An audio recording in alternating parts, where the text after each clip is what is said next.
いやでもパワー全然いいですね。そんな崩れてない。BDS 相手に、まあ BDS も結構さ、シンプルなプレイするチームにはなったじゃん。そうそうそう、BDS は割と普通ですね。普通の中の普通。普通のことをめちゃくちゃクオリティ高くやってくるっていうチームだからさ、まあ、そこ相手にちゃんとやれてるっていうのはやっぱパワーも底力しっかりあるんだなっていうのを改めて感じるよね。だし、やりやすいでしょうね。結構予測つきやすいというか。それでもやっぱり、ちょっとずつ上げてくるじゃん、パワーって。そこは、ちょっと引き続き気をつけていかないとなっていう感じです。昨日はね、初戦で出しすぎちゃったから、燃え尽きちゃったけど、勝ちにした試合が続けば、リズムもつかみやすいし、怖いな、これ。おお。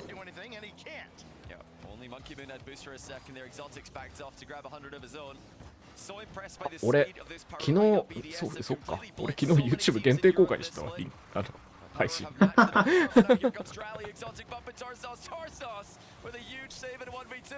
ほどね。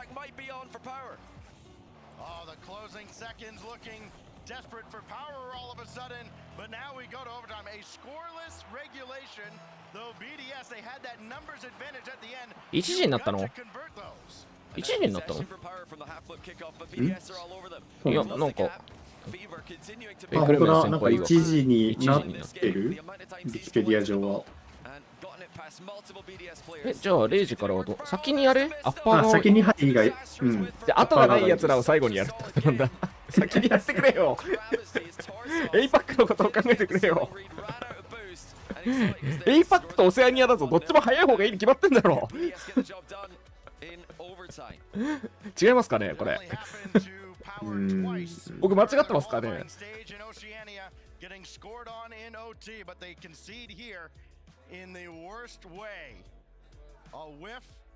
カロワが後になるのか。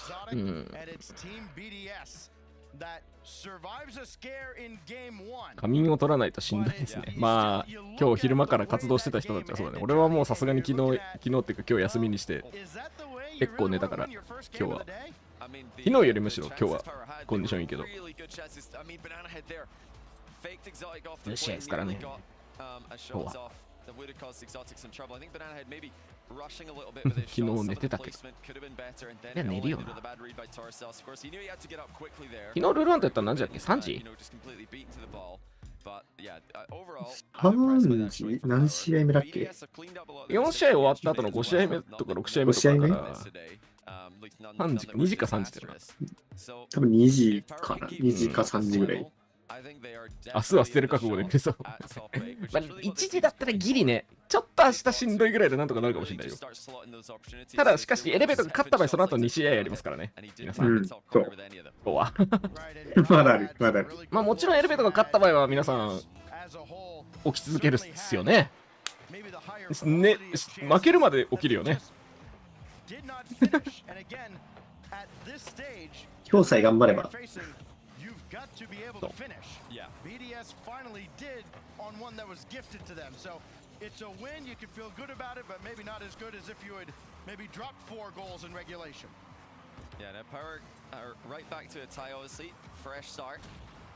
They need to be careful here not to let their foot off that accelerator at all. They need to keep going because it was the aggression, it was the fight for the midfield, it was the pace that they were able to keep up that I think gave them a good chance to the matchup. And now Monkey Moon breaks the deadlock early.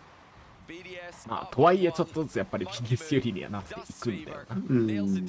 まあ拾ってるブースト量がやっぱちょっと多いのと、またタッチの差かな。まあそこでその EU のチームに勝ちに行こうっていうのむずいよな。自力で絶対勝負できない相手ですからね。でも自力で勝負できないけど、なんかこのパワーっていうチームは自力で勝負するしかないチームなんだよね。悪い風に言うと。よう言うけど。こ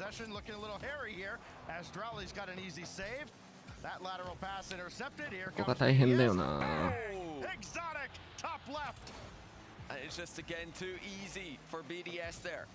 As Banana Head shoots straight at the goalie, Fever concedes possession, and poor Tarsos are left alone at the back in a 1v2. And that shot was just too good. Top bins for Exotic. あれ、まあいい And や。 that was just routine for BDS. Power need to make it more difficult than that. And if more of those keep flowing in, all that optimism. お、なんか裏ではノーリーがいつもの顔してるよ。 Is gonna go by the wayside. Drolly, floater, it's a little high in Banana Head. Had to save it away. That one bar down and not cleaned up just yet. But Team BDS almost なん looked で like 負け they're て playing ん with だ their ろうな、 feet 俺 this だ morning. って。 Yeah, suspected for BDS, Dan. You know, a bit of a messy performance yesterday against Gentlemates. Think they maybe took a bit of a warm-up day there by the looks of things, but now they look to be quite difficult to break down. Those opportunities which were popping up a lot for Power in Game 1 are now few and far between. As BDS start to just make that stand at the midfield. Here's Exotic, just blocked by Fever. 起きれたら起きる。寝てるやつだこれ。ダメな人のやつだ。はいこんばんは。 That is Banana Head's roll too, but he's missed the save there. Falling into the net is Torsos to bail him out, but another one, Fever's got that one collected up by the backboard. I mean, Banana Head's got to be the guy who's running around getting demos, stealing boost in the BDS zone. Can't do that if he's stuck at the back end. Fever looking for Banana Head across the field. Was able to steal some, but again, nothing of any consequence. Crowley going low. Yeah, you talked about this kind of on the way here, Johnny, how, yeah, BDS looked 例えばトルソスは何乗ってますか？もしかして。もしかして今日も今日もドミナス突破も付き。あれフィーバー？フィーバーお前。え？違う？違うか。フィーバーはさすがに。違う違う違う違う、さすがに。さすがにネック。その2人に増えてたらめちゃくちゃ面白いなと思います。今だかつてドミナス3人チームっていうのはさすがにないかな。RLCS だと、でも、どんぐらいだシーズン5とかで1回あったのかな。そこまでドミナス3人、3人になるチームってあった今まで。なかったっけ？だって CJ とかも。チーフスだった覚えがあるから、トルソスとトリッペイと、あと一人誰かがドミナスだった記憶がある。だったら使ってそう。そう、ドミナス3人初めて見たなっていう記憶は、そんぐらいの時期に1回あって、それがオセのチーフスだったのを覚えてるから。はいはいはい。やっぱりオセはドミナスの地域なのか。なんか吠えてる人たちもいますね。うん、毎回吠えてるけどね。バイタリティか。点決めてるからな。エナジーが足りてないから。でもさ、OG がエナジー足りてないのスポンサー的にまずくない？レッドブルだよ。宣伝が足りてないかもしれない。ちょっとスポンサーへの配慮が足りてないよね。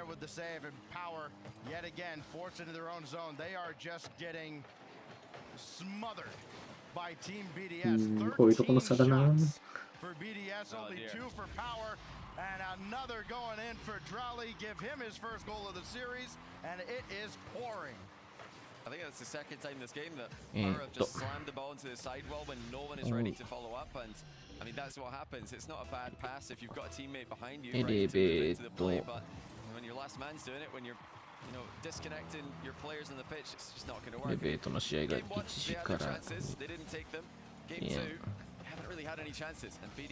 リエンとは言わないけど。スケジュール変更。リスケ。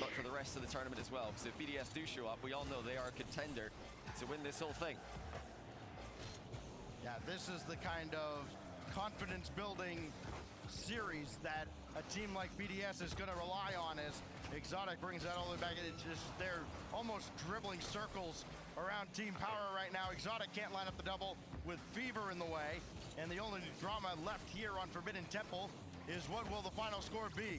Banana Head finally breaks the shutout. とりあえず1点。But it's of little consolation right now. 吠えるチームほど強い。吠えるチームほど強い説をエレベートに実証してほしい。一番吠える。ちょっとケビンがまだ吠え足りないよ。ずっと昨日からケビンのこと言ってるけど。まあ、良くも悪くもケビンが一番鍵に乗ってる感じですからね。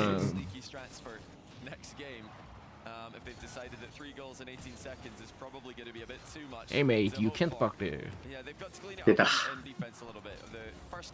あれなんかみんなっていうかトリルとアイノから動画が飛んできたんだけど、なんかそういうミームがあるんだね。ね、初めて知った。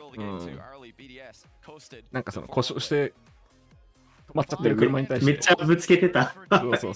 なんかいろんな種類あるんだよ。あの後ワードで検索したら。あ、そうなんだ。そう。なんか道外れてこう、なんだろう。道の横に落ちちゃった車とかに、そこ止めらんないよって言ってるとか。ああ。なんかそういうミームなんだろうね。全然知らなかった。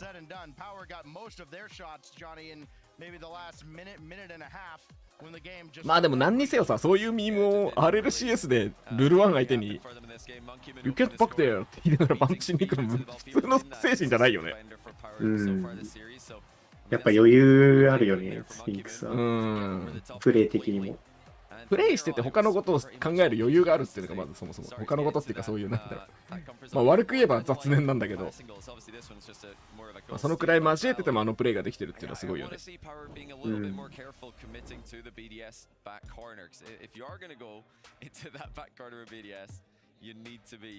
Very, very careful. So that's his 1000. He's been playing it quite a while here, Monkeyman. 1012. なんか元はそういう感じっぽいんだけどさ、なんかブレイキングレコード。Monkeyman just played his 10,012 scary, yeah. それまで12ゲームやってるらしいよ。プロとして。その下の文章読めなかったんだけど、なんて書いてあったかわかる？なんか、それまで K ドップだったみたいな文章かな。なんか最後に K ドップって書いてあったから、多分そうこそ。でも K ドップとかよりやってる、なんか、普通に考えるとなんか、ギャレットとかの方がやってそうだけど、違うのかな？な気がするけども、試合数だから。ちょっとちゃんと読めてなかったので、もしちゃんと読めた人がいたら教えてください。もしかしたら EU の方が試合が多いってことなのかもしれないね。かもしれない。そもそも予選の数が多いみたいな。だってモンキー、なんだ ?BTS のやつ2020年か。20年ぐらいから一生メインイベントにいるような選手だから、まあ、考えたらやっぱ、試合数を落とすとめちゃくちゃ増える。ここ1、2年でちょっとガレットの試合数が落ちちゃって、そこまで到達してないのかもしれないね。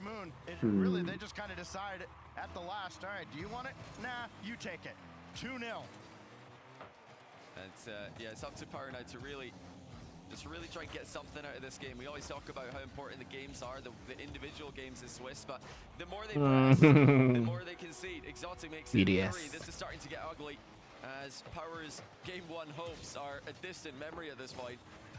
BDS are looking pretty scary all of a sudden. This is more like the online BDS we expected to show up in Copenhagen. That sound you hear is CJ in the green room covering his eyes with his hand saying, if I don't see it, it's not happening. But it is indeed happening. Power might get one here. Exotic kept that one out too. Boy, if you're not going to score there, are you ever going to? That is an incredible save, and it just prolongs the frustration. あ、止まんのそれ。That's tough. I mean, Exotic's done really well there to get a save, but man, you do want to see something for Power. You want to see 昨日結局ディスコードで見てた？ディスコードの開始って見てた？あんま見てない。ディスコードの開始？映像？そう。あ、見てた。っていうか基本そっちだった。なんかあんまタイミングがなくて。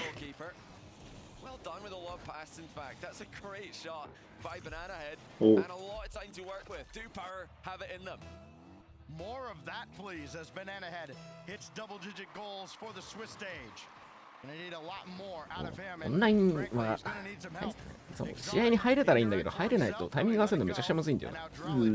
このゲーム結構それ顕著。一回ずれ始めると一生合わないから。それこそその APAC の去年とかの、普通のライブ配信にしてて、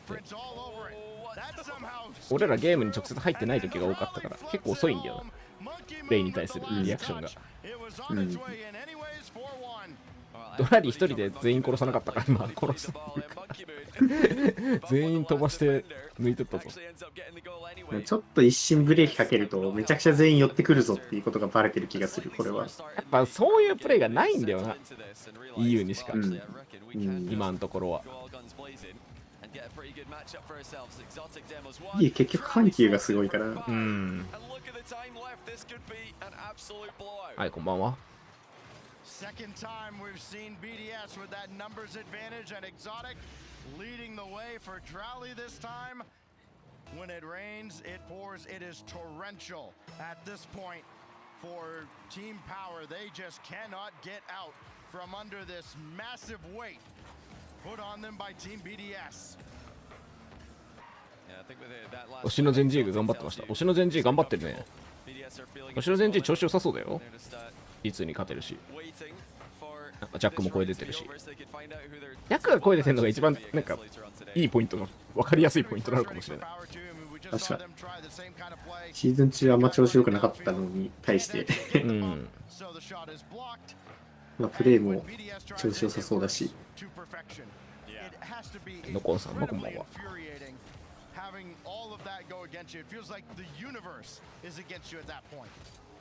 The bad news for Power is that going 0-3 here would put them at a -2 win-loss, and that's where we're headed. Exotic makes it 6. BDS やばいな。cannot be stopped. As yeah, Power almost, I think they're all smiling to さすがにもう難しいかな。 as they've realized their own fate. 2 minutes and 16 そうな、苦しそうな顔してるもん。to go, and this one is about as good as over as you're ever going to see. トルソスがめっちゃ苦しそうな顔してるもん。なんだかんだ全部かわされて点取られてるっていうのがやっぱ50で残ったボールを押し込まれるとかじゃなくて、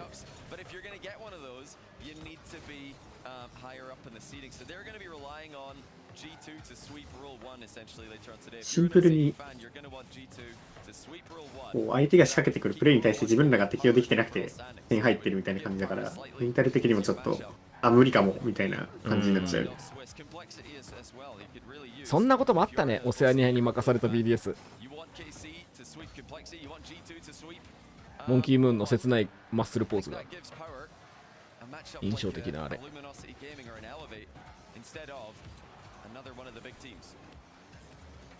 そういうこけ方はもう本当 BDS いなさそうな雰囲気はある。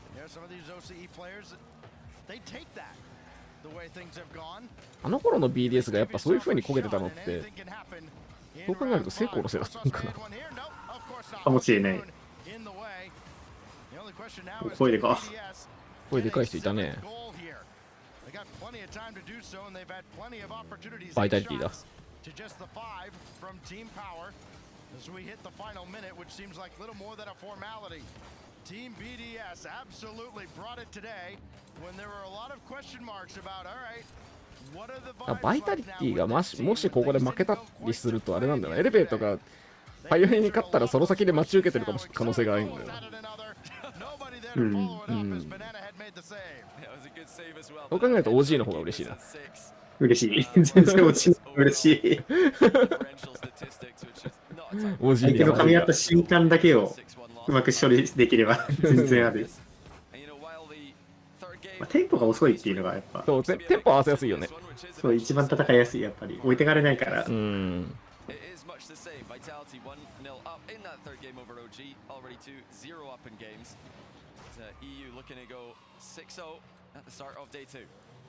BDS はな、あの頃は良くも悪くも成功のチームだった可能性はあるな。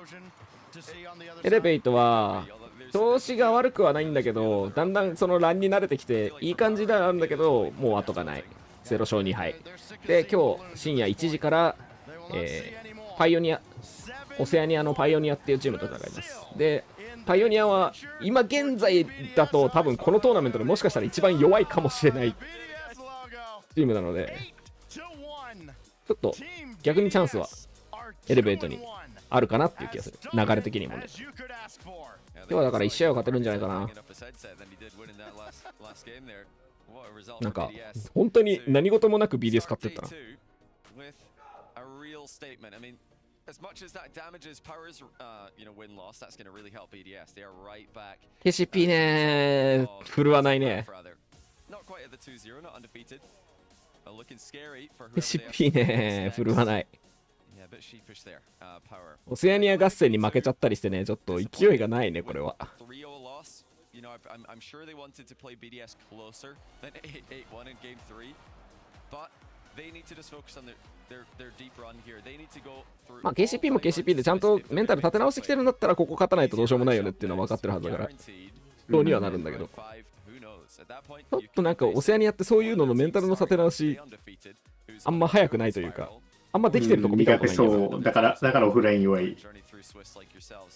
リミットレスってねEU に近いから実は結構成長してきてるんだよね。そもそもそのリミットレス普通に強いよ。南アフリカ地域が今魔境だからさ、本当の魔境になってるからそこピングEU から全然弱くもないやつらがどんどん流れ込んできてる中で無敗を誇ってるのはねすごいリミットレスは。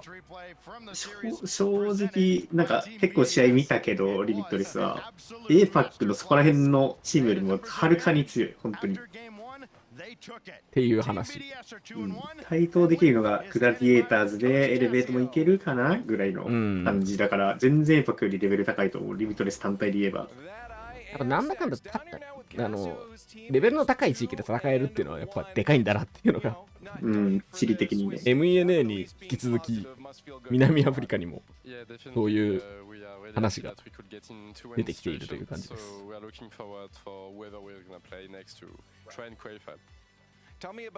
いやでもこんな強くなると思ってなかったけど、正直去年のシーズンより本当に急に強くなっているミッドです。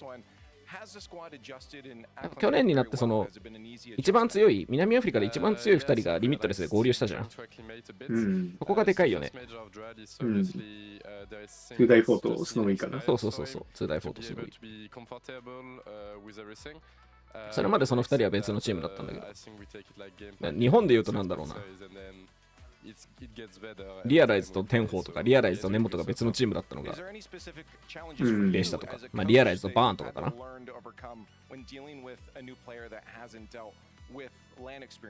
そういうチームになってで一緒になってでしっかり練習するようになってより強くなってってで今年はさらにさまざまな苦難を乗り越えてきたせいでもっと強くなってるっていうそういう話です。世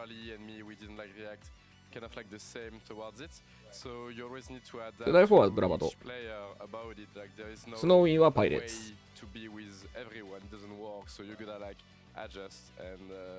ちゃんとチーム名覚えてて偉い。ちなみにブラバドっていうチームは豆知識というかあれだけど今は MENA に移動しました。なんなら MENA でも3位でしたっけ。結構いいチーム取ったんだよねブラバド。そう。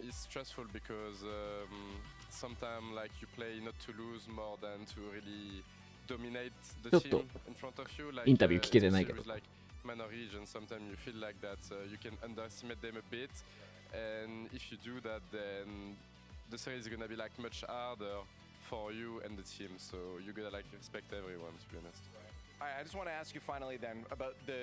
もう本当に途中からしか聞けなかったけど、ここに来てるチームを甘く見ると痛い目見るよみたいな話をしてたんだと思う。Do you feel like EU maybe isn't as far ahead as everyone might have thought to the other regions, or do you still believe it? I think Europe is still like a bit far ahead. Like it's not too much, but I think we're still like a bit better. But in LAN context, everyone can do crazy stuff. Like we've seen minor region being able to go in final, semi-final, beat some of the best teams in the world. So if you start thinking you're the top of the world, then and you're fine with that, then you're already going down. So you gotta like stay focused and yeah, you gotta like stay doing your hardest against everyone. You can't get too overconfident, right? 昨日 KC 負けたけど EU はもう最強ではないと思うって言ったら、いや EU はまだ少し他のところよりは強い。でもやっぱランっていうのはいろんなことが起きうるし、MNA は本当に強いからもう決勝とかで来ても全然おかしくはないねって話をしてました。ち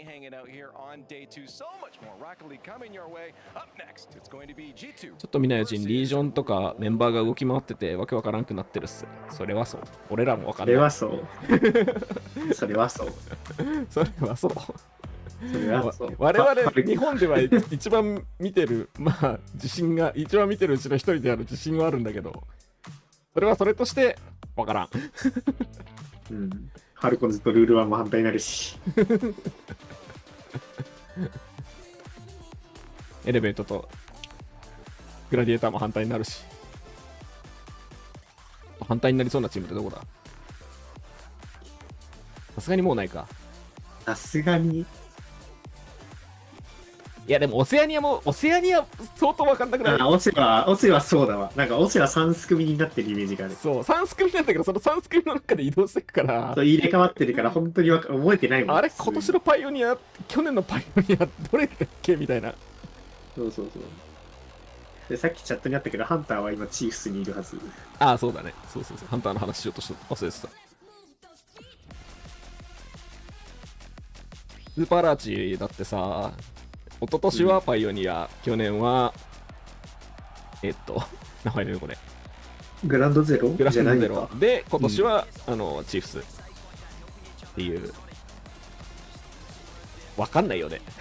わかんない。オセは本当に、わかんない。なんか似たようなメンツが、ちょっとずつ入れ替わるから。そう、なんかだから、その、スーパーラーチがいなかったチームはどれ、この4つのうちどれって言われて、パイオニア、パワー、チーフス、グラウンドゼロって出てきたらさ、結構普通に問題になりそうじゃん。わかんないわかんない。何年のここのチームにいる選手はどれかっていや、めちゃくちゃ難しいよ、それ。うん。なんならさっき言ったシーズン5とかでも、オセわかんないよ。入り乱れてきたからね。うん。グラウンドゼロはね、結構チーム再建っていうかもう一新したんだよね。今はちょっと若手を取ってる。だから、なんかめちゃくちゃ強いチームにはなってない。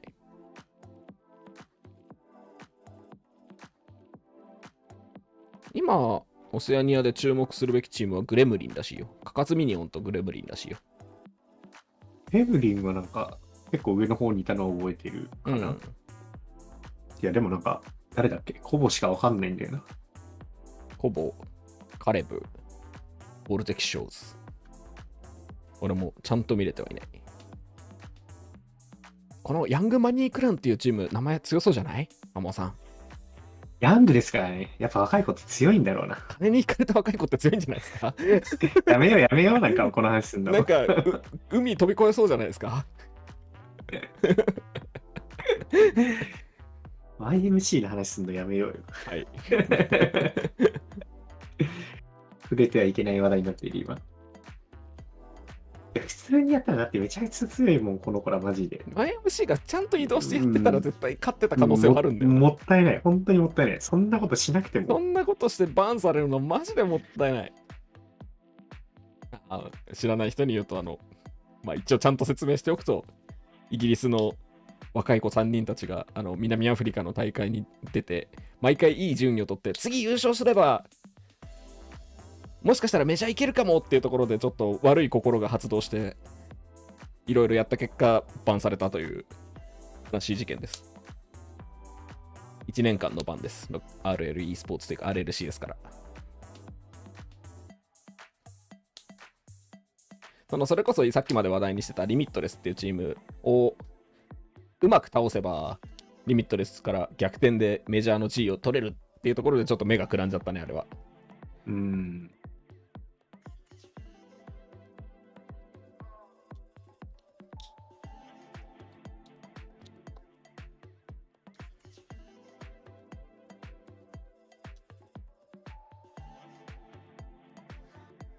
なんというか、倒せるビジョンが見えなかったから焦っちゃったみたいなところあるんだろうな。なんかゲームの内容を見てると、そのリミットネスと YMC の試合見てると、別に内容は全然力の差があるわけじゃなくて、なんかちょっと噛み合いが悪くてというか、50がちょっと負けちゃってそこを疲れるみたいな。じゃあ、ピングじゃん。うん、そうなの。だから、普通に現地でやれば勝ってんじゃないかなと思うぐらいには力の差はそんなにない。まあでもリミットレスからしたらうるせえなみたいな感じはあるよ。なんだよこいつらみたいな。俺らで言うどこだっけ、なんか文句言ってたチーム。バックで。エジプトね。エジプトか。そうから来てなんだよみたいな。エジプトから来て、ちょっとこのサーバー調子悪いんだけど、なんなのって言ってたらね。そう。で、それが、まあ、結構うまいみたいな感じだから、なんだよと同時にちょっと焦りもあっただろうに。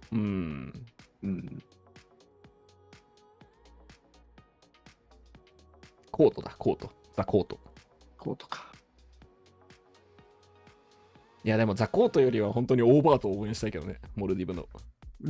いや、すごい、本当に。本当にすごい。初めて聞いたし、ちゃんとメインまで上がってこれるのすごい。ちゃんとロケットリーグしてたしね。いつまでも AJ を応援しています。AJ、M18、どうしてどうして M80 じゃなくて OG とかいうチームがなんで OG が来てんだろうな、マジで。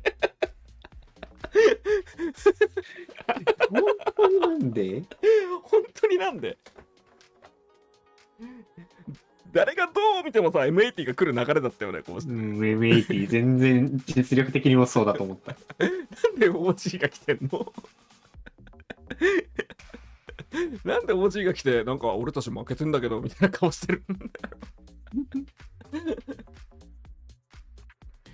ちょっと待って、いいチャット来た。みんないいチャット来た。AJ ってフェーズじゃないんですか？おー。ちょっと、えぐられてますよ。えぐられてますよ。こんなチームあったっけF から始まる赤いチームですよね。F から始まるチームって結構ね、ほら。ねえ。あったっけ、そんなチーム。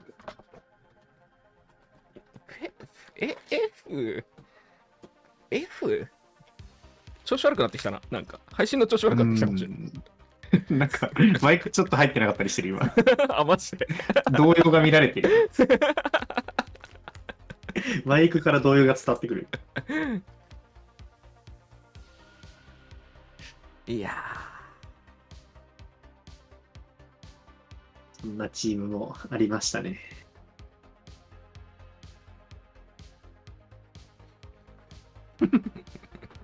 しょうがないらしい。まあ、フェイさんが言うならそうなんだろうな。AJ は今 M80 ってチームでね、EU から飛んできたジョルズと、モロッコでイタチの教えを受けた若手をね、引き連れて NA をドミネートしてやるぜって勢いよく入ってきて、なんか、あれ俺たち5位なんだけどみたいな感じで今、つぶっています。安定して6ポイント稼いでるけど、2回上振れした OG に抜かれるのめっちゃすごいだと思うんだよね。上振れで負けちゃったんだよな。OG しょっぱなめっちゃこけてるからなって。安定感よりも上振れに負けたみたいな感じある。そう、上振れに負けた。そう。でも実際安定するだけだとなんか 1,2 ポイント足んないみたいな感じになっちゃうんだよね、このシステム。実際みんな見ててさ、M80 どっちが誰が悪いと思う？ジョルズなの？ナス AJ もなんか全員なんかやっぱちょっと悪い時に噛み合ってどんどん悪くなる性質ない？いやなんか M80 はね、なんか誰が悪いとかじゃないんだよね。構成が悪い？構成が悪い。構成が悪いか。俺はもうロースターを変えるしかないと思ってる。すごい悲しいけど、ちょっとこれ噛み合わなさすぎる。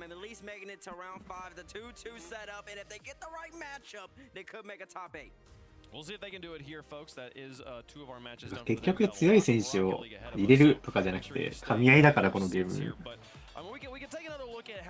いやー、AJ じゃジョルズが俺はプレイスタイルを変えると思ってたのよ。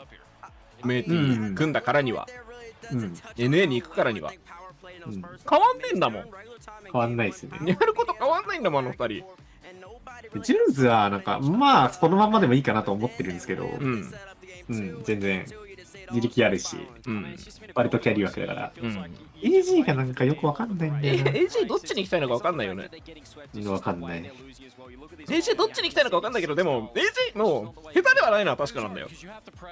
そう。AJ も AJ で確かにこいつうめえなって思う瞬間はやっぱりたくさんあるし、1V 見てても、いや全然やっぱこいつ渡り合えるなみたいなところあるんだけど、それはそれとして、それはそれとしてなんだよな。何なんだろうね。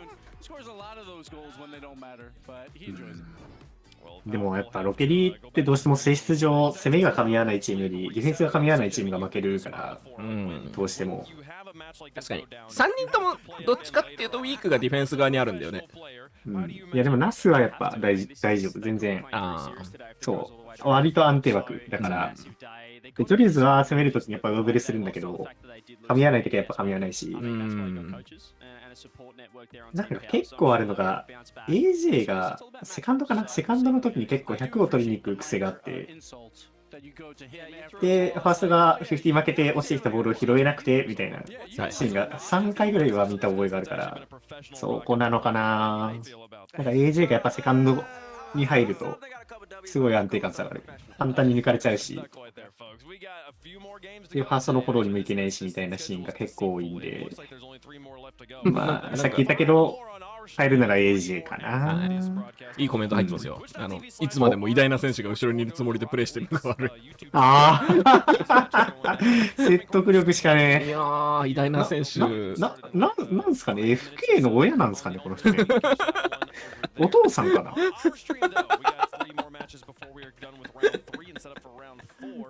お父さんなのかな、うちの息子はって言って腕組んでるお父さんみたいな。まあでも実際そうなんだよね。あ、このメインストリームあれなのか、G2 対 R1 なのか。これ正直こっちよりコンプレクシティの方が面白いんじゃないかと思ってるんだけど。ペーシーコンプレクシティ。いやでもどっちもちょっと差はあるか。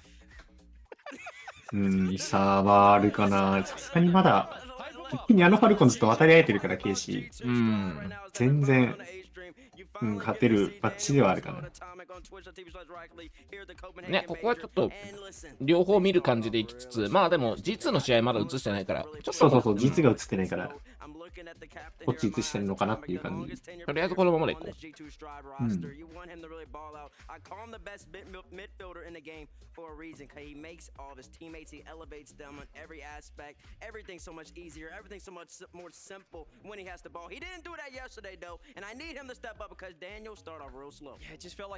そう、裏まだインターバルだしね。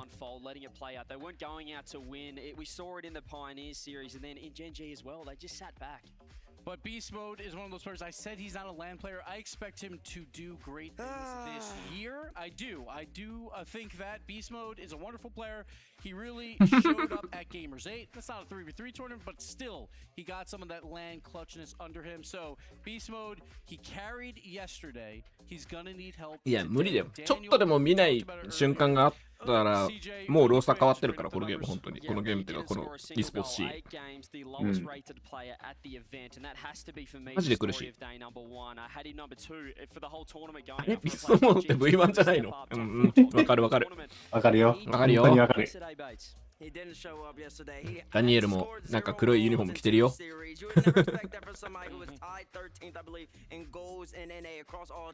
シカゴもジェナプスもいないよ。なんならコムとアトミック変わっただけだからな、ロースター的には。まあ、V1 っていうチームがG2 に吸収されたんですよね。そのチームっていうその組織、バージョン1っていう組織全体が G2 に吸収合併されて、で、バージョン1の持ってたビーストモードとダニエルがそのままチームジョインして、アトミックが残ったって感じです。まあ G2 は、まあどこかしらでそういう何かしら改善をしないといけないチームだったからね。まあいいタイミングだったんじゃないですか。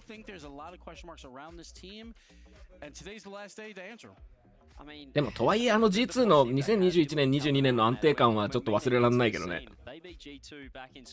カゴ、ジェイナップス、アトミックの3人。本当に強かったもんな。強かったというか、安定感がすごかった。格下に絶対負けない。そう、一番安定してるチームだった。強いと言われてるチームの中でも本当に安定して強いチームが G2 で。その21、22のコリファイア2、3、コリファイアじゃねえな、スプリット2、3、そしてワールズは勝てなかったけど、惜しくも。その辺の安定感は本当に RLCS 史上一番の強いチームだったと思う。その後ね、22、23チームはなんか、安定感は相変わらずなんだけど、格上に勝てないチームになってたよね。そう。もう本当に足切り。そう。なんか G2 ラインみたいな感じで、G2 に勝てればベスト4に行けますみたいな。でも G2 自体も、その一番上のジェンジーとか、F のつくクランとか、その辺には勝てなかったんだよな。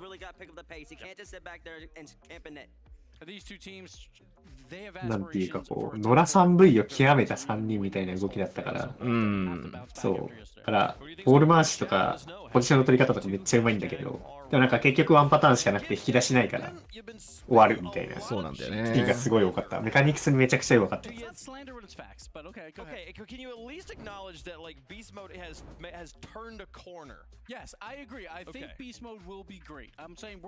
そのルール1怖いんだよなっていうのはどっちに調子が悪くて負けそうっていう意味なのか、ルール1が勝ちそうで怖い。どっちにも取れるよね。それと、違う、わかんない。違う、いかついから怖いってだけかもしれない。目つきが。そういうこと目つき目つきが。なんか、心配してるもんね、ファルコンズみんな。ファルコンズじゃねえ、ルールは。おい、間違うんだ、お前。いやもうこれはね、オレンジしか出ないって。オレンジしか出ないって。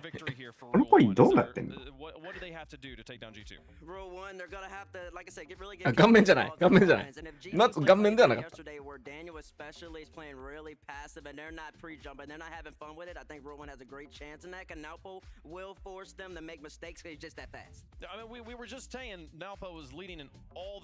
この試合見て1時まで仮眠取るかもう寝てエレベーターに備えるか迷う。微妙なとこだね。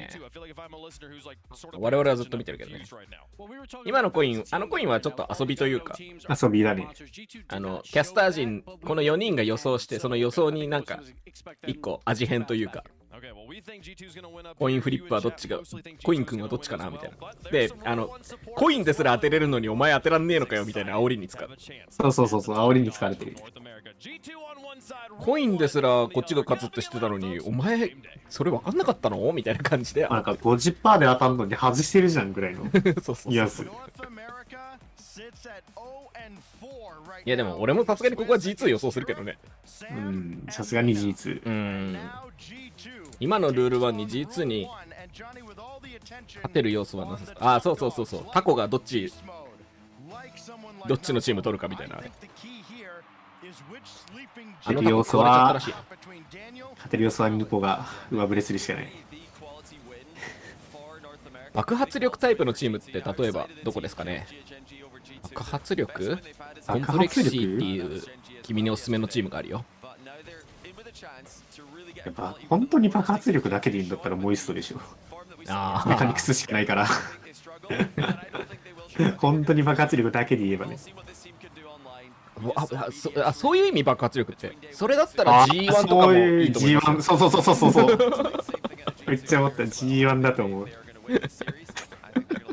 物理的な爆発の話。そういう爆発力だったか。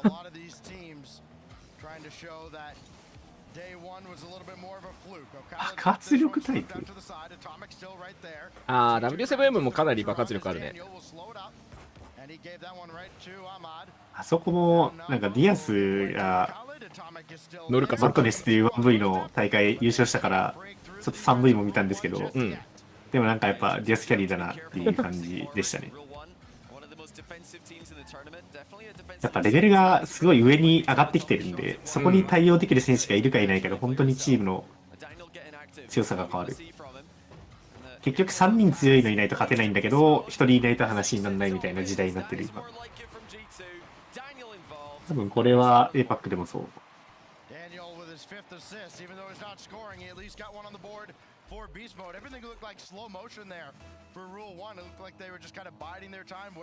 いや、ヌポ対ダニエルは確かにそうで、そこは確かにまあ戦える2人なのかもしれないけど、じゃあ他の2人はって見たときに、いや、ビーストモードいるよ。ビーストモードいますよっていう。アトミックもいるよ。うん。ビーストモードとアトミック対アフマドオーカリットって並べると、ちょっと今だとやっぱアトミックビーストモードの方が上かなって評価になるよね。うん、全然上だね。なんならその、ヌポ対ダニエルじゃなくて、ヌポ対ダニエル対ビーストモード対アトミックになってる。そう。なんか昨日も言われてた昨もんね。日からずっとヌポはね、1v3 を強いられてるっていう風 1v3 やってるよって言われちゃってるところは、まあ確かに分かるっちゃ分かるんだよね。うん。だからこそ、まあずっと昔から見てた俺たちとしては、アフマドオーカリットには頑張ってほしいんだけど、でも、嬉しそうだなーって思ってる。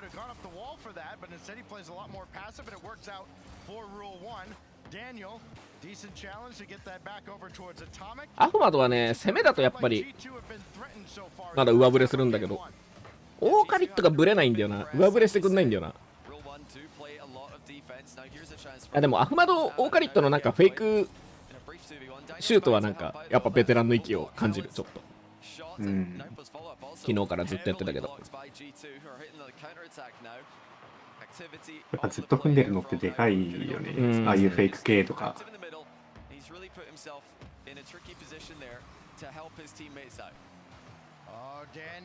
大ぶれ。なんかこういうのもな、ボールに当たるか車体飛ばすかぐらいはしたいんだけど。あ、されちゃってるからね。うん。大ぶれ。Beast mode almost converts, but that's swept out as well. So while G2 keep the pressure on, all these scoring opportunities, they still only have one through. The problem for Rule 1 right now, they don't have a shot on goal. That might change here. Yeah, there's not even one shot to 8 from G2. G2 did have a few arguments with the crossbar yesterday, so that might have bothered Atomic a little bit to hit the crossbar again. ダニエルのゴール率の低さが、まあダニエルが切り開いて他の2人が決めるみたいな感じなのは割と感じるかな。まあダニエル自身も決めれるんだけど、ただこぼれ球がポンって出た時に誰が一番最初に飛び込むって言ったらやっぱりアトミックで、この速さはアトミック誰よりも強いと思うんだよね、今でも。っ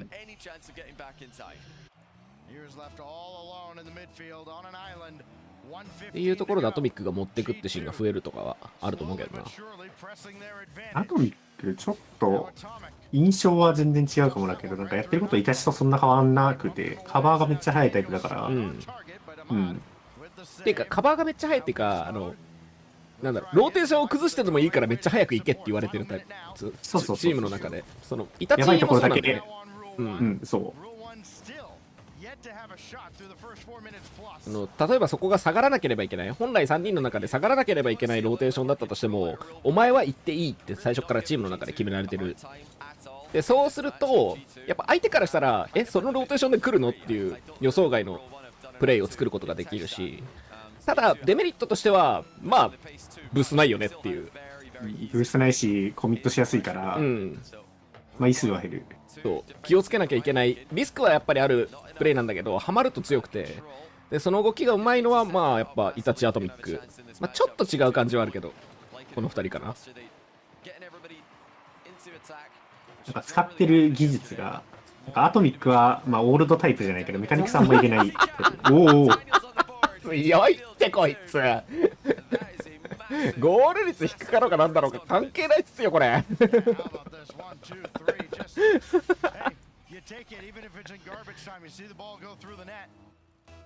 And then that can open things up. G2 absolutely 切れてる人もいます。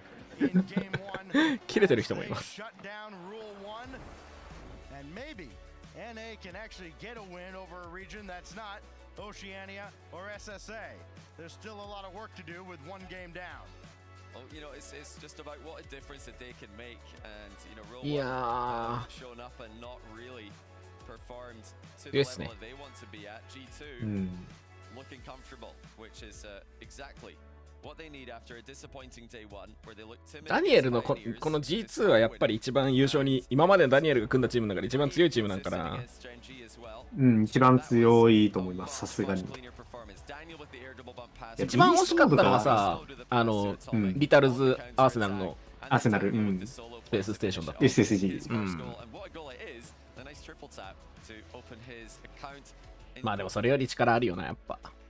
ある。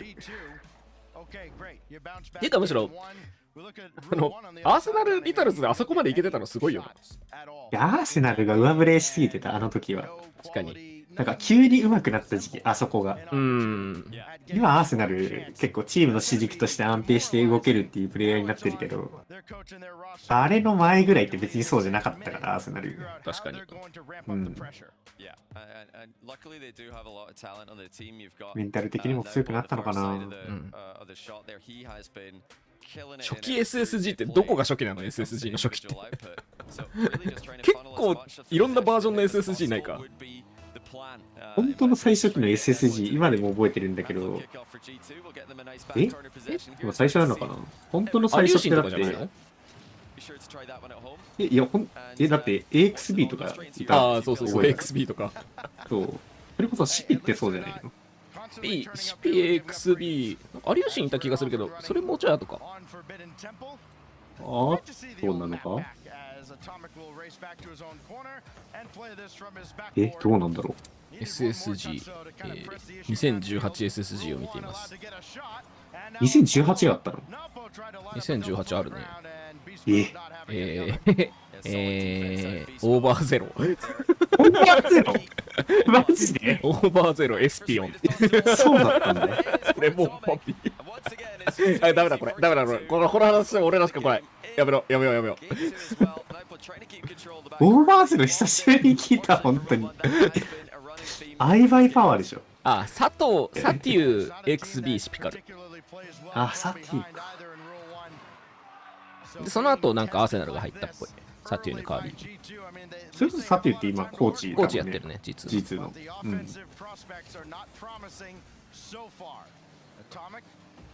で、シピの代わりにリタルズ入ったのかな？ああ、そこが入れ替わってるのか。XB が先に入れ替わってその後か。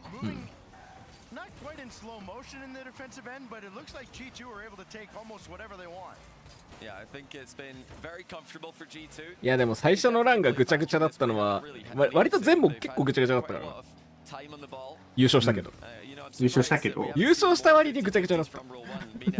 ぐちゃぐちゃなるほどじゃないよねっていう。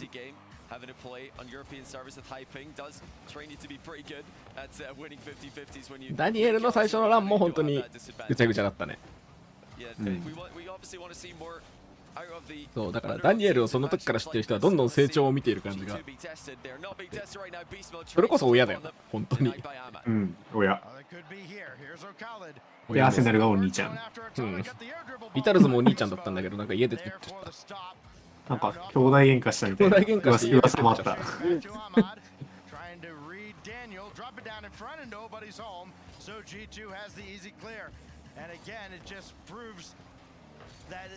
You don't have three strong attackers, and if you have the wrong person there to follow up, it's just not going to work out. Atomic now out of the corner. G2 trying to keep it running here. The goal, the lead, still just the one goal here, Johnny, at the halfway mark. Yeah, similar to that first game where G2 get the opening goal, and they're not really forcing the issue. They are quite happy to, continue to wait for mistakes and wait for the clear-cut chances. It's a dangerous game to play. Not trying to really pressure when you have おお、いいプリジャンなんだけど。ダニエルが横から来る。ダニエルのターンじゃなかったら、かもしれん。いやでもビーストモードでも入ってなさそうだしな。今ダニエル一強みたいな感じになってるから影薄くなったけど、だってビーストモードかファーストキラーかって言われるぐらいビーストモード優秀だから。なんかビーストモードは本当そのバージョン1でメジャーに出てきてものすごい強かったりした時もあったけど、でも本当にビーストモードが輝くのってこういうなんか影の部分というか、そう、なんかファーストキラーは結構派手なメカニクスとかでおーってなるタイプだけど、ビーストモードはそうじゃない。ポジショニングだったりとか、味方を支える動きであったりとか、そういうところで輝く。多分チームにいたらどっちが動きやすいかって言われると絶対ビーストモードなんだよな。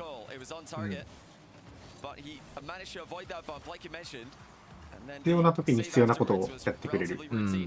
名前と裏腹に。いや、そうだったよね。どっちかというと、コブがビーストモードだからね。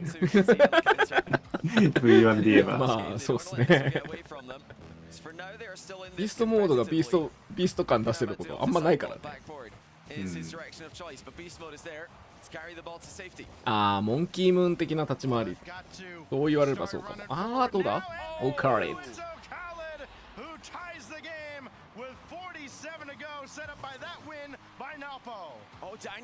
珍しくなんかちょっと間に合わないのにいったな。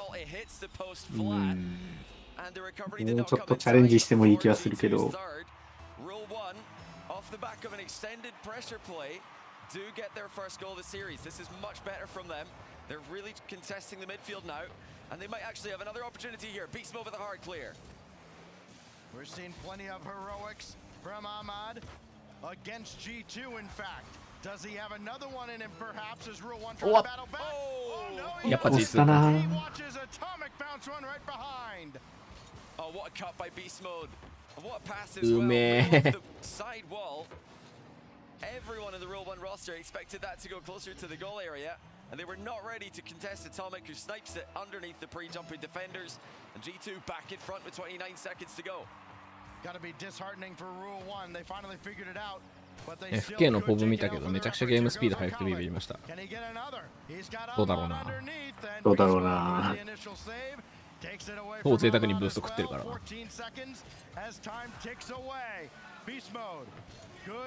なんか聞こえるな。なんか裏で何か起きてるっぽいね。カーミンが決めてる。ヌポに救いよ。いやでもヌポ。いやまあ気持ちはわかる。言いたいことはすごくわかる。もったいないよな。いいじゃん、ヌポもどっか別のリージョン行けば。アクアと組めばいいんじゃない？やっぱ昨日も話してなかったけど、アクアヌポフィンクス。そう。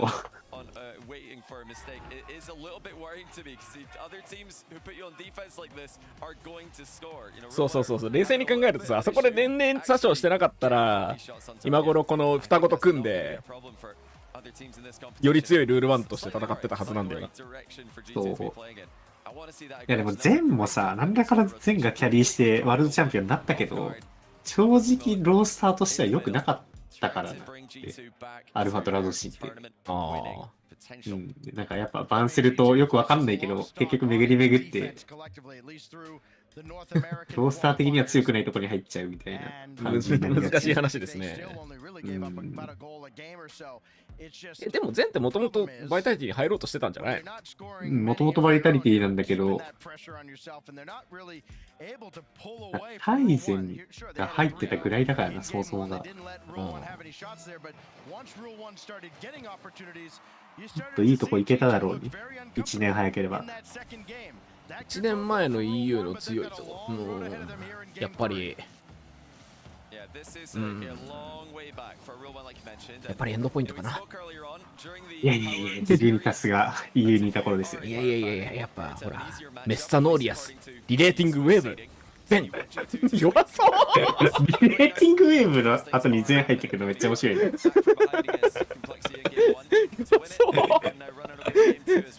ッサなのもおもろいし。もうそれ以降彼を見ることはなくなってしまったが。いやでもあそこでベッサが帰り咲いてきたこと自体がすごいけどね。いや、熱かった熱かった。マジで熱かもうった。本当に久しぶりに名前聞いた。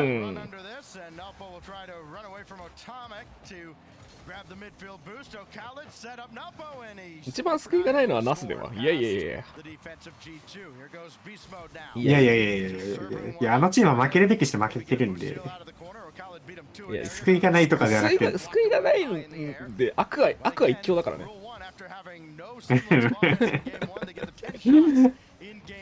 ロースターにも恵まれないし、なんか団体にも恵まれないし、そう。1V3 請負人アクアだからね。いや、MAT 入れてるだけナスは救われてる。そうそうそう。全然救われてる。だって実績自体はないもん。うん。もともとこいつやばいよなとは言われてたけど。バティラゼンとかができてたら熱いけど、どうだろうな。あの時のバティラはなんか、まあ、でもいきなり KC に全入ってくるかっていうと、それもなんか、どうなんだろう。バティラとゼンとセイコが同じチームに入ってた闇の時代があるんだよね。今考えたら。しかもバティラがサブだからな。うわああ、狙いすぎた。あら。ロースターというよりロースターに関わる。や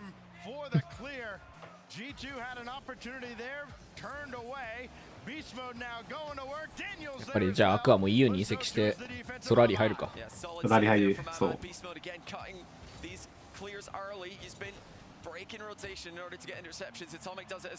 ェアリーが抜けた穴を。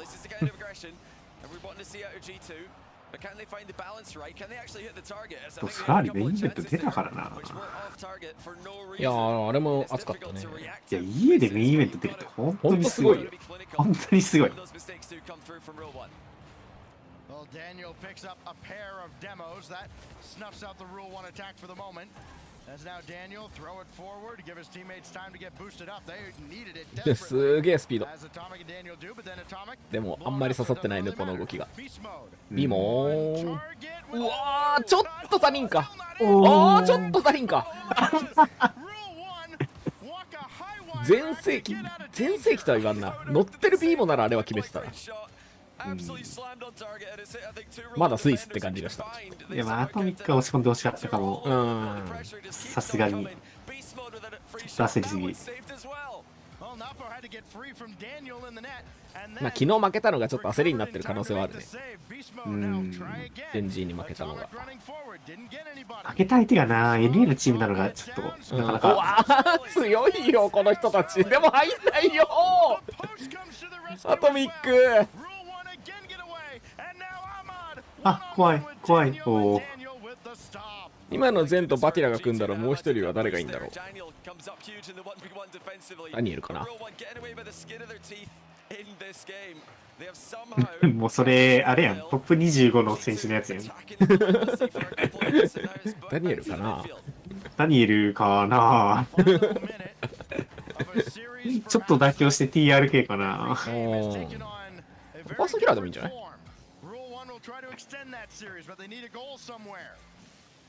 最強のサッカーチームを作ろうみたいな。最強なんかこれだと本当に並べてるだけだから。まあ TRK は結構ねやってくれそう、そういう動きを。TRK はむしろ今そういうことをしてる。ローワーズとクリアーズを抱えて、まさにそういう動きをしてる。いやだからそういうことも考えるとやっぱりフレンチプレイヤーが良くて、まあモンキームーン、モンキーかな。セイコーだとちょっとね、セイコーなんかよくわかんないけど、すごい窮屈になるときあるんだよな、プレイが。そう。あ、イタチでもいいよ。あ、まあ言語的なとこを考えるんだったらイタチが一番いいと思うけど。同じタイミングでイタチでもいいよってクレメンス先輩とかぶっちゃった。モンキーよりはイタチだと思うけど、でも言語的にちょっとあれなんだったら全然モンキーでいい。モンキーでいいって絶対すぎるよ。あ、そうなんだ。じゃあイタチでいいじゃん。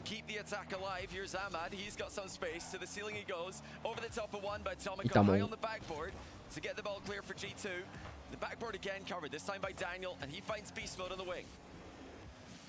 こういう展開になると G2 強いんだよな。じゃあ逆に、ファーストキラーとダニエルが組んだら3人目誰がいいんですか、アンマーさん。ビーストモード。はい。ありがとうございます。それは別になんか相性的にもビーストモードでしょ。はい。ファーストもセカンドもできるし。そうっすね。確かにそうっすね。ダニがもう鉄壁のサードで。一瞬で出ちゃった。うん。That's a great cut again by Beast Mode, spotting the pass before it comes towards him. Beast Mode has been key with the interceptions for G2. モロッコはほぼフランス。な Counterattacks before they can get started, stopped a lot of rule one. ので、フランス語大丈夫で Before it す can。get too dangerous. むしろだからナスがどうしてんだろうっていうのはちょっと気になってる。 Like they should have already had ね this one in the bag. そう。ジョル家ズフランス語じゃないんだといけんのかな。 The perfect start to their day. It's getting a bit tricky now as rule one. 全然言語関係詳しくない。 Constant ジョ pressure. ルズが多分フランス語いけるはずで、 It's a good touch by Khaled. てかジョルズフランス人だよ。 Wasted a bit of time, finds Naupo. Now the だからフランス語なのかもしれない。 Khaled shot. オランダじゃないの？ That was almost through. あ、オランダか。そっかそっか。 And at least read better this time by the G2 defense. A little bit wider than the post. As now Naupo right at Daniel. やっぱゴール前まで持ってくるんだけど全然怖くないんだよな。なんかすごいオーカリットが飛んだ。1回のプレーで押し返せる量が違いすぎるんだよな、G2。フランス語ね、なんか、デュオリンゴで始めたけど、なんかね、難しいけど、まあでもなんか、英語と同じような感じで、やっぱりなんか、ちょっと理解し始めるとちょっと読めるようになってきたよ。文法が似てるってことですか？そうそうそうそう。あ、そうなんだ。まあやっぱりその男性名詞とか女性名詞とか、言語的な難しさはあるんだけど、なんかもうそれ聞いてめんどくさいってなったの、フランス語。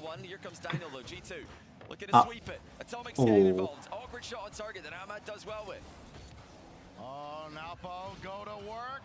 でもなんか本当に想像してるほどの、やっぱ文字が共通なのはね良かった。アルファベットだから結局。まあ点ついたりとかウムラウトがあったりするんだけど、でも基本的には文字読めるじゃん。日本語をやるとかさ、アラビア語やるだったら文字すらわかんないじゃん。そこ省略できるのはやっぱいいよ。今日もさ、タハがアメリカのロケットリーグ勢が日本語の質問してきたんだけど、この漢字ってどうなってんのって聞いてきて見たら中華フォントだったんだよね。ああ、はいはいはいはい。中華フォントとかそういうのが溢れてると本当勉強するのも大変じゃん。こ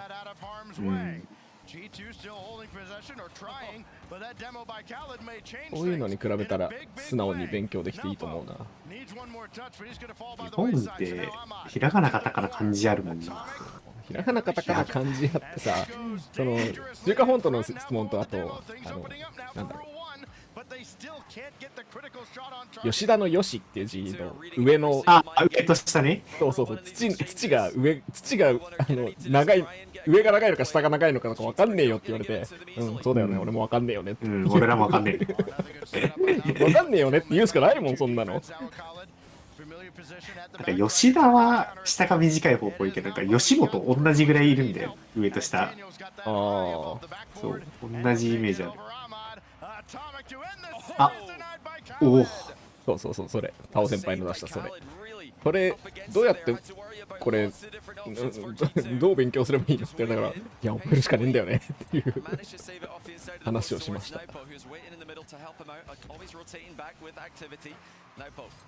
フランス語なぁ。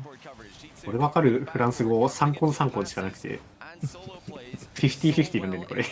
そうなの？そう。3コン3コン。3が5で、本が多分10だから、50-50で50-50になってる。多分、フィアの小マッチの 1V で、3コン3コンって言ってた3コン3コンって言ってて、50が起きるために3コン3コンって言うから、あ、これ多分50-50だと思って。それで覚えた。それしかない、フランス語。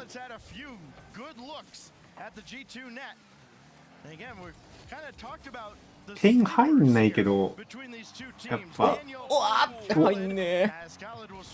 いや、ルール1がでもね、ガチガチモードに入ったね、なんか。結構引いて引いてになっちゃってるかな。裏では KC が1本取られてるようです。まあ、コンプレクシティ爆発力あるから、なんかね、整えば KC からでも全然1本とか取るんだよね。レイズブルが爆発しない時が結構多くて、てか逆方向に爆発することが多くて、最近は。こう心配して昨日たんだけど、は良かったけどね。昨日は良かったから、このランはちょっと調子良くなるかもね。あ、これバンプいかないんだ、トミック。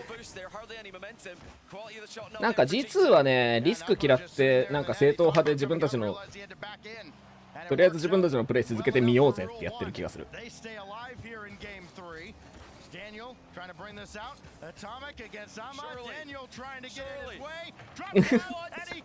惜しいことしまくってんのは明らかに G2 なんだよな。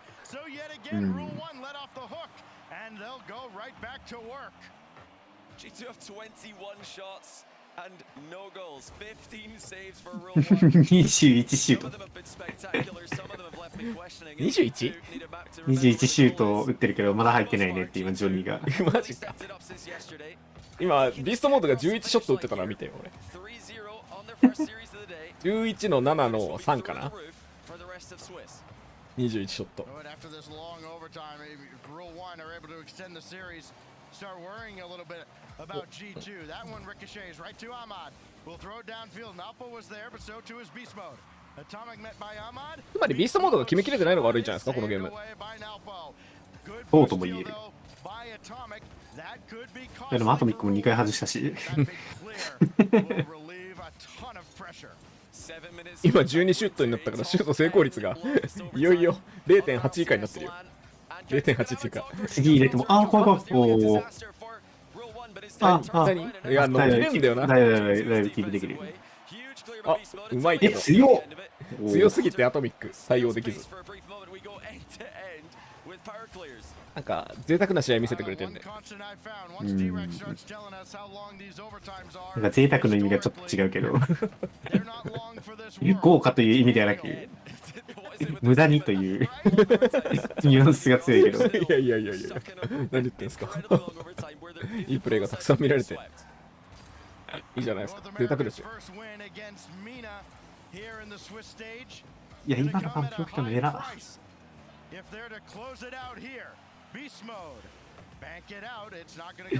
ついにはハイプライスって言われ始めたけど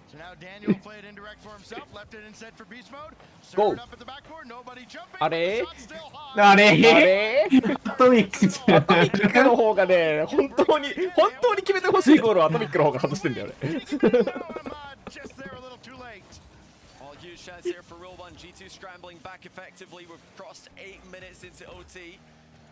If we can make 9 minutes and 4 seconds, it'll be the 4th longest overtime in RLCS LAN history. We're actually well on the way there. Both teams looking solid in the midfield. Here's Ahmad. No, Beast Mode again brings the fake and does some more as well. Great work by him. Helping G2 out of defense again. もうこうなったら20ショットでなってほしい。1人で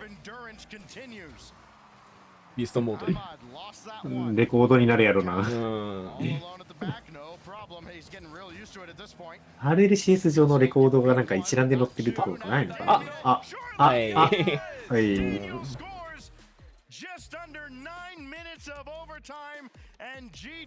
ニエルが行くとなんか決まるなって雰囲気が出るんだよな。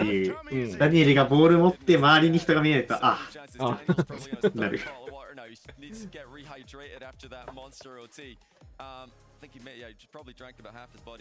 だってこれで、1勝1敗の、チームの試合が全部終わりました。Game 1 they had 0 shots to their name. Game 2 they actually had more shots than G2. When it came down to the third game, I think they really got a little. いやでもなんかルール1なんだろうな、去年でいうツイステッドマインズぐらいの強さになっちゃってる感はあるんだよな。G2 did not bring their most accurate shooting to the table.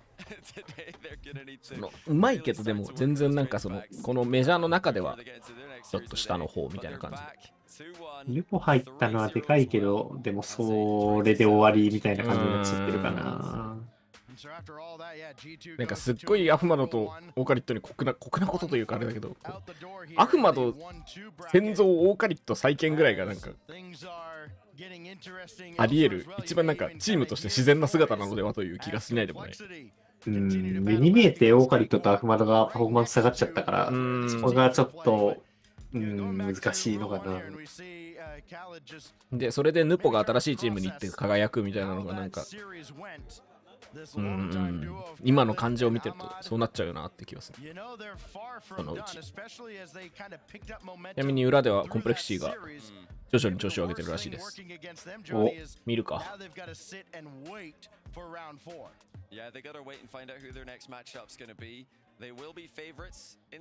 本当だ。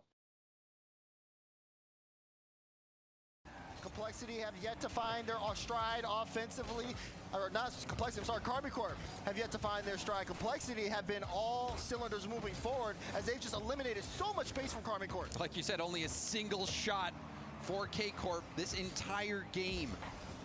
コンプレクシーは PRR、ドリト、レイズブル、カミンコープはエイト、ライズ、バティラ。カミンコープはもうほぼドリームチームを組んだと言っていいでしょう。ただ昨日はそれでもなおファルコンズに負けてしまった。なんか終わった後のライズのツイートとか見るとあんまりクオリティには満足しなかったっていうか、あんまり良くない、調子は良くなかったらしいね。あれで調子良くないのっていう話もなくもないがね。いやまあどっちかというとゲームをコントロールして勝つっていうのが結局根幹にあるから、KC の動きとして。そうね。なんかもういきなり自分たちの管理外のゲームに持っていかれて全部崩れちゃったって感じはすごいしたね。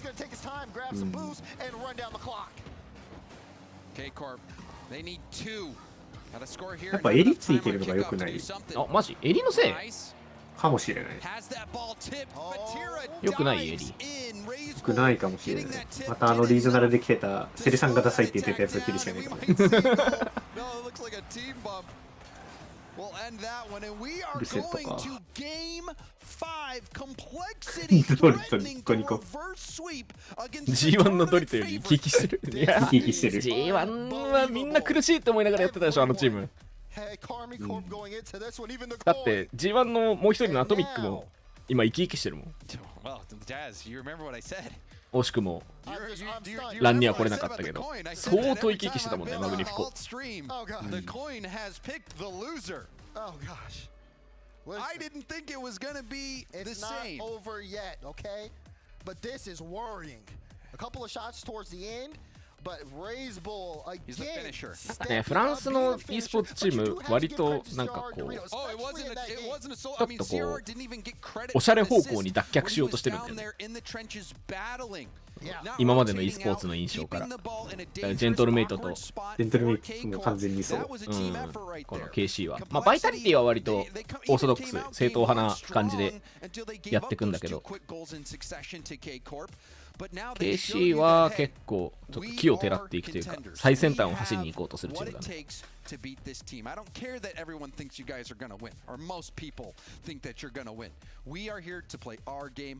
We believe in ourselves, and Raise Bull has been stellar, but this is what matters. The final 5 minutes of regulation. Who is going to win this game 5 and move on for a chance to have even better seeding and potentially that playoff bracket? Champions Field and What? あらら。ついにファーストがいや普通にやったのかファースト。やっぱ普通じゃダメなんだ。普通じゃダメなのかファーストって。普通にやっても失点するなら変わったことやろうって。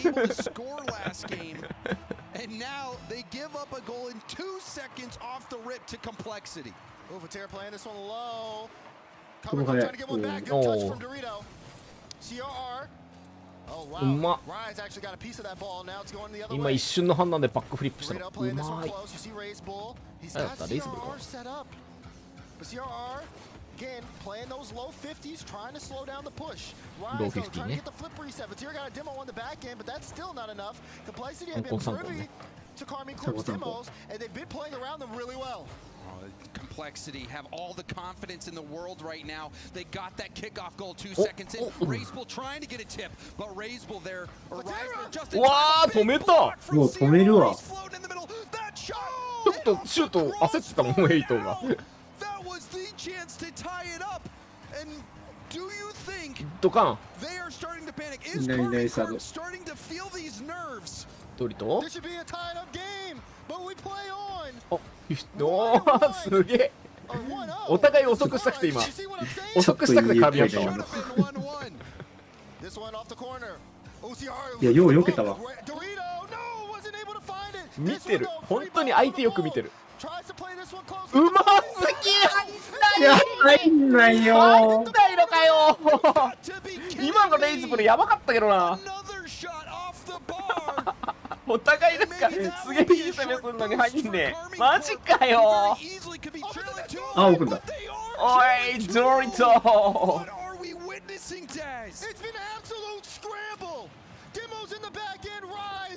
いや、爆発力出してきたね。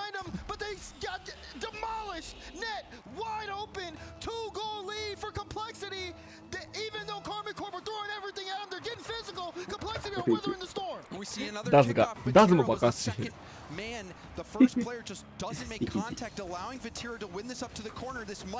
そっか、ライズもフェネックなのか今。ライズは奥田のイメージある、確かに。昨日もフェネックだったライズ。昨日はフェネックだった。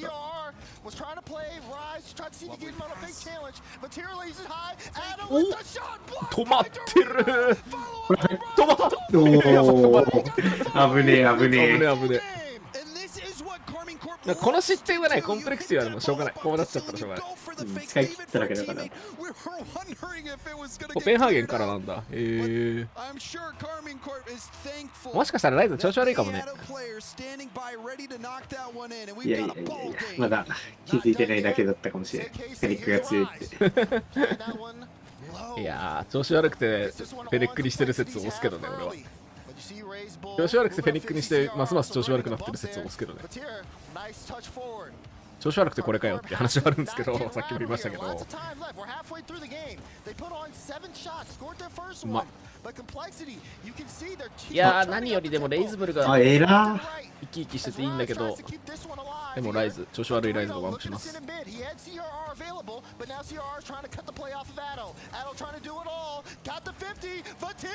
おー、入んない。おー、入んない。すっげえわちゃわちゃしてる。実況泣かせのゲームだよこれ。細けえ細けえ。俺これちゃんと実況してたら相当気力持ってかれてるよこれ。わあ、出た。And closing the gap. We are all tied up 2-2 with just 2 minutes left to play in game 5. This is ridiculous. This is really ridiculous. え、 Rise お off the bar again. How many times are they gonna hit the ball? いや、そうだよね。本当に言うね。マジでね、KC がね、言ってる通り、シュートのキワキワしか狙わないんだよね。They gave up a goal 2 seconds in off kickoff. Complexity had to not lose their composure here. Karma Corp have been ramping and ramping and ramping, and now it's starting to become a slippery slope. 逆転したけど、いやでもわかんねえなこの試合まだ。いや、これ KC 負けるとさ、ワン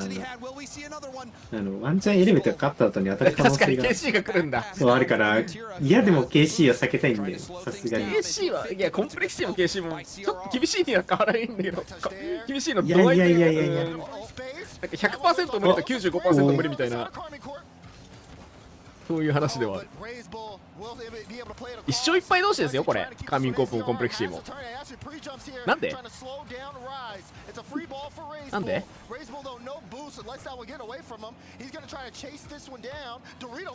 何そのプリじゃん。来た。マジちょっと反応遅れたなドリトが。ファーストプレイどうしてもいい。ういおーい。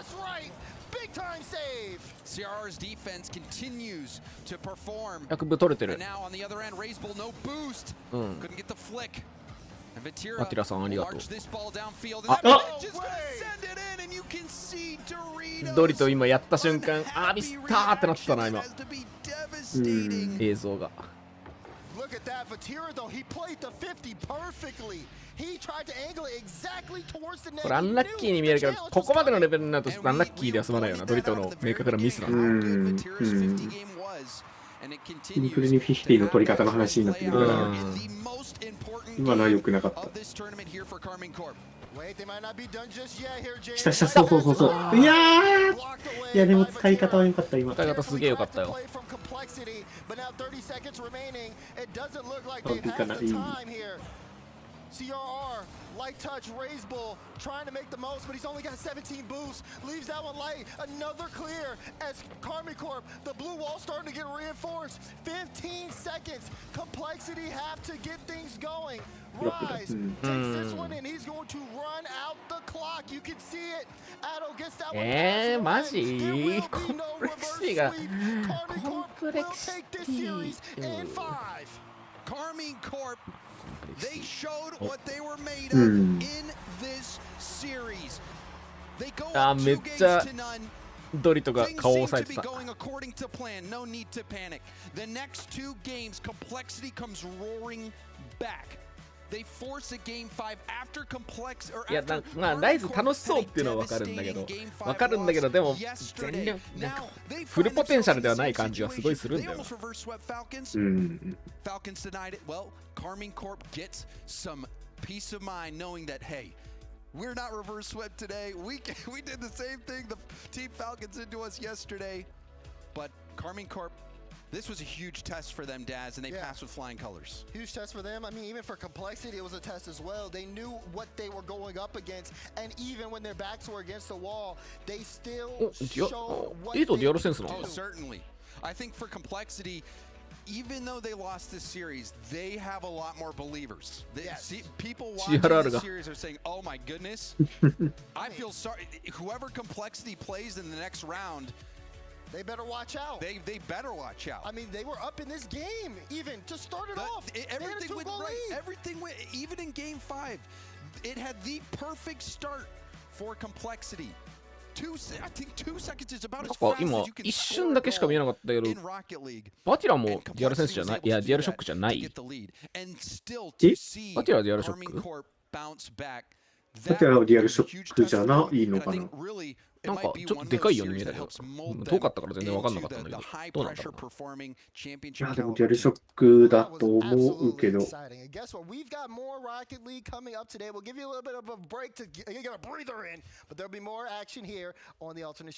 って。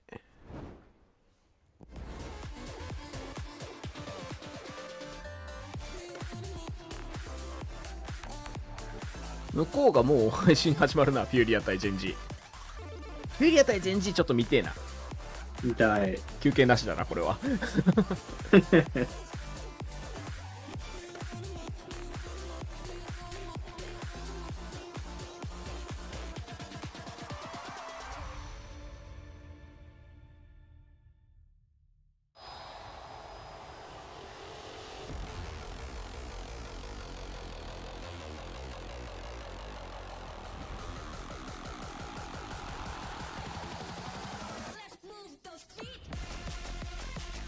いやでも KC にフルセットまでいけるんだったらやっぱブレクシティめっちゃ良くなってる。良くなってる。良くなってるマジで。やっぱ結局なんか言い方は悪くなっちゃうけどレイズブル次第だった感じはある。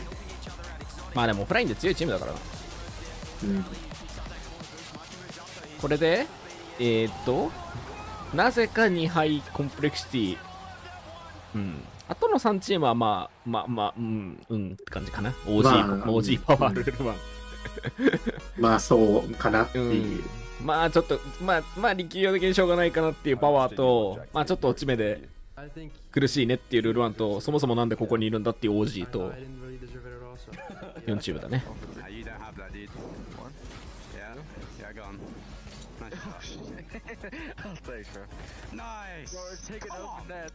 やってる。1V してるよ。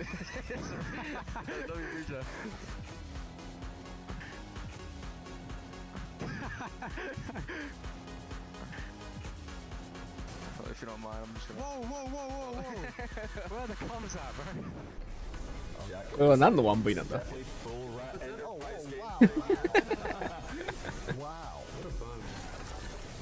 ァーストキラーと見る 1V めちゃくちゃ面白そうじゃない？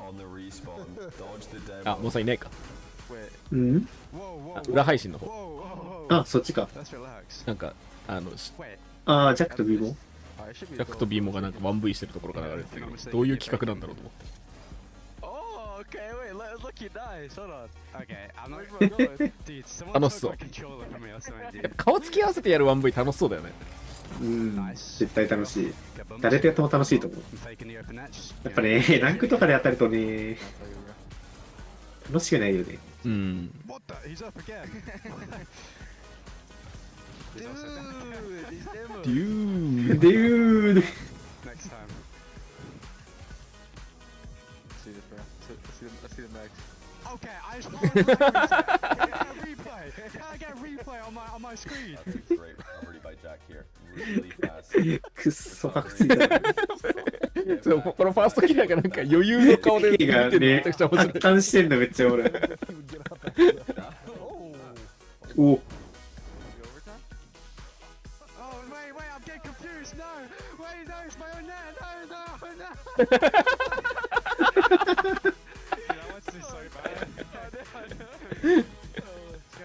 こんくらいなんかちょっと笑う感じで 1V してくれると楽しいな。come on. Beast mode, look, I know you're new to this 1v1 game, but sometimes you win some, sometimes you lose some, and it's just how the game mode goes, man. But yeah. なんでこんないきなり流れたんだ。ね。They find a way to win. Not only did they win G2, they won 3-0. Huge for game ね、平和だったね。 Swiss to get better matchups. So yes, I'm still not ぐらいは気合いとしてやってくれるんだったら楽しい。 何回でも見て。I've been a huge fan at times, okay? At times, just not particularly. Only when he's here. How long was there was probably like 20 calendar days in my 8 years. BDS. I remember that, Gibbs. Yeah, and was I right? He was right. Okay, Let's move on, folks. Let's take a look at the broadcast schedules that we've got on the two different streams we have featuring gameplay today. On the alternate stream, Twitch. あ、オルタネットストリームなのか、エルベット対パイオニア。まあ、あんまもう差ないからいいんだけど。まあ、どっちかというとリミットレスを移してあげたいんだろう。そうだね。昨日なかったからね、リミットレスが。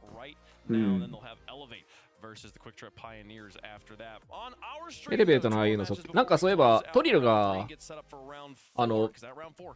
リミットレス対エレベーターのショーマッチやる。あ、ショーマッチやろうぜみたいに言ってたから、あれちょっと気になるね。やってくれるかな。なんならここでやってほしいよ。それこそ。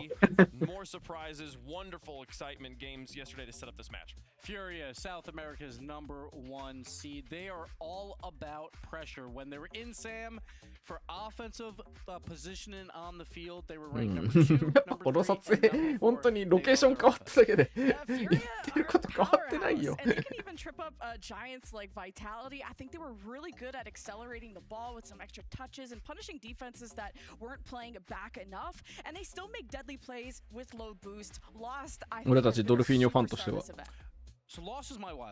俺はロストファンだよ。あ、そう。ロストが一番いいやっぱ。そう。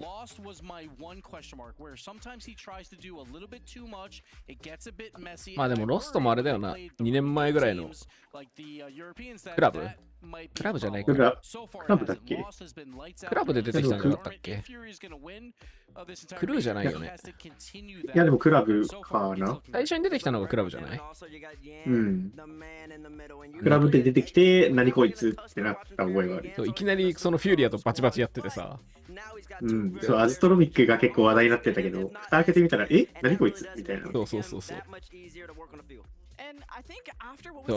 前世紀のこのヤンとバチバチに戦ってたロストが今では同じチームっていうのも激アツなんだよね、南アメリカ的には。普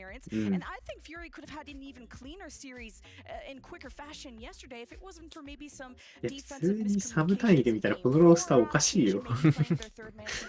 マジで。それはそう。そ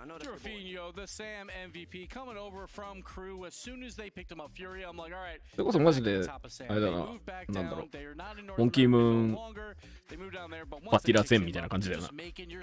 本当にそれと同じような。同じことしてる。一緒にはいる3人とも。フランスで言うとそう。あ、なんかクロニックも垢抜けたな。And yet now they're the number one team in North America. That's what I wanted to talk about, and I wish Jazz was here. Okay. But now this gives us separating Bates and I, because the conversation? Gen G have beaten G2 now 3 times in a row, and now I know yesterday went to 5, but they're starting to. やっぱあれなんじゃない？髪がちょっと上からかぶさって目にちょっと入るぐらいがいいプレイできるんじゃない？ロケットリーグって。いやもうダニエルやんか。その理論。ほら2人そんなやついるよ。ちょっとジャック足りてないじゃんまだ。もうちょっと伸ばせば多分全開になれると思うんだよね、ジャックも。全開。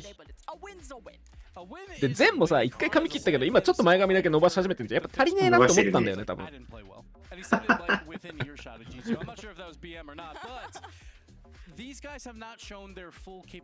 この人は多分メガネの縁が太いからそれでなんとかしてるんだと思う。NA as a whole is not looking good so far throughout this major. Listen, G2 did pick up the pace yesterday. I mean today, and they were playing really slow yesterday. So how much? 全部パーマやめたから負けてる説もしかしたらあるかもしれない。Made them not play offense. So I understand that the GGM1 versus G2 gameplay. 新世紀のフェアリーもすごかったからな。そうそう、ヤンは毎回帽子かぶってるから視界がやっぱちょっと邪魔される。視界がやっぱ苦しい。結構苦しくなってきた。そうかな。Excuse me, CJ on the pre-show gives him player of the day yesterday. Yeah. Saying like, wow, he has that potential. Yeah, he can definitely be the best player in the world at times. He's going to have to keep that up. Chat, let us know who you think is going to win. Hashtag FUR or GGM1, depending on which direction you're going.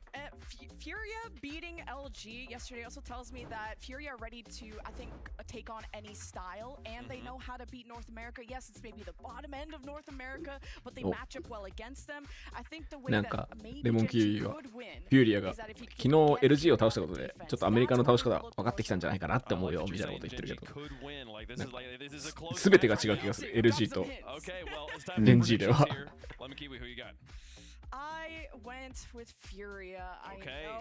いや、毛髪量と勝率が比例している説を強烈に返してきてるのがエクストラっていうやつがね。あいつはだからね。いやエクストラも帽子かぶってたな、そういえばプレイしてる時。そういうことだよ。いや毛量の話するのはもうフェアリーだよやっぱ。最近見た人は知らない髪だけじゃなかったからね、あいつ。そう髪もまあまあオレンジしか出ないじゃん。これ何Where we at, chat? Yeah, how's chat feeling about it? Chat's been doing pretty well so far today. We're split. This is the most split we've been up here. ボットかよって言われるよ。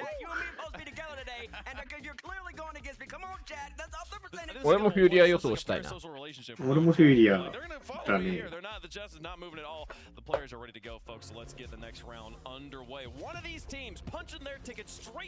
えば皆さんドロップの管理はお忘れなく。大事です。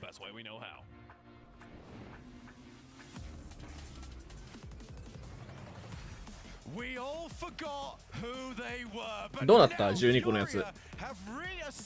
俺全く進んでない結局。俺も結局 61% のままなんだけど。やっぱりこれ何なんだ。みんなどう今回のロケリドロップ。なんかまばらのやつは進んでる。そう、なんか1時間、2時間ずつずれてるやつの方は進んでて、で、なんか12個ずらっと2時間が並んでるやつがあるはずなんだけど、そっちが進まないんだよね、俺たち。そう思えばなんかもう終わったよって言ってる人もいるし、4個ぐらい受け取り来たけどゲーム内は1個しか届いてない。不満載かもしれんな。そんなことある？俺さすがにちゃんと4個もらったけど、ちゃんとよくわからないやつが。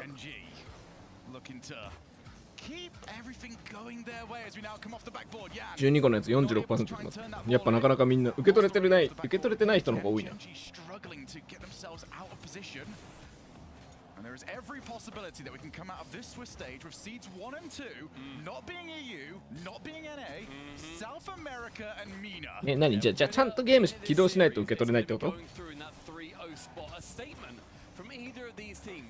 んなことあるか。俺受け取ってないけど一応進んでるぞ、ちっちゃい方は。なんか今回のドロップは別に受け取らなくてもゲージ溜まってるはずだとは思う。あれ違うのかな。Wanted to keep it away from the oncoming challenge, but unfortunately that direction also contained more blue players that were not in position to help it. あ、起動しなきゃいけないのか。いやでもエクシードさんとかは違うって言ってるし、まあ人によるのかもしれない。やっぱバグってるじゃん。バグってるだけなんじゃないか、それは。絶対バグってるだけだと思う。あ、いる。早い。こういうのはちゃんと押し込みに来るからな。偉いよな。ロストが通ってったせいでちょっとクロニックは飛べなかったな。うん、そう。And that's what you get when you're Furia. Previously, yes, you're going to have defensive issues where you are on full ball attack. You are going to be gunning down your opponent in every opportunity. Oh, that's a mistake. Big errors like that, you ミ cannot スっ be たけど、相手のチャレンジが早かったおかげでなんか助かった。うん。 Off the backboard, this match has been all about pace. No true flair just yet. Wanting to establish that they are the quicker of the two teams. Now the back pass and Jack. Wow, there is no shot he's missing. What a link up. Started with Jack in the midfield. Trafino again with a loose touch. Gets removed from the pitch. Chronic sends it back to the Englishman. Bottom corner is going to be his. Genji, a little old lead. And so far, the quicker of the two. If you can remove that from Furia's playbook, that is going to go a very long way. As well, we're going to see that player back very, very shortly. First killer, beat to the ball. Huge opportunity now. Yan, infield. Lost, takes control of the ball. Gets it! いや、賢いな、そこでディレイかけるの。 When they knew they needed to take the time. Complete poise. Yan, central and Lost. Chips it up immediately to the skies. Apparently Jack is utterly いや、結構バチバチだな、マジで。わかんないぞ、これ、本当に。 Already 4 goals in 2 minutes. Neither of these teams are baiting. This is a match to get the game going your way. Start off with everyone else starting to react to you, but this now has been the midfield. Trafino cuts inwards. やっぱドルフィーニャなんよ。 What a play from Yan. Backboard goes to Predator missile. Taps it back somewhat accidentally. ヤンにぶつかったアクシデントを先に利用できたな。うん。ね。 Defense has not had a chance to make saves. Both of these teams are committing to that midfield because the third man on these teams doesn't want to be left stranded. Now at the backboard, yet again, for apparently Jack. Backboard bumps. Oh,偉い。 Double shots coming through, but Trafino removes first killer from the pitch. Now Lost is down the other side. First killer respawns, leaves it for Jack. Yan now sending it long high midfield. It's only him. あ、ヤンっぽい。ヤンっぽいがさすがに無理。Lost is going to be there to come in for the second chapter, but Chronic can clear it away. A reset from Trafino and a save sidewards, but continued pressure on Genji, and it is looking sketch. Boost total is so low. Apparently Jack's the only one that's got anything. He's back up to 100, but he needs to be the player. なんかドルフィーニョが死ぬほど荒らしてる。あー、でも無理か。 Messy offense so far, but Furia are bamboozling every single Genji been on player. 0 for 20 seconds. It's his chance to get the ball at least. A corner boost does spawn. He leaves balls, goes boost. It's a good plan because Chronic was going to be able to pick it up, but Trafino sends him away. First gonna catch it, sends it down actually. Lost didn't commit on that. It's a little bit awkward for Genji in the defense, but now they push out offensively. Good block. Who's going to be first to it? Chronic looking for the back pass. First kill. お前。いや、偉い。この細かいパスのつなぎ方よ。 And that was outstanding. A triple threat from the North American second team. Their second goal was a passing play, and they've just made it one step above. Outstanding moves from them. 3-all. Minute 45 remaining. And a nice kickoff strat here. Leaves it to Yan in the backfield. But in the mid, no one's going to be getting there until Lost does, as Chronic does not want to commit too early to it. Sends it long. Midfield again to Lost, to Trafino on target. 危ない。危ないよ。あー、でも止まり方。おお。めっちゃ止まっちゃってる。苦しいぞ、ここから全然前に持っていくの。いや、ブーストはあるから。ブーストはあるけど。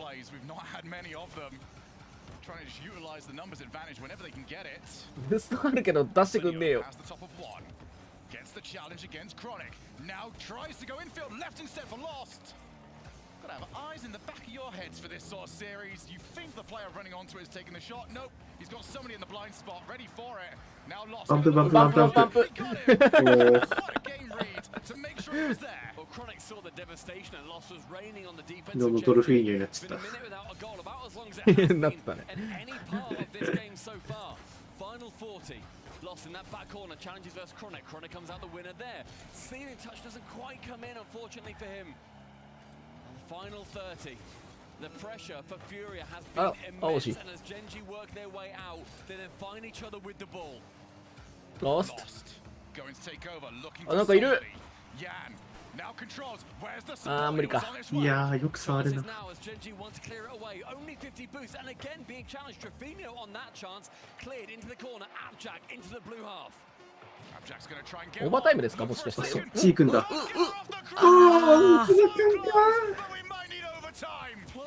怖っ、おう。熱いなー。No fancy kickoff straps this time as first killer has boost, has ball, goes to the ceiling, and Oi. is going to shut him down. Looking for the infield pass.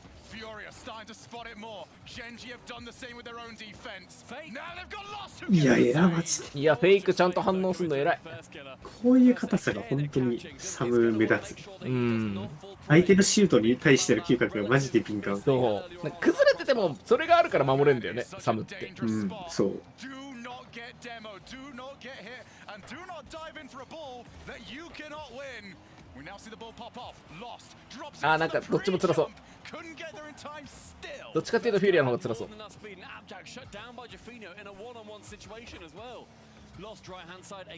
や、偉いなー。あー、50取れると思っちゃったー。思っちゃったー。And that is just game one. Stumpy, I think we're in for quite the ride here. Good lord. Right, that was good. Hello everyone, I hope you're well. Yeah. That was nice fun game number one.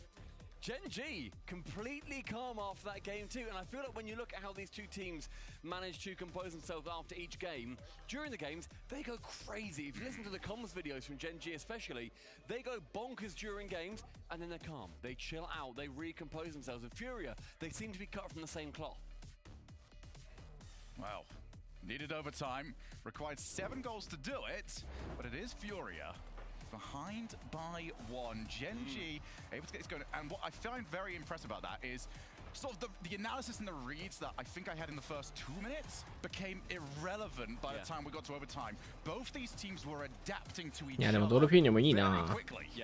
うん。ここフューリア取りたかったねは間違いないんだけど、ただフューリア、今のフューリアはこっからでも全然盛り返していけるだけのエナジーと勢いがある。That game was a little bit scrappy at times, but the form that both teams are on, they both deserve to go through 3-0, but they literally can't. It is brave Rocket League from both teams, and something that we've seen more and more. We go back to that Falcons versus KC overtime yesterday.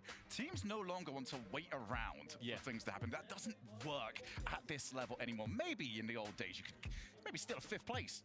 ライズはさっきの試合でももっと早く決めれればよかったんだけど、できなかったよみたいなこと言ってる。I mean, no one's ever won on defense, and both these teams are fully offensively minded. Fury especially, that's how they've done so well in Sam at the moment. That's not a defensive region. うま、惜しい。Time and time again.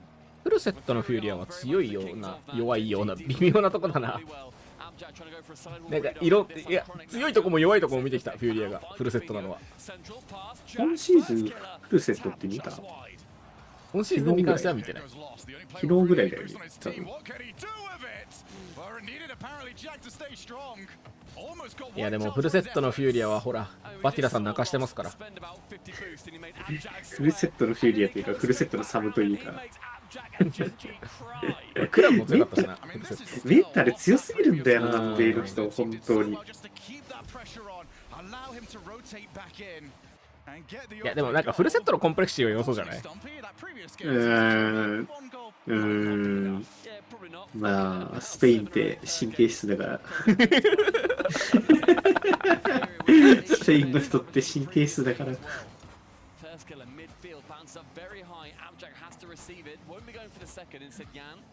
Tries to go for the catch. Jafina isn't going to be tapping it on, and Lost has been everywhere on this pitch, offensively and defensively. You see him there chasing a couple of demos too. For many, yesterday's MVP. I mean, their win was against Vitality. Yes. It has been a really, really good 24 hours so far for both of these squads. That boost missed, however, for Lost. Not going to be something he's too happy with. Yan takes over. Kind of history from Yan when it comes to these live events. That's first killer. Narrative voice getting demoed. And is anyone going to get back? Yes, Lost just stretches to make the save. But apparently Jack asking questions of the defense, making sure, keeping them honest. うまい。 Yan with a いいそれ入んの the target, but first killer shuts it down before Jafina can squeak it in. 入んのっていうのはリセット。おー、リセット。なんかめちゃくちゃ早かったからリセット入ってないかなと思ったんだけど、入る。なんか俺のロケットリーグだと入らないんだけどさ。あ、サムだからね。ああ、サムだったら入るのか。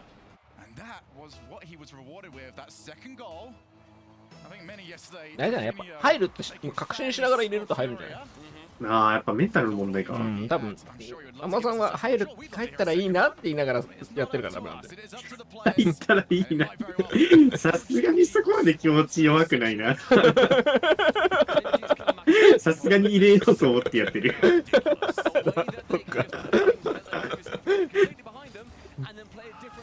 すげえ謙虚な人じゃん。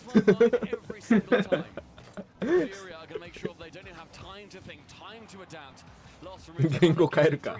言語変えたら入ったらちょっとウケるな。何も読めなくなっちゃうと思う、さすがに。何も読めなくなったことで逆に集中できるかもしれない。おお。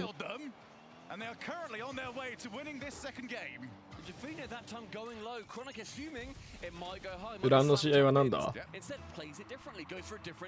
ァルコン M8 とか？ファルコン M8？これで M8 勝つといよいよ全てが分かんなくなるね、このメジャー。もう何も予想できない。何も分かんなくなるわ。無理無理無理。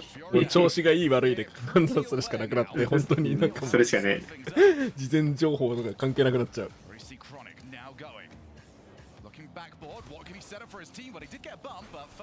そういう意味ではちょっと M8 に勝ってほしいと思っている。Opportunity for Lost again. Can't get too much further than just past the halfway line till Jafino smashes his face into it and makes sure that point is sent home. And the worst thing Furia can do right now is give Gen G space. ブラジルの公用語はポルトガル語らしいですね。おお。スパニッシュじゃないんだ。こ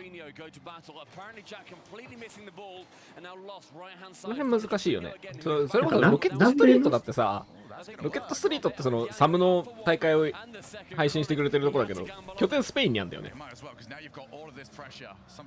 サムから配信してる。上の方がスペイン語使ってるイメージあるな。うん。下の方は大体ポルトガル語。っていうかそもそもあれでしょ？アルゼンチンとブラジルで違うでしょ確か。みたい。うん。そう。一番でかいその2つの国で違うし、チリはどっちなんだっけな。結構難しいよね。あ、でもなんかそのスペイン語らしい。ロケットストリートやってる友達にその辺聞いたら、いや、言語が俺たちはコミュニティを作ってるからって言って、ああ、かっこいいなみたいなことは思ったんだけど、でも言語が作ってるにしても、でもポルトガル語とスペイン語は違うんじゃないのと、全然そのツッコミはできなかった。まあ多少似てるのかもしれないけどね。うん、なんかヤンさん似てるっぽそうではある。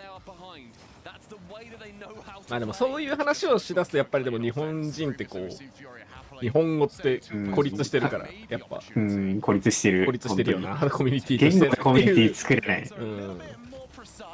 ということで皆さん英語かフランス語か勉強しようか。ポルトガル語ね。ポルトガル語かスペイン語か勉強しようか。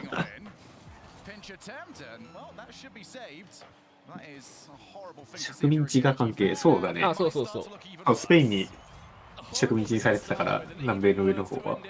スペインかポルトガル語がその南米を植民地にしようっていう時に一番海洋国家として強かった。それこそ黄金時代だから。どっちに植民地にされてたかによってとかね。それこそちょっとさっきの話だったのフランスの植民地がモロッコだったし。あ、そうか。そうそうそう。言われてみればそうだな。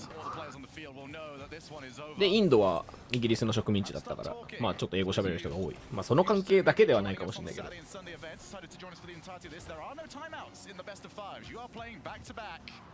And it's all about making those adjustments as quickly as you possibly can. We already know Gen G can do that. Question will be, will they be able to do that? Because Fury. いやでもロケットリーグプレイヤーも結構日本語喋りたいっていうプレイヤーはかなり多いからね。結構仲良くなるチャンスではあるよ、言語学習は。海外プロ結構日本の文化好きな人多い気がする。うん。アニメとかが好きなんだろうな。いや、まあ本当漫画見たい、アニメ見たいで日本語さっきもね、学んでたからね。ああ、まあアジアも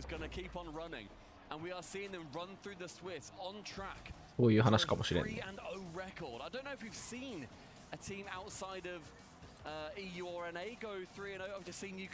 ンガポールとかあの辺が英語流暢なのもそういうところの流れがありそうだし。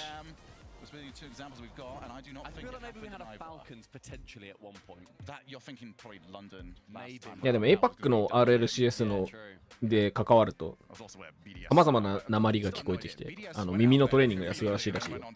あ、ロスト19歳です。おめでとう。おめでとう。Nice birthday treat would be getting out of here a bit early. We'll do a birthday buff. In chat, of course. Happy birthdays to Lost. Let's make sure that we're giving him the best birthday he can get because he is currently trying his best to put the cherry on the cake of the Swiss. Be very impressed by the way, chat. If you can all coordinate to get まだ自分の誕生日覚えてるんだろうな。going on the song. My hopes are not high, but 年齢忘れるんだよな、普通に自分の。気になんなくなるからな。そう。27だっけ ?28 だっけって言ってた覚えある。去年。引っかかるな。アジアの RLCS に関わると、日種のインドな、日種と、まあ、アブスクレイジーとかのインドなまりであったりとか。あと、まあ今はいないけど、エイクとか、シグムスとかは英語、もうアメリカ英語だし、あとはイギリス英語を使う人もいたり、あとボヨロがアイリッシュ英語だから、一番訛りのひどい英語を聞けるという話もあったり、まああとオーストラリアだよね。ユミとかがオーストラリア英語だから。ホーミーとか。おーめー。ホーミーもそうか。なので、いろんな英語が聞けると評判です。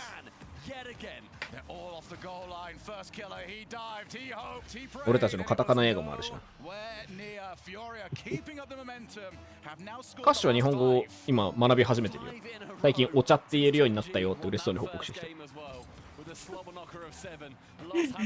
その惜しい。結構やる気あるっぽいよ、カッシュは。ギブみたいな感じになってる。あとアクアも勉強してるらしいよ。アクアが日本に来て本当に怪しいチーム組んでくるかもしれないよ。いやアクアに誰と組んでもらう？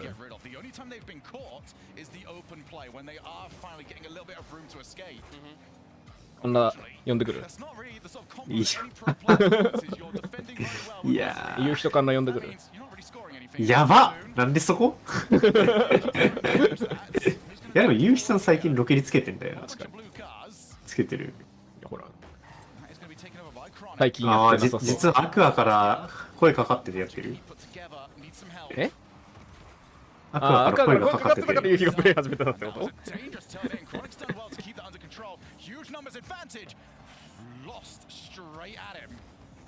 アクア来たら誰組んでもらう？いや、まずリアライズになるんですよ。でも。モイストデカールにカタカナあるのはなんでだろう。まあなんかなんだろうな。どうなんだろう。まあモイストの誰かが、まあそれこそカッシュがいたからカタカナが入れてるよっていう話がもしかしたらあったかもしれないし。まあ単純にフランスっていうか、モイストは違うか。EU はっていうか EU 圏でも好きな人は好きだからね。運営陣に入れてどうする？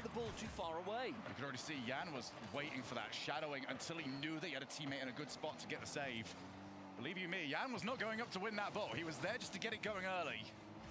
Apparently Jack now has a little bit of time.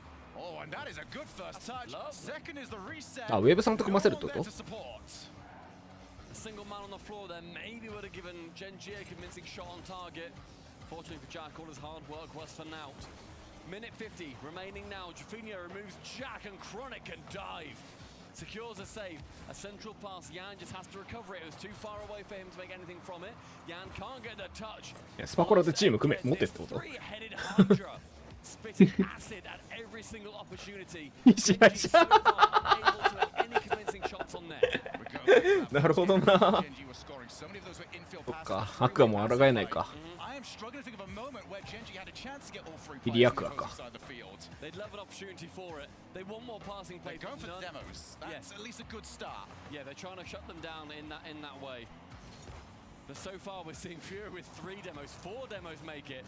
でもスパコラでチーム組んだらハードが弱いんだよね、うちのチーム。ハードがいやもうジョンゴリを育てるしかない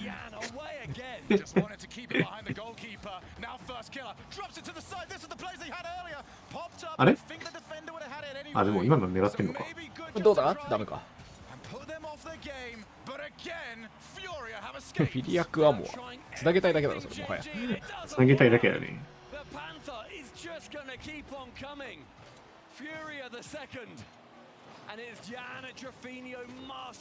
いや、勝てそうだね。うん。やっぱ勝てそう。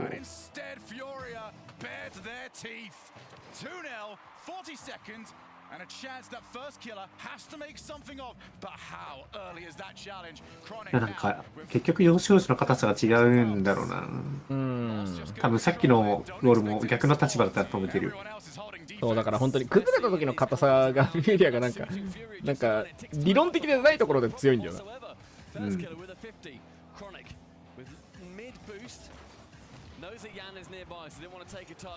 そういう苦しいシーンを作るっていう意味ではジェンジーも作れてるんだけど、なぜか止まってるせいでこうなってる。Everything on the line for them to go 3-0 in the Swiss, the first time for any team from South America. Double qualification points, and unless we get something here, 10 minutes without conceding a goal. Gen.G need answers, and they need them fast. And bear in mind, in the Swiss, there's no opportunity for these timeouts. There's a time for big brains to start some big yapping. Time for some big talk, and that is not the sort of image that indicates it. On the other side, Furia, they've got plenty to say. They are playing the sort of Rocket League that made everyone believe that that was a team that could become world champions. The org has been here before. The players have been at this level, but maybe outside of one particular chap that we know, the world hasn't quite believed like this. Gen.G, though, their opportunity is still very much in their hands. Bear in mind, they lose here. Either of these teams lose here. They just go then into that 2-1 side of the bracket. That's where Swiss is relatively forgiving. They've set themselves up for success early. The only way that they can lose is by getting reverse swept out of the Swiss. But that's still a long way off. Gen.G still very much in this game. It's just Fury are controlling. なんかライズがめちゃくちゃ煽り倒してる。さっきのコンプレクシティの試合でなんかゲーム5でリードを奪った瞬間、いやいやお前らは Day3 までいけねえよみたいな感じの煽り倒しをしている。急に何なの？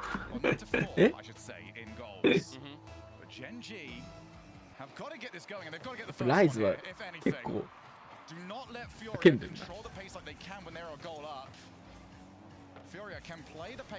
シフトが24分前に投稿してるから気になってる人は結構煽ってるよ。ああ。あ、動画ね。うん、動画。 Intelligent but unhinged Rocket League. Yeah, It's how I put I it. know you're thinking, but what are you thinking? Oh my goodness, Jan's there. Jan scores!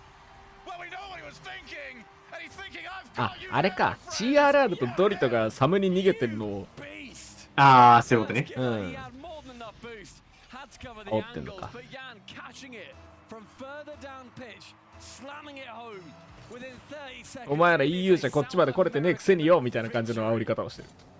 So Genji now have to fight back. Already launching first killer. He's tried to do that sweep across a few times. He's not found anybody. Now they need a player up, but apparently Jack's gonna play the defensive role. こういうのもな、バンプ食らわないでボールキープするもんな。 Drafinio goes, wins, beats first killer to it.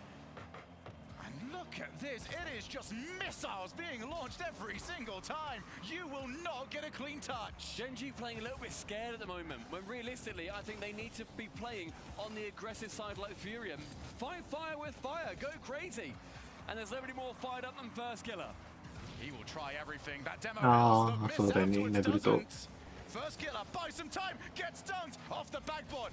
Apparently Jack would like to have given that to first killer, but with 12 boost, there's no magic in the tank. Now goes Chronic. Looks for the ceiling. Even the ceiling is covered. If it's that difficult to get control of the orange side of the field ceiling, how difficult is itいや going to be 勝つな to これ score in the blue goal? なんか GG がシュンとしちゃった。 But it's Drafinio on あ、 target. あ、 Misses お it. And ー Jack needs うわーなんとか。なんとか。 But not back quick enough, and Drafinio are so many いやでも questions この that he could ヤンの answer. タッチミスもなんなら良かったのかもしれん。 Jack sees he doesn't get the touch. 正直きつかったじゃん。 Angles in the air, gets a relative tap in. でもジャックはそれをもう完全に警戒するしかなくて、 And on target. この状況で。この何をしてくるかわからない。あれか、あそこからでも決めてくるかもしれないっていうフィデに対して飛ぶしかなかったんだよ。 Before he played the bull, he knew where that was going. That's a problem when the defense knows what you're doing. 裏はどうなってるんですか？裏は。 あ Even あ、 that's not going to go in. あ、メイトが1本取ってる。で、すげえオーバータイムしてる。 Chased up by Lost. Have to do a player count. いや、これメイト勝つ可能性もあるな。 Blue cards, cards on the field. There is not. There is only the 3 of Furia.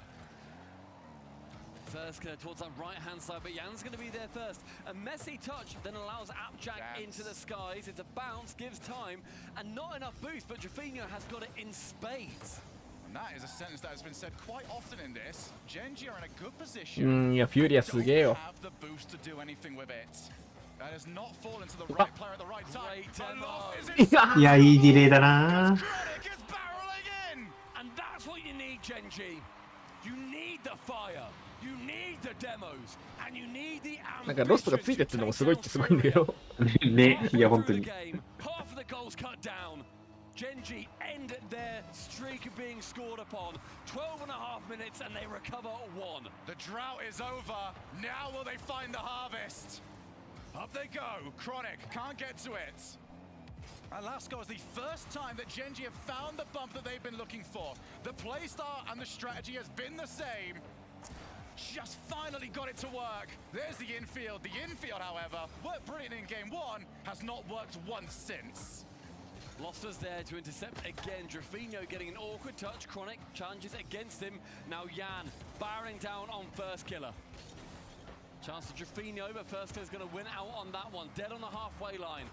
Chance again.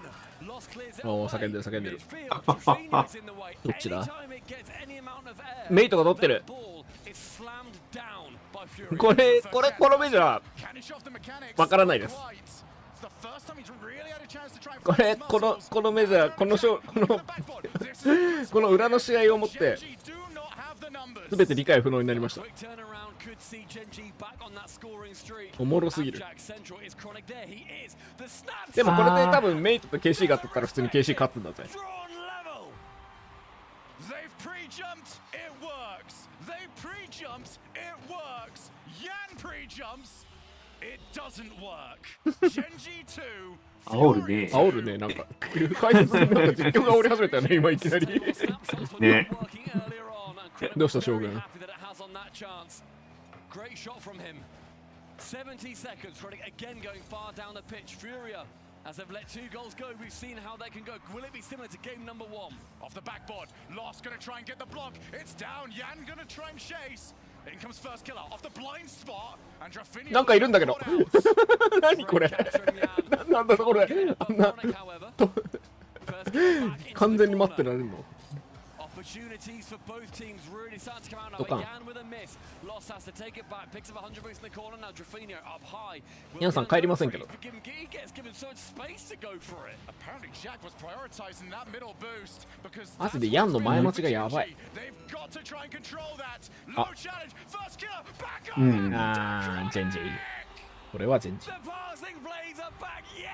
れ土壇場での落ち着きようっていうのは本当にチェンジすごい。うん、ちゃんとゴール前でキュッてブレーキかけるプレーが多くなってきた。うん。相手のプレッシャーが速いから。いや、そう、このサムのそのわけわからんディフェンス力を崩すのはこれなんだよな。まあ、ちゃんとやってることを徹底して早めにプレッシャーかけてるだけだからな。うん、その精度が高いっていうだけで、結局かわされちゃうと。そう。やっぱかわすプレーがサムには効く。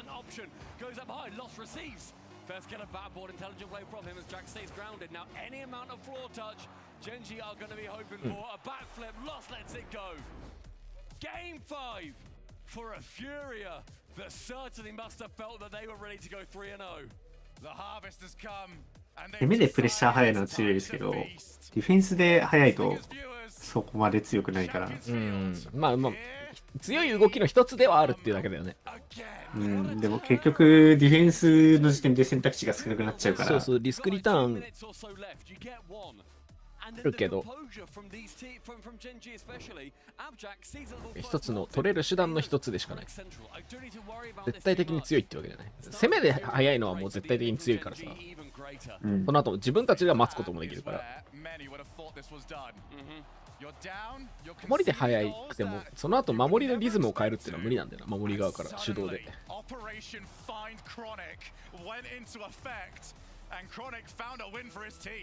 The reset start for Chronic 2 actually fakes it low and then the 50 over towards first killer it was, not Abjack. I didn't realize just how much of that play developed all from Chronic. Gets the reset, fakes it, goes low and then gets the 50. Rewarded with a goal out the end of it. And again, we mentioned the composure from these teams. You would not know this is about to be a game 5 to go 3-0 in the Swiss, secure a quarterfinal spot, a top 8 in the world. Yet here we are. History on the line.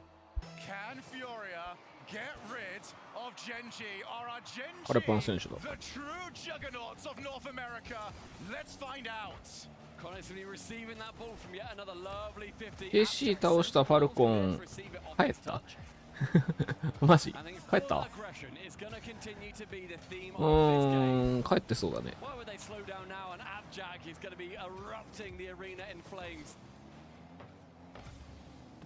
そうなってくるといろんなことが考えられるけど、まず一つは M8 が一番強くて、その次にファルコンズが強いっていう、まあ試合結果だけから見た順当なパターンね、これが。お、ち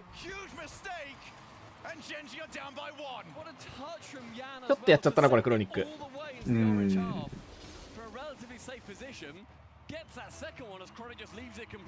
そしてカーミンコップが調子悪いだけというパターン。あれなんか返してんだけど、なんか何か言うたびに点が入ってくるんだけど。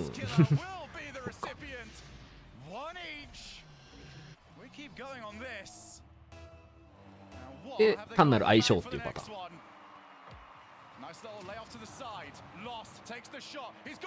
狙っていい。いやー、でも止めたいよな、今のは。なんか急にゲーム荒くなったね。止めたいね、これは。うん、確かに相手が早く打ってきたらそこなんだけど、そこまで強い球が打てる体勢じゃないから、いや、まあそこは冷静に見たかった。ちょっと焦っちゃったな。ファーストキラーでも焦る。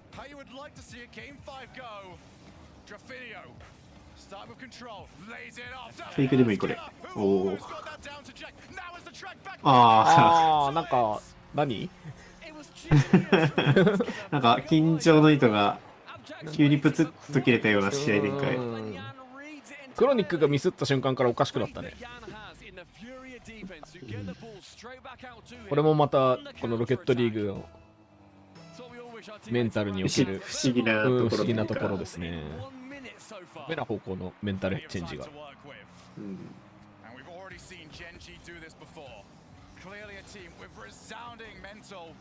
あ、ああ、偉い。いや、偉い。さすがやん。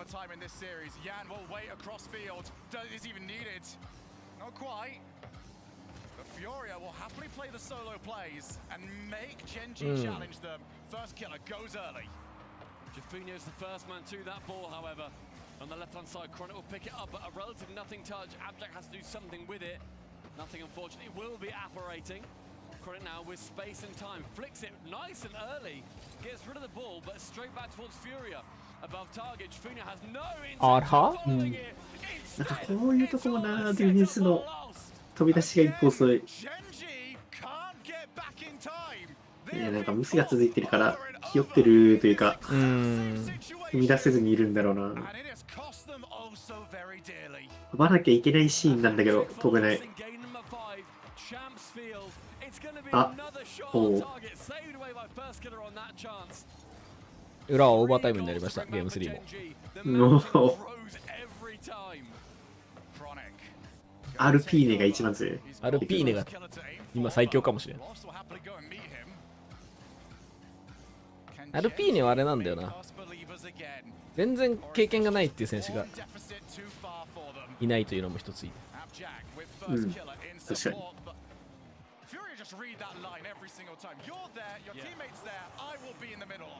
あ、加藤がバンプ。BDS はやっぱりどうしても一人期待のルーキーがいるからな、ドラーリーが。そこが頑張ってくれるまではちょっと辛いかもしれない。期待のルーキーであろうともランでは初回は厳しいんだというのはさっきも言ったけど、ゼンとダニエルが証明している。いやでもスフィンクス、いやでもスフィンクスの初得点もドラリーが決めてるから。あ、そっか。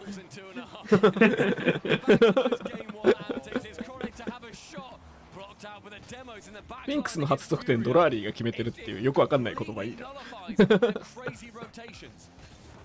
世代の話みたいになってるな。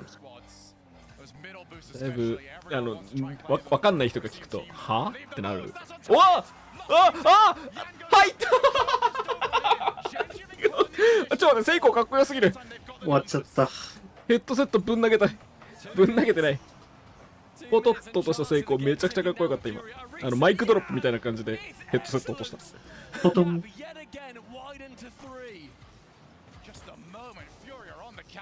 そっか、ジェントルメイト最強か。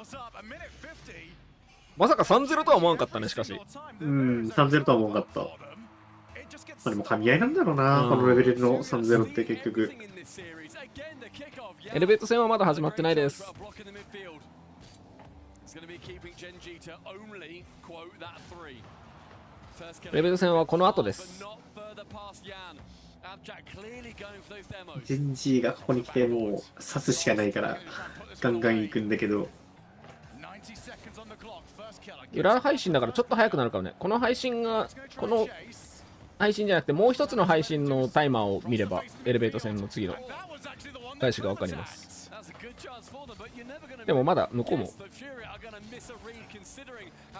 あれしてるかな、終わった後の映してるかな。Two players on Genji committing to that ball. Sent long. Jaffinho can't get anything from it. Chronic up for that double, but Yan, it's a second man to it. You're gonna need the outplay. There is no world where Furia are not. ジェンジー早く攻めなきゃいけないのはわかるんだけど、ちょっとなんかちょっとやりすぎ。安くなってるよプレイが。そこまで急がなくていい。あ、ファーストキラーが頭蒸れてきた。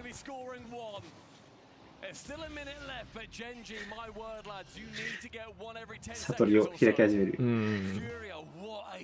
マジで FK なんかな、負けてても外から見てるんだよな。なんかなんかもう達観してるよね、こいつ。本当に、本当に。何なんだろう、この、落ち着きじゃないけど。やっぱあれじゃない、禅の修行とかしてんじゃない。お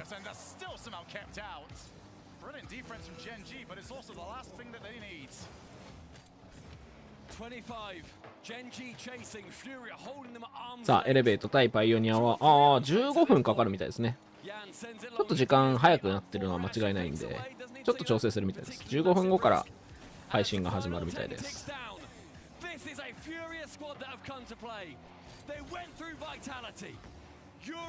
マジか、メイトとフューリアがストレート勝利だって予想した人いるのかな。どうメイトとフューリアってありえるなんか予想してた人いると思う。フ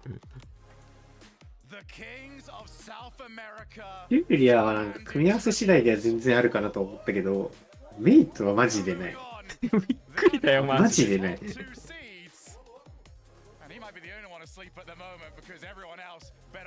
ね、ゼロ説あるよね。まさかだな。いいとは思ってたけど、それとこれとは話が違うじゃんって。いや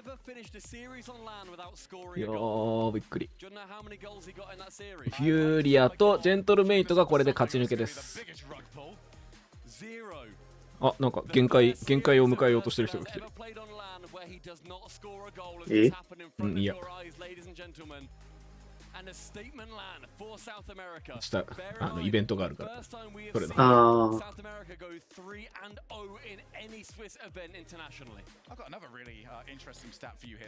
これで、ジェントルメイトとフューリアが勝ち抜けで、G2、BDS、バイタリティ、KC、ジェンジー、ファルコンズ、この中から次のマッチアップで、コンプレクシティ、OG、パワー、ルール1で、おそらくルミナシティと、いやわかんねえな、リミットレスの可能性ちょっとあるけど、ルミナシティとエレベーターになるんじゃないかなと思っています。そうだね。ルミナシティが一番上だから。We are one。いやー、We are one。4エレベート。4エレベート。We are oneってなんかちょっと懐かしい響きだな。なんかよくわかんない。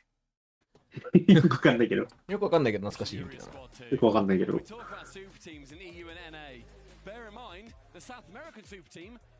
LG そんな苦しんでるんですか？苦しんでるね。苦しんでるっていうか何もできてないね。なんかね、リタロスとマジックベアはいいんだけど、なんかめちゃくちゃいいコミットをしてくれるわけじゃなくて、でじゃあチーズにやっぱりキャリーを期待したいんだけど、そこまで出てないね。だから3人ともなんかまあまあなプレイをするだけの3人みたいな感じになっちゃってる。フューリアはカメラ大好きだからね、カメラサービスしまくるよ。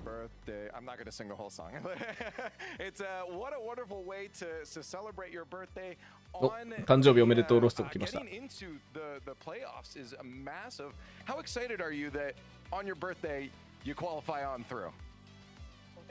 Quão animado você tá de comemorar isso no seu aniversário? Pô, é algo único, né? Você passava playoff no. 本当になんかメガネかけとか変えないで、印象が違うよね。全然違う。Acho que é quase impossível de repetir. Tô muito confiante que vou ganhar esse meio. He said that it's very special for him because it's the most difficult major for him that so far. Right. So get 3-0 on his birthday is like a major accomplishment for him too. 一番難しいメジャーだと思ってたからそこで勝ち抜けたの嬉しいよ。誕生日だし。Por que é tão difícil esse major? Eu acho que é porque todas as regiões, Europa, MENA, SAN, A, montaram um super time. Então, tipo, todos os times de todas as regiões têm super time e tá muito difícil de ganhar. Every region, North America, Europe, and everything like that, made like a super team, like a selection of big players and これ通訳してる人がポケットに突っ込んでるのちょっと面白いな。top players of the world are here. どこら辺がすごい難しいメジャーなのかっていうところに関しては、まあ、どのチームも本当にスーパーチームを組んできていて、どこのリージョンも勝ち抜くのが容易ではないところだね。Can you tell me maybe which one was harder? Maybe tell me which one's better? 一番難しいチームは Vitality. Vitality was harder. That's fair. Okay, I just had to lay it out there. Talk to me about this game specifically. I felt like you guys had a lot of free space on the backboard sometimes. Is that something you recognized and took advantage of, or was it natural? 後ろに結構空間が空いてるシーンが多かったけど、あれはもうわざとやってるの？それとも自然にああなってるの？ Eu acho que foi mais na hora da pressão mesmo, a gente acaba não reparando muito onde tá, mas é algo mesmo que a gente tenta manter a defesa e o ataque equilibrado, então sempre tem um mais atrás e dois atacando, então a gente joga assim. We almost of the time had to balance between the attack and the defense. We had this very established between the team. So we took this as an advantage to put two on the front and one at the back so we can leave space for the team to make an error. 結構計算してやっていて、で普段はバランスを前と後ろでオフェンスと失敗がバランスを取るって言っている彼らにとっては本当かって感じだけど、でも前に2人置いて後ろに1人置くのがやっぱりバランスとしてはめちゃくちゃいいから、それを重視してはいるから、その結果かもねって言って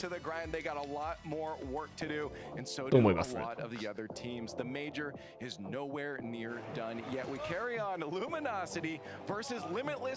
本当に本当にバランスを取ろうとした結果があの前がかりなフューリアなのかどうかっていうのはちょっとどうなんだろうなって感じありますけれども、さてそれじゃあこの後は一旦時間を置いてRL スポーツの方のチャンネル、このエレベート対 KCP こちらの試合をみんなで見ましょう。10分後にお会いしましょう。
さて、さて、さて、さて。始まりますよ、エレベート戦。ここのために。寝てた人いるんじゃ、寝てる人、みんな起きたかな？起きてますか？起きてますか皆さん。起き上がってください皆さん。してきたな。誰だっけ寝るって言ってたの。誰だっけ誰か寝るっつってたよな。寝るって言ってた誰か。おはよう生がいる。あ、なんかこっちもメダル持ってきてる。ダ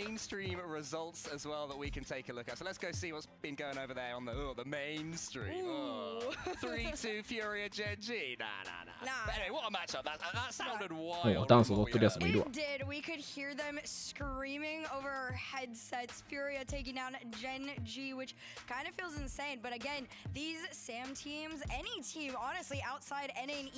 あ、そういえば俺、あれだな、この配信タイトルの0時から予定を変えるの忘れてた。あ、確かに。まあでもおかげでみんな0時に起きてちゃんとこの試合見られるんだろう。見れてる見れてる。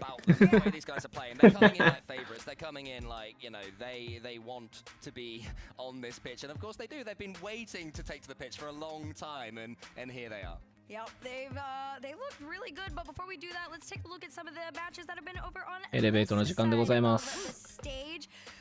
We saw the Falcons and Gentlemates won, but Carmine Corp got taken to game 5 by complexity. More craziness. More craziness. I know. I mean, this is the Sam's second team just showing against Carmine Corp that they are not here just to be swept away by EU #1. Those days are well and truly over. It's getting more and more exciting, right? International Rocket League better than ever. Oh, it really and truly is. I've been watching this game for years with you guys. This is the first time I feel like これ見たら出ます。え？負けるってことですか？エレベートが。え？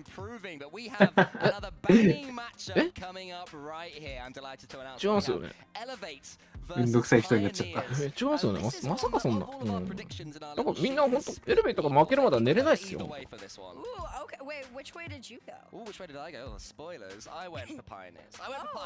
まあでも勝ったとして次の試合。いやでも即やんのか。いや無理か。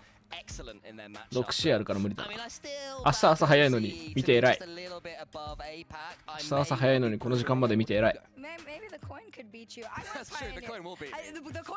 あったらラウンド4がアッパー側から始まるから、ちょっと時間空いちゃうかな。結構時間空く。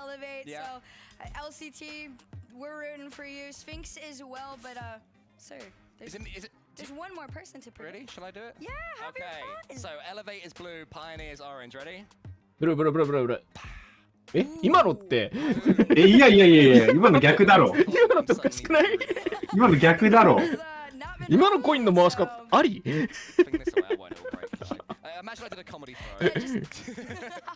これあれか？こっちの配信だと青を出し続けなきゃいけないのか。なるほどね。あ、そこでバランス取ってるもしかして。In blue and Pioneers in orange. I mean, you were saying that. Actually, did you say your prediction for this one? Pioneers. Your Pioneers as well. So after you were judging me for my Pioneers picks, I know coins gonna. いやでもお互いのチームのあれがかっこいいな。チームデカールが。パイオニアの今回のユニフォームだいぶいいな。ね。おしゃれ。びっくりして。フィーバースクラブアンフィス。俺はアンフィスがやっぱちょっと注意すべきプレイヤーかなと思うけど、どうすか？うん、この中だとそう。フィーバーっつったの俺、ファイバー。ファイバー？フィーバーとファイバーいるから。そう。ちょっとちゃんと呼び分けないといけない。さあ、ケビンです。そして LCT。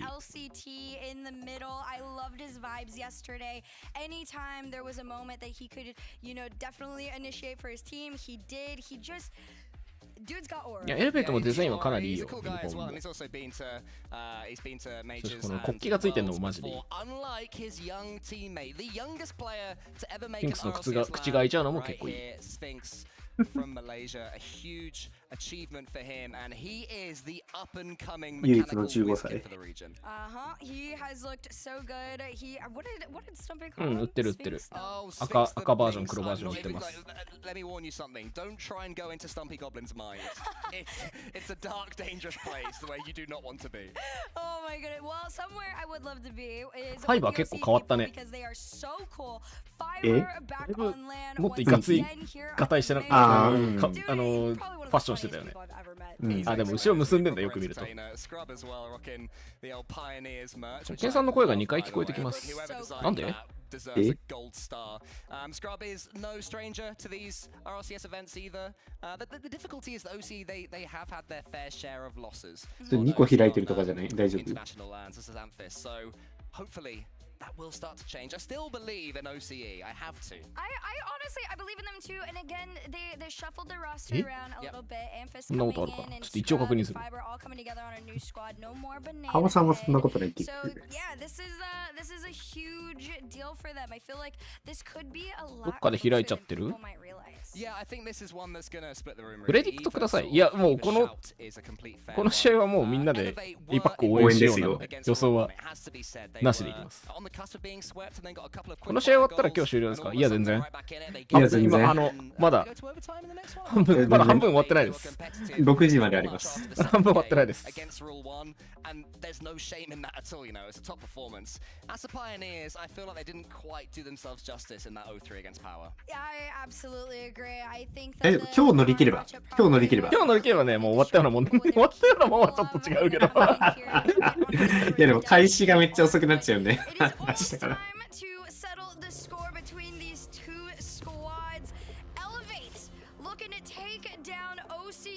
今日3試合目まであるよ。勝ち残った場合、最大。うん。そう。ラウンド5まで今日で終わらせるから。今日スイスラウンドの、今ラウンド 3で、この後ラウンド5まであるから。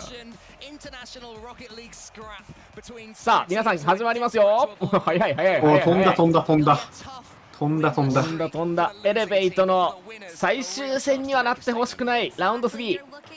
ここまで BDS そしてルール1強いチームと当たってきました。良さは見せてきたんですが、特にルール1戦ではね、ゲームも取ったりして良さは見せてきてます。この日が変わったっていうのがね、よく出るか悪く出るか。スフィンクスが俺いけんじゃんって気づいたっていうのは多分あると思うんですよね、昨日の中で。ちょっとそこをうまく生かしていってほしい。ちょっと海外実況の音をちっちゃくしました。ゲームの音もちょっとちっちゃくなっちゃうかもしれないけど、そこはご了承ください。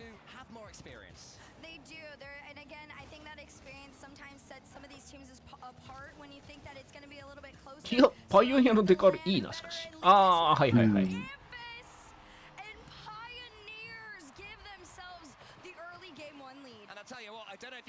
ちょっとここはスフィンクスのディフェンス後手に回っちゃったかな。LCT がもうちょっとなんか弾けるかなと思ったはずなんだけど。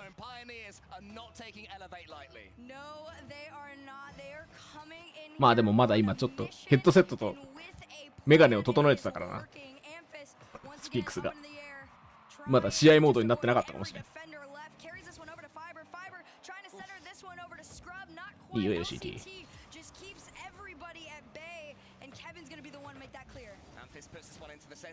いいよ LCT。スフィンクス？惜しい。おお、やってる。まあ、ここは LCT 時間稼ぐ方ゼロだし、ブースト。悪くない。稼いだ。今途中でバンプされちゃったのもあって、だいぶ稼いでくれたね。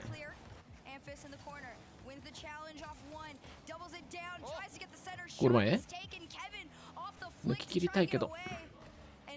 スフィンクスの折り返し。いや、ちょっと辛いな。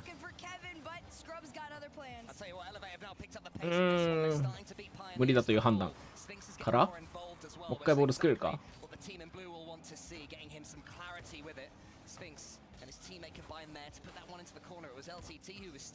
ァイバーにちょっと持たせると怖いっちゃ怖いな。さっきもこの展開からだったから。どうだ。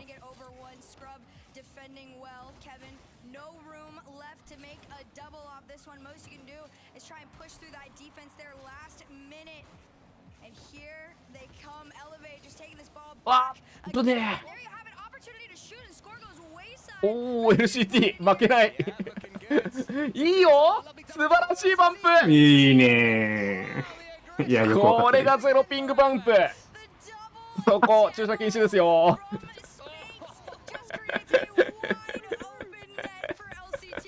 いやー、駐車禁止でしたね。いや、仕事量が違う、本当に一人だけ。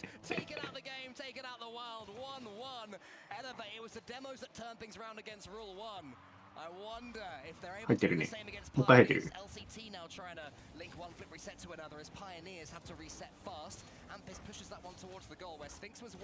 マジでスピンクスを自由に動かせるかどうかだな。スピンクスが気持ちよく動けてたらエレベート勝てるわ。ケビンあぶねえ。ちょっと飛びミスってたけど。落ち着け。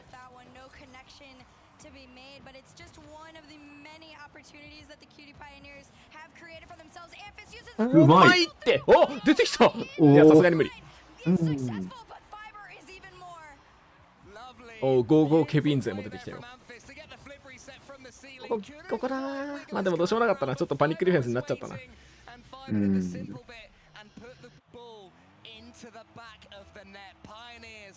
アンフィスがうまかったね。やだやだやだ。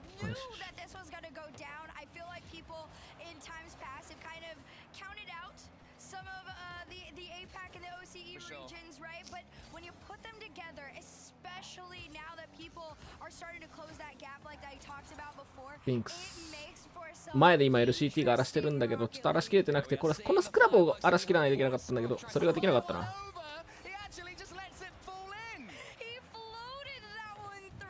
ここでそうスクラブが完全にフリーになってたから、それだと荒らしてる意味があんまなかったな。まあまだまだこっからこっから。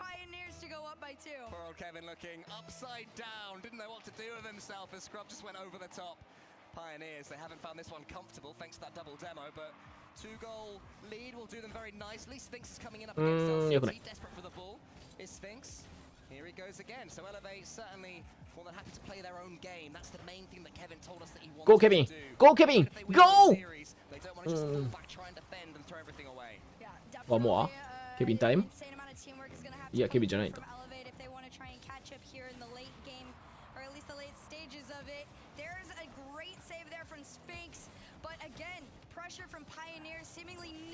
もう刺さってんのこれ。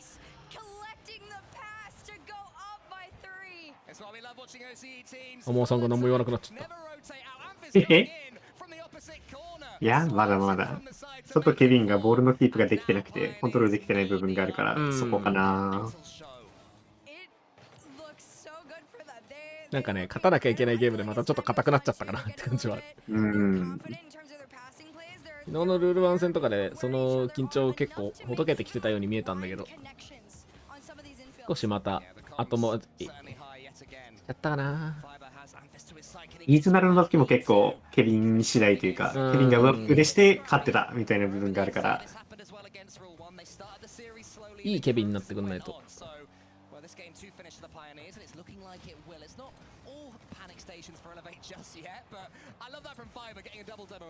確か勝ったはず。ん？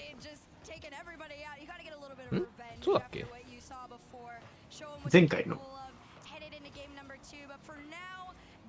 あれ、ワールズってどこに勝ったんだっけ？ KCP に勝ってゲームG1 に勝ったんだっけ？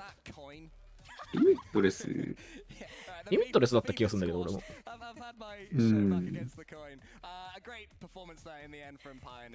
れかな、それとももっと前のメジャーの話かな。い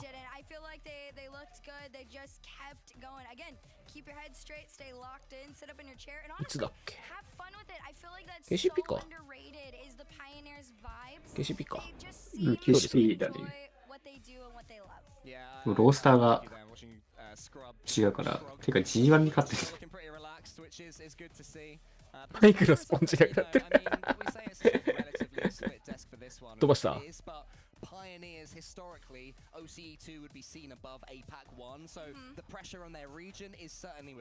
お、スフィンクスがむしろ盛り上げようとしてる。いや、ケビンの顔が硬いのが気になるな。うん、硬いね。頼む、トリル。ケビンを起こしてくれ。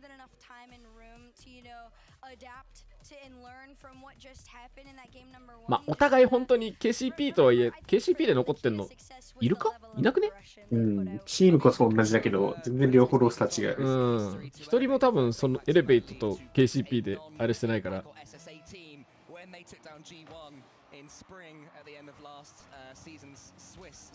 ここは、まあ、なんか名目上そうだねっていうだけになってる。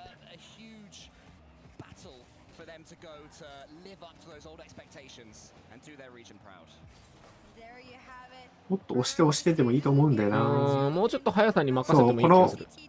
まあなんか、このスフィンクスがやってる役割を他のやつがやった方がいい。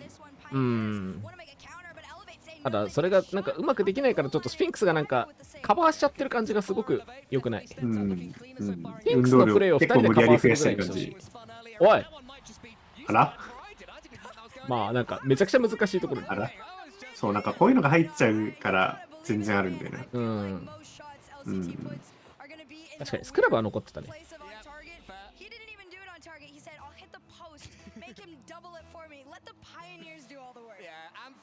まあオセアニアにアジアのチームが勝ったって意味ならまあ確かにそう。それはそう。いや、EU に勝ってますから。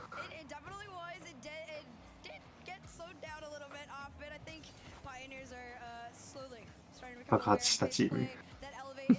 爆発力のあるチームね。間違えんな。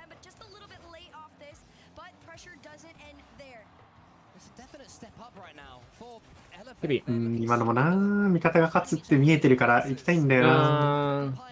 LCT パス。ちょっと遠いかな。あ、惜しい。LCT はかなりいいよ。いい。全然いい。すげえポジショニングもなんかやりたいことをやれてる。こういうことしようぜっていう方向性をちゃんと作れてる LCT は。LCT スフィンクスラインは結構良くて、そことケビンとの間にちょっと差というか空間が生まれちゃってる感じは少しするな。これがね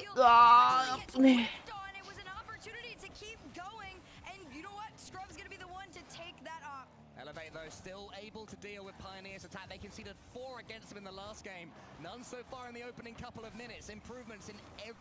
フィンクスがバンプすれば勝てるってことはなんとなく分かってると思うんだけど、ただそこに至るまでどうすればスフィンクスがそうやって自由に動けるかってところをうまく作っていけるかどうかなんだよな。ナイスケビン。わっ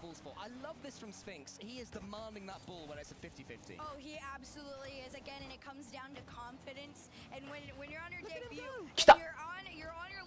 ウィーンケビン。よし。ケビンが決めるのでかい。でかい。もうケビンが何でもいいから点決めて気持ちよくなってる。メンタル的に全然違う。マジでそう。本当に。ケビンが決めることは1点以上の価値がある。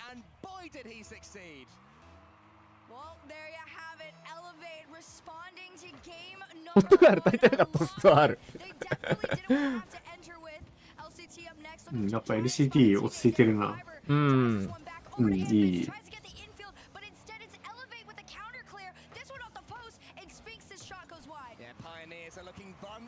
ょっと嫌な飛び方になっちゃったけど、スフィンクス残ってる。LCT もいる。まずは大丈夫。ケビン、戻ってきてどういう仕事をするかだよ。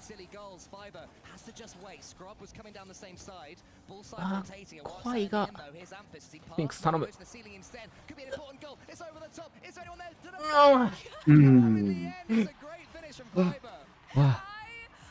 呼吸が。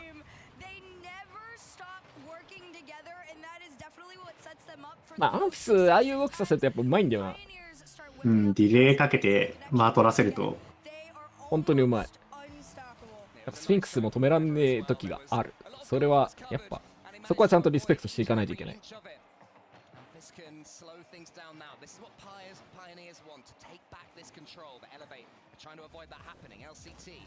いける。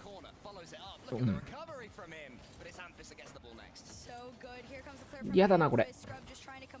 でも相手が結構無理やりに来たから止めれるんだったら全然むしろ。カウンターどっかでバンプしてる。どこでバンプしたんだお前。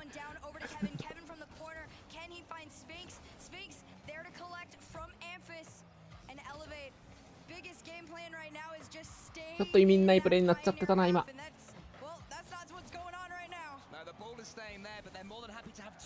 いや、やっぱちょっとそれやっちゃダメだろってプレーが出ちゃうのはあるんだけど、パイオニアが少し許してくれんだよな、そういうの。そう。そこで詰めてきてないから。そう、許されてんだよ、ちょっと。そういう意味で全然勝てると思う。勝てると思うし、改善する余地がある。てか、勝ってるしね、このゲームに。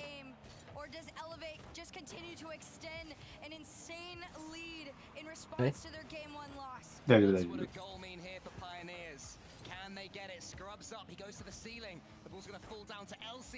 こういうとこちゃんと来るんだよな、LCT が。偉い。危ない。ケビン、もう一回行かないといけんぞ。ありがとう、LCT。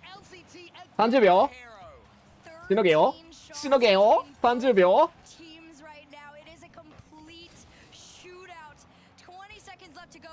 大丈夫そう。ここでスフィンクスが持ってくれたらめちゃくちゃ大きい。いや、めっちゃ時間稼いだ。でも嫌だ、すげえ嫌だったけど。スフィンクスにブーストがありません、先生。あ、30ブースト補給しました。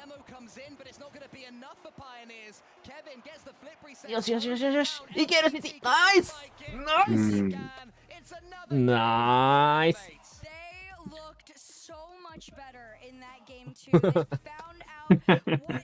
なんか腕の細さとか見るとやっぱ15歳だなってねえ、子供だなって今思った。すげえ。みんなそう思ったよね、今。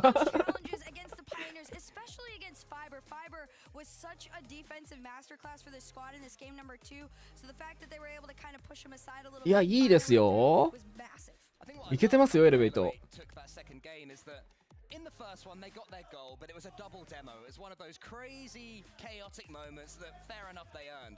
But in the second game, they were the better team. It was a complete and utter turnaround, not just in scoreline, but in quality of play and ability on the pitch. And that's not easy. No, it definitely isn't. To have the ability and just the capability to turn things around. こっからやね。まあこれで 1-1 だからね。今の試合もちょっと逆転される可能性もなくはなかったんだけど。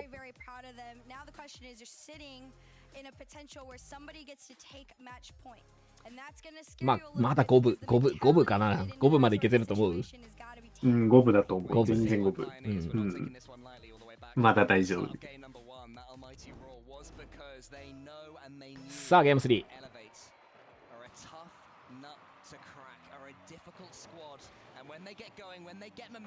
いいよ、LCT。プレッシャーかけてこう。あー、ちょっとスフィンクスが若干負けだけど、100ブースト取れてる。ある。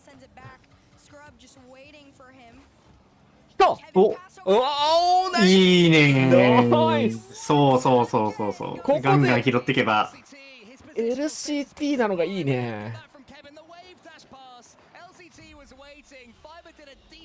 Let's go.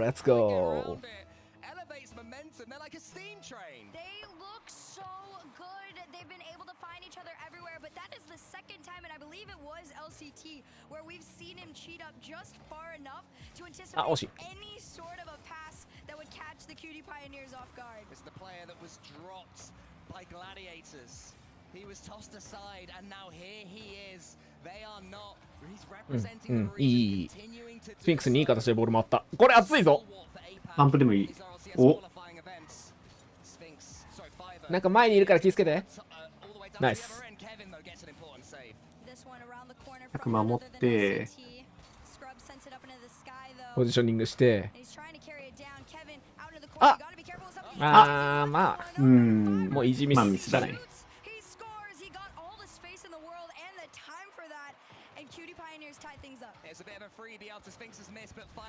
いや今でも横に手振っていやごめんただのミスだけ気にしないでみたいなこと言ってるね。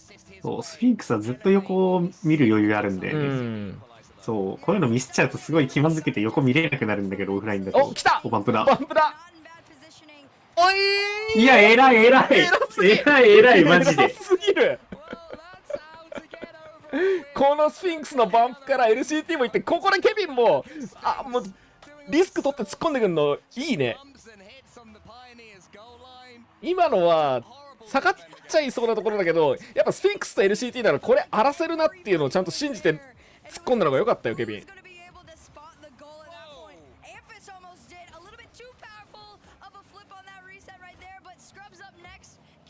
Go elevate, go elevate。ナイス。おお、いいね。今バンプも良かったタイミングは。ケビン、時間使えるかこれ。どうかな、戻ってこれてる。ナイス。苦しいけど耐えてるケビンが。逆サイ行かれたか。いや、いいコース。五分だねー。いやでも今の欲を言うならやっぱりそのサードになった時のケビンのあそこの時間の稼ぎ、もうちょっと何かしらの動きが欲しかったね。もう一回50取りに行くぐらいまでは時間使いたかった。そしたら LCT とスフィンクスが後ろ向きのディフェンスじゃなくて前に向いてからディフェンスするだけの時間の余地が生まれて、それでだいぶ違うんだよ。頑張れ。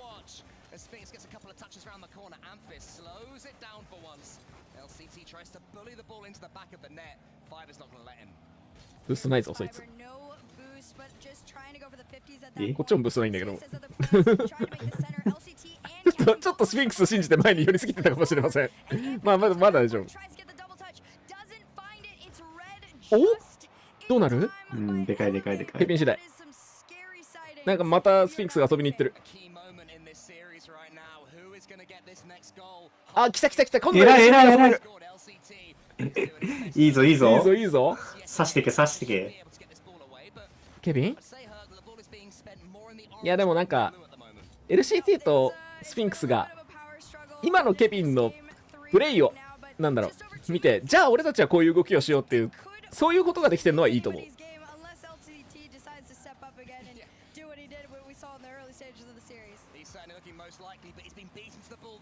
本当はケビンがいつも通りのプレイができるのが本当に一番いいんだけど、今のこの状況でじゃあどうしようっていうところまでやれてるっていうのが本当すごいと思う。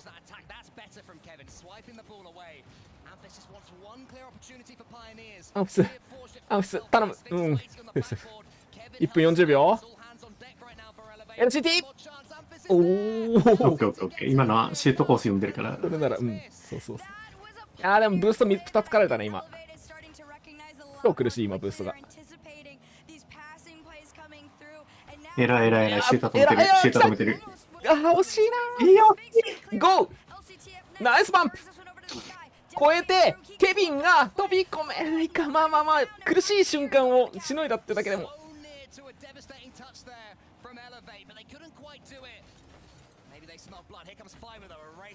ファイバーいいところで飛び込んできたな今。ナイス LCT。 でも遅いちょっと。アンフィス抜けてる。アンフィスはうまい。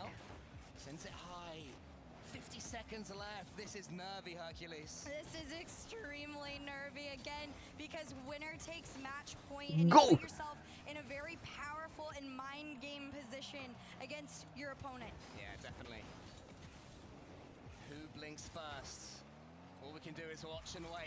何できる LCT。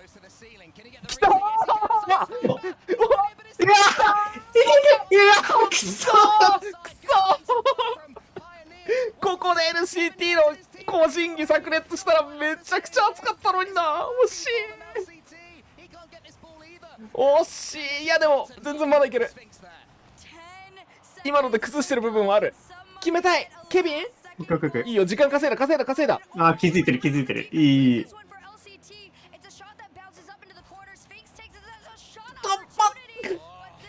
オッケー。ファースト集中。フォーカス。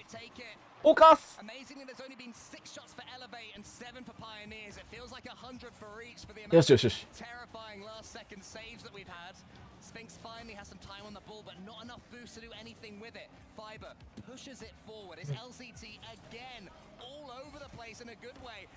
かぶったな。大丈夫かな。 LCT 稼いでくれ。コントロールしてくれ。ナイス。いや偉いな本当に。 LCT すごい。本当に上手くなった。やばい。ナイスナイスナイスナイスナイス。ナイス。もう一回もう一回もう一回もう一回。落ち着け落ち着け落ち着け。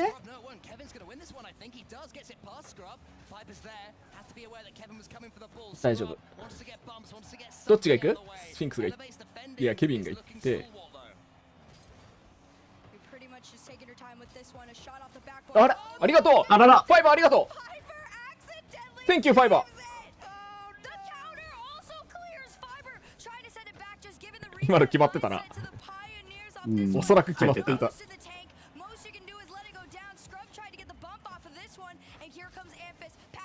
落ち着け落ち着け、マジで落ち着け。かなりパニックディフェンスになっちゃってる。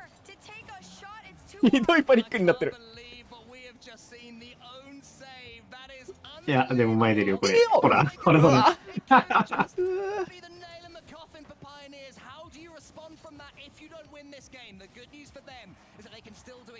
ナイスナイスナイス。うわーおあー惜しい。惜しいなー。惜しいなー。決めれるところで決めきれんかったっていうのは確かにあるんだけど、めっちゃ鼻かんでるし。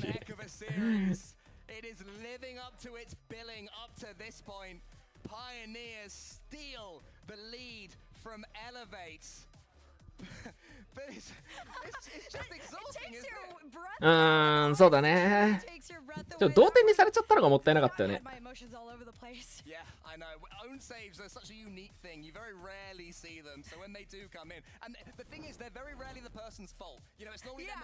ディフェンスの時に100があんま守れてなくて、奪われ続けちゃってるのがちょっとあれで、ローテーションが小さくなり続けてるみたいな感じだから。相手がミスってて、その100ブースト取る余裕がない時で、自分たちがブーストある時っていうのはむしろちょっといい動きできてんだよね。そうだからブースト逆に攻めてる時もそうで、向こうも100駆られ続けてしんどいみたいな感じになってたから、どっかで一人抜け出して100を取るか、シュートを潰すかをしないと、押し交代にならない。向こうはだからそのアンフスが前で個人技してる間にブースト潰したりする動きができると強いんだよね。でこっちはスフィンクスがバンプしたりしてる間に攻めを継続させて、まあスフィンクスがバンプから100ブーストを奪ったりできるとエレベートのターンが続くんだよね。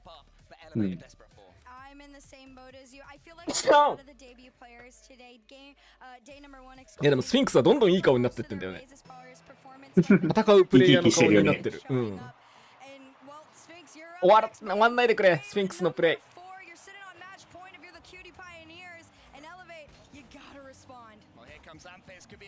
あ、かぶってねえか？ノーブースト。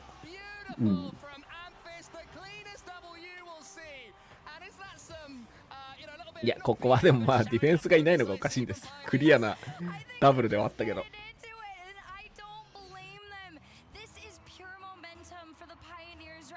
無理なチャレンジを増やさずに、無理なものは無理って言って味方に任せられるのが結構大事。ちょっとさっきの終盤からそれできてなかったんだよね。無理なものは無理っていうのが。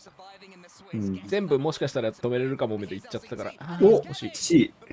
早めに追いつきたいな。時間。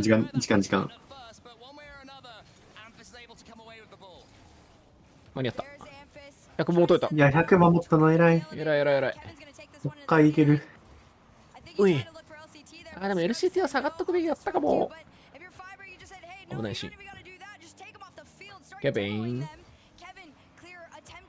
ナイスカット。来た。あ惜しい。狙い最高だったな、今。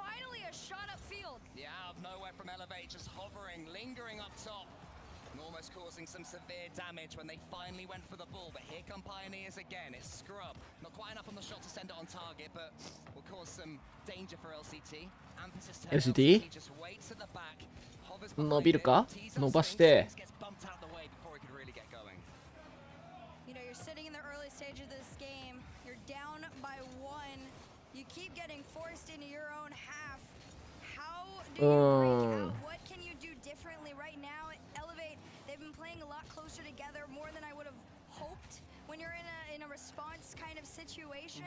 I feel like mindset is coming into a huge play right now. These guys got to separate and just do the whole sit up in your chair and lock in moment. For sure, the risk is that they're going to do the same thing they did in game one, whereas a little bit scrappy, a little bit wild, a little bit emerging region. うまい。うまい。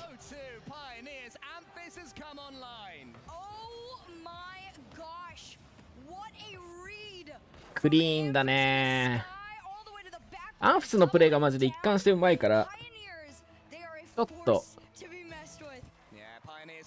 こう少しひよった時に効いてくるんだよな。エレベート頑張れ。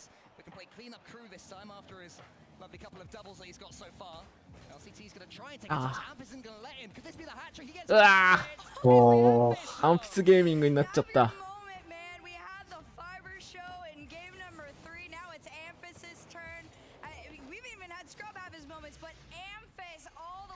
ハットトリックか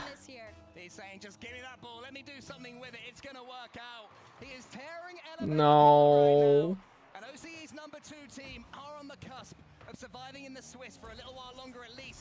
いや、天才いる。天才いった。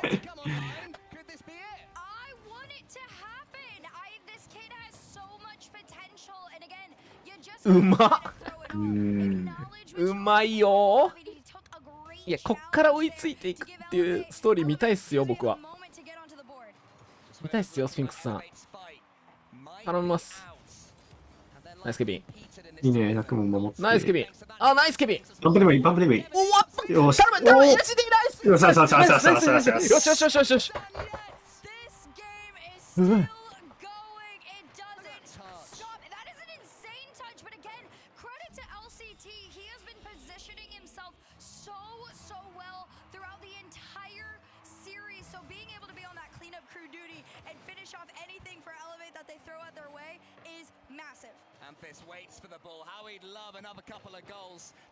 いや、いい。いい。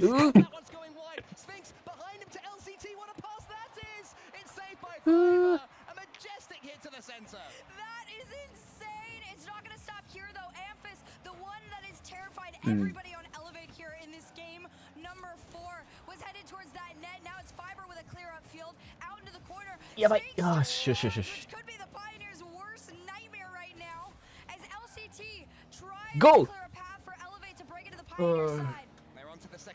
ケビン飛ぶのめっちゃ速かったから、もう飛びの速さだけで今フェイクかけたみたいな感じがある。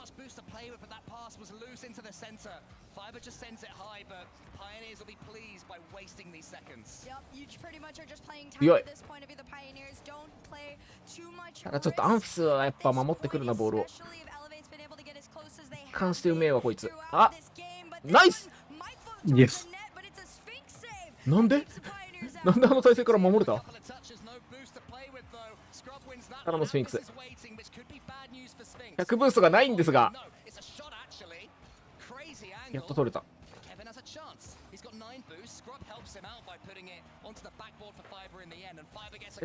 LCT？ バンプでもいいよ、バンプでもいいよ。もう一回。ああ、でもこれ惜しい。無理だな。時間作ろう。ちょっとボールに負けてないか。どうなんだそのタッチは。いやでもブーストが取れる5分の状況にはなってる。サイドに流したかった。どっちかっていうと危ね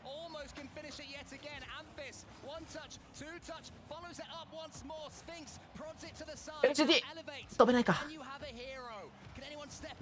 あ、いい。俺得意だなこいつら。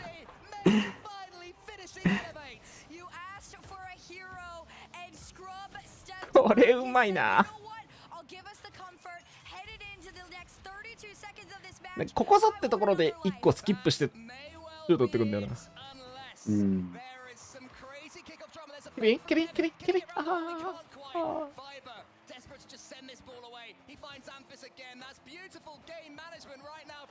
20秒。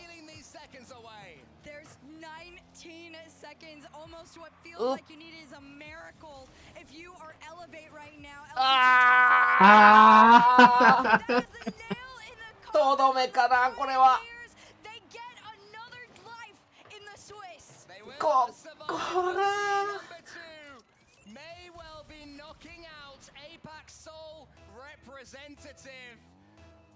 わー。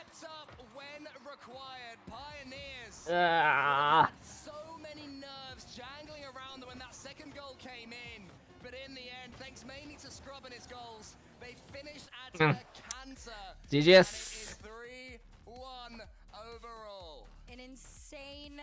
Series, but you gotta give respect yes. to Elevate. They came in here and made Cutie Pioneers work for that win, made them work for another chance in the Swiss, so it's not to go discredited. I think this was an insane performance from this new squad, and it's nothing to be upset about. Yeah, 3 players that have come together for this season.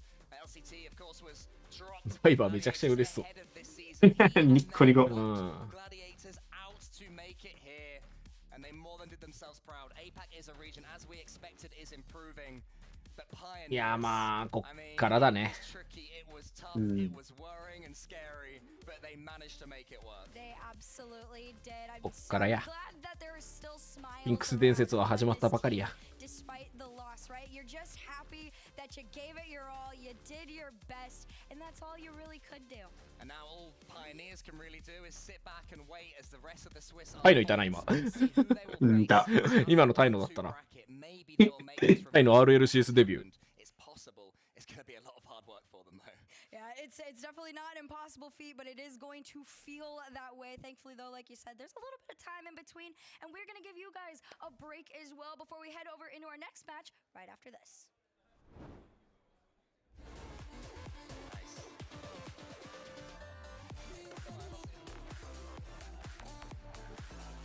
いやー、出んかったね。勝てんかったけど、やっぱスフィンクスは違うなっていうのは本当によく分かった。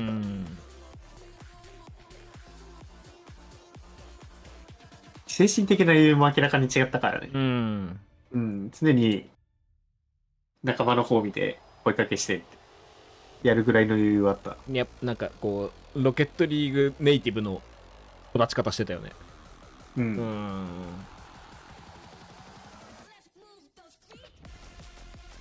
いやまあ今回は APAC これで敗退残念ですけれども、また次のある、まあ、いつだってこう言ってきたし、まあ、実際次あるんでね、またメジャー2に期待していきましょう。やっぱ差はかなり埋まってきてるはずなんだよな。続き APAC の応援よろしくお願いしますということで、この後はラウンド5まで、まあ、勝とうが負けようが我々は見ていくんですけれども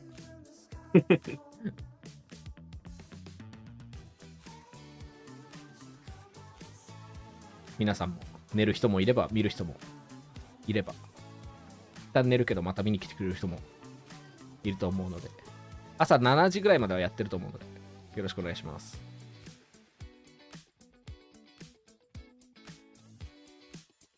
おやすみなさい。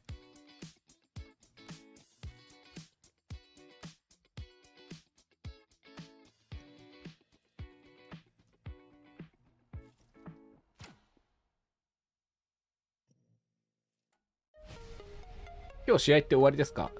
エレベートはもう今日というか試合終了です。なんかビーストモードとダニエルの面白い一戦始まったんだけどいきなり始まる前に Yo, Bruce, you are trash とか言いながら始まったんだけどまたかちょっと何そうちょっと我々残念がらなきゃいけないコンテンツ状態なのに、この面白コンテンツ始めるのやめてくんない？なんでビーストモード毎回戦ってんの？そしてエレベーターの試合は終わりなんですけれども、その他の試合は、朝7時ぐらいまで続きますということでよろしくお願いします。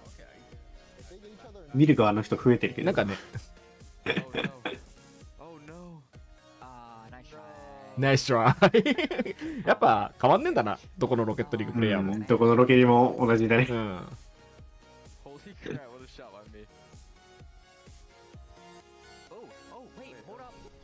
ほうだ変わんねえよマジか。ダニエルとビーストモードでも変わらんか、1V やってる時ってねえ。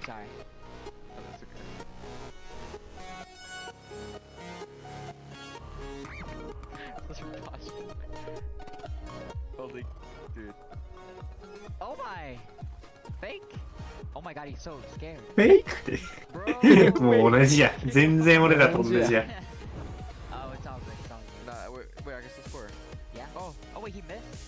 He missed.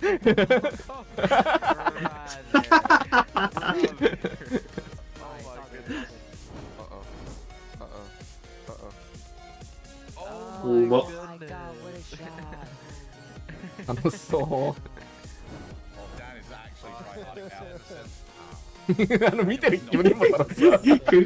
うんざり返って足組むの、ほんと。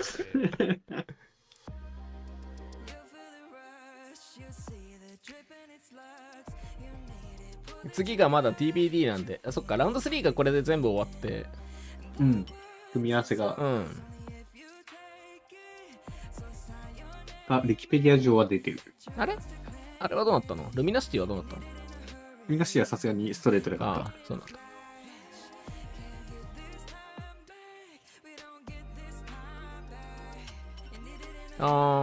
ジェンジー KC、熱い試合来たね。ファルコンバイタリティ、熱い試合来たね。G2BTS、熱い試合来たね。コンプレクシティパイオニア、これはコンプレクシティ勝ちそう。OGLG、熱い試合来たね。これ熱い試合来たね。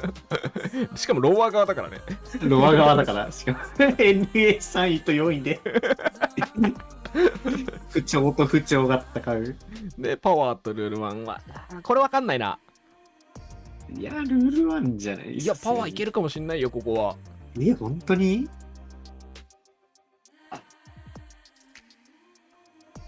けんのかな。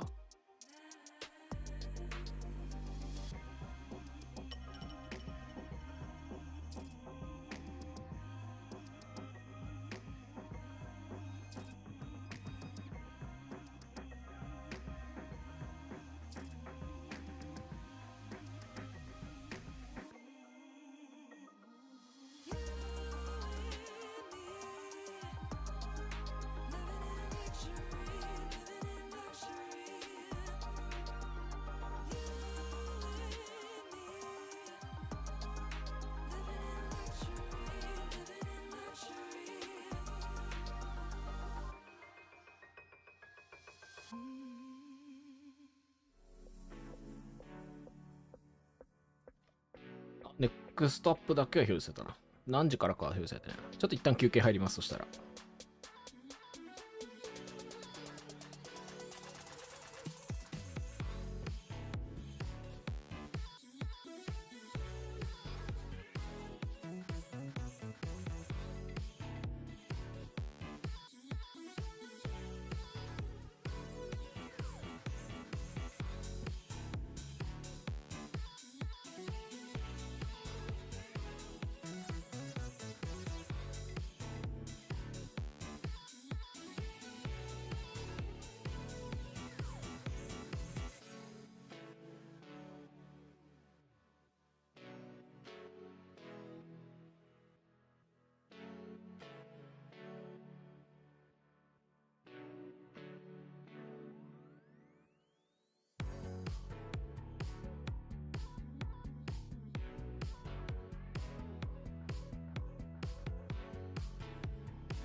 left to go, and we will complete the Swiss before the day is out. Round 4 matches are being seeded and prepared right now. The players are being kind of given the rundown of how things are going to go. So we are filling time here to talk about, we'll tell you what just happened in round 3, and then we'll get you guys set up for round 4, but it will be a little bit before those games get started here. But man, good job to Limitless. Well done on a good tournament run, a good attempt here. Yeah, you know, they need experience, right? And that's the only way to get the experience is to come to these majors and just get more of it. So we'll see if they bounce back in Major 2. Luminosity, it was a new day for them.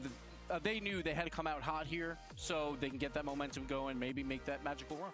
Yeah, I mean, I think Limitless were hoping for that a match against the Pioneers and Elevate, but they got NA4, so it's tough. It's tough. We didn't get to see them play against OCE or APAC. I hope that we get that in the next major. But honestly, you know, Limitless, they look like they belong here, which for a first time showing, I'm impressed. I mean, every single event they do, Bates, they're going to come in with more and more experience. And I mean, you talked to Graybeard on the First Touch pre-show, right? And what he wants for that region, the attention he's hoping that people bring into that region, because it is such a energetic part of the Rocket League space. They are passionate about this game, and it's only a matter of time. It's only a matter of time, and Graybeard talked about it with the fact that you can play in any region. As long as you sign up for the RLCS qualifiers, the fact that they have EU players playing in SSA, that's going to keep on getting the SSA region better. Okay, the better you are interregionally, I guess, in that way, then the better you should play online. I think they kind of showed that when they played Luminosity in the first game. 休憩が長いのかどうか怪しいんだよね。 That's what's going to happen with when you have less experience, less skill, not necessarily 休憩長って言ってる通り、なんか裏配信は17分ぐらい休憩が入ってるんだけど、でも本配信の方も復活してんだよな。You want Limitless to do well, but Luminosity's like, that's great. We love all that stories. No, we're here to play. Exactly. They're in the O2 round. They don't want to drop it in games because you just never know. Steam にパインが交換された。Steam にパインが交換されたけど、Steam にパインが交換された時、大抵こう Steam のアカウント教えてくれないから消えてくるんだよな、パインが8000。Playing SSA because of their game differential, that they got that dream matchup that they probably wanted in the O2 round, and they made it count. Yeah, this is exactly what Luminosity needed. I mean, they know their job now is to reverse sweep. そう、21の層熱すぎなんだよね。こっちは見よっか。 Which I think means that they're a third of the way there, not a prediction of how they're going to finish. Interesting way to tweet series. Interesting way to tweet that. A little bit ambiguous. He's hedging his bets. いやー、G2、BDS、バイタリティ、KC、JNG、ファルコン。熱っ。They're a third of the way there. Now they just have to win one more series. これはね、層が熱いと言って、その通りです。文字通り層が熱いです。3-0 で抜けてもいいだろうっていうチームしかない。コンプレクシティぐらいだろ、本当に。コンプレクシティが勝ちそうだ、なんかジェントルメイトとフューリアが上に抜けてんだよね、もうすでに。Yeah, Europe had a cold day one towards the end where they only had one team in the two round, but afterwards they kind of got the job done. BDS did it here 3-0, and then obviously, you know, just down the line you got G2 versus Rule 1 getting the job done there. But BDS versus Power, we knew Power was coming in as an underdog, but BDS, a lot of question marks after day one, but when they played Power, it seemed like everything was fixed. JB, you're on a castle now. What were your thoughts about the Power squad? Was BDS just that much better today? Well, you know, game one, Power seemed こ to れ have から、ア some ッパー側。じゃあ1個ずつ予想してくれ。GNG 対 KC。KC。G2 対 BG です。G2。ファルコンズ対バイタリティ。バイタリティ。お、終われた。ついに終われた。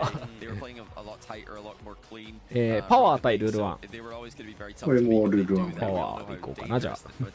コンプレクシティ対ヨニア。コンプレクシティ。これはコンプレクシティ、さすがに。OG 対 LG。これ一周回って OG だったりしないこれ一周回ってさ。OG が勝ってくれるとめちゃくちゃ楽しい。いや、OG なんじゃないですか、これ。OG じゃないのかな。OG かな。OG だな。OG かな。じゃあ、ラウンド5に行くのは、ジェンジーと、まあ、俺もあれだから、ジェンジー、パワー、BDS、パイオニア、あ、違う。違う間違えた。ジェン G、ルール1、コンプレクシティ、OG、BDS、まあそっちの予想でいくとファルコンズか。あ、違う。バイタリティか。ビタリティ最後まで残るのか。いやー、だってリージョナルでも残ったし。まあ確かに。スイス弱い説本当にある。じゃあ OG さんは最後ギリギリの NA の死闘を勝ち抜いて待っていたのはバイタリティだったってやつ。バイタリティ嫌すぎるだろ。さすがにかわいそうだな、それ。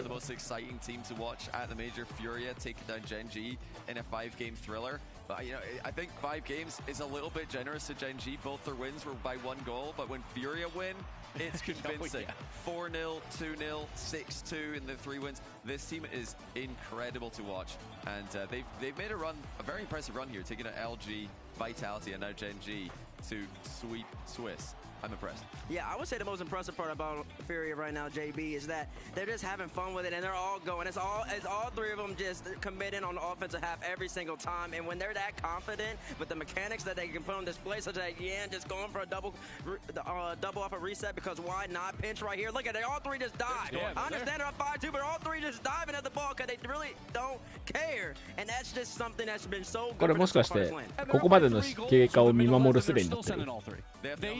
They don't play third man. They're reinventing the meta here. They're like, third man, what is that? We have 3 first men. We just take turns going, and yeah, they just cycle back in so quickly. It's incredible to watch. They're like, playing Rocket League is hitting the ball with my car, and third man is not doing that. So I'm going to be in the first man as often as possible. I'm just trying to play the Rocket to do League that and actually rotate properly is so hard because they play so quickly and they're moving around so quickly, and they still get the job done. メイトに全部、まあストレートとは言っても全部1点差だから、ファルコンズ。別にそんな、めっちゃこけてたわけじゃなさそうなんだけど、でも点が入ってねえんだよな。011だから。点が入ってねえんだな。いやでもメイツはまだ課題法のチームな感じはあるけど、いい中でも。8いるからな。KC 相手にも結局点入ってなかったもんね、あんまり。最初に1点決めてそれを守りきるか。守りきる。そう、先制点を結局守るみたいな形で勝ってるから。硬くはあると思う、ファルコンズ。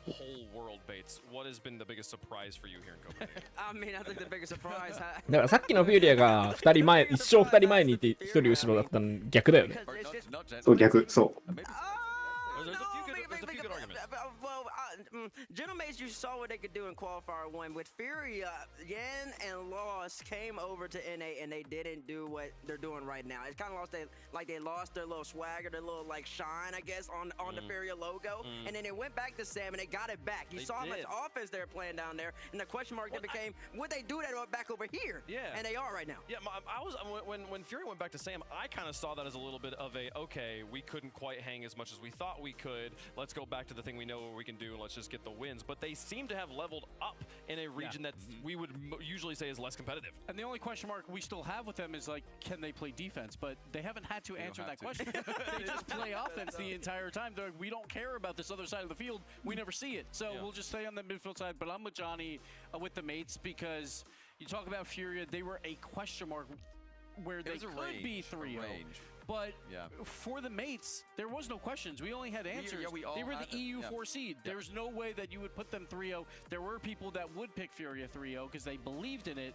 No one had the mates. Yeah, I think Gentlemates are the big surprise for me. And you look at the teams they're beating, they destroyed BDS, and now they 3-0'd Falcons, who just took that KC yesterday. So Gentlemates for me are the big surprise here. But looking at their attitude, looking at the way that they do, communicate, and looking at the way they're just so comfortable in the LAN setting, it's not actually as surprising as I expected it to be. Seeing them do this, now that I've seen it, I'm like, yeah, it kind of makes sense. Just look at who they've got. They've got Seiko, former world champion, Itachi, former major champion, and Juicy, looking better than ever. So yeah, they're back to that. ここから先はこれまでにさらに足してのんびりでいこうと思っております。まだ半分ですからね。なんと言っても。なんと言ってもね。なんと6時か7時まで続く。なんと。なんで？なんで？なんでこんなタイトなスケジュール。明日に2試合移していいじゃん。いや、そう。バランスおかしいでしょ。明日に移していいじゃん。日曜3試合しかしないの切ないじゃん。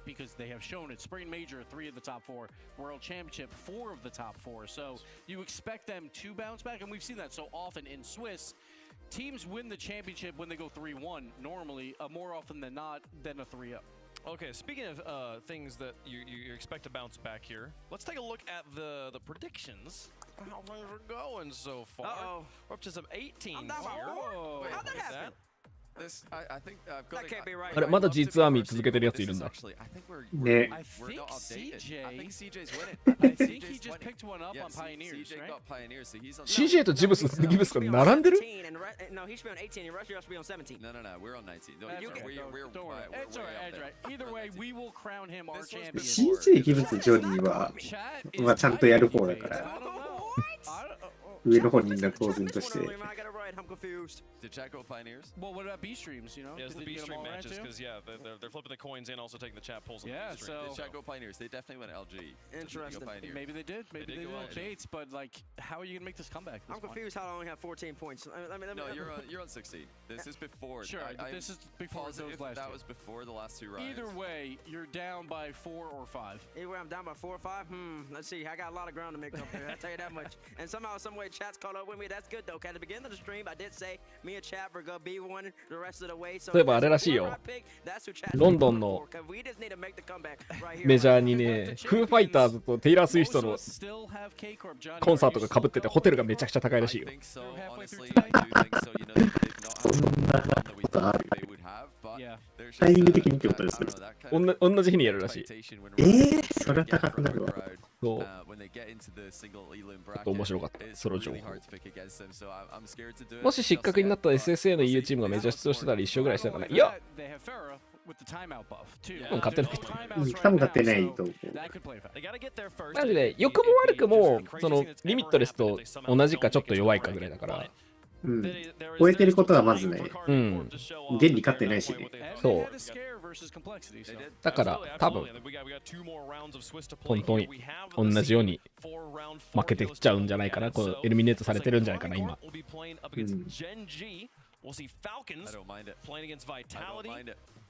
多分ライズにもっと口ひどく煽られてるよ。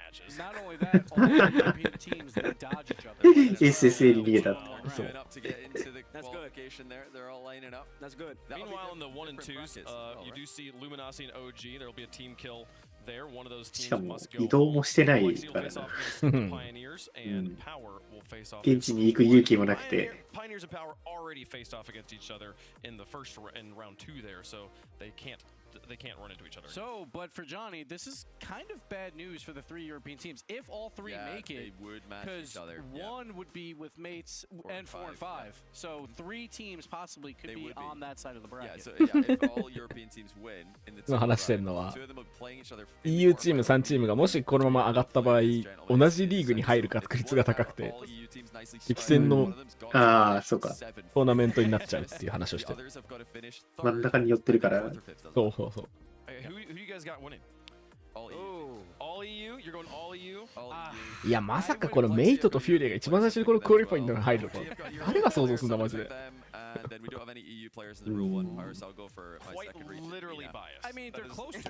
なんなら真ん中の上のところに KC がいない時点でもうすでにニュースなんだよな。本当に。Like honestly, those aren't bad picks, even though we know, you're going for the EU bites. But I think the Vitality Falcons, I'm going back and forth. Vitality looked so good at the beginning of today, but they played OG, so I'm not sure how good that actually means. Falcons, though, were so great yesterday. That K-Corp match, I want to see that again. I'm going Falcons in that one. I think I'm going Falcons on that one as well. So we're splitting. It's Bates. How are you feeling? Are you with me? I'm going with the bees, man. I gotta go with the Reigning World Champ, man. All right. That's right. I understand they lost yesterday, but Zen was on. Zen is still on today, by the way. And I do think that Rido has been playing better today and Alpha, so I'm gonna rate him. Well, let's show where these matches are going to be going down. Again, we still have 2 streams happening. Make sure you got twitch.tv/RL Esports pulled up as well as twitch.tv/Rocket League. On RL Esports, we will see BDS face off against G2. Power will play Rule 1, and Luminosity will play OG. What? Urusa. Is that not on the stream? Every time BDS play G2, it's a one-sided, 3-0, 4-0, 4-1, Bates, whatever. which one are you picking up? All right, you so don't want to see that, Bates. We leave that for the B stream. You have not been a fan of G2 so far, and you've been vocal about プロシーンでのオクターンは減る一方ですか？ Do you believe in the bounce back? Do you think they can take down BDS? Listen, let me tell you something. Let me tell you something real fast here. This is the perfect storyline. 'Cause now G2 いやでも gets to ほら play ドミナスが one 今回はいるから。 of the 4 European teams, and I got Johnny on the desk, and I got Gibbs. This is プレイヤーの割合としてはね、 and then the G2 stride announcement. 0から1になったから。ドミナスが今回から新しくドミナスって車が最近ちょっと評価され始めたんで、もしかしたらメジャー2からドミナスが増えていくかもしれない。いやー、トルソスだってそれはドミナスじゃなくて。This is not the end of the day. We still have 3 more matches after this in that round 5. So yeah, we'll get to see so much Rocket League down the day, but we will have 8 teams by the end here. And folks, it's going to be a ウ crazy ェブパンクもちょっとなんかまだこれからもたくさんあるよみたいな感じでちょっとだけ皮肉こもってたじゃん今。あ、また休憩入ったし。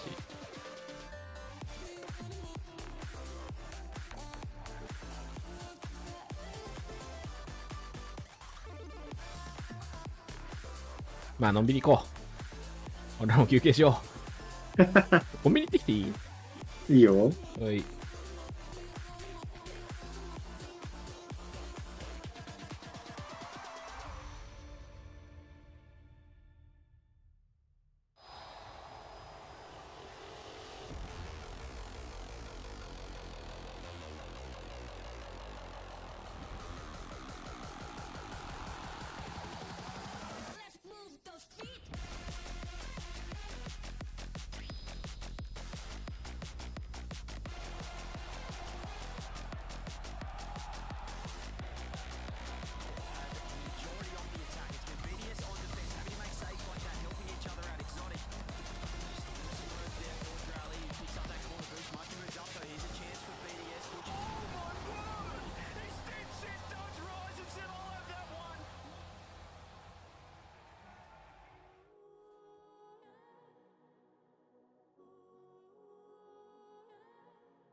なんか俺が繋がなきゃいけないみたいなってる。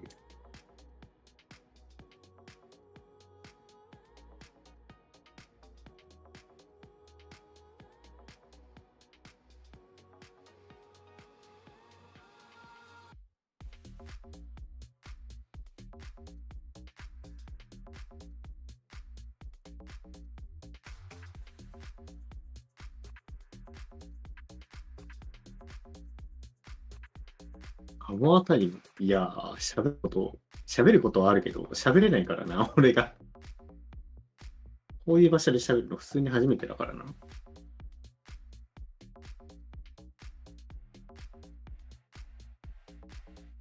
でも、正直、フューリアが抜けたのはそんなおかしいことじゃないとは思ってる。メイツが抜けたのはおかしいけど、明らかに。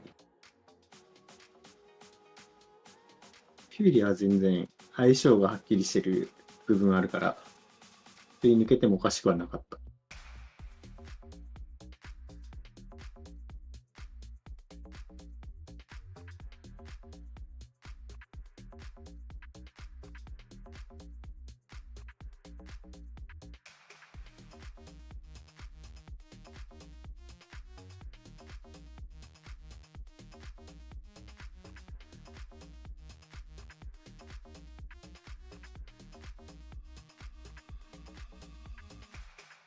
っていうか、ポケさんどっちかつ出してないじゃん。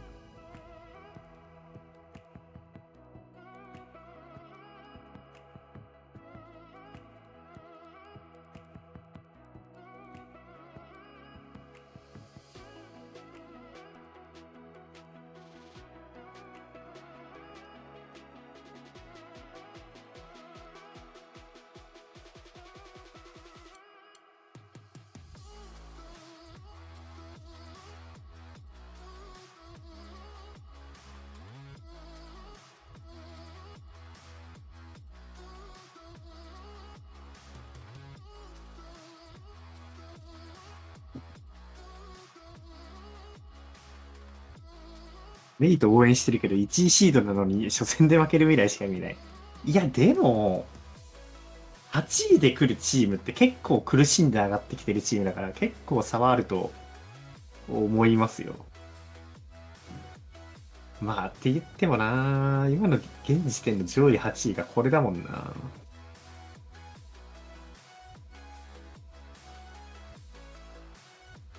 ルール1と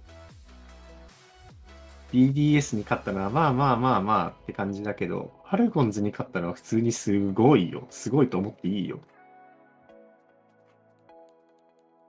普通にファルコンズ優勝候補だと思うし、実際戦ってんの見たら、あ、やっぱそうだなって思うもん。さっきの試合見れてないからどういう負け方したのか見てないけど、でも競ってはいるから、ファルコンズが死ぬほど悪かったわけじゃないんだろうなっていう感じはしてる。ちなみにどっち勝ちそうですか？どの試合が？これ？カーマインコブとジェンジーだったらカーマインコブじゃないかなとは思ってはいるけど、さすがにさすがに。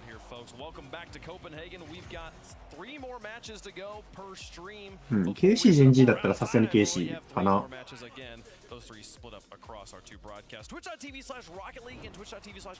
KC のいいところって動きすぐスッて変えれるところだから、ありとあらゆる敵に対しての適応力が高いし、一撃も高い中で、ジェンジーがそんなにディフェンスが結構下る場面がさっきあったから、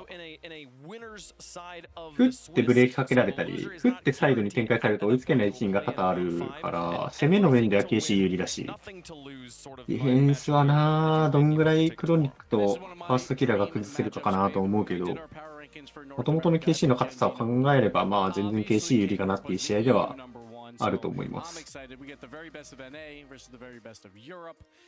And we're going to see how that all plays out. First, though, Allstream also some great NA and European teams. Yeah, Bates, you give me an elevator pitch quick for G2 BDS.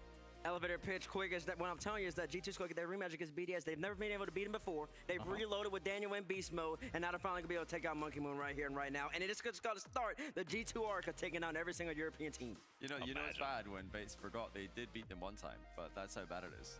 When they beat them? They beat them in the one event that G2 won. They beat them in the group stage. See, it's such a dominant history that you can't even remember that they won. When BDS was on its like 0-9 lane laid the trap. Here's what's going down on the mainstream, folks. We got Complexity facing off against the Quick Trip Pioneers at the end of this round. We'll see Falcons play Vitality, but before we get there, the blue wall going up against the Tigers. Bricks versus Cats here, folks. Carmine Corp versus Genji Mobile One Racing. We got K Corp. They had a scare versus Complexity, went up 2-0, lost the next two games, but they did find a way. And it's a little different story than their 2-0 round where they began 0-2. And then battled back from that series. So they've kind of played around with their game 5. So we'll see what we get out of them. They're supposed to be the best team here, but they have not shown that yet. Well, you know, game 5, game 3, game 4, I don't really mind where Carmine Corp are winning because they've been one of the best game 5 teams in Europe this season so far. So I think, you know, if they're going game 5 of Complexity and winning it, coming back to win it, I'd say that's a good thing for them. It shows that they've got that same ice on LAN that they've had online. But that being said, yeah, it is noteworthy that they have struggled a lot more than we expected from them. 3-0 yesterday, or almost 3-0 yesterday against Falcons before again they went to that game 5. Yeah.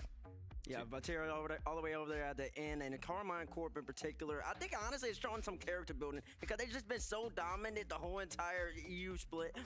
So then they've been so good so far. So that is absolutely sensational. I don't know. It's the fact that everybody's struggling against South America right now is kind of like Carmine Corp. They lose to Furia and then have to go to Game 5 against Complexity here. Is that a testament of how of Carmine Corp struggling at this point, or is this actually just how much better Sam is? Yes, I think so. You got to give you know, Furia 3-0. I think you got to give South America their flowers. You know, the Complexity were not a clear number 2 in South America either. They had Ninjas and Pajamas really fighting them in that region for that second major spot. So this is a really, really strong region in South America coming in. Europe looked to be struggling, NA looked to be struggling struggling against them. On the other side, the Tigers of Gen G here. Gibbs' first killer came over, revolutionized this roster, and they're still hot. Gen G, the #1 team all of last year, and what do? They pick up the North American MVP. First killer always leads in all the offensive numbers in North America for how many splits in a row? It's like I think all of them. 9. Just about I don't know, all just of them. all of them. Like first killer, that's what he does. But we only really saw it in qualifier 3 when first killer was playing a little bit more back and waiting for plays to develop. But that's also because Chronic was playing out of his mind in qualifier 3. We saw a glimpse of that when they played earlier in that game 4. We saw Chronic really making some moves, but outside of that, he's been relatively quiet. So I think Gen G overall hasn't shown their best yet. Now's the time, if ever, to do the best team in the world. Well, it worries me because Furia was just so offensive against them, and we barely ever saw Gen G on offense. And Carmine Corp, they might not be as aggressive as Furia is, but most definitely they love to play offense too. So Johnny, I got a question for you. 安倍さんほど経験あるわけじゃないからさすがに難しいな。I'm a little bit worried about that as well because I よし、 think じゃあ Carmine Corp 俺の声も入れるか。 midfield, and if they さ can すが get に Gen ね。 G in defense, さ I すがに think they are going to be scoring. They're not going to be struggling like they 放 did 送事 against 故になっちゃうから Falcons. These irritable bump passing plays that Carmine Corp love to use. I could see さ them て working BGS a 対 lot more against Gen G than they did yesterday. G2 for 裏は KC. Hashtag KC. あ、違う、これが裏か。KC 対 Gen G が今あるか。 We're going with the boys from Gen G. I mean, Gibbs, you've talked about when we've talked about other teams up on this desk. なんなら BDS 対 G2 の方が分かんないかもしれないなっていうくらいなんか Gen G がなんかいいんだか悪いんだか微妙なところにいる。Intercepted by Carmine Corp. Is Gen G still at that 何なんだろうなこの感じ。 Yes, absolutely. But if first killer is being Gen G いいかなと思ったところからなんかさっきのフィリア戦で負けてなんか悪いモード入りそうな気するんだよな。うん、なんか良くないディフェンス多かった。明らかに最後の方。なんか海外ファンの声とか見てても、ファーストキラーが25分間消えてたみたいなこと書かれてたし、なんかサッカーっぽい言い方だなと思ったけど。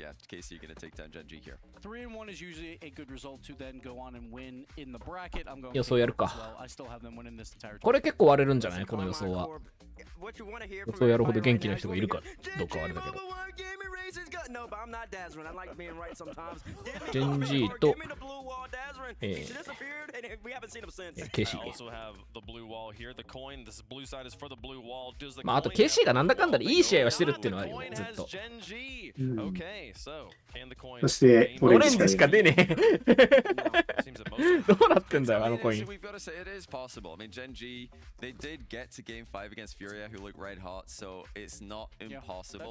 まあちょっと裏配信で不正してんの見ちゃったからな。あれはよくね。I think that does play into this. These teams coming up from 1-1, they've already got a win today. There's a little bit of a rematch, First Killer versus Vatira, the Winter Major finalists. You know, when First Killer had that one mistake. 少なくとも何回かはコインをフリップした人の意思が込められているということで判明してしまったからな。You know, maybe First Killer wants some redemption for that. Maybe he's got a little extra fire under him. I am curious how chat feels about this one. These are two strong fan bases. So we see here, Carmine Corp, Blue Wall showing up. That definitely makes a lot of sense. There's also more than 63% で済んだか。Jack and Chronic as well. I believe the last time they played Vatira would have been getting swept. いやでもこれぐらいじゃない。こんなもんか。こんなもんか。なんか KC もめちゃくちゃいいわけではなさそうだから実際。バティラのバティラって感じのあれがないから、そういうのみたいな。なんかケビンがルーザーズポップとか言って川の映像、川っていうか道の映像、これちょっと切ないって。切ないな。まあケビンがおもろいやつだっていうことは伝わるでしょう。The tournament favorites, and they'll be taking head on Gen G, who is supposed to be the second best team out of NA, but have looked like the region's best hope. Still feels all a part of the plan for K-Corp. Can Gen G spoil the party? We're about to find out here. Win playoffs, that's all you need to do. Get out of the Swiss. If you can escape it, well, you might be able to make history on the weekend. And K-Corp has had a turbulent ride. They fell in game 5 against 我々2人の予想はケイシー。ジェンジーはちょっとディフェンスに不安あり。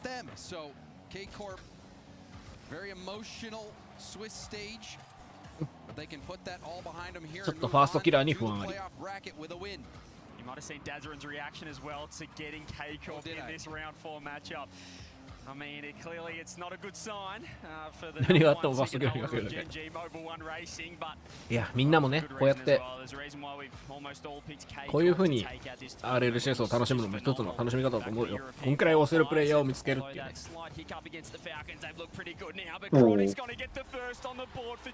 こんくらい押せるチームを見つけるっていうのはいいと思いますよ。爆発力の少ないチームにしましょうね。爆発力の低いチームを応援する方がいいですよ。爆発力の高いチーム応援できなくなっちゃうからな。Gen.G, if they can get on a roll here, we saw what they did against G2 yesterday. Didn't quite work out earlier on against Furia. Great start there for Chronic. Jack now takes it off the corner, double touch. Just don't leave that one. Atto trying to work that ball out. そういう意味だと結構なんかファルコンズも爆発力たくさんの日に行くんだよな、ちょっと。そうなの？なんか壊れるほどの爆発ではなく、爆発させてそうな。させてそう。ライズが起きた。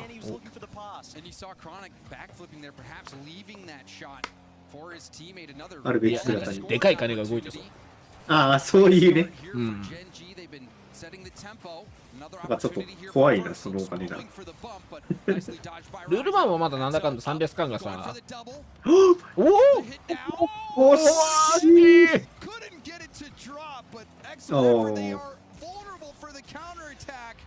They went all in on that shot, CJ. They just sent the house, and that's what can happen. You see Vatira there, third man, just lunging at that one. なんか悪いことやったら300巻の評判に関わるから。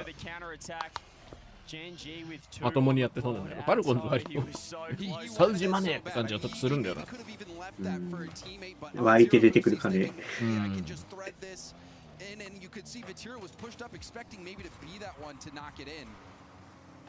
Couldn't quite get that one to go, and now, well, they are 2 goals behind. It shouldn't worry this K-Corp lineup, but 3 minutes left. 研修なんか全てのチームが研究してるだろうからな。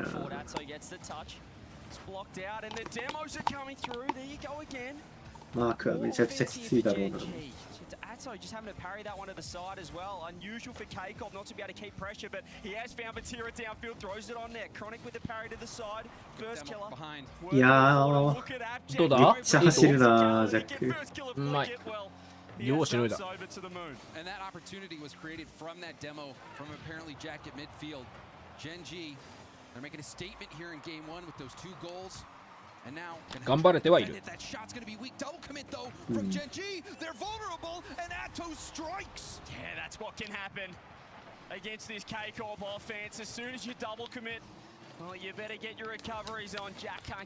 でも8いいね。やっぱ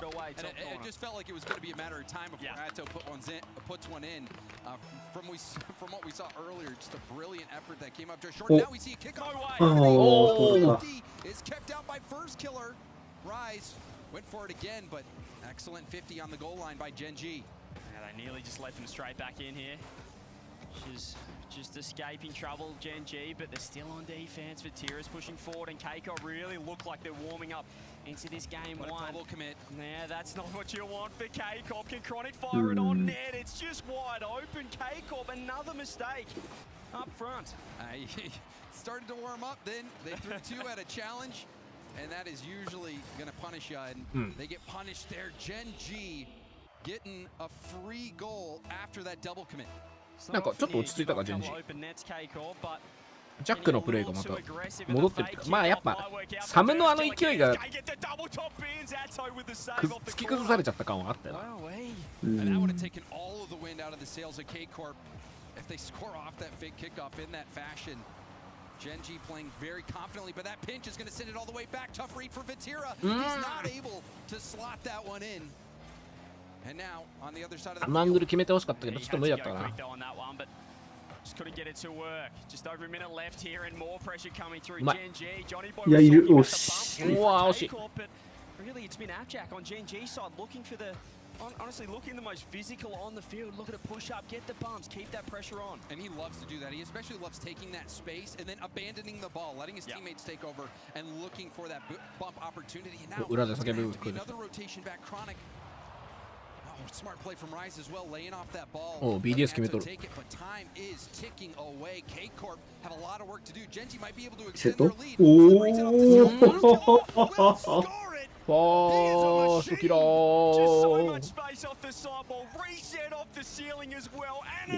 マジか。やべえな。4 on the board for Genji. And that has to be frightening for all those blue wall fans out there seeing First Killer come into his element.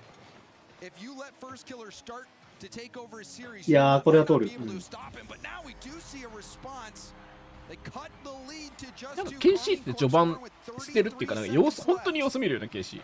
まあでもゲーム1はなんか弱い。ゲーム1マジで弱い。ゲーム1は本当に取られる。I have seen it before where they send 2 people and let the first player fake it, but have a challenge right after. 出た W。Hasn't worked out Chronic with the cheat. Really nice there. It might be enough to secure it. Genji just looking to hold on. 25 seconds, still 2 required for K-Corp. Overcommitted a touch there, but Jack again, he is just that facilitator for Genji. そっか、誰かがさっきコメントで KCP がよくやるファーストって書いてあって、KCP がよくやるファーストってなんだと思ったけど、あれか KC だったのか。 KC だね。そういうことか。そういうことか。やっと今腑に落ちたわ。おお、5秒です。And that was a brute force goal. Vatira tipping it down, Rise getting blocked. First Killer doing everything he can, but you can see no boost. あ、5秒で1点取れるファーストを見せてくれ。5秒で1点取れるファーストが今から見られるんですか？あー、ディレイだ。ディレイだ。落ちちゃうな。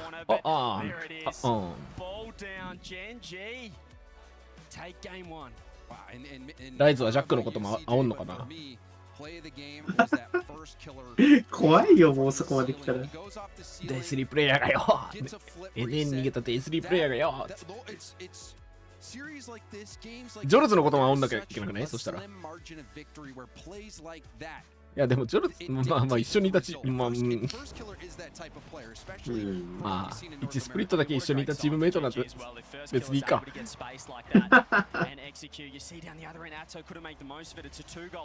ビジネスの関係ね。呼ばれて入ってメジャーまで連れてって終わり。なんかおるわぐらいの感じ。眼中にないけど。あ、やっぱ俺いなきゃメジャーも無理だったんですねって言ってるかもしれないよ、なんなら。アーチーにも言ってそうだしな。アーチーにも言ってる。アーチーはもう永遠に誰からも言われるだろうかや。アーチーって何なんだろうな、マジで。すごいよな。逆に。かわいそう。なんかアクアのかわいそうとは違うんだよね。違うんだよね。なんか本人になんか何かしら原因があるんだろうなという気はしてる。まあアクアも本人に原因がないとは言わないが、環境が環境すぎてそこまでいくと選べよっていう、選ぶ気がないんですねっていう。介護するのが生きがいなんやろうな、もうあそこまでいくと本当に。BDS 実熱いね。BDS 勝つかもよこれ。ある。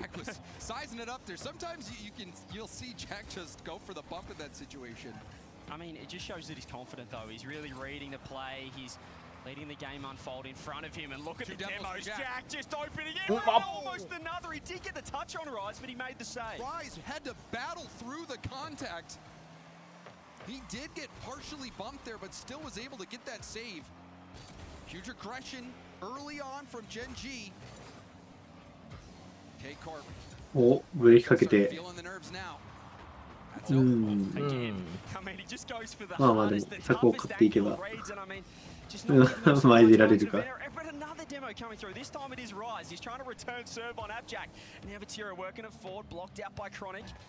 Then K-Corp make of this. There we go again. The midfield game is being won by Genji. It is for now. You're seeing Vatira trying to win those 50s. He gets a demo. That's it. Taken out by first, but now Rise has the ball. Flip reset from Rise, going to the goal, and he hits it. CJ, you were probably expecting apparently Jack to be able to make that stop, but Jack just not in やっぱオクタン position か for っこいいな。てかこういうリセットもオクタンだとすごい落としやすいというか、ちょっと違うん。何が違うのか分かんないけど違うんだろうな。フェニック引っかかるのがいいんだけど、リセットの時に引っかかりすぎちゃう時あるから、ああいう時は本当にオクタンに分があると思う。何が違うんだ。見た目、見え方。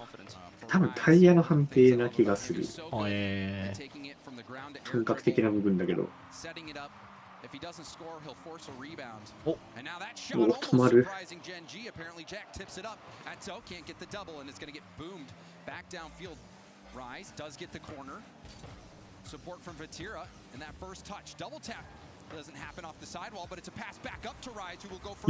うめえこいつ。それ落ちんのか。あ、マイル。ああ、でも途中で止めてくれた。in the center. Rise again, just being that play to get to work for K-Corp. Just seeing a couple of times K-Corp perhaps going for, I don't know, just too tricky of a shot if you would, when they do have perhaps an easier option. Pass downfield is Atto. Bit of space up top. Ceiling, reset, gonna fake it, take it down. Touch, and there here we go again, a double demo. Abjack and first killer. A clear directive for Gen G. Get physical, get those demos. What you saw that pass was a bit behind. Apparently Jack 実ダメそう。まあ実、まあまあまあ、もう一試合あるから、あっちは勝ち2側だから。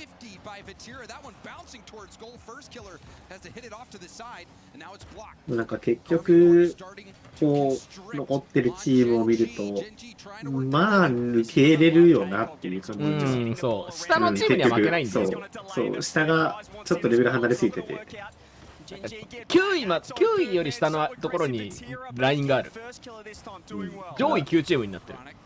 9っていうのがめちゃくちゃミソ組み合わせだけ普通だったら怖いんだけど、ちゃんと上と下が当たるように組まれてるから、そうだから結構安心感ある。ここで負けてもまだ。コンプレクシーまで含めた上位9チームになってる。上位9チームと下7チームの差が激しい。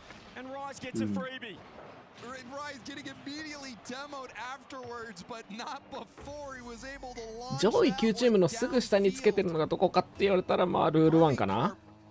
ルー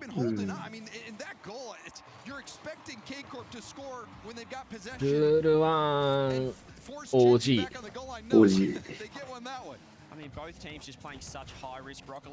でもそこぐらい。Just playing zero defense. That time Gen G just getting called out. Jack getting dusted last man, and here we go again. Atto ceiling. How has he got one more on that? マジ? Off the ceiling. He fights. We saw Rise fight through a bump to make a save. はあ、そんなタッチは見たことありませんが。そんなタッチが可能だとは知りませんでしたが。In game 2, what a response. And it's almost like because Atto aimed his bumper at the oncoming bump, he was able to just fight through it.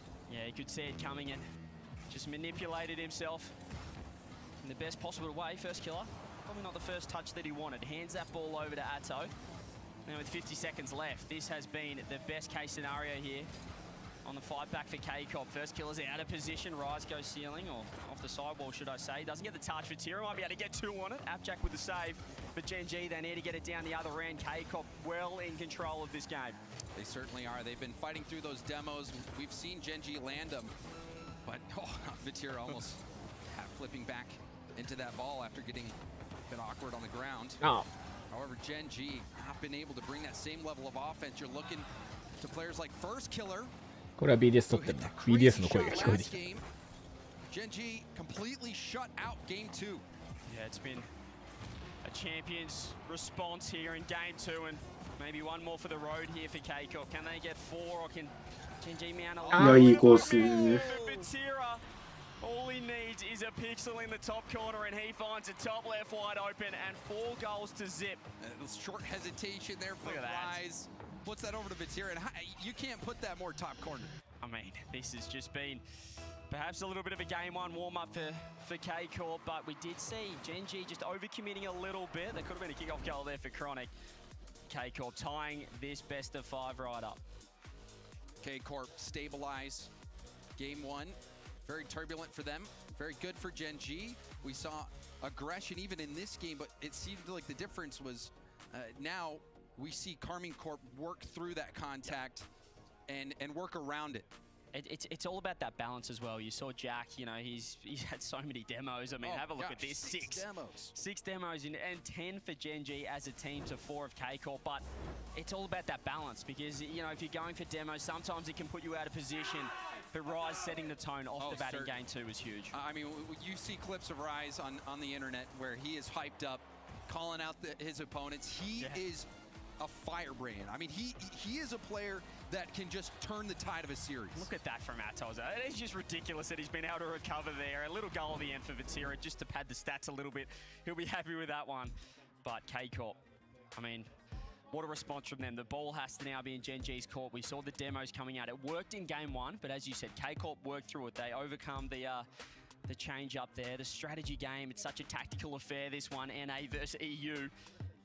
And right now, K-Corp have the edge. And it's a bit of a switch up from their previous Swiss stage matchups where they first had to reverse sweep, then had to fight off a reverse sweep. Now they trade it 1-1 in the series. So Karmine Corp giving their fans all the flavors. Yeah, massive game. And have a look at that. They've gone to the double kickoff fake. またフェイクしてる。またフェイクして終わってる。Gen.G boys are smiling on the player cams. They're happy with how this counter strat worked out. First killer cooks their pinch, dunk. You don't plan for that, but it does hurt. If you're Atto, you're thinking, oh, I could have just jumped into that ball. There you go. Bold of K-Corp, and I've been seeing it from them quite a bit where they are trying to mix up their kickoff strats. Oh, how has he got one more? No, almost Rise.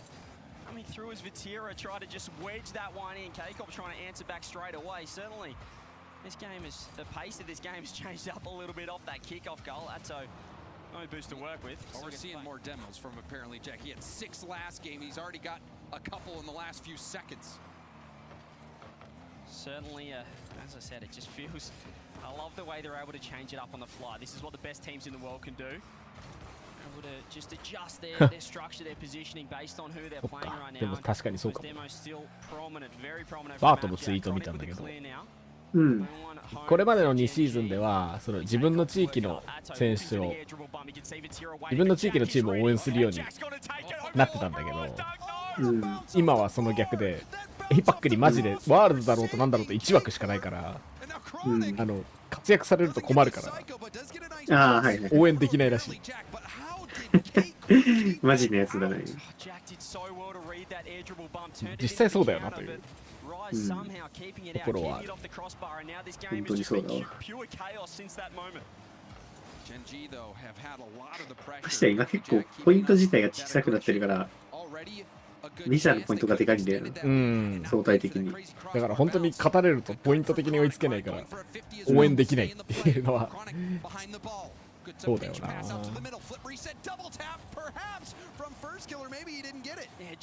今までのね、地域が2枠あるんだったらむしろ地域のポジションを高めるために頑張ってくれって思うところはあったんだと思うんだけど、So this time ready for the save. This is a game of inches at the moment. Apparently Jack getting even more space for Gen.G. 4 demos this game, but there's a big win from Rise. Clear attempt out. Good bump from Rise as well. Atto up to Vatira. Vatira, corner double. Fakes it for a teammate. There's the shot, and it's just off target. And you have to watch out for that specific play. K-Corp love to go for those corner double fakes, and even off the ceiling double fakes. That time, though, Atto couldn't thread the needle. So smart from Rise. The fake challenge to set up Vatira. Free shot いいコースなんだけど、取れねえな点が。So keeping the ball in. 2 demos there. This will be space now. Space given to Rise. 2/3 of a tank. Trying to flip into that flip reset. Couldn't get it. Back down to Atto. Double denied by first killer. First killer Faking the musty clear, going around one, can't get the 50. Yeah, that would have been really nice if he could. It feels like Gen G are just backing off a touch. Will it come back to bite them? Vatira trying to find Atto, trying to get a bump. Great defense there, but also in the orange half and now. Here we go, Chronic working this ball out. Gets the 50, first killer's waiting underneath. Abjack cutting across. Gen G trying to keep this ball in. Minute 45, they have the lead. They don't have to overcommit. They don't want to let K-Corp get that offense, start to build that pressure. Right now, doing really well with these demos. Oh, it's apparently, Jack, that's his 5th, 6 total for Gen G. You can see Rise trying to get a bump of his own. Vatira with a demo off ball. There's a 51. Vatira pops it up. No boost to stay on the play. We'll have to rotate out. Atto moving in. There's a 50. It pinches all the way across. First killer will be first to the ball. And KC, not known for their demo game, but honestly having to change it up. This is a win for Gen G. You can see K-Corp having to go outside their traditional structure, traditional play style to try and get some demos of their own. First killer just out of position. Jack again. What a player he's been this series. Huge from apparently Jack to get on that play and get the height. Because you recognize that was a lead block opportunity. Apparently, Jack, their defense has been rock solid this game. Yeah, he certainly had a leadership. He's just shown his experience here in this series. Rise, though, he's cutting them up. He gets a pop at Jack again with the midfield domination. Atto, though, fantastic 50, trying to work around FK. 50取った。50直に。おお、素晴らしい。強すぎる8。3コン3コン3コン3コン。3コン3コン3コン3コン。wasn't able to get on the ball early, and you see how effective that lead block play can be. And that's when it can be so scary when でもこういう取り方なんだよな今のカーマインって。Another kickoff fake for K-Corp gives Vatira 100 boost and the ball. Trying to work a 50 through. Chronic's missed. Abjack will get a free touch. He's clearing it downfield. The easiest touch for Rise to deal with, but he's done really well here. Chronic's handed in the ball. Hang on a minute. He's going to get a pop over Jack. First killer's there. Going to be one last go here for K-Corp. 5 seconds.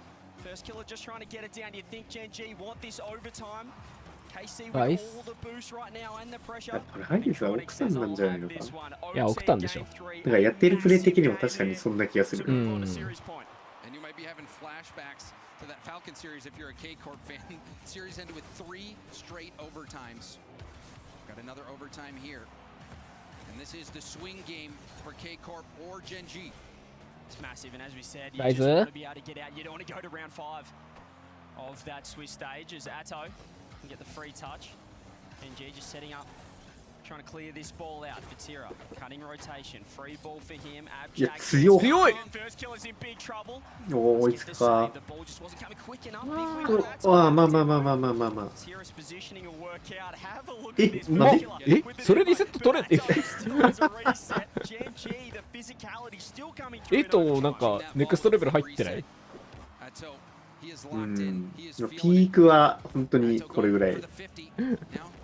8がこの3人の中でまず最初に8がピークに達したな。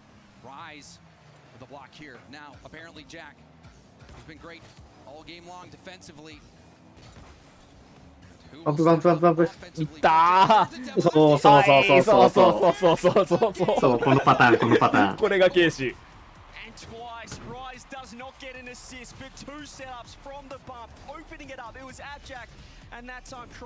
あれはよけって。よけたとしてもスクイーシーでセーブしなきゃいけないからブレーキかけられなくて絶対ディレイかけられると思う。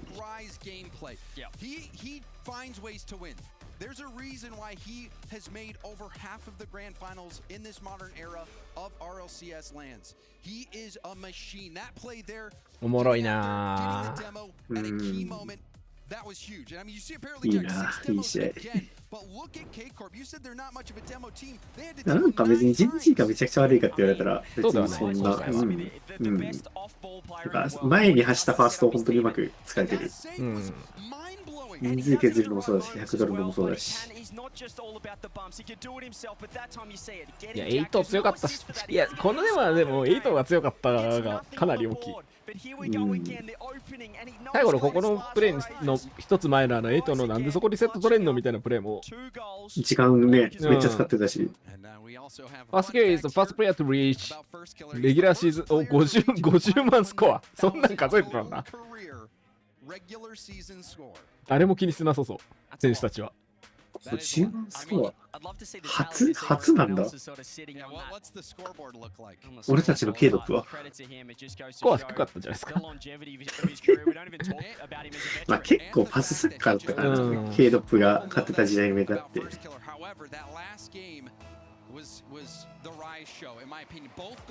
あとディフェンスのレベルがそんな高くなかったからセーブがつかなかったんだろうね。そう、スコアって結局セーブの多さに比例してるとかね。まあまあ、そういうこともある。クッキングクッキング入りました。これはクッキン。一緒にクッキングしてくれたバティラもいるけど。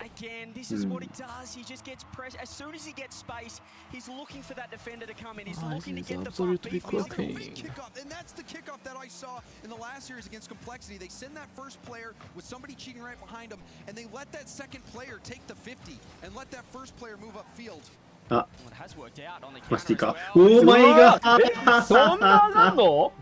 嘘だろ。ライズもピーク来たな。こんなすんの？これあれか、ちょっと斜めにしてるせいで。そう。上げ幅変えてる角度が斜めだから。やばすぎだろ今の。でもリージョナルで勝った時もライズが爆発してやったんだよね。いや、順調に KC がピークに出てきたね。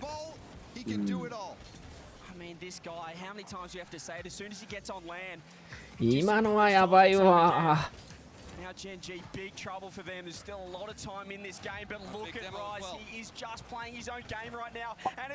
わった。お疲れ様でしたっていうか、次の試合頑張ってねっていうか。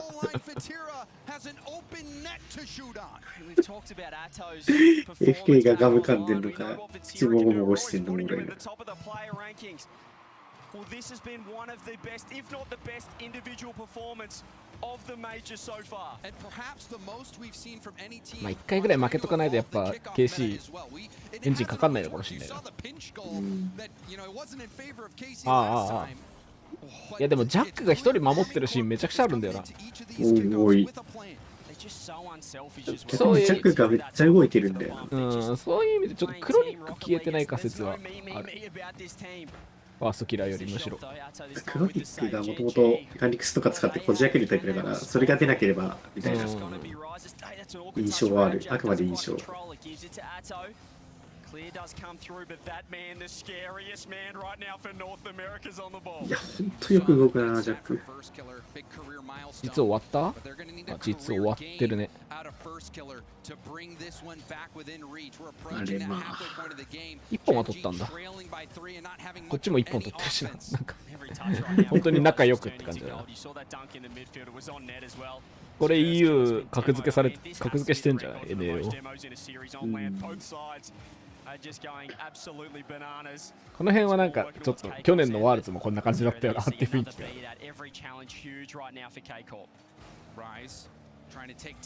去年の NA って確か結局最高順位スペースステーションだったんだよな。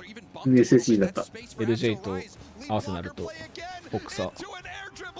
LJ めっちゃ上振れてたからな。LJ の上振れ感すごかったね、あの大会。すごかった、本当に。I think we're seeing the peak K-Corp right now. We've been waiting for it. We've been waiting for the online K-Corp to show up here at the Copenhagen. Unfortunately for Gen G, もうあれは納得のオフェンシブ MVP だったよ。LJ に関しては。NA で一人だけやべえプレー見せてた。そもそも何本決めてんだって話だったしな。ちゅうかそもそもあれなんだな。ワールドにダニエルもピストモトもいなかったんだよな。そういえば。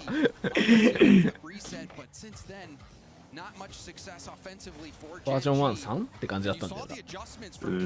なんで V1 いないんだろうっていう話を一生してて。あー、通る。あー、終わった。いやー、ジェンジーさん、頑張ってください。まあ、G2 と戦うことだけはないんでね。もうやったんで。もうやったし、地味的にもそうだな。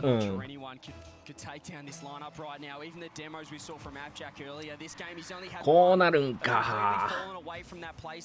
いや、でも KC はね、ここに持ってきた。本当にピークを。強い。I mean, how impressive. And Rise, not only this game, but setting it up. When they were 1-0 down, he was the man to get them going. He was the instigator. And what a performance from him. They will get one back here, Genji. ちょっと遊びすぎかも。Genji trying to chip away at what seems like a massive lead, and it is. It's 1 of 5 that they must score. Well, first one down, but less than 2 minutes to go. Still time on the clock. We have been singing K-Corp's praises. They maybe got a little bit happy. That was almost still might be a chance here. Still going to be a 2-on-1. And look at Jack going for the demo. But look at this man right here. I mean, he's just coming across. Gets 2 touches on it. Rise has just been phenomenal. Hold on just a minute. Genji, after not scoring for some time, 決めてもこれだからな、FK。なんか見えてるんだよな、外から。First killer just cutting rotation there. Kick off not one. Rise almost finding that bottom corner. 90 seconds. Genji just have to go right. いや、偉いな、それ。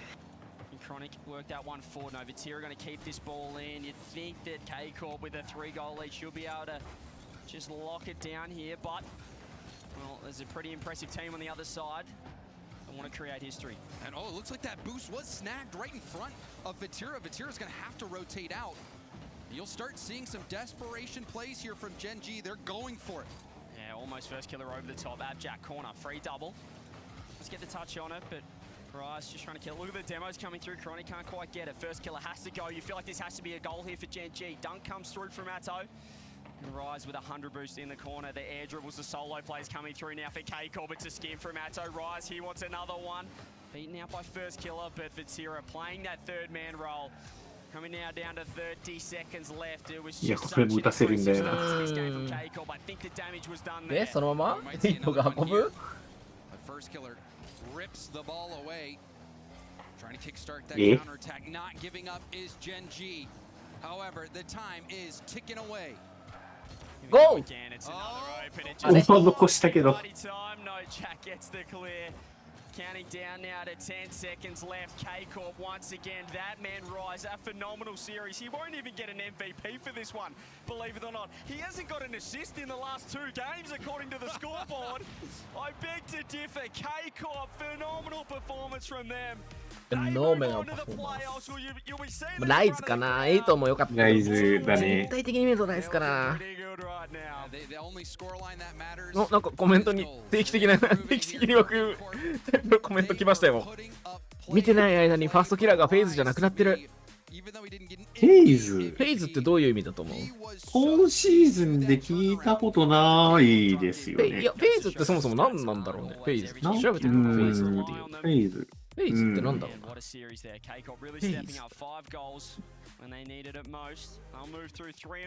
ェイズの意味、動揺。動揺させる。ああ、まあでも確かに達観し始めたから動揺なくなってきたよね。次らはね。常に落ち着いてるよね。決めても決められても落ち着いてるね。やっぱそういうところも成長なのかな。They had to play the best team in Europe, what we've all picked as the best team in the world. And a lot of people aren't changing their tournament favorite picks. なんか珍しくコントローラーにフォーカスしたの今。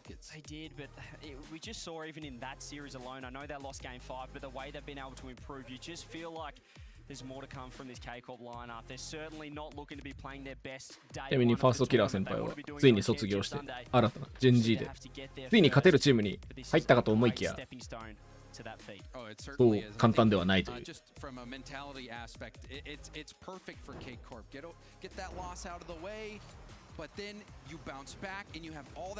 ちなみに我々がフェイズをめちゃくちゃネタにしたのは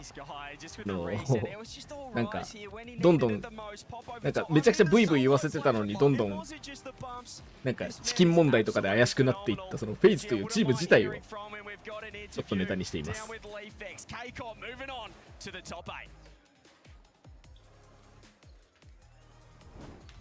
We got the man, the legend you guys have been talking about. Rise is with me right now. What you guys are considering probably the MVP of that match. That was looking good. You look like you're feeling good out there. Of course, man. Always. To be fair, that's the first series I feel like we've played free.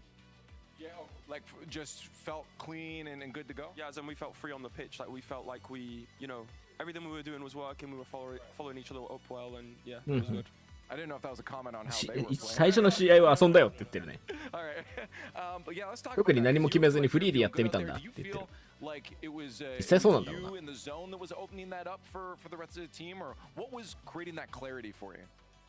Yeah, I mean, I don't think I'll ever play the Fennec again. That car is dreadful. Get me on Octane, I'm made for it. But yeah, no, I felt really good. I know Atto felt really good, Vatira, but we all felt really good. Atto was playing great, Vatira was playing great. So it was just まず最初にもう俺フェニックス使わねえわって言ってで、エイトもバテラもめっちゃ良かったねって話を今してる。That's kind of scary because you guys have looked good before.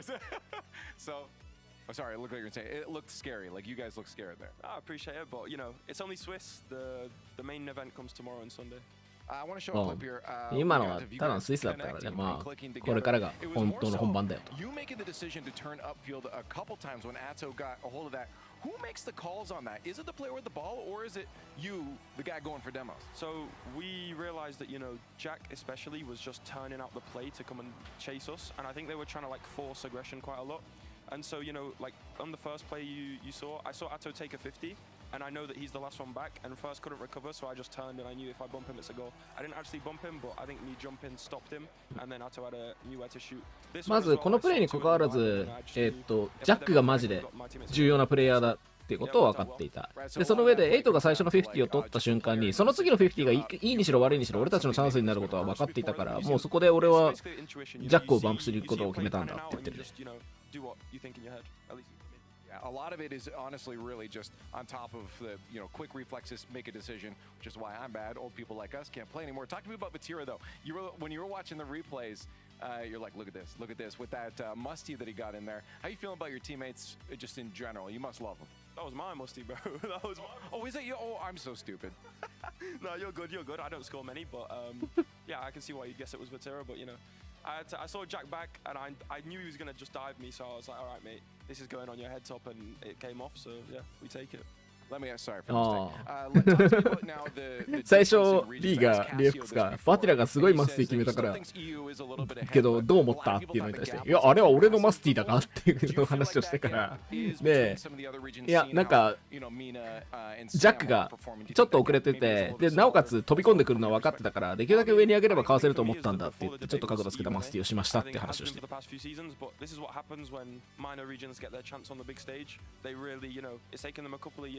But now they are competing with the best of the best of the best, So Fury have gone 3-0, they just beat Gen G, so it's, yeah, I mean, they're great teams, and hopefully other minor regions can, bring it up to this level. マイナーリージョンが強くなってきていて、まあフュリアがジェンジーを倒したのもちょっとあんまり驚くがなくなってるというか、そういうこともあるよね。I mean, I think it's just about consistency, just grinding, taking practice very seriously, and ずっと言うのって言ってんな。 I think more than anything, I think when you believe that you're going to win, you have more chance of winning. And I think today we played with, like I said, we played free, and well, against Gen G we played very free, and so yeah, I think it showed in the series. It absolutely did. I promise you I'll never mistake one of your great plays again. I'm very sorry.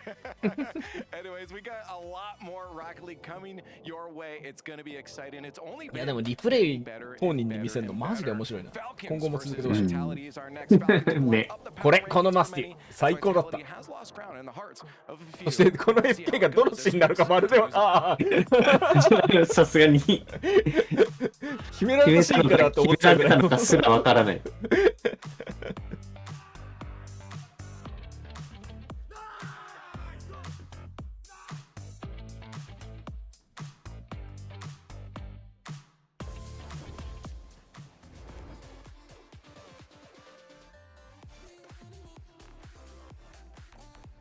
いやでももしかしたら俺たちぐらいかもしれない。こんだけフェイズをネタにしている e スポーツ関連のあれはロケットリーグだけなのかもしれない。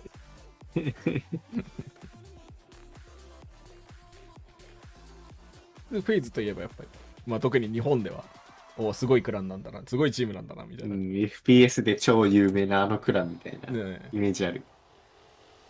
ことロケリに関してはもう我々から見るとね。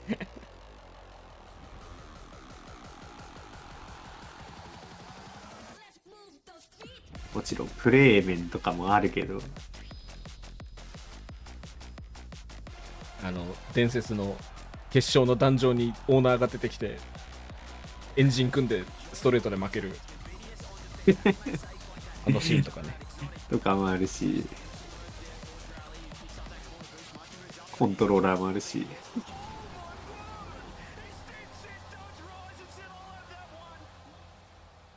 困らないよね、ネタにね。ネタに困る。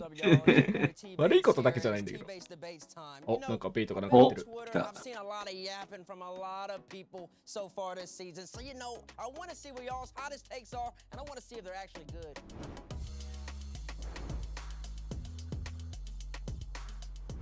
Valued_RL. Appreciate you, valued. I like that name, by the way. Value. That's a good name. OG Sports が top 8. Okay. いけると。 The LAN veterans are coming to play. Triumph emoji, big flex, American flag, hashtag save NA. I like what you're bringing to the table. And I like that flex. I like how they're saving NA. I like how OG's getting that top 8. You should have said, though, if I were you, you should have said that they're going to top 4. I would have liked that a little bit better. That really would have showed they would have had hashtag save NA. And if you want to go a step further than that, you could have just told Johnny Boy, Cole, and Stumpy all them, there's not even going to be an EU team in the top 4. That would have been a really hot take. I would have liked that even better. But valued, I appreciate you. I like this. I like that right here. And I hope you enjoy the major. At RSY_esports says, Limitless has a chance of upsetting some teams. Okay, a very neutral opinion right there. A chance. They're not saying what the chance is. It could be 1%. It could be 0. It could be 0.2%. You don't know. They're just giving them a chance. That's interesting. OG is kind of underrated. Once again, not really saying too much right there. OG is kind of underrated. What does that mean? Though Europe is going to win this one. So you said all that just to say Europe is going to win this one. Is this a hot take? Is this really a hot take? Like, you just want to throw a bone to SSA. You just want to kind of just say they're undeveloped reason. They're not there yet. Just want to throw a bone at them. Graybeard, he's not happy with that. And then OG is kind of underrated. That's just not saying much either. Can you throw another bone at NA? So you're basically equivalent in SSA to NA, which is disrespectful. And then on top of that, then you dunk on us all, but it's saying Europe's going to win. So what's the point of you tweeting? This is really hot. Give me a better tweet. Nick Vaudable and Bruce. Oh, what up, Vod? What up, gang? NA aren't making it out of the quarterfinals. I'll take away the gang, man. I'm taking that away. You're not part of the gang no more. They just said North American representative right here. They used to cast with Dazzling all the time. Why, as a North American fan, do you want to see that? That's bad for the game. At the World Championship, the whole entire North American continent was absolutely depressed. Because we all had to watch all EU top 4. Nobody wants to see that again. You got to be better, Vod. I don't like that. I don't even want to see the tweet no more. Matter of fact, next time I see you, I'm not even going to shake your hand.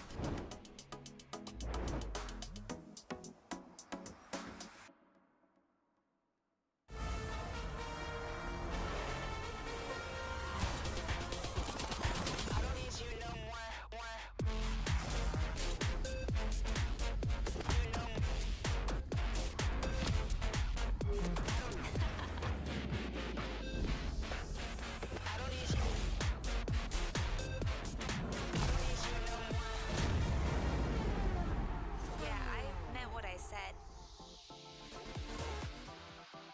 このデカールの元ネタ知ってる人半分ぐらいしかいないんじゃないかな。誰もやってなさそうだよな。うん、ローカルのモードとかやんないでしょ。うん。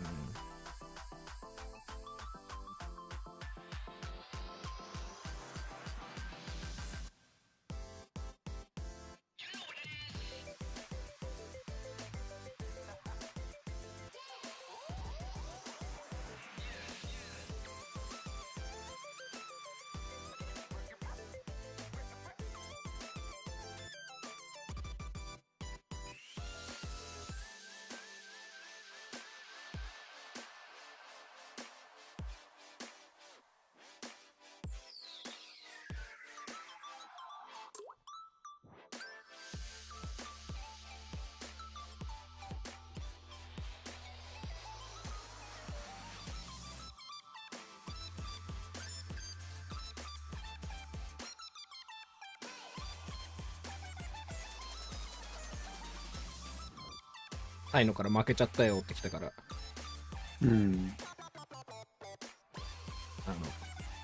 お前がホットガールになるか誰かホットガール連れてくるかなんかしろって言っといた。目視できる場所にあればいい。目視できる場所にホットガールが必要。いればもっと動きしてたケビンは。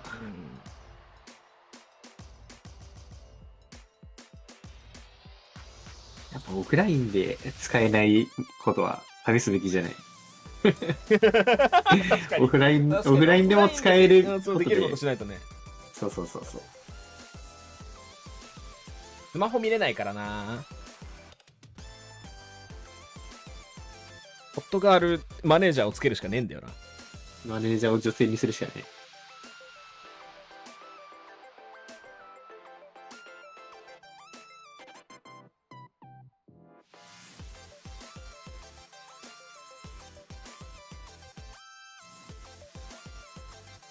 ちょっと休憩。よいしょ。次はファルコンズバイタリティと裏もうちょいで始まるのか。裏始まるまでにはすぐ戻っています。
よいしょ。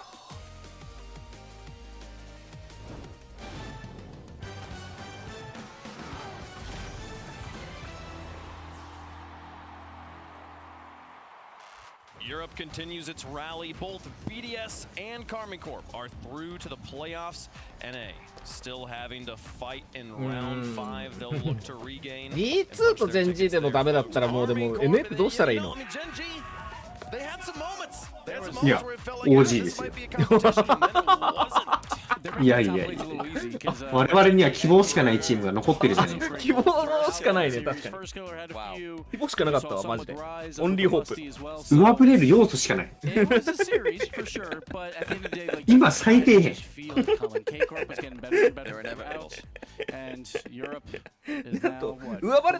れたところはたくさん見てきたからね、今までのワールズで。一人一人がね。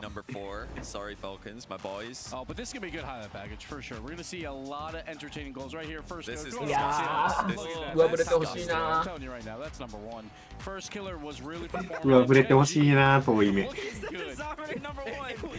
やいやいや、俺は正常な目をしてます。おお。Finley's goal later on in the series. Finley's rise, by the way. This goal could even be better. Look at that. That's a bit. That's more fluky. I mean, that's a little bit more. Yeah, definitely a little bit more random. It's fun. It'll be great goal though. Oh, I love that one. Rise up there zoning, paving the way for now. I did like what I saw out of a Gen.G. First killer came alive. It seemed like they were actually battling versus Europe. I was afraid because of what we've seen that they haven't been that competitive, but they have been. There's an. I mean, look at that boy right there. He's back in the octane. He is back in the octane. I ran into him earlier and I said, "Why have you been playing the Fennec, bro?" And he said, I told him, I said, "You're not a Fennec player." And he said, "Bates, why are you gonna tell me what I am?" Turns out maybe I know what I'm talking about. Bates is a better coach than Ferrer. You know, there you go. Maybe Ferrer said that too. We don't know. No, I mean Ferrer was standing next to him. Was standing next to him when I said that to him. So maybe Ferrer was listening. As they walked away, he leaned over. He's like, "You know, he's right, right?" He's gonna get back on the octane there. My goodness. All right, over on the alternate stream though, BDS also making quick work of G2. Why are you bringing that up? Well, it's literally my job. That was the ultimate stream. We're on the main stream right now. Let's go to the next match. ベイトが全ての NA の希望を背負ってる。まだいけるかもだし。I mean, there was some history made in this match, Bates. I think G2 like led in game 3 for the first time ever against BDS. They won it. Yeah, they won that one actually. That's huge. They won a game. Yeah, they did well. But Europe, we all knew that even though day one didn't go their way towards the end of it, you figured in that 2-1 round they're going to be bouncing back. EU was struggling against, your Sam, Furia. They're struggling against Falcons, Romania. We knew they were going to run into NA at some point, though. And that's when they were going to start winning. And honestly, yeah, North いや、America is EU not は having a good tournament. フューリアにもファルコンズにも困らされてきたけど NA にはまだ困らされてないなーって煽られてます。We're going to be taking on Rule 1 next on the alternate stream. That's twitch.tv/RLE Sports. Go head over there as well. Make sure you got it pulled up. We got 2 more matches before we're done with round 4, and again, we're playing round 5 right after this here on the main stream. So keep it locked, folks. Complexity and Quick Trip Pioneers waiting for the results of our next match. Let's get into it. The Falcons of MENA taking on the reigning world champs Vitality, looking to get through and out of the Swiss. Wait, what you call it? The birds and the bees? That is true. That is what is happening here ロー factually ズレン叫んでる人 by たちいるよ mascots. 後ろでは Listen, the Falcons, they looked absolutely sensational yesterday. Today, though, they play a lot of overtimes against Gentlemates. And Johnny, I think you talked about it a little bit earlier, maybe in the groom or somewhere. But you said Falcons, they love their overtimes. But I think Gentlemates loves their overtimes as well. They do now. So that's why I think that series got a little awry from them. You got to before the rise with the めっちゃ前のめりじゃん Rocket League game of ま all たやっ time. てる He's one of the best defenders, and he's been great this whole entire life. His chest just going to have a line just dug into it by the end of this weekend. Like, いや、さすがに見ておかしいだろ。 Where he's just built up a resistance. Because he is putting his force down on that desk. He's so locked in. なんか I think Falcons 気持ちはわかるというか、 they're getting a bit of a tough, なんか例えばモニターのモニターの真正面に座りたいとかさ、また間違えてない？これまたノーアズになってる。これだってこっちクリアズだよね。こっちクリアズだよ。だよね。絶対間違ってるよね。もうそういうネタだよこれ。そういうこと？もはや。そういうことなの。Falcons, you're just gonna, like against your boys. We're not even talking about against your region. Well, he did say earlier that MENA was his second そうなん region. かモニターの真ん中に座りたいとかさ、モニターと目の位置を固定したいとかさ、まあ、そう考え出したらマジでこうなる。Back up to number 2 because of what they did, and they've had time to get over that loss. 机からモニニターまでの距離測って、これぐらい前のめりになればこれぐらいの距離で固定できるみたいなところまでいくとああなる気はする。メジャーを測れ、メジャーで測れ。それ俺メジャーで測ってるからな。Their title not quite on the line just yet. You expect to see them defended at the end of the year with how well they've been playing. Do you think that they feel any pressure here, Johnny, given that they are the only European team that has not qualified for playoffs at this point? Oh, for sure. I mean, they always feel the pressure. They've been defeated online, but their LAN streak still continues. AC も BDS もいったから、あとはこのバイタリティがいけば終わりか。Will not be acceptable for this Vitality squad. I've seen plenty from Zen this weekend to believe that he is going to produce the goods here. And honestly, if this match was at the end of yesterday after Falcons KC, I would pick Falcons to win it. It's because of today's matches that have switched there with Vitality, on the up, Falcons on the way down. Yeah, Vitality was comfortable earlier today, a 3-0 versus OG, 5-1, 3-2, which was close, and 1-0. So I guess 2 close games to end that series, but it was a 3-0, and that's what you expect out of Vitality. They normally destroy everyone they play.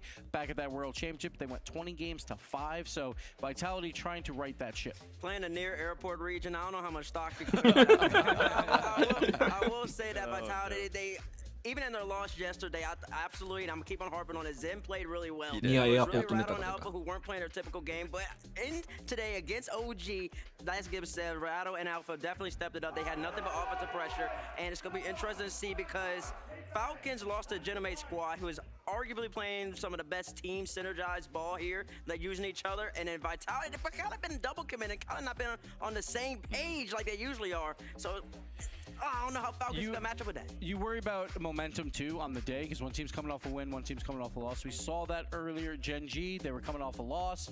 K-Corp, they were coming off a win. So that does play a factor in these long days because that momentum can easily kind of sway. We see the 0-2 teams. They actually get a huge advantage by now having a win under their belt. So momentum here for Vitality could be huge. Hashtag FLCS. OG はバイタリティとファルコンズだったらどっちと当たりたいと思う。Both streams pulled up over on the alternate stream right now. Power leads どうじゃね in game 1 with 57 seconds left. We can hear it as well. They are loud right now. 2-0 up. まあ OG 自身が上振れるかどうかだからな。それだけだから。そう、いや結局そこなのよ、勝とうと思ったら。まず早々でレジに勝てるかっていうところから始めていく。Proclaimed it, but do the honors. I've got Vitality here. I think that they are on the upward trend, and Falcons, they've hit a big road bump there. That's going to knock their confidence. So I've got to say G2 is currently dead. I can't believe it. You're going against me. シュート成功率が 17% らしい。ああ、見た見た。で、フューリアが一番高いんだっけ。CJ's got power though. Right now he's thriving. That's fair. All right. Well, I got to keep pace with them then. I am going Falcons. I think they can bounce back. Vitality, I am still worried about the team dynamic, so I'm going Falcons. Yeah, I'm going off what Gibbs just said. For the first time this whole entire week, I'm a little not confident in my pick, but I am going to go with Vitality simply because they got the reigning world champion. I do believe Zen is the best player on the field, but Falcons can easily disrupt the lack of Vitality synergy. We've already seen them do it against Carmine Corp yesterday, so can they pull it off again here? I'm going to go with the Falcons on this one. We're very split on the desk. The coin, we'll see what it thinks. Blue is for the Falcons in this situation, and it's going to come up with the Falcons on that one. Coin's terrible, by the way. Blue? It has like 12. It's Blue not about 50%. No, it's actually less than 50%. I'm above 50, so you want to roll with me. Good work. フル出るんだね。Well, hey, he's got to be right eventually. I'm hoping it's right here. 幻というか設定上だけの話。 Down the middle in chat. It could not be closer on the desk. It could not be closer in predictions. I mean, Zen is, I feel like, an obvious X factor in this match. Is there a player for Falcons you're looking at? I feel like you say that Zen's probably the best player on the field, but probably players 2, 3, and 4 are all on the Falcons side. I think if they play as a team, there is a chance that they take down Zen. Roas is Zen's nemesis in 1v1, so he's got to be him. Very mechy game. It's going to be a very mechy game here. Do you think that they're ever thinking about that 1v1 situation? Well, it could happen. Format? I mean, 1v1 situations do happen in threes. I mean, you can guarantee that everybody's thinking about Roas. When he's in defense, you need to play differently. We'll see what happens here, folks. It's time for us to get into the match. One of these teams going to be going through. Excited to see which one can get there. The Birds of Prey have had to fight nearly all the European squads. Swarm is next on that list. It's Falcons versus Vitality for a spot in the playoffs. さて The world champs take on the best in MENA, James Bott. The plan is simple for both teams. Win and you're in. It's so true. And for Team Falcons, they know they can beat the best that Europe has to offer, but they also faltered a bit against Gentlemen. あ、カーインコブになってますね。なんかカーインコブなんかカーインコブになってますね。ロゴ変わっちゃったんだ、ファルコン。いや、あと2チーム目かもしれないね。2チーム目。You can see Radosin trying to get the clear, but Roa so clinical, so surgical, gets the flip reset, gets Zen jumping, but goes to the ground and slots it. いやでもこれはファルコンズにとって美味しい1点なんですか？どさくさの1点マジで美味しい。本当に美味しい。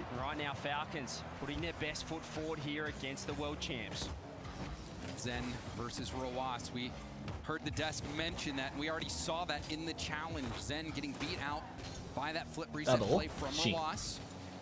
Team Falcons enjoying this fast start. Ball now in Vitality's court. Yeah. She's not quite dialed in with the shooting accuracy early. Roas counterattack almost. なんかこうやって見てるとなんか言い方は変だけど、ファルコンズやっぱ普通のロケにできる相手がそうだったからそうしてただけみたいな感じなんだろうな、結局。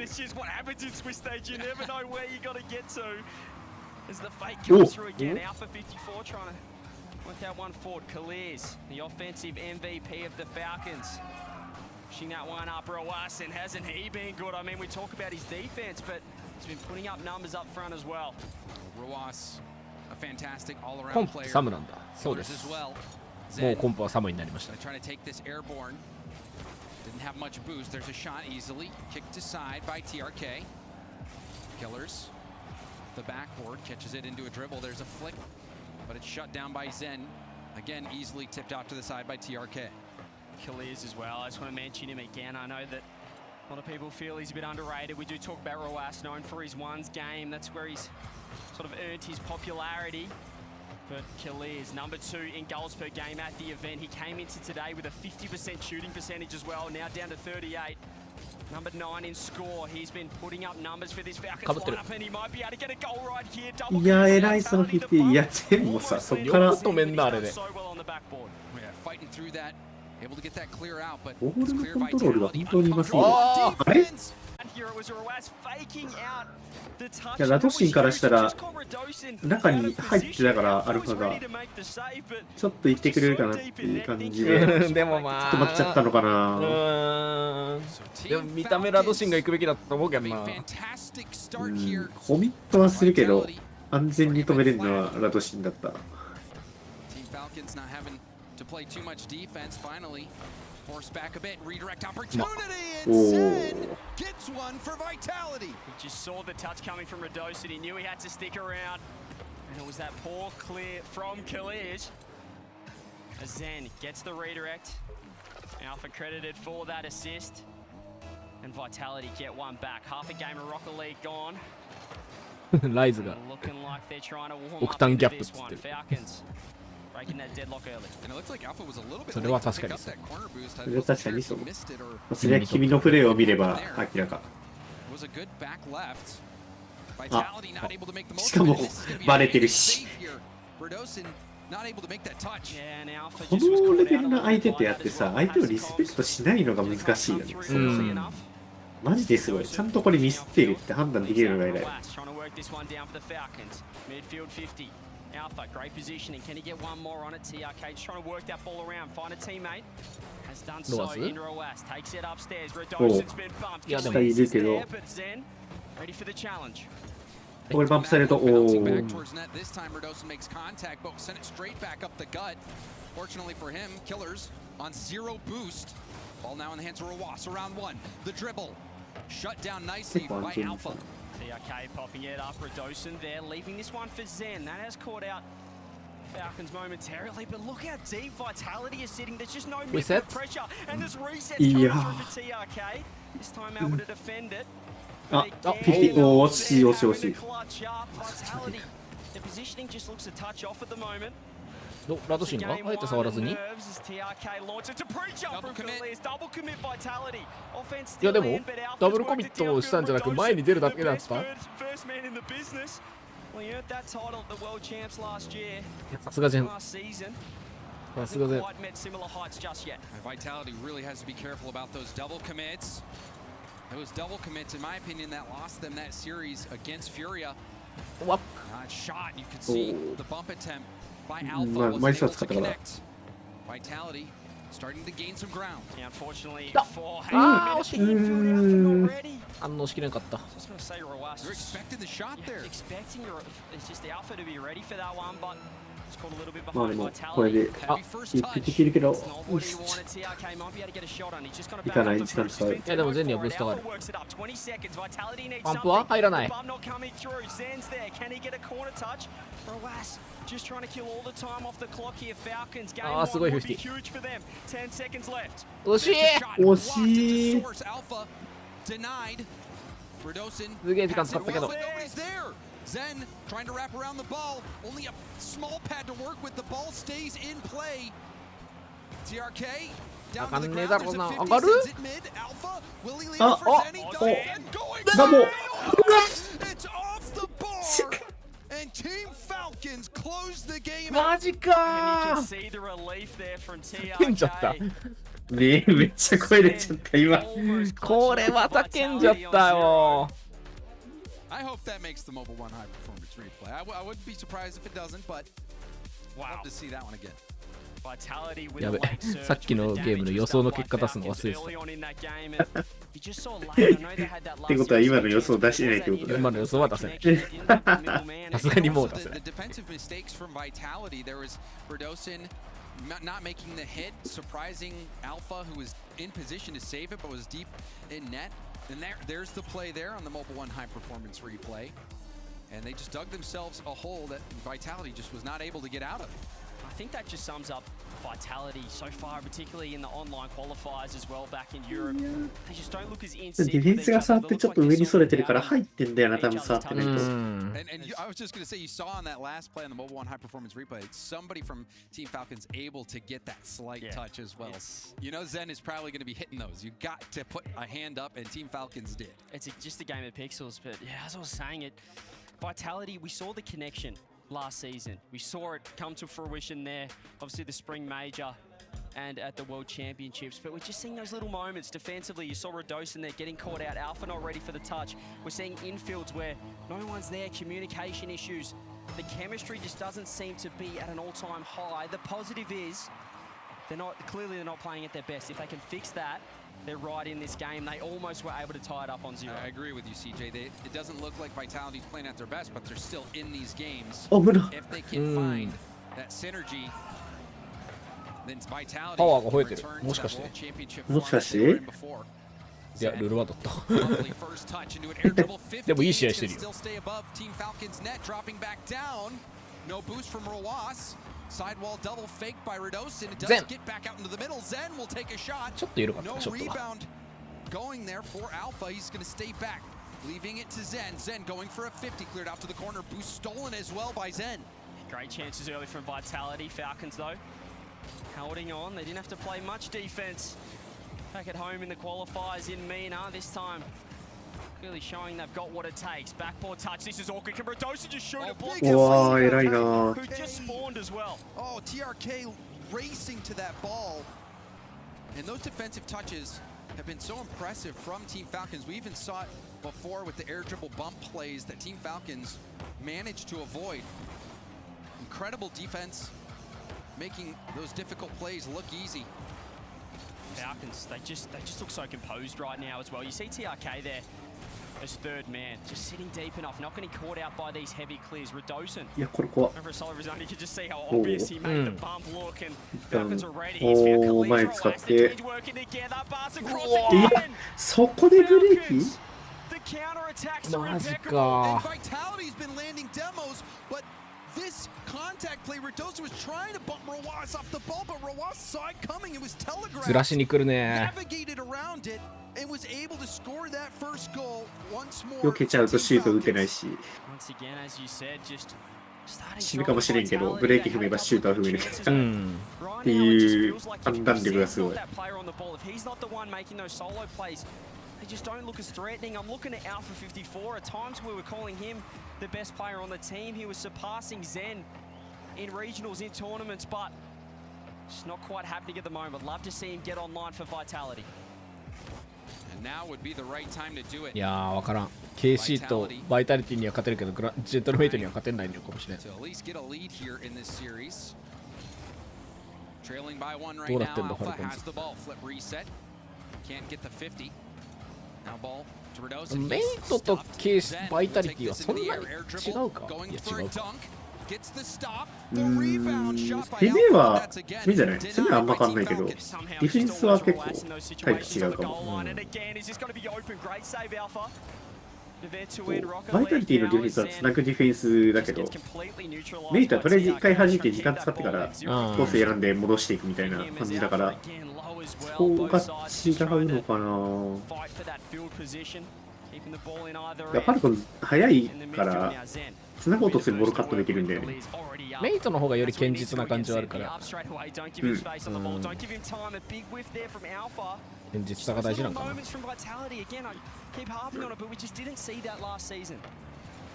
We saw Zen able to work magic in this series. The best he's been able to do is go for those 50s. RW9 はローアスって呼びます。 Now delayed Musty gets cleared right back out to the midfield. Alpha tips it to Radosin, but Radosin not fast enough, and now has to rotate back. Oh, good touch for Zen. Just tracking back in time. Vitality balls down the wrong end. 90 seconds left. It feels a very similar story. アラビアだと数字の読み方が違う。9がアスみたいな、そういう読み方になる。ローアス。Vitality just lose that offense. They lose the pressure. Radosin now trying to work that one out. He's okay on the ball. Midfield game. Pass across. Khalil's ready, but he hasn't found it. Zen top Radosin ties it up. And you asked CJ, Radosin delivered a team play. Alpha narrow lead, weaving that pass through the defense. Zen probably surprised it even made it through. His shot off the backboard, cleaned up by Radosin, who had to hit that shot. You could see Khalil's ready for the pass, but he was almost too ready. He got caught out of position, and we are going to get a pause. You can see Zen. 首振ってる。 The pause will just give both teams. So we'll try to get word on what's going on down there, but I think it's pretty clear 珍 to しい us ね。 and all the people observing at home that there is some sort of issue. 試合中にポーズに入ったの初じゃない？今回。今大会初かな。 Very short lead, but that's a great goal, as you said. And with a minute and 7 on the clock, I think there might be a few more added on for the kickoff, but approaching that overtime final winner out of Nopo, who claimed the attack. Overtime looming again. It was an overtime そっ winner か、 out of これもあれ Nopo, か。 who has all 3 goals ヌポ for と Rule 1. In the previous ヌポ game, とっていうかルール1とファルコンってどっちも MANA なのか。 surely going to come down to ground. I don't think Rule 1's going to try to go the length of the field. They do not. And so we go to overtime now in game 3. Back-to-back OTs. Ball pinching high here. Did he win it? No, that one off target. Torsos plays it across the banana head. But Rule 1 in a good position here. Oh, but the lost 50. Yeah. Has to make it a Oh, good play. トルソス。ああ、やっぱドミナス。 Torsos scores a huge goal for Bauer. やっぱりドミナス。 They are 1 game away ね、 from submitting this series and sending Rule 1 home. 俺は認めねえぞ。ドミナスじゃなくてトルソスなんだ。 And in that case, just a freebie given up to Torsos. And he makes rule いやー、まだマジで良くない。 マジでキーボード KBM 専用機になってんの何なんだろうな。ちょっとニックに使わせてみる？弱そう。弱そう。でも LCT もドミナスだったし。でも、A win against this Rule 1 team would be ニ historic ックがドミナス使ってんの想像してるけど弱そう。弱そう。なんか向いてなさそう。うん。何なんだこの感じは。We talked so much about Banana Head having to be the catalyst, having to be the guy that almost hard いや carries このまま offensively. That パワー hasn't 勝 been っ the たら case. 本 He's 当 got に a ちょ lot っ of と help out of Fever, 3な assists. んかもう Torsos ア with フマ a ド couple と goals, including that ア overtime フマド winner. ってか And ヌポ while 何か Banana 考え Head 直した方がいいよな has been better defensively ヌ than ポってかなんか明らか3に人それぞれ考え直した方がいいよ it has been Fever and 悪くな Torsos ってるん that だ have よな、 been 露骨 all に。 over the field. 本当に悪くなってる。 Dividends in a huge way for Team Power. Can they keep this balanced attack going and close out Rule 1, or do we go to Champions Field? You certainly know Ahmad's got other plans. Rule 1 tournament live on the line. Must win game for them. Khaled playing that to Nwippo. Torsos able to send it off to the side. Both teams fighting for midfield possession here. Who is going to get that first big play? Who's going to make the mistake? A 1v1 chance here. Nopo's going for the bump. Got the demo and got the goal.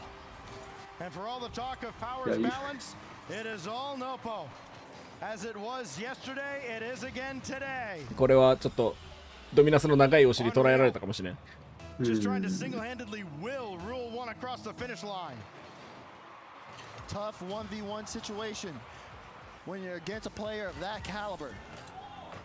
Khaled wants to start this one off. Power looking to see ちなみに表の試合が始まってる。 in the scoring department. 表見るこっちも熱いよ。全然どっちでもいい。 Off his own back wall, sends it straight to Banana Head. Banana Head now.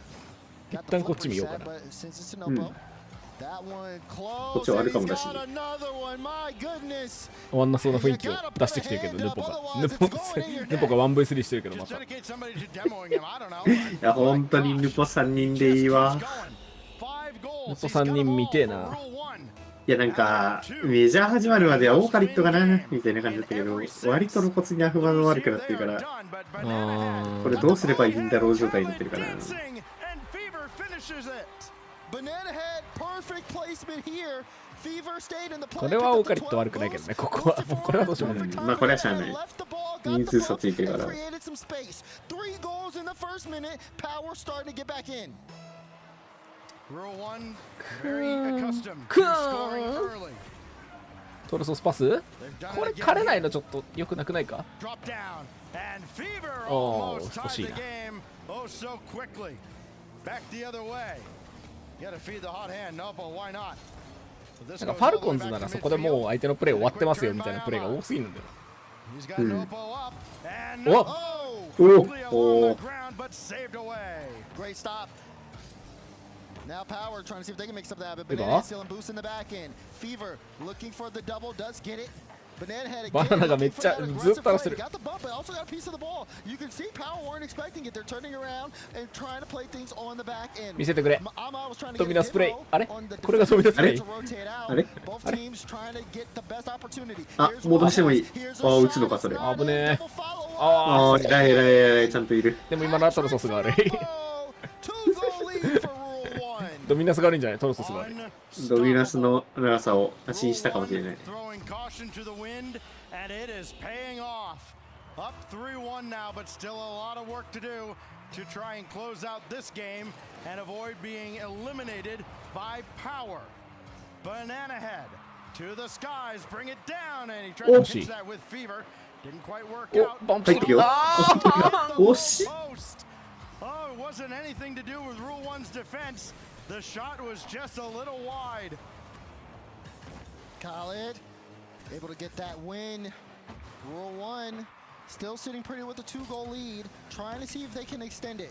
Power have been putting on a lot of shots so far in the first half of this game. Torsos tries to set up the Fever last back and actually went for that. Has to recover here quickly. Rule 1 are going to try to set up the play. The 50 Khaled will pick up that goal, and now it's a これドミナスが悪いんじゃないですか。あれニックがいる。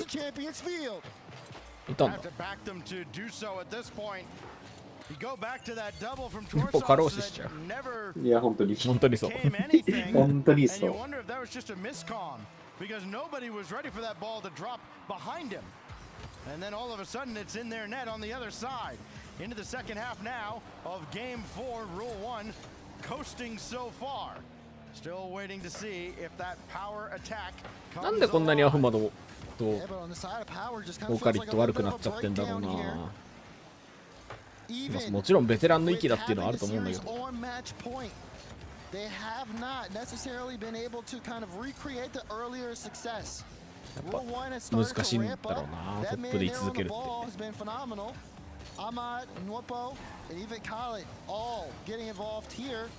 I'm not the only one with no goal here on the team. 何してるトロソス。Fantastic in making sure he's been able to assist the most saves of the game. It's been a full, well-rounded squad here. いや、無理無理。折り返すか。年？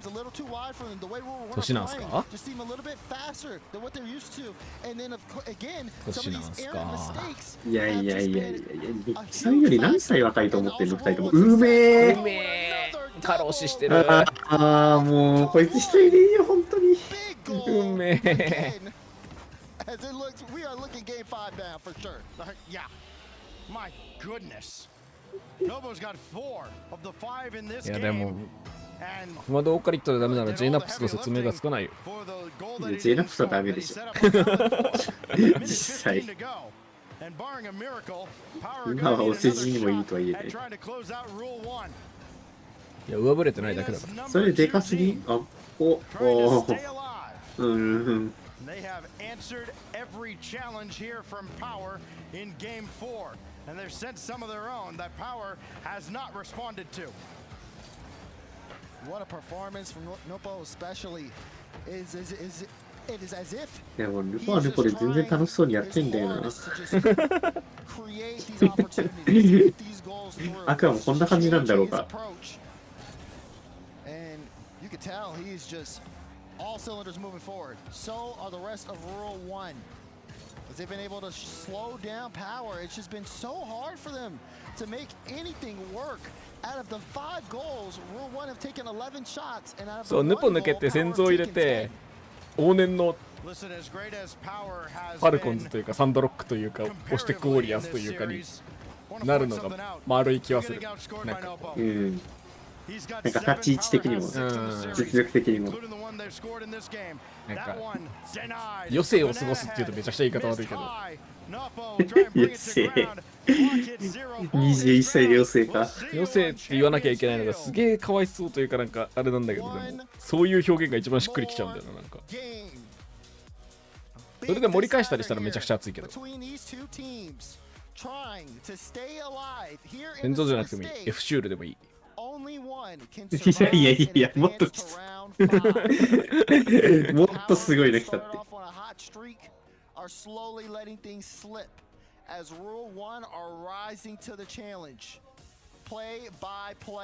そう、F シュールでもゼゾニックスでもいい。アブディル・アジズでもいいよ。ゼゾニックスまだ頑張ってるからな。まだ頑張ってると思うけど。They just blow Power out of the water, 5-1 in Game 4, and now it's all eyes on Champions Field. Nopo, who was frustrated earlier today against G2. バイタリティが1本取り返して1点勝ってんのか。いや、もうちょっとこれスティックしよう。この裏配信に。乗ってみたいね。あ、ついに襟を立って、違った。襟を噛んでた。Here we go. Backs against the wall. Trying to make it to the crowd day. ゼゾニックスは頑張ってるよ、すごいよ。ゼゾニックスファンが巻いてきた。There's something that's just so fun to watch about seeing a player single-handedly take over a game and a series. これはでもあれじゃないですか。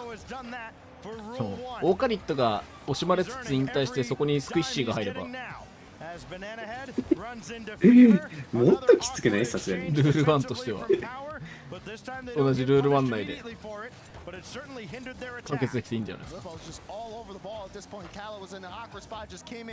2年ぐらい前ね、NRG みたいにさ、スクイシー入れて4人でダブルスでやるみたいな動画出してそう。確かに。あの時はシズが入ってたからね。シズが入って楽しそうになんかあれやってた。ドロワイヤル。ぶつかり合うやつ。ああ、ぶつかるやつ。1v3 とかもやってたら 1v3 で何失点に抑えれるかみたいな。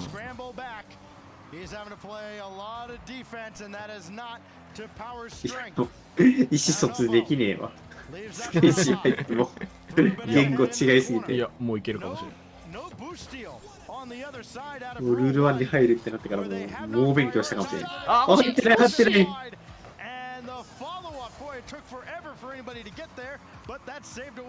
バナナバナナバナナ惜しい。なんかすごいルール1起きてますね。He's attacking. That's all he's doing. Attack, attack, attack as much as possible. Attack. As the demo comes through. おお、早い早い。待ってる。He's gonna try to see if he can get this mid. ドミナス。 Tries to get it past one, but now a chance for a breakaway. Banana ドミナ has ス。 to shake off one, but ドミナ he ス。 loses control of the ball. This time, off the corner here. Zwippo is gonna be able to clear this one into 一挙も盛り上がってきてい midfield. る。 Have to be very careful. They gotta watch ウィ the バ moves. You said it yourself. ー They've been in tough situations where 惜しいな。 惜しいな。今のはドミナスだったらよかった。 and they have to be really mindful of that as they 勝 move up て the ぬ field. こ。でもから煙の向こうフィーバー。アフマド。いや、偉いな、そのバンプ。来た来た来た来た来た、抜けた抜けた。今のチャレンジは何？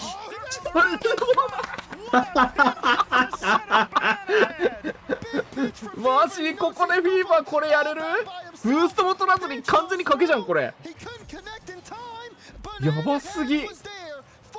マジ？It's Power that strikes first. They almost got another. Fever actually kind of got knocked offline by getting that demolition. でパワーはこれ倒してやったと思ってたらバイタリティックファルコンズが食ってるんでしょ。Second goal. Here's Khaled with Ahmad behind him. Khaled trying to score, trying to flash some mechs. Didn't work out for 1パスやばすぎたよね。しかもそれ待ってる位置にバナナが入待れるっててる位置がそう左から来てたから完全に待ってたんだよね。あのプレイの意図をちゃんと読んでたバナナがすげえと思うよマジで。いやー、馬戸がやばい。いや、馬戸やばいってさっきから。At this point, want to utilize as much space as possible. There's a flick high. Good stop here from Fever, but Khaled not afraid to go up. Trying to play this towards his teammate. アフマドは俺たちの英雄だったのに。いや、本当に。あ、でも、ありそう。ピンチでピンチで。いや。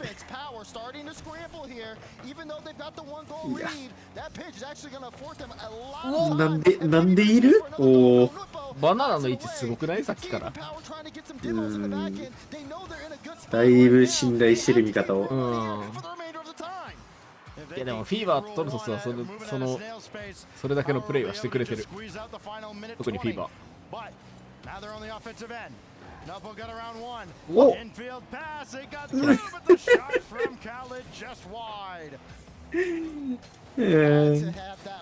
ィーバーStill in the realm of possibility for Rule 1, but no Khaled with a big miss. He's trying to get back. Nopo, no boost. Nopo. Trying to lead the charge. Can he get it past Torsos? He can. Banana head now. おいおい、それはいけるって。ねえ。ねえ。おかりとよし。そうだよ。お前らがシャキッとすりゃ勝ってるんだから。お前ら2人だよ。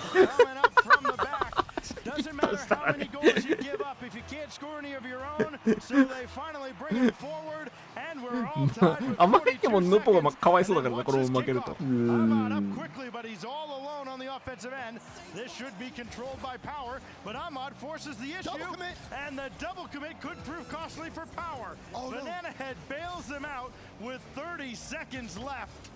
Ahmad now on the ball. Has Khaled here in the mid. No, Nwippo actually coming up to try to get the cut. Banana Head dives there on the play. Torsos there plays the 50 well, but Khaled gets it over him. Power struggling here as they are trying to see if they can seal this game in regulation. Ball pinches over across. Torsos gets there first. Cleared away from Ahmad. This one in midfield. Rule 1 trying to see if they can make something happen last second. Will Fever bring this across? He gets challenged. Whose ball is it? This one will hit the ground. We've got a game 5 overtime. ゲーム5オーバータイム。熱いね。熱いね。熱い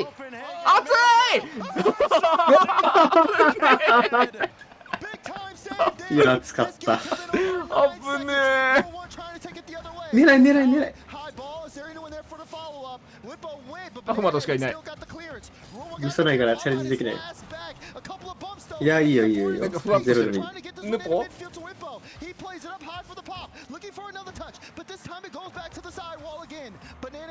バナナヘッド。ああああ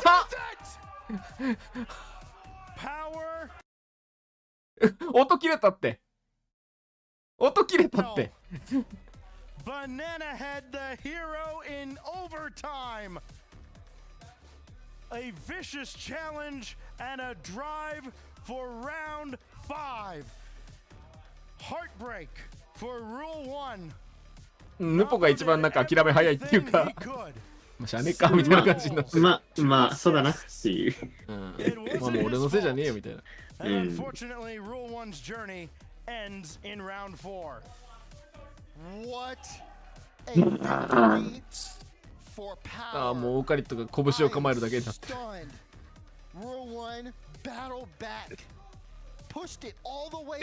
ついにオセに負けちゃうか。マジか。君たち。マジか。なんかオセが上がったんじゃなくて、君たちが落ちたって感じ。落ちてるだけなんだよな。オルピックスも喜んでる。なんか知らんけど。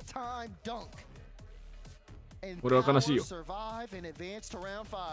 いやオセが勝ったこと自体はちょっと嬉しいかもしれないけど、でも試合内容的にはもうちょっとね。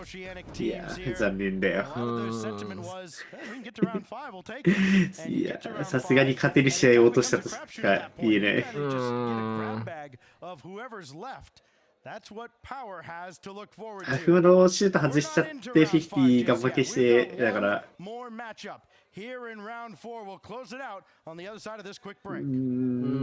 実際は勝ってるはず。まあ、悔しいのはな、本人だからな。ヌポが7本決めてるらしい、今までのゲームで。ヌポが7本決めて、パワーが6本決めてたっていうところから。ワンベイスリーやって、ほんまに。なんだこれ。そっか。1v3、本当に 1v3 してたんだな。そう、その辺だよね、ヌポが組むべきは。そうだね。ミラだとそこぐらい。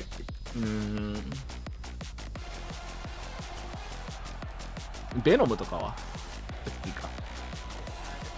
いや、ミラオタクのニックさんがいるんだから間違いない。あ、入ってる。2-0になっちゃった。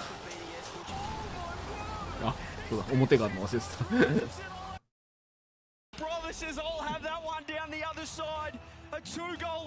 これはもしかしてファルコンズですか？ファルコンズですね。またバイタリティがしばかれて寝ようとしてる人いるって。こ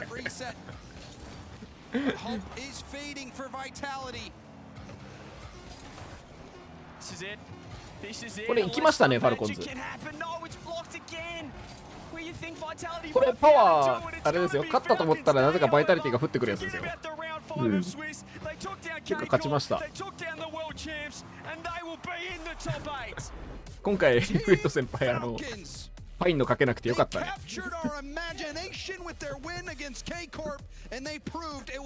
またパインがどっか飛んでくとこだったね、これ。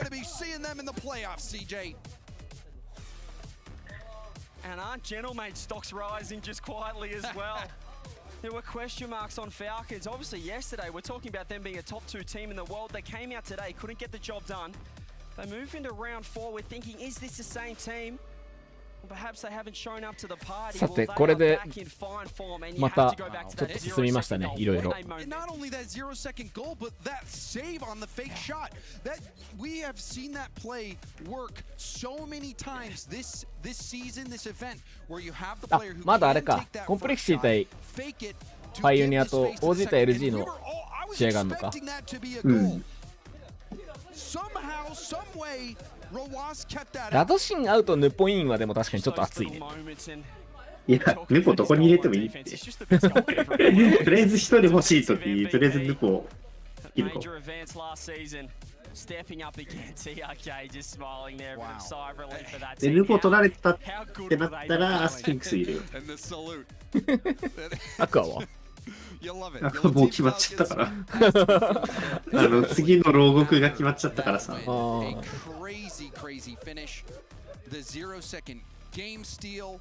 確かに KC バイタリティ倒してんのすごいよな、ファルコンズ。まあでも、メイトに負けたとはいえ。Positive for Vitality to take from that. If they were to win that series, they would have had K-Corp first up in the quarterfinals. They still have to get a win. They're through to the round 5. They're in the round 5. They don't want to be there here in the Swiss stage, but who knows what could happen if they do get the win and get perhaps a better matchup in the finals.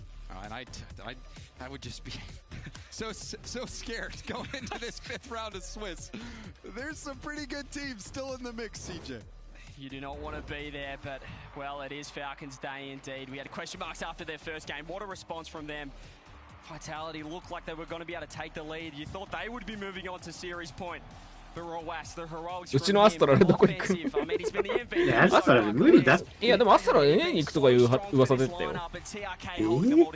NA のチームが関心を示しているっていうあれが言ったから、MAT じゃないですか。MAT、いや AJ アウト、アストラルいいんじゃないですか。さすがにアストラルに目つけてんの。NA しんどいな。よくなかったよ、正直アストラル。マジで。めっちゃ悪いかって言われたら、アイバンが悪かったけど。まあ確かに。アイバンが圧倒的に悪かったけど、アストラルもよくなかったよ、正直。ファルコンズのあれ聞くわ。أول شيء حابين ناخذ رأيك واحكي لنا عن شعورك بعد ما حققتوا وصولكم للبلاي اوفز بهاي اللحظة. طبعا بعد فوزنا الحمد لله ضد فيتاليتي 3-1. طبعا شعور حلو لانهم كانوا الورد تشامبيون وباذن الله تعطينا حافز المباريات الجايه ان نبدع اكثر واكثر. So, first of all, being able to take down Vitality, the reigning world champions, that's definitely something huge for us, and it definitely gives us a huge boost of confidence going into the next stage of the tournament as well. Vitality を倒せたのはすごく自信になったよ、世界チャンピオンの。I gotta ask, is MENA the new big bad? Are we above EU now at this point?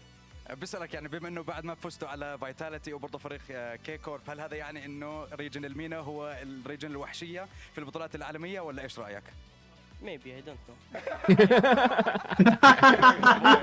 多分ね、俺たちも強くもね、なんか感じで流してます。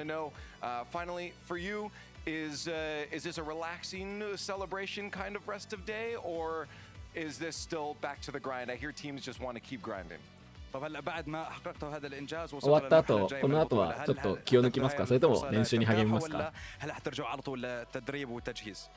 طبعا احنا تأهلنا للبلاي اوفز وما راح خلاص نفرح بذا الانجاز، راح نبدا نتدرب للمباريات الجايه وباذن الله نكمل البطوله ونجيب البطوله. So, we're happy that we made it to the next stage, but it's not over yet. We still have a long way to go to make it all the way to the finals, but hopefully we'll be able to take it all in the end. Right. Either way, I gotta say congratulations. Phenomenal run. For the rest going forward. And we have a lot more going forward, even just in this round. Honestly, we still have stuff to go. Another elimination match on the way as Complexity, Sam Second, takes on the hopeful Pioneers. Who has what it takes? Honestly, they have the 6 outfits. Maybe they'll be them. More Rocket League on the other side.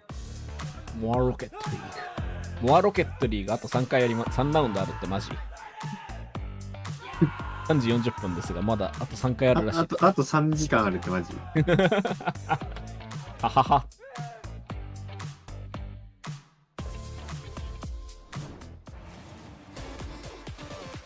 いや、そのナッシュとドクターノーンってこれあれだよね、ロックだよね。うん、ROC。ロックはもうロックのメンバーで行ってほしさはあるけど、まあ一人変えれるんだったらそこにネポ入るのは結構面白いかも。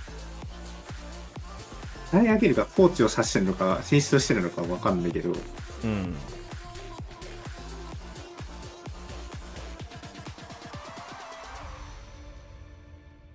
でもなんか、一通りみんなの試合、トップ2以外は軽く見た程度だけど、でも全然別のことしてるから、ちょっと難しいかも。ヌポ入れても。ヌポについていけなくてよくわかんなくて終わる。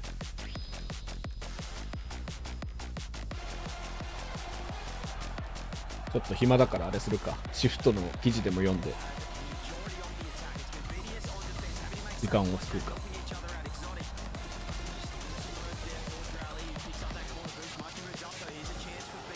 ラピッドがプロフェッショナルプレイからリタイアしました。ああ、ツイッター X でめっちゃ書いてたね。ラピッドってどこだ？ラピッドはね、カンザスシティパイオニアだった時に、なんかめっちゃいいとこまで行ってた時のメンバー。ああ。うん、なのを覚えてる。てか、そこしか見たことない。ブルーとロールディズとか出てるしな。この辺か。チームです。はいはい。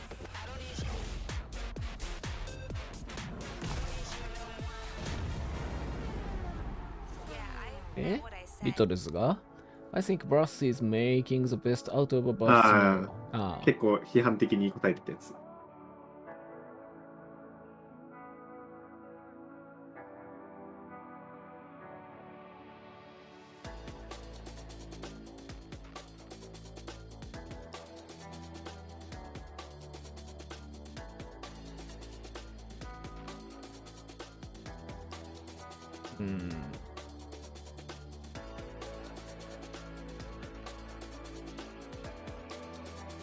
見つかんねえな。あ、これあれか。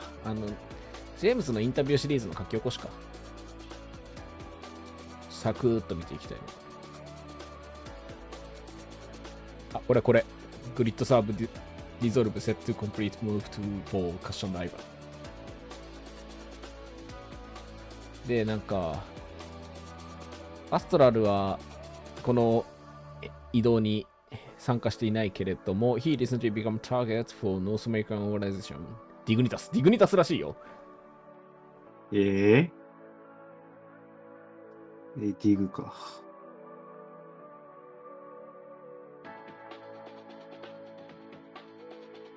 ディグに目をつけられているが、でも、Now he looks set to miss out on the place in the Stros Magnifico. ディグニタスがスティージーを取って、そのスティージーのところにアストラルが入るかも。なんか変わりばっかりだな。そんな傭兵みたいなプレーでいいのか。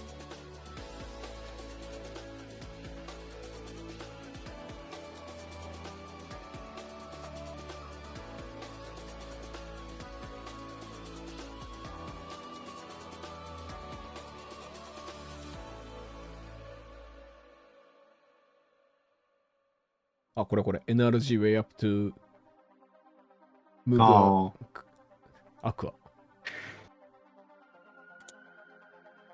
NRG are waiting up move for Christopher Aqua Campbell. で、誰になるんだそしたら。アクア、ジャスティン？いや、違う、NRG だから。ギャレット、ミスト。どっち？ミスト？いや、どっちと交換するのっていう、アクアを。いや、だってフロスティは聞いたんじゃなくて。いや、ドリーズとミストじゃん、今。ドリーズ？ドリーズだよ、今。あ、そっか、そうだわ。途中からフロスティが逃げたからドリーズ。フロスティ逃げたから。じゃあドリーズでしょ。さすがに。いや、ミストの可能性もあるよ。まあでも、ドリーズそもそもやめようとしてたからな。あ、そうなんだ。ドリーズは引退しますって言ってから、一旦の NRG しますって言ってたから。今日まだ試合ありますが、今日、なんと、あと3ラウンドあります。あと3時間あります。3時間ありますよ。モアロケットリーグらしいんで。モアロケットリーグらしいんだよね、どうやら。ほら、J-BOX も喜んでいます。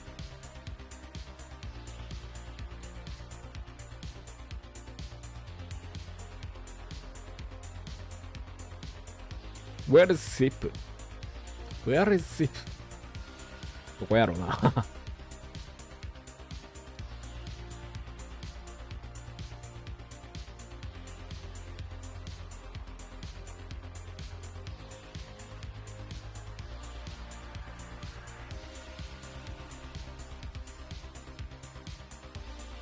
今日この後の試合はですね、まずこの後直近ではコンプレクシティ対パイオニア、そして OG 対 LG、どちらも面白そうな試合ですね。特に OG 対 LG。が行われまして、で、その後このラウンド5でおそらく、ジェンジー G2、バイタリティが下から上がってきた3チームをしばき倒すところが見られるんじゃないかなと思うんですけれども、どうなるかだね。だからここの2試合を今から一緒にやって、で、その後ラウンド5を2試合やって、最後に1試合って、その最後の1試合の部分なんとかなんないのみたいな話です。どっちでやんだろうね。メイン配信で絶対やんのかな、それとも先に終わった方とかでやんのかな。先に終わった方なのかな。いや、でももともと組まれてるんだったら。メインでやりそうだけどね。メインでやりそう。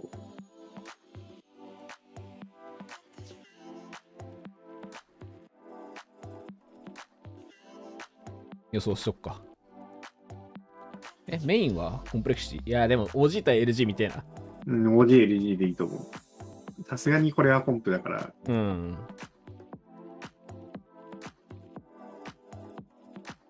AG になっちゃった。LG。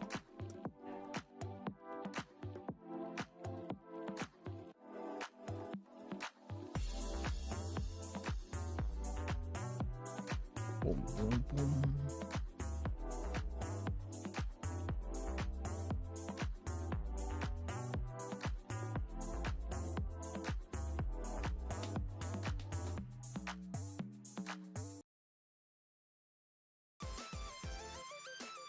いやー、現状で NA が一個も抜けてないのが。そうなんよな。まあなんか、今の NA の情勢を知ってる人だとまあ当然かなっていう感じはするけど。こんなもんかなって感じもあるけど、でも寂しさはあるよな。でも寂しいね、さすがに。G2 ぐらいはなんとかしてくれると思ったんだけど。NA の情勢っていうよりでも、インプがすごすぎるっていうところは絶対あると思うけどね。ああ、そう。それはもう間違いないけど。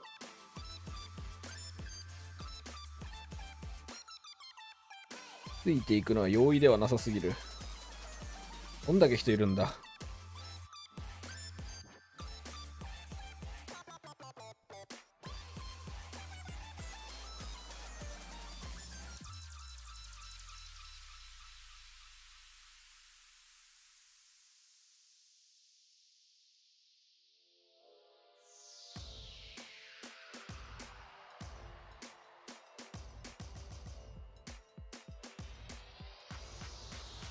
ペンだから事実復権期待してたんだな。NA の枠減る可能性。減るまではいかないと思う、NA が。減るはないと思う、さすがに今シーズン中は。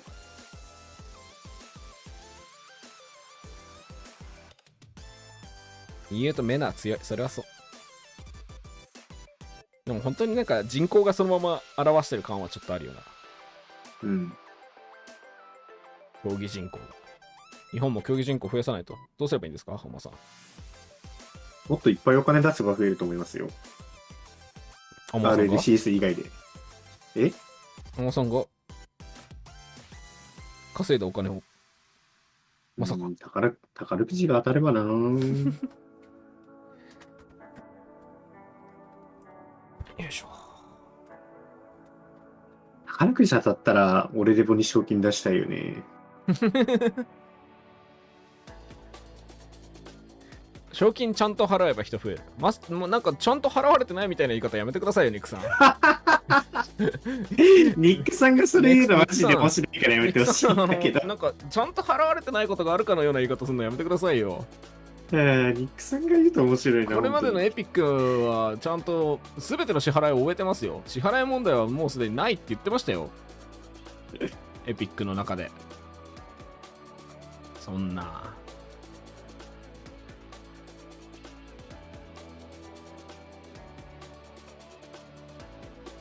いや、支払い問題は終わったんだから、問題にすらならないってことだよ。支払い問題は全て解決していることを確認しましたって言ってたじゃないですか、エピックの方が。問題じゃないらしい。そもそも。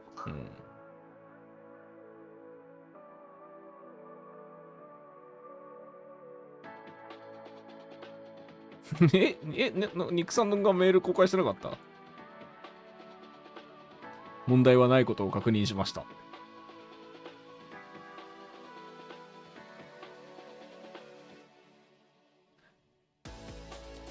あとどっかでマジでなんかエピックは全ての支払いをちゃんとやりましたよみたいなあれをしてたよ。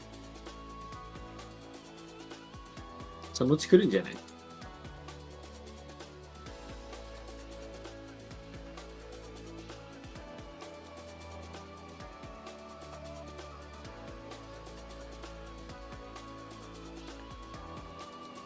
ソースしてる人がえまあちょっと見つけたら俺は。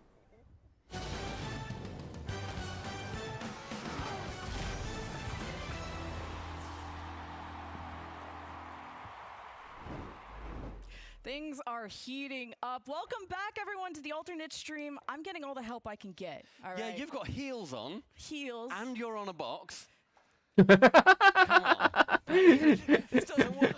ヒール履いて箱乗ってこれだったらしいよ。また箱乗った。その箱乗る必要あんの？できるだけ合わせたいんだろうな。On the alternate stream, and we're going to have a little old look at our bracket to kick things off as well, because it has been crazy so far. Of course, this is how we are figuring out which teams slot very nicely into our top 8.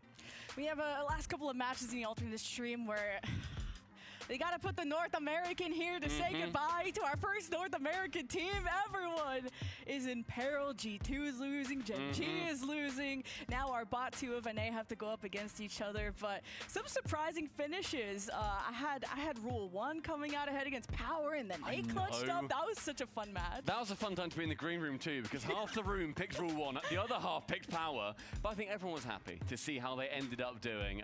It's been a great day so far, of course. We can have a little look at the schedule as well, see how things are stacking up, make sure that you know what's going on over here, what is happening on the mainstream as well. So kicking off here, we've already had BDS 3-1 over G2.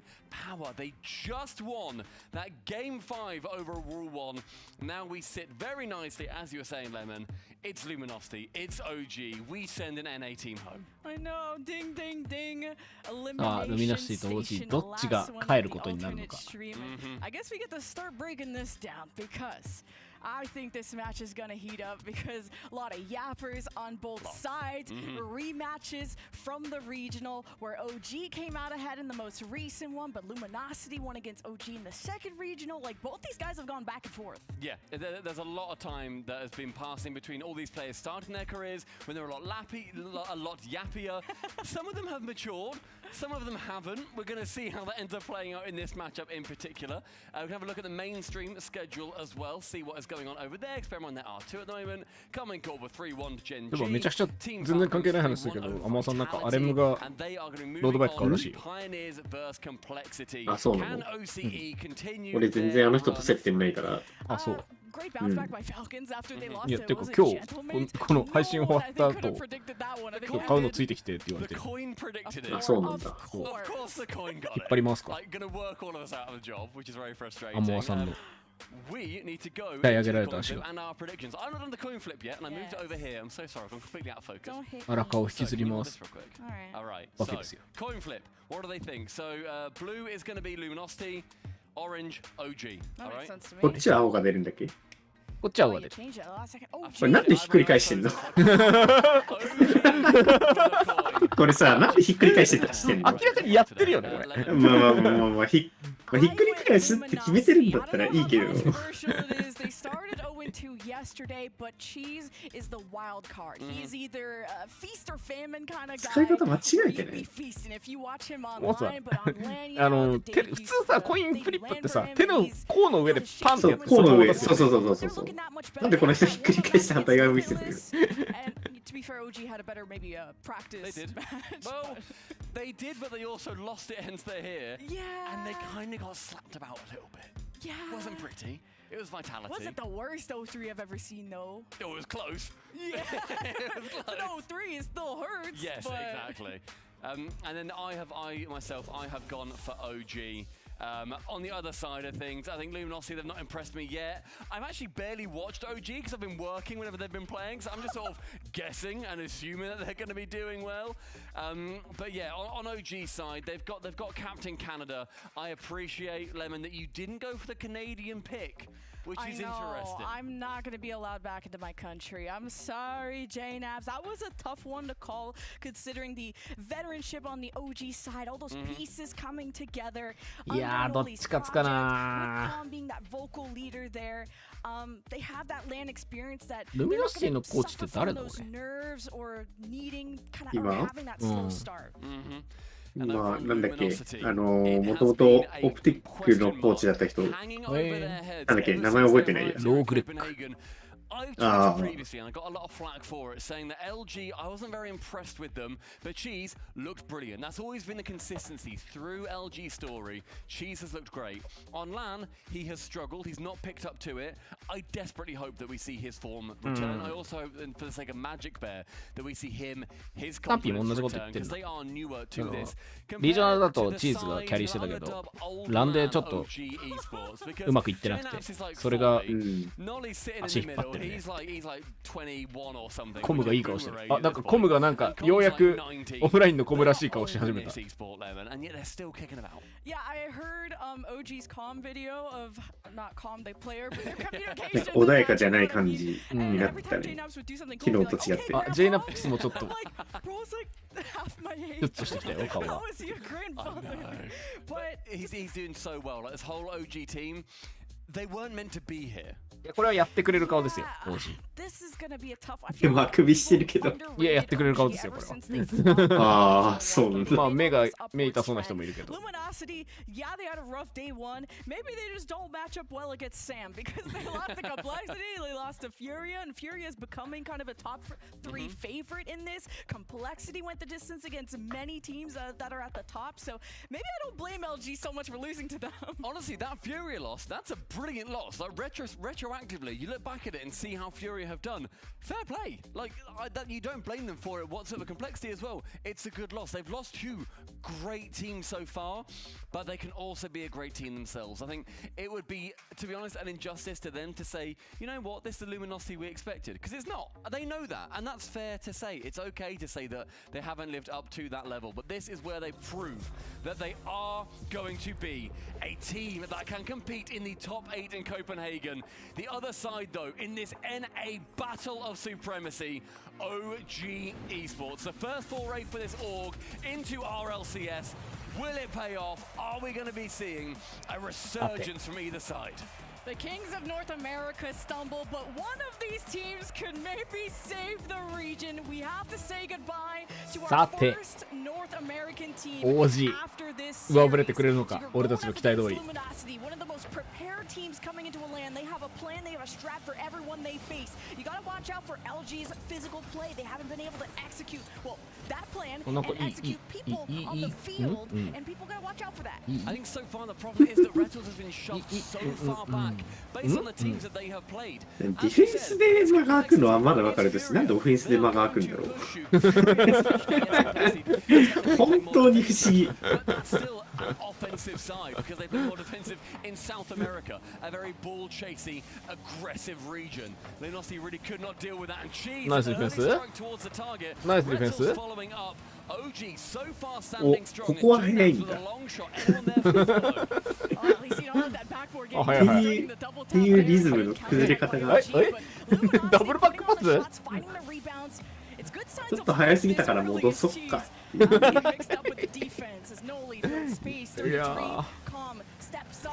Now around this corner, OG want to retaliate. No, this almost gets above Cheese's head as he stabilizes on his end as Magic Bear wants to get themselves out of this game. 誰も来ねえな。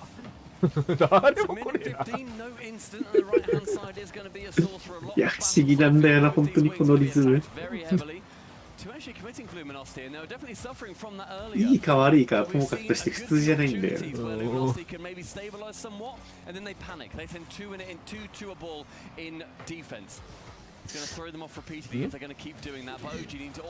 しかもこのチームのコーチがトーメントって言うんだからさ。おいや、やっぱオフェンスジェイナップスは強えんだよ。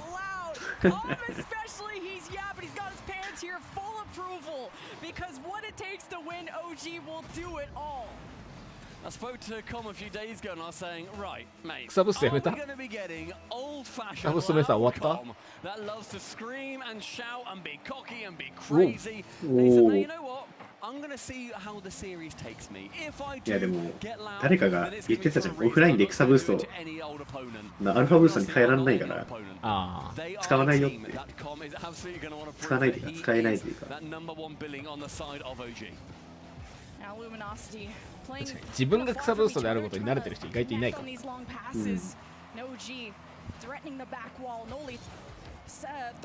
音も分かりにくいし見にくいしな。But now with the demos coming through, Luminosity have some room to breathe. But Noli misses that touch. Calm playing closer by him to help OG feel comfortable on the defense. ノーリーがいる。何するノーリー。OG has so far held this lead. Noli taking a touch low pass. いないいないいない。そこ出してもいない。何狙ってたのノーリーって。Noli left hand side can't find Com. And just a few touches from both sides. 何が見えてたの本当に。 Not finding a teammate. No real future plan is going to be coming. We're seeing イマジナリーチームメイトによっパス出してた。で、ここにないから。アストラルかイタチン出してた今。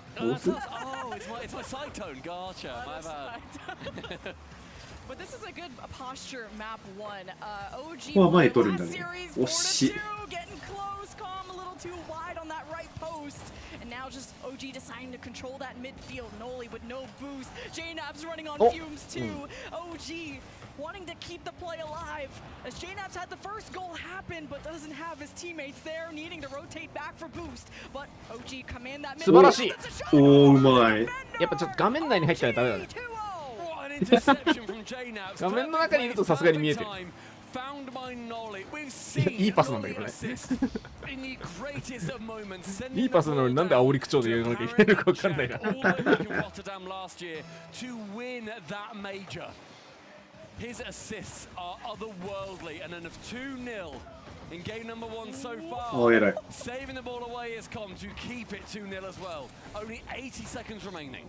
Calm popped it up just in time. I was a little worried there. Calm is on the chase. Got Magic Bear back in hibernation. OG looking confident already. You know how much those 2 goals matter.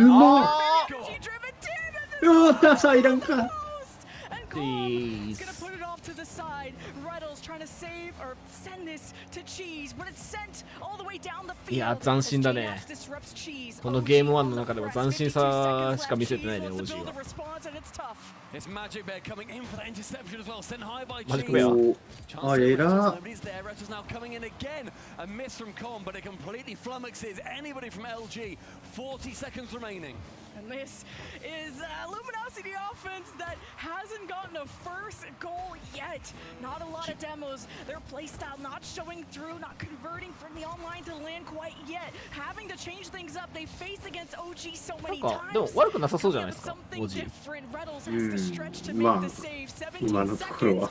だって4人目の仲間もいるわけでしょ多分。みたいですね。まるでそこに何かがいるかのような動きしてるからずっと。だけど多分4人目これスペース作ってあげてるよね多分。4人目がプレッシャーいってあげてるから多分引いてるんでしょうね。謎だなマジで。もしかしたらフィールド内にトーメントがいるのかもしれない。確かに。That they have got behind them. LG, there is still room to grow into, but they are quickly running out of time. At least my Canadian's doing well. So, you know, Canada's not too shabby. OG のチームでからと MB のでからするのがそうかも。青いからな。どっちも青いチームだしな。Up in the second half, but then got stuck in OG. They play off of the vibes, the confidence, and they maintain that game 1. And Com during that series so loud, shouting whenever a goal goes in. Look how confident Nolly feels as well. A pure confidence player. 表がレッツゴーレッツゴー言うてますが、なんだ一方的ですね。どっちとかは言いませんけど一方的ですね。On a whim and was like, yeah, I can do something magical over here. And he's competed, he's won a major for the North American region. Now he's competing for his tournament life in the opening major here in the 2024 season. Luminosity, on the other hand, as I said, Cheese and Magic Bear and Rettles, they still have room to grow into because they're not here out of sheer luck or for no reason. Some might say that. Some would say that. Don't get me wrong, some would say that. I wouldn't. They have got quality. They have just really struggled to find it. And it's the last chance in this match in today to see if you can make top 8 and Luminosity. おお、なるほど。オープンなんだけど、リセット。まあこれは殴るよね。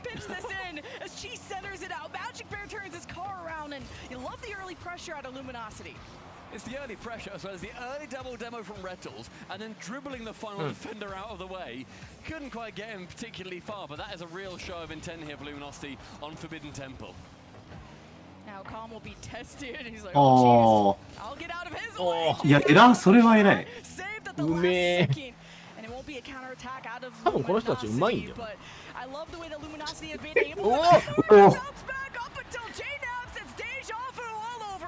The goal scorer for OG comes out and Nolly with a ceiling piece setting him up. 結構むずいぞそれ。 Read from Grandpa. Oh my god, he brought up the grandpa. You'll never live that down. If you guys watch any of OG's videos, grandpa will be thrown out. Canadian with such disrespect. I'm sorry. Cheese to Magic Bear, sailing across some boosts to work with, but getting contested in the midfield. OG put on the pressure, but Rettles has to go above, and JNaps doesn't have the boost to keep up. It's a toss-up, not only in this match, but in this game too as well. It's a minute 10 and Luminosity have had, a couple chances, nothing too convincing. Cheese goes high, Cop is low on boost here. That has been a theme なんか OG はさ、でもさ、まだ3人ともなんかちゃんと出てきてプレイをしてるんだけどさ、リタルズとマジックベアはなんか話題にもならない感じ。どうなってるのこれ。確かにプレイはしているはずなんだけど、なんか消えてるようにしか見えない。Maybe shied back a little bit towards the defense. Now Magic Bear left hand side, central for him. Again intercepted by Nolly. Yeah, these defenses have been able to beat these offenses coming in and breaking up the passes. You know, both these teams are so good individually. Their true strength is how they come together as a team, both with the lane experience and even bringing the fresh blood under the wing as it's a collision. 一番テクニカル枠がコムなのめちゃくちゃ面白いよ。いやでもやっぱなんか優勝したチームで入ったやつって本当に上手くなるよね。バイタリティもそうだし。ゲ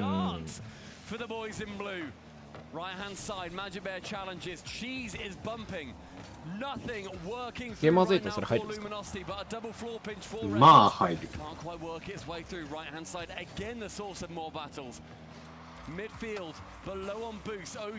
あ、でも JNaps 優勝してねえからな。そうしてねしてね。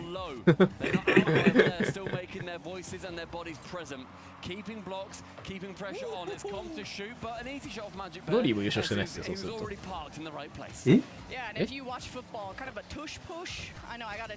ャーは OK なんですか？メジャーはOK だと JNaps も入ってることになるけど。全員優勝になるけど、そうなる。じゃあ全員優勝か。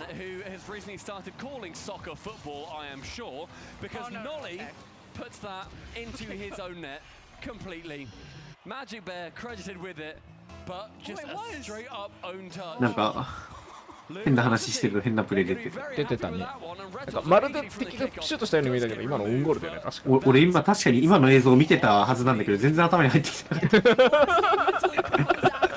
意味わかんなさすぎて本当に入ってこなかったんだけど今。なんかキャスターたちが今のノーリーが決めちゃいましたねって聞いて、ノーリーだったの？ノーリー？言われてもわかんなかった。リプレイ見てからやっとハッとした。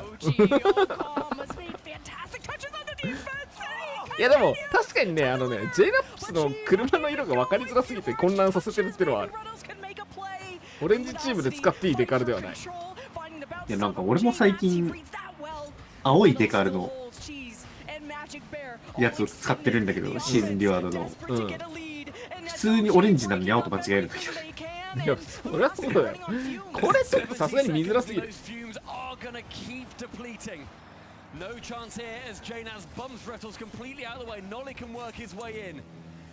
J ナッツ一生強くないですか？いや、J ナッツはね、いや、今が一番弱い。マジな話、今が一番弱い。さすがにちょっと、でも去年は強かったんだよな、ちゃんと。去年は強かった、ちゃんと。もちろん。まあ、OG ってチームに入ったせいでずれてるっていう説はある。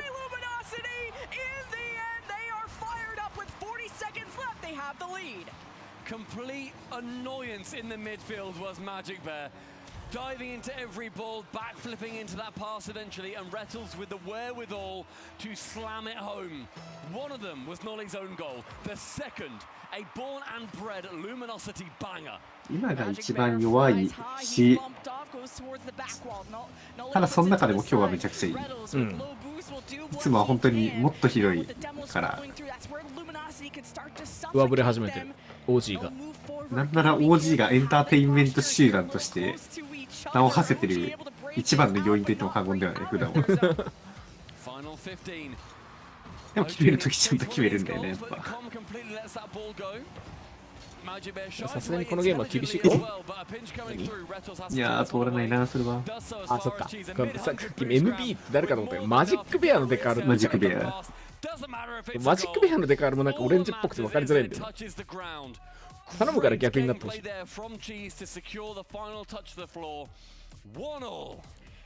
1-1 series. I just said, oh, because if Cheese would have scored at the 0-second mark, it would have not mattered at all. But for the ego, for the content, just to make that own goal feel even worse. And Luminosity, that offense has started to ramp up, finding those rebounds and finding each other at the front. You love to see that. And you're right about that own goal. Yeah, it would have made it matter less, but like the fact that it was one goal that separated them, and Nolly just tapped it back into his own half, dead into his own net as well. A shocker from him. He'll be disappointed with himself, but as I've said, he's an emotional player with the ability to pick himself up across a split. Within a series, does he have that capacity? And Luminosity at least won those midfield challenges. One of those goals came from a dunk from that. So I think OG can still keep the confidence that they had in game one. It only takes one goal for OG to, I feel like, build an avalanche, build a hemorrhage, and that's when the vibes come back. I'd also say as well that OG can maybe use that own goal to their advantage, because they think, well, look, we only lost because of an own goal. That's an easy mistake to fix as well. They didn't outplay us for that. We outplayed ourselves. We're still the better team. It can absolutely work both ways, and that is exactly how coaches of any team should be reacting, especially over an OG side. Going into game number 3, completely drawn level. As we've said, win and you go through to round 5. Lose, you're going home. OG knocked Luminosity out of the playoff bracket in the last regional, and they could do it in Swiss as OG were building up and the passes look good, and it stifles in the first one to get on it is Magic Bear. Luminosity putting the shot high. Speaking of going high, it's OG just clearing it out. Rettles falls that backboard. Magic Bear with an outrageous pre-jump. J-Naps sends it away quite handily. すごい3人寄ってったって。すごい寄ってったって3人。一つになったって3人が今。今度は見えてないって。ほら。一つになったって3人が今。全然行かないなって話したら急に行くじゃん。見えてるでしょ、しかも。ミッドにいる側は。見えてると思うんだけど。壁側にいる人はまあわかるけど。おーいい。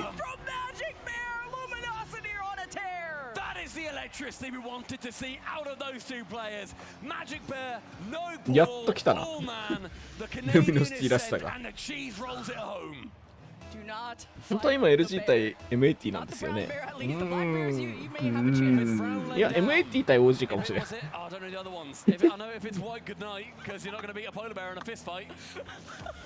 You know more bear knowledge than I do, and I'm the Canadian. Thank you. She's off the side. Well, Reddle's almost had a chance to push that further. As if you're OG, you don't want that streak to get too much. Double commit, Luminosity, no leads there first, can keep the offense alive and trucking. Nice bump. Gets the demo, but OG couldn't pick up the rebound. なんで3人で帰ってこようとしてる？ But now Cheese, the counter attack, it's off the cross. There for the cleanup, but the still in the closet. Reynolds forces the Noli save, and Luminosity, the pressure was ボールがずっと同じとこぐるぐるして above his head. OG can breathe. る。 Maybe お not. ー It's 一生こすられてるな。 Noli does his best. These demolitions rolling through for Luminosity have been horrifically hard for OG to deal with. A shot there bouncing straight into a friendly player. ロケットリーグ始まったかもしれん。 Magic Bears there, no bumper cheese, and again an awkward, messy defense coming through. OG, they are struggling immensely so far. ロケットリーグ始まったかもしれん。これは。 Well, if plan A doesn't work, go to plan B, C, and D, and that's where Reynolds cycles up and locks up the OG defender to assure that ball floats into the net. As OG haven't had an answer いや yet. まあ、うん。 OG have looked much messier in this game, and when ルミノシティがようやくプレイし始めたね。 Historically, I've seen it a couple of times, and not when everyone said it. Sometimes they play messy themselves. This is an example of LG forcing a messy game. They are pushing OG to the limit, and OG are completely unable to deal with that. OG are trying to boost starve them right now. I see 気づいちゃっ playing deep た。 in あ the net. お It's where you ー catch 今度はルミノシティも人いなかったよ、今。 OG on the board. That's a brilliant move too from Nolly. Just なんかこ安すぎる抜かれ方何 be awkward, be annoying. They are helped on by the fact that Cheese did completely whiff that ball. But on zero boost, I think he thought he had to go for it, of course, regardless. And now OG have cut down that deficit to just 2 individual goals as we hit dead on halftime. Well, the OG offense starting to つえー Reynolds, bar down. Slater, you filthy young man. Magic Bear finds him. Rettel says, こん thank な you 強く very 出るか much. これ。 See you later. Sayonara. Dent the crossbar on the way through. And that was just the first half. Everybody strap in. It's gonna be a ride. I don't think OG are out of this yet, but it must be frustrating. Just when you think you have a leg up, you trip over your laces. That's a close call. Nolly sets it up and posts it top right. The 6th goal in the game is good for OG. It's a complete miss. Cheese and forced to do something with it, but Nolly is there to clean up that errant touch. 2 goals still separating these 2 teams. OG having a このチームの配信見てるだけど、なんか俺ら2人でうなってるシーンが多すぎて、なんかこう。ああ、うまい。いやいやいやいやいやいやいや、そうじゃないんですよ。そうじゃないんですよ。 It happens. He says, "Unlucky, my bad." But that means OG are within 1 in harm's reach. Not the number of shots that OG うまくなかったわ。これが LA の3位と4位か。めっちゃいいの決めたのかなって思ったんですけど、僕は。いや、俺は何やってんだろうと思って見てたけど。そうだったんですね。当たれてもいなかったな、多分。いや、なんか後ろの壁の距離分かんなくて間違って入れちゃったのかなと思ったけど、今リプレイでカメラ切ってたの見えたから、マジで何やってんの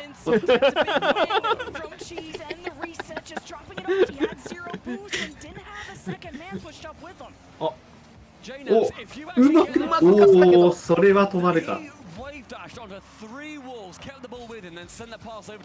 うまいプレーはしちゃダメだから。お、うまい。うまいプレーは決めちゃダメだから。決まるときはしょうもないプレーじゃない。あえ、なんでなんでその後までダブルコミットするんだよ、じゃあ。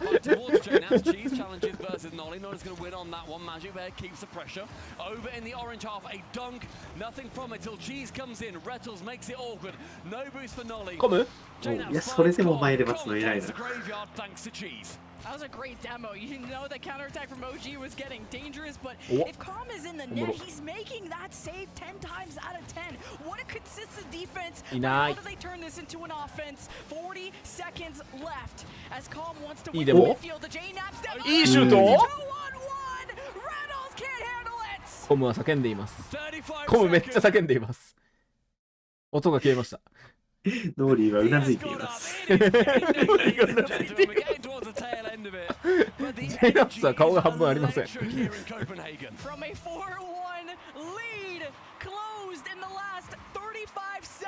れが SSG に勝った2チームか。M80 にも勝ちました。SSG にも勝ちました。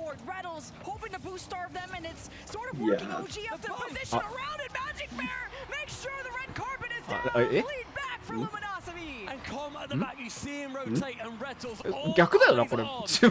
逆だよな。なんでオレンジチームのゴール前に2人プレイヤーが余ってて、誰もオレンジチームのプレイヤーが映んないんだ。何今の。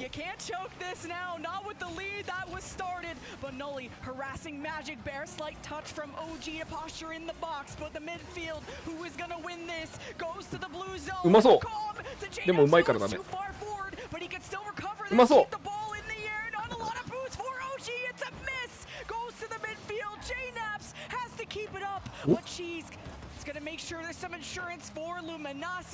そんなことないかな。面白いね。面白い。いや、面白いは面白いよ。本当に面白い。俺たちのこれ面白いという言葉に偽りはない。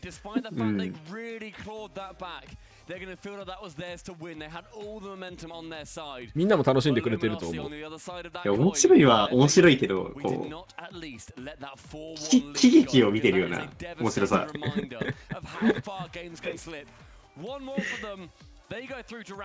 少なくとも昨日の KC ファルコンズとベクトルが本当に反対だということだけはよくわかる。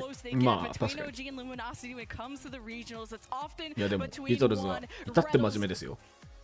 まあフォード本人は真面目だと思うけどさ。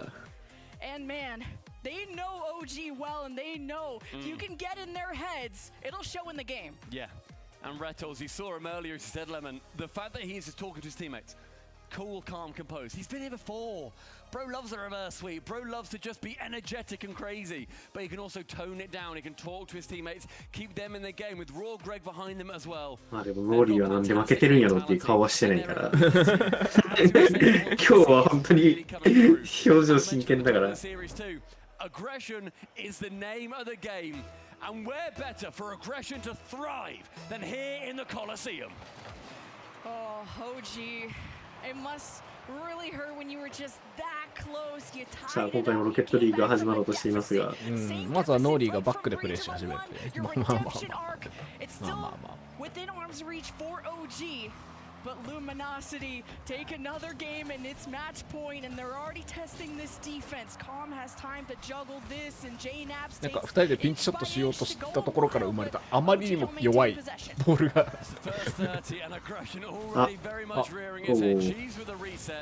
Only makes it as far as Com, who then rudely saves it, and she's rightfully, I think, says, all right, mate, get back. I do not want you saving any more of these shots. Sends him straight to the scrapyard. And I'm seeing Luminosity go for more demos onto Com. ゲーム4になって。おお、はい。ゲーム4に遅くなりました。い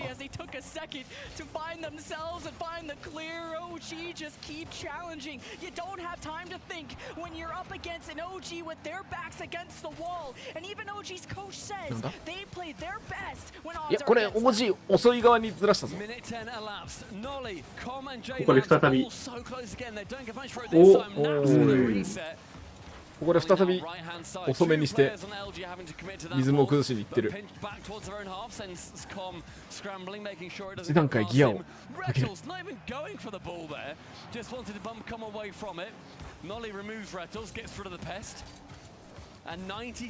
うまい。Brilliance continuing to emerge. Magic Bear and Cheese trying to connect on the front against Rettles going for demos. Luminosity have been good at removing players by force to free up the net. That's how they've gotten a few goals, but they gotta be careful for overextending. なんでここでコムが前に行くんだ。ちょっと今釣られたって。釣られクマだってこれ。ノーリーどうしたの？まあなんか裏はパーフェクトスイープしたらしいですよ。おお、まあさすがにまあさすがにこれはそれはそうとして1点も入んなかったらしいですよ。あ、そういうパーフェクトね。404040なのちょっと面白いね。やばすぎる。to keep OG locked in. Here's Cheese with the 50, doesn't get past Calm, and Magic Bear has to retreat. Here's Noli with space, time, and boost to work with. But man, Luminosity are so good at breaking these plays up, and they will be slowed down on their counterattack. Halfway through the game, there's Leaf Luminosity standing. Naps goes central, tries to find Com, but Com committed to the same ball, so not quite as well positioned as he was like. Nolly banking on the miss, but Cheese, he's not going to give him that opportunity. Com now taking that touch low. Another challenge midfield. Rettles, can he go on that? No, it's a fake from Com. I love the idea. With no boost, what else are you going to do? OG still stay in that shadow of Luminosity. They're only down by 1. The equalizer could be there. Oh, Magic Bear almost got the pass. The free jump, that's scary. Calm is juggling it, and he's awkward. You see Luminosity smell blood in the water, but OG just send it away to have some real estate to work with, but Luminosity don't have clear control. It's sent back, and Noli with the touchdown. It's a little scary. Good lord, Nolly, sending it midfield again. You don't know who's there, but thankfully it was a teammate. Rettles challenging midfield again. Cheese and Nolly butting heads, more demos. Give me that Rettles heat map, by the way. I want to see just how red it is. 絡む車の数と使われるブーストの割に出てくるボールが緩すぎるんだが。 Backboard chucked into the corner by Cheese, but no one taking a touch. That's still a few more vital seconds elapsed. They were trying to get a bump on the back wall and see if that ball would just be lobbed in, and OG are trying to be as creative as they can to be physical, to go for passes, the solo plays, whatever it takes. OG are trying their best, and the shots are only 4-3. OG aren't doing that bad. It's close from that backboard too, and Magic Bear has to wait, bide his time, gets the touches midfield again. 時そば挟んでくるのなんだろう。ちょっと真面目になったかなと思ったら時そば挟んでくるのなんだろう。 Oh, Magic Bear keeping it up, and Luminosity keeping control. Rettles sails What? Demo Cheese Ah, takes the shot. Nolly pops it up. Magic Bear waits to see what Calm could do and fakes it out. And it's Luminosity's defense that don't seem pressed, they don't seem stressed. Nolly can't win the 50. Rettles with the pass, threatens the double, but Calm is there. Midfield again. Cheese keeps his unrelenting pressure going.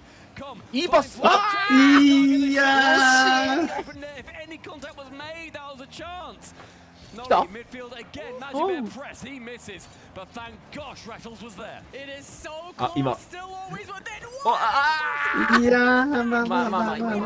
Out of Luminosity, the last 10 seconds. It could end OG Swiss here and now. And Luminosity could get revenge. Here's G-Nap for the pass. Breaks it up at the last second. The boys in blue get the green light to the next round. Luminosity finally showing their true colors. It is blue in Copenhagen, but that is not how they are going to be feeling. Round 5 for them. There's still more work to do. But what a turnaround compared to how we saw them playing earlier on in this competition. OG hit their peak here. I'm hitting my peak with the lungs too. What a series.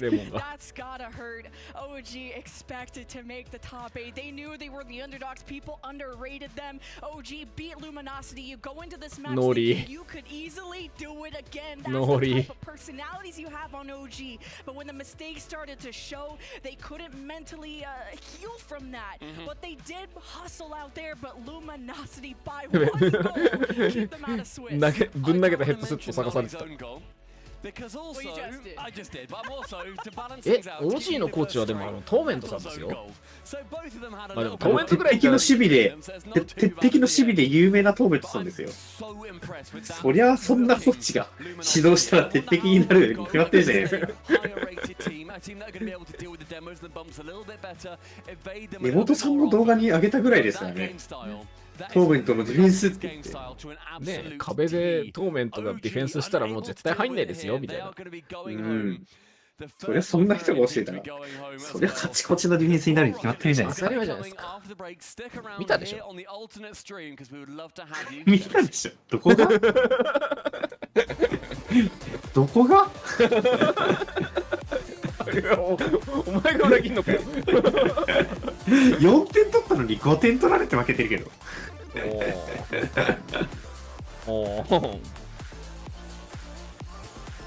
はい、というわけで、ちょっとね、やっぱこういう枠も必要だよね。面白いね。楽しい。楽しい枠を経てラストラウンドです。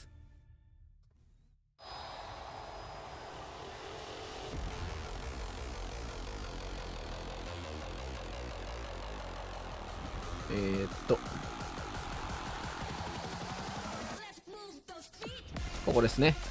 G2 対パワー。おお、パワーになったんだ。まあ勝つね、G2 が。さすがに。バイタリティ対 LG。まあバイタリティが勝つかな。さすがに。ちょっと怖い感じはある。ジェンジー対コル。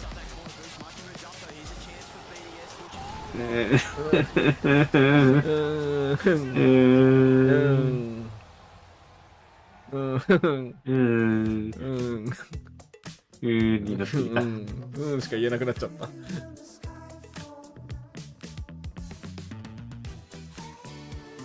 俺たちだってジェンジーって言いたいんですよ。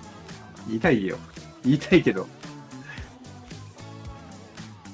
もちろんね、100% の力を出すんだったら間違いなくジェンジーなんだけど。俺たちもジェンジーって言いたいってか、俺たちもジェンジーって言い切るか、コンプレクシーって言い切りたいんですよ、俺たちも。どっちも怪しい。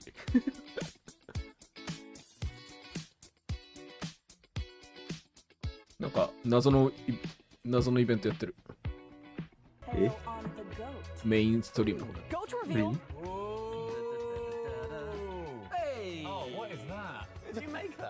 No, I did not.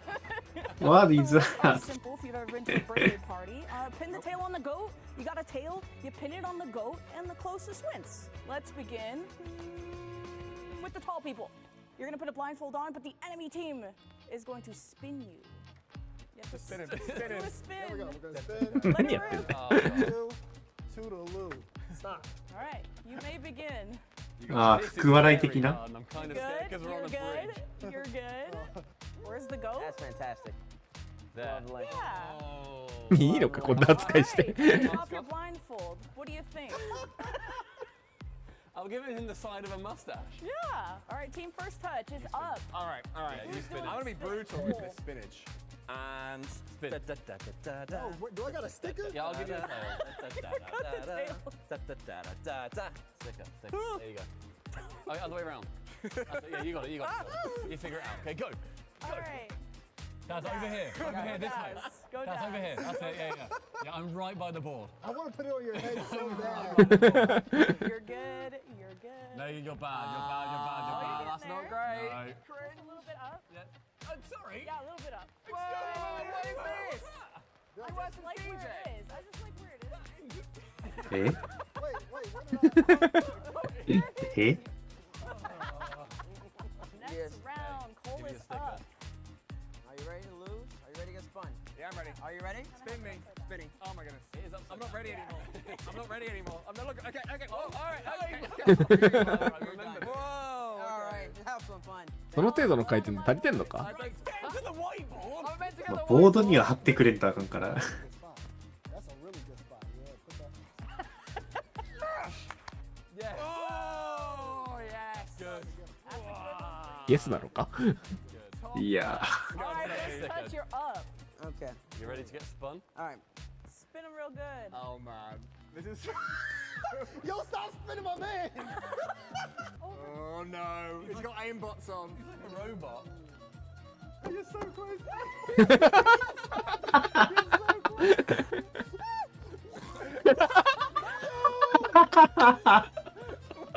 Oh, it's close. It's so close. Who wins? Who do you reckon wins, Bates? Who do you reckon wins, He Bates? spun me 25 times. How did she move the board? Yes. It's on film. All right, little recap. Red is an A, blue is EU. Blue is closer. Who wins? We lose that one, I guess, off some terrible hosting. Okay, next one.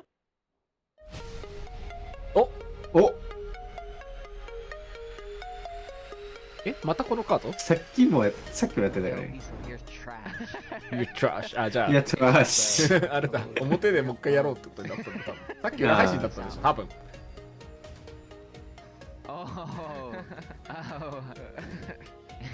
You're not good, bro. Wait, this is a goal. Oh, that sucks. that sucks. Oh, what a goal! What a goal! Dude.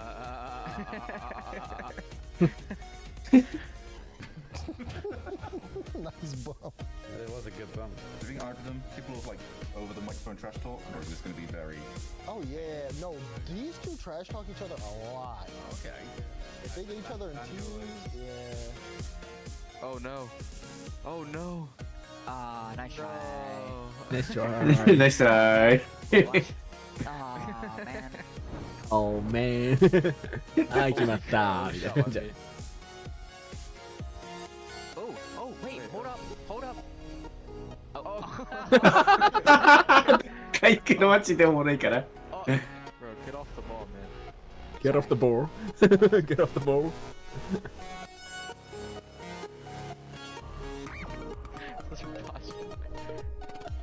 Holy, dude. Oh my. Fake? Fake? Oh my god, he's so Fake? fake. いや、マジで言ってることが俺らと変わらん。Oh, it's all good, it's all good. Nah, wait, I guess the score. Yeah? Oh, wait, he missed? You missed? oh. Brother. Oh my goodness. Uh-oh. Uh-oh. Uh-oh. Oh my goodness. God, what a shot. Yeah. Well, Dan is actually trying hard out in a sense. Daniel does not want to lose this. Yeah. Oh, he's going to. Yeah, that's it. That's game. なんか雑だよね、終わり方が。ふって悪い。どういう意味で撮ってんのかもよくわかんないし、意図で撮ってるのかもよくわかんないし、すげえふわっとしたあれになっている。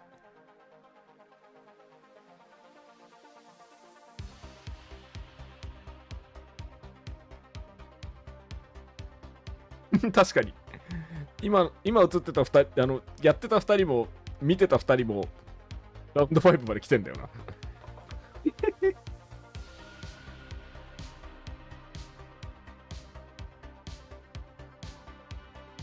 まさかこうなるとは。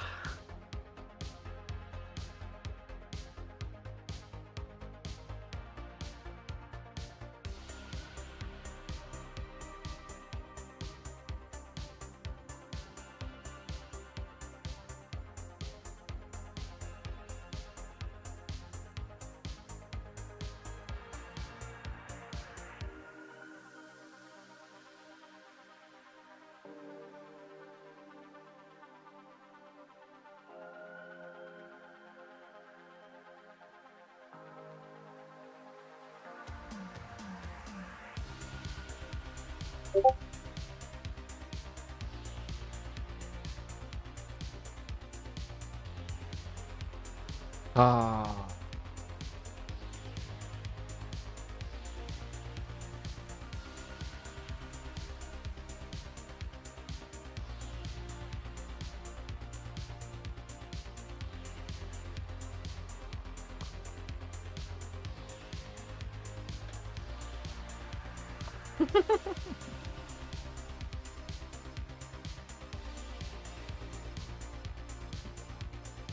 観戦カメラやってる人が「長えよ」って言ってる。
マジコンプレクシティ対ジェンジーから先にやるのか。この試合最後まで残すと思ってたけど、先にコンプレクシティ対ジェンジーをやるらしいです。Only 3 spots left in the playoffs. Round 5. Moments from getting underway here. We will complete our Swiss here within the next few hours and have our playoffs set for when fans start crashing in the doors tomorrow morning. I'm excited for it. Welcome back to Copenhagen, folks. The major continues to roll on, and we've seen some would you call either of the games that just happened an upset? No. No. Honestly, Luminosity over you don't OG. think Luminosity over OG? You picked Luminosity. I think that was more of a momentum pick. I think it was a coin flip. It's like, sure, maybe Luminosity. Wait, no, we actually know this. Wait, what did coin pick on that one? That's true. I don't know. It was on B-Stream. It was on B-Stream. We didn't say coin. But Complexity, obviously, they completely handled business. What was it? 4-0? 4-0. 4-0, and there was a 4-0 to end that. So, like, I mean, we knew they were huge favorites coming in, and Complexity is one of those teams from this 1-2 round that I think no one wanted to match up with in the 2-2 round, which we'll get to in a bit. But Pioneers, they were out of it 2 minutes into game 1. Yeah, I was trying to think of, like, can I justify? No, I can't fight against that. That was pretty quickly over. Coin had OG. So the coin also got it wrong. Coin's stupid, honestly. Coin has been very bad. Coin's very far back. Coin is losing by a long shot right now. Which so good job, humanity. Let's go. Everyone, our collective consciousness in chat and every individual consciousness all beating literal chance right now. That's good. Listen, that means I get paid to do something. I do appreciate in every single sheet we've got, by the way, it's called literal coin. It's not just coin. I'm just happy because if the coin was winning, then we're all fired. Because, like, what's the point? We have to at that point. At that point, we would all just start flipping coins. Make our predictions here. Here's what went down in round 4 on the alternate stream there. BDS taking down G2 Power, successfully beating Rule 1 in game 5, and Luminosity sending their friends and rivals OG home. OG's story does end here in the Swiss. On the main stream, we had 3 other matches that were excellent in their own rights, and we're going to talk about those as well. We'll give you some recaps of how these went down as well. The only 3-0 we had was Complexity in that perfect sweep over QT Pioneers. But Carmine Corp versus Genji Mobile 1 was also pretty strong. Falcons versus Vitality, great matches that, who knows, maybe we'll get to see some rematches tomorrow in our brackets. It's very true. Falcons, Vitality, they're in the 2-2 round. I don't think many teams, or many people expected that because everyone assumed because of Europe, they're so good on LAN, they've been so good, and Vitality back-to-back LAN champions, that even though they didn't perform that well through the online stage, that they would still make it at least through the 3-1 round. Yeah, absolutely. I mean, this has been a bit of a surprise. I know there was a bit of time between live events that we've had, but this is not the same Vitality anymore. And it's not the same world, to be fair as well. Mina and Sam, obviously Falcons and Furia, really playing well to knock some of these EU teams down. Well, let's take a look at kind of a walk back through round 4 here on the main stream here. Let's start with the match we just watched, Complexity versus the Pioneers here. And I mean, it was obviously a very one-sided affair, as about as one-sided as it could possibly be. Does this spell is this a good momentum for Complexity, or is this maybe kind of false momentum? They're feeling more comfortable than they should. It's a really, really long day especially for the teams and for the players. The easier you can have that round, the less of the fatigue you're going to be feeling. Because it is getting late at this point. Like, these players will start feeling it, but for Complexity, they got in, they got the job done, and they were just enjoying it by the end. Yeah. The good part, you really don't want to get なんで hyped バイ up タリティ too がこ much こにおるん in や this ろな。 series because you only have so much energy throughout a day. We've been いや、 here リージョナルの for 時もそれ言ってた 8 hours っ plus て at this point.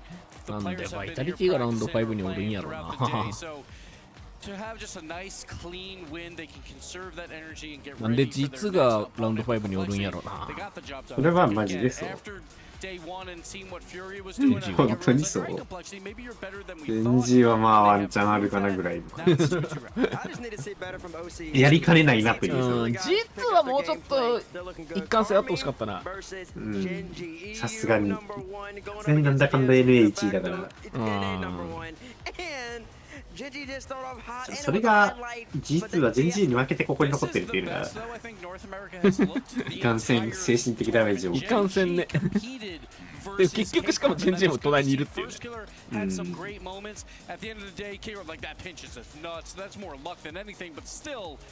Gen G competed. That is a good sign going into the 2-2 round. Especially against Kami, because I feel like a very frequent sentence we say over in Europe when teams play against KC is, okay, they didn't show up. なんかこんなピーク、いやなんかさっきなんかいやなんかの試合見た気がするんだけど、こんないいこういうプレーなかったからちょっとなんかちょっとなんか記憶から消したい試合がなんか思い出してきた。いや消えてくれない試合がなんかちょっと思い出深い試合があったような気がする。And then Falcons vitality. It was the question of day one Falcons, was that a fluke? They lose, will そう they だ bounce ね、 back? メジャーってこういうね、ピリピリした Going up against vitality, they've had a tough レベルの高い試合が展開されてるはずなんだよね。ね、Yeah, absolutely. I mean, vitality. They look solid in this one. This was a much better than what we've なん seen. か我々がさっきまで見てた何かはエンターテインメントだったような。エンターテインメントの国から来てたからね。Gentlemen are good, but surely not that good. There has to be a step up on performance. Apparently not. Apparently Gentlemen might actually just be the best team in the world. They might be. That game 3 goal to tie it at 0 was huge. That trap to the dribble, the 1v1 plays by Killers, absolutely huge. And another little soft touch there by Rojas. The 1v1 plays came out. We talked about it. Zen's probably best on the field, but Falcons might have had 2, 3, and 4 on their side. They might be the best team in the tournament at the moment. I understand they ended up with 3-1, but they've looked good the whole entire time throughout. Quality wins and even a quality loss in and of itself. So Falcons, they're going into tomorrow. I believe who they play. KC to start off the, I don't know if it starts off the day, but start off their run for being the Copenhagen Major champions. It ain't gonna be easy.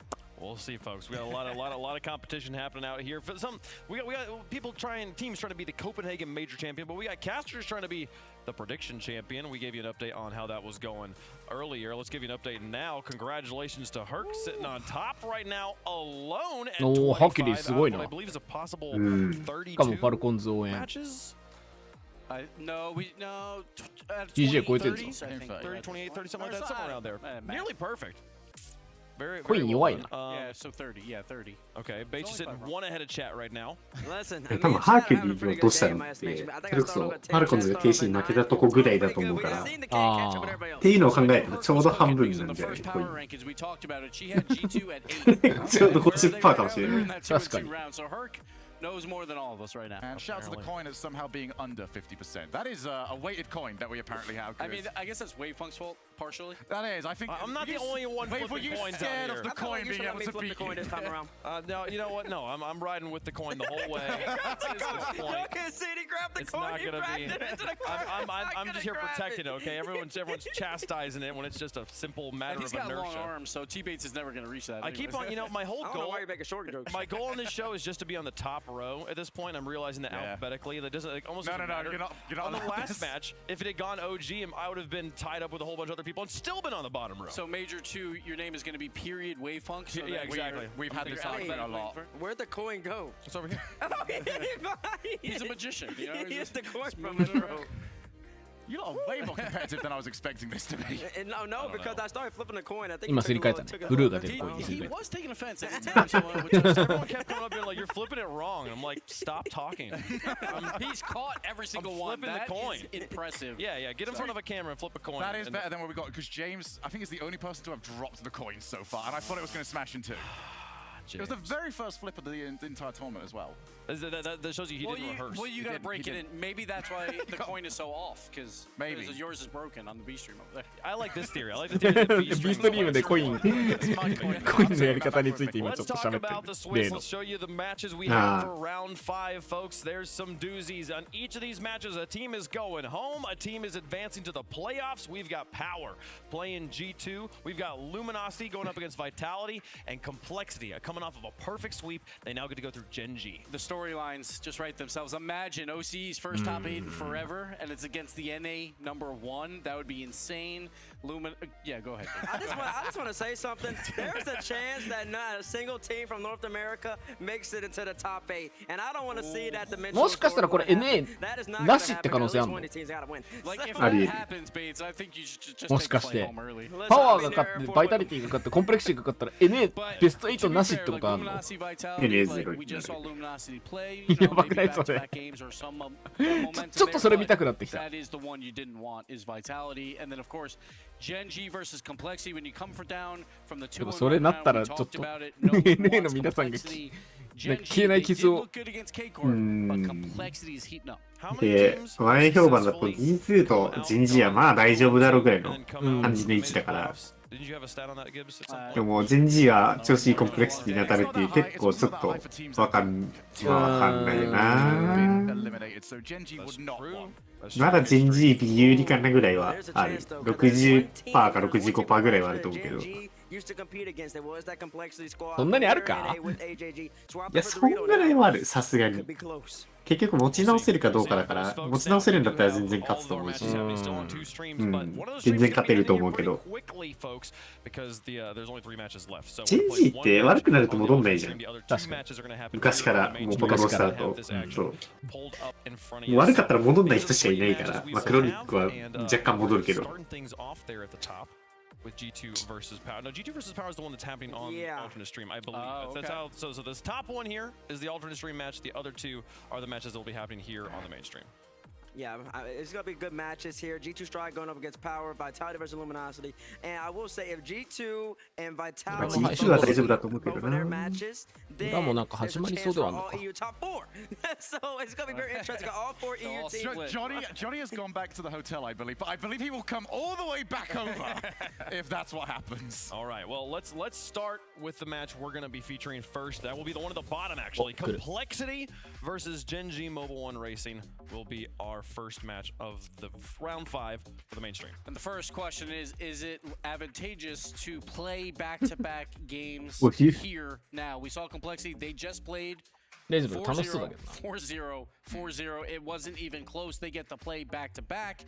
Gen.G's had a little bit of time in the back room, so momentum, does that matter right now, or it just comes down to the skill of the players? That's an excellent question, Gibbs, because this could be the first time this whole entire first 2 days where a team plays back-to-back. And that's what they're accustomed to when they play Swiss online. So given that momentum and given how we usually say for the grand finals at least that the team who's coming right in has the most amount of momentum, has the greater chance of winning. Complexity, if there's a chance to be Gen.G, they have the best chance right now. And that is true. Players do say that more often than not, so we always put the 1 seed. They'll play the back-to-back games if it's on that final day. So players generally, but I think a lot of players are kind of back and forth on it. It depends on the day. If they just lost, and then they'll change their opinion on it. And also, though, we don't see a lot of streams where we're playing 8 to 9 matches on it as well. So these players have been here for 8 hours plus. So the fatigue is going to be a factor. Have we got like a rotation on this? Is he going to get? Because I know he gave the hearts earlier. No. お、なんかスタンピーが投げようとしてる裏で。Tournament coming in before the show right now. As it should, because missing no balls or losing a game, he wants to be on the other side winning. And he doesn't want to be the excuse, right? We all talk about that. やっぱ変えないね、やり方をね。やり方変えないね。あれが正なんだろうがやっぱり。They're looking strong right now, but again, coming off of a sweep over the Pioneers, will that prime them for their opponents, or will it actually maybe give them some confusion? As again, Gen.G on the other side here. They didn't want to be in this spot, but here they are. No one wants to be in round 5, but you have to figure it out right now. No, and they're coming in off 2 back-to-back losses as well. So there is all momentum on one side and no momentum on the other side. But for Gen.G, I don't think they've looked bad in any of their losses. They've just come against 去年やってましたね、この2チームでバチバチ。 So I'm not really all that worried for them at this moment in time. They should be 今年はメジャーじゃないと当たりないですからね。 throughout these sort of situations before, and then have to talk to each other and get things that are wrong fixed. When you're 2-0, you have a lot of advantages because you only have to win 1 and you have 3 losses. 視聴者投票何%出ると思う？ That is what has happened to Gen.G. They lost 2 lives against quality opponents. They lost 40-60? They lost to まあさっき言ったぐらいかな。 Who knows? まあなんだかんだGen.Gでしょみたいな。 But the worst part for them is, all right, normally then, because you're coming through the 2-1 round, you get an easier matchup out of the 1-2, but they got the hardest opponent here. They have an insane run to possibly make it, because if they lose, everyone's going to be like, oh, Swiss, you know, it's just because Gen.G. いつも喋らない FK が喋ってる。 G2's getting the Mickey bracket, so Gen.G, though, they don't care about that. They just know what's in front of them. They have to take down Complexity. They're on their last life. That's all that matters. FK このチームで勝たなかったらどうすんの？本当にね、ないでやつ、本当に。それと前に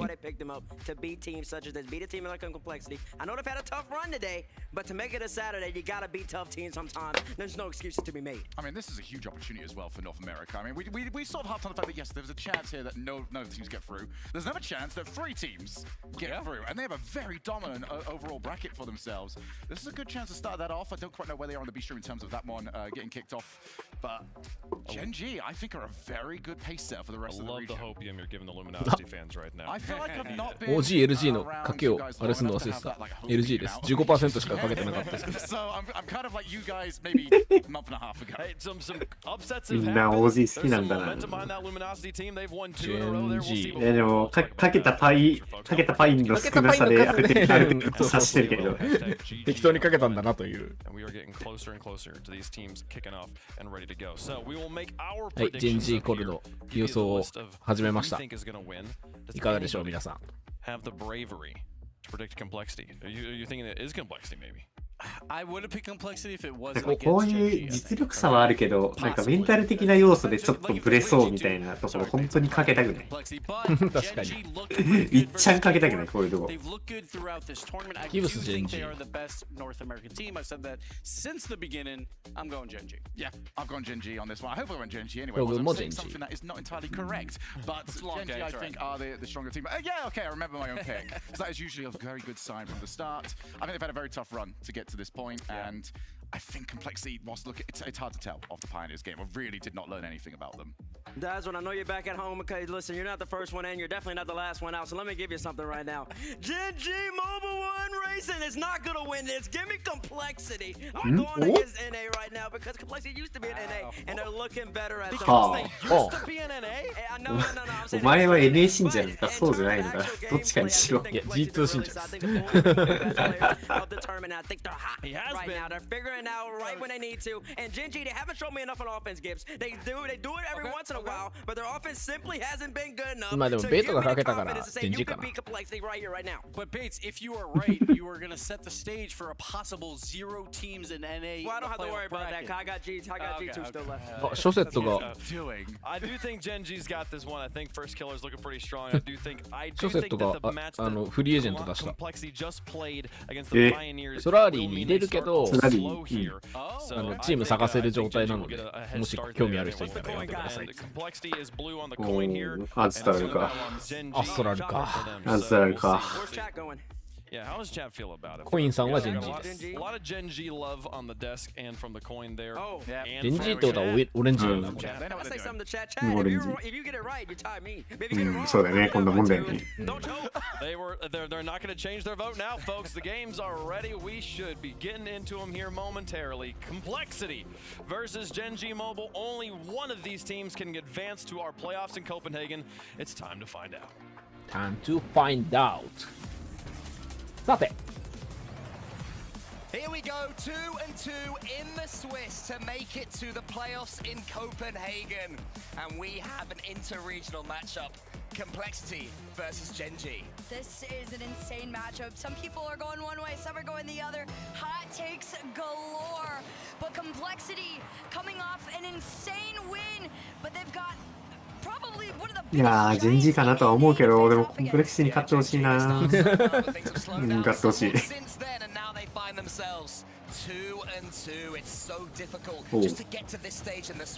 ートおい入んだこれ。まっすぐ行くんじゃなくて、引きを上にずらしたのがマジで。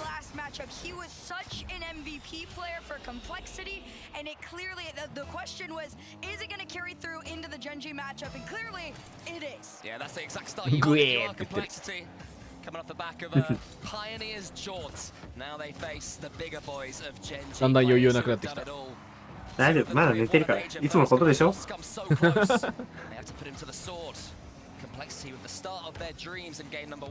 お父さん大丈夫よ。あの子はいつもそうなんだから。でも寝続ける可能性も。ちょっと体調が悪いかもしれないね。起き上がらない可能性が。CRR goes long, but it's a great 暁覚えてない可能性が。 One thing I will say though is there's a huge amount of respect that's got to be put onto Gen.G. They are probably some of the most level-headed players when it comes to LAN, and especially first killer. I've been waiting to see what this squad was going to look like on LAN. Obviously, they've done incredibly. Granted, it's probably not the exact result they would have hoped for coming into the Swiss, but there's something that's going to thrive in a last pressure situation. It could be them. Yeah, you would expect so. Complexity on the other side. They're so used to battling. They've had to do it all season long for Furia. They got that win against them in the grand finals at the start, but since then they've been second best, but they do not want to be second best in this competition. Chronic can't get that one forward, so CRR can slow things down for a second, fakes it out for Dorito. These two have been playing together for years now across regions. He gets a chance, double tap, he shoots. おー、えらいよく触った。よく触ったし。あー、でもそこ抜けちゃうか。 And it is. There you have it. This is classic Gen.G. Chronic going up for まあレイズブルのこのタッチできたのは良かったんだけど、その後の反応しやすいのはジャックだったな。 follow up and none other than from the star of Gen.G. Appjack giving Gen.G their tying goal. Well, it's not known as the full split anymore. It is the first major instead, and Gen.G, they won the full last season, so will they see this one as theirs to claim as well? They had their struggles in the Swiss last time around, that famous loss to Oxygen, where they were just absolutely obliterated, Nolly staring into the camera. Now they have first killer instead, and the three of them are fighting, but Chronic and Dorito, they go forwards. First killer's touch isn't ideal. It's a bit loose. Who does it fall to? It's Raise Ball. Chronic, thankfully for Gen.G, was on the backboard. Pressure's not going to stop there, although Gen.G is trying to make it so. Appjack carrying this one down. No boost in the tank on this one. Gives Complexity a little bit of time here to try and start the counter. And half the game left here. What? In our first one of this best of 5, which I think is going to be a lot longer than most people might be anticipating. Yeah, I can see us going all the way here. Of course, it's going to just cranking up the pressure second by second. Raise Ball. Oh, we'd love to get the lead back for Complexity of a good couple of touches in the center there. CRI is going to get hold of this ball. Complexity so far doing well for boost. Matching Gen.G for pace. Definitely not a difference in ability between these two teams. It's going to be who could perform better on the pitch on the day. Nice big clear here. Chronic's got the beat on this one, but CRR wants to challenge. Makes two. Raise Bull up into the sky. CRR gonna try and drive this one over to the backboard. First killer just barely in time to make a slight connection with this ball, but Complexity's pressure isn't gonna stop. Two touches, try and make another center here, and it's first killer. The one that I think most people are waiting to see wake up. An attempted pass. 同じこと言ってんだけど実況会で彼がウェイクアップしてくるのを待っています。そういう扱いなんだ。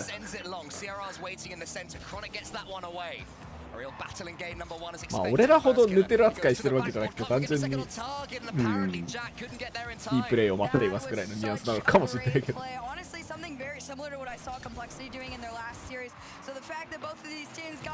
いや偉すぎ。いやそれは偉くなさすぎ。これは偉くない。せっかくいいプレーだったのに。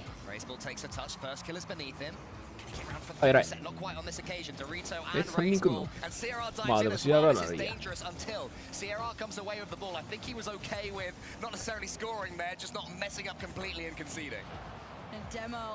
Let's go. Terele. これまずいかもです。おお、偉い。レイズブルずっと偉くない？偉い。いや、マジでいい。本当に、レジャー。あ、いった。あいや、惜しいな。刺されば。本当に刺さればだった。うん。お、怖いな。ああ、狙いに行狙いたかったけど。うん、入らないから、また。いや、ああいうところで無駄にチャレンジしないの偉いな。そう、無駄にチャレンジしないのが大事。どうだ？てれれ。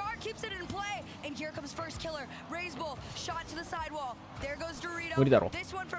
お、攻めに行く？うん。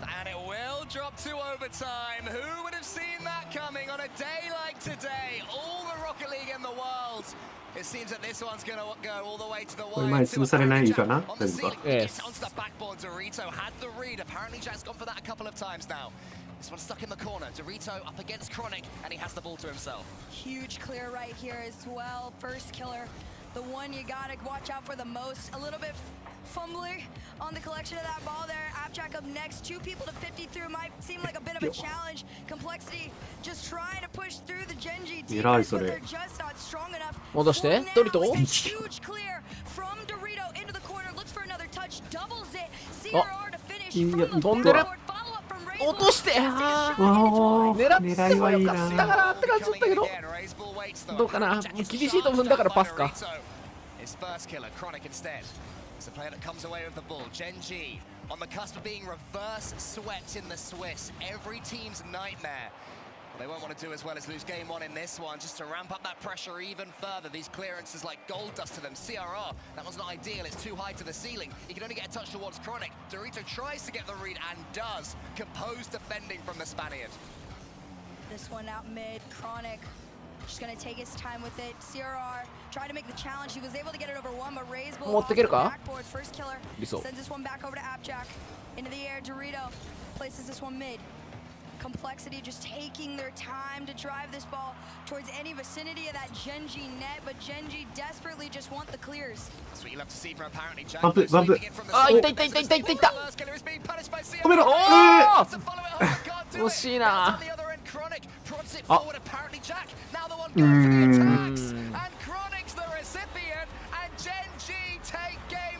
決めなかったね。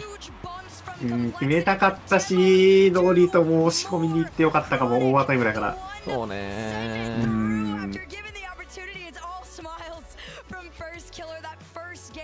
That first win has got to feel so good after everything that has happened to Genji. It was an even game 1 though, truly one that could have gone either way. Complexity, they started off well, but Genji, they ramped up.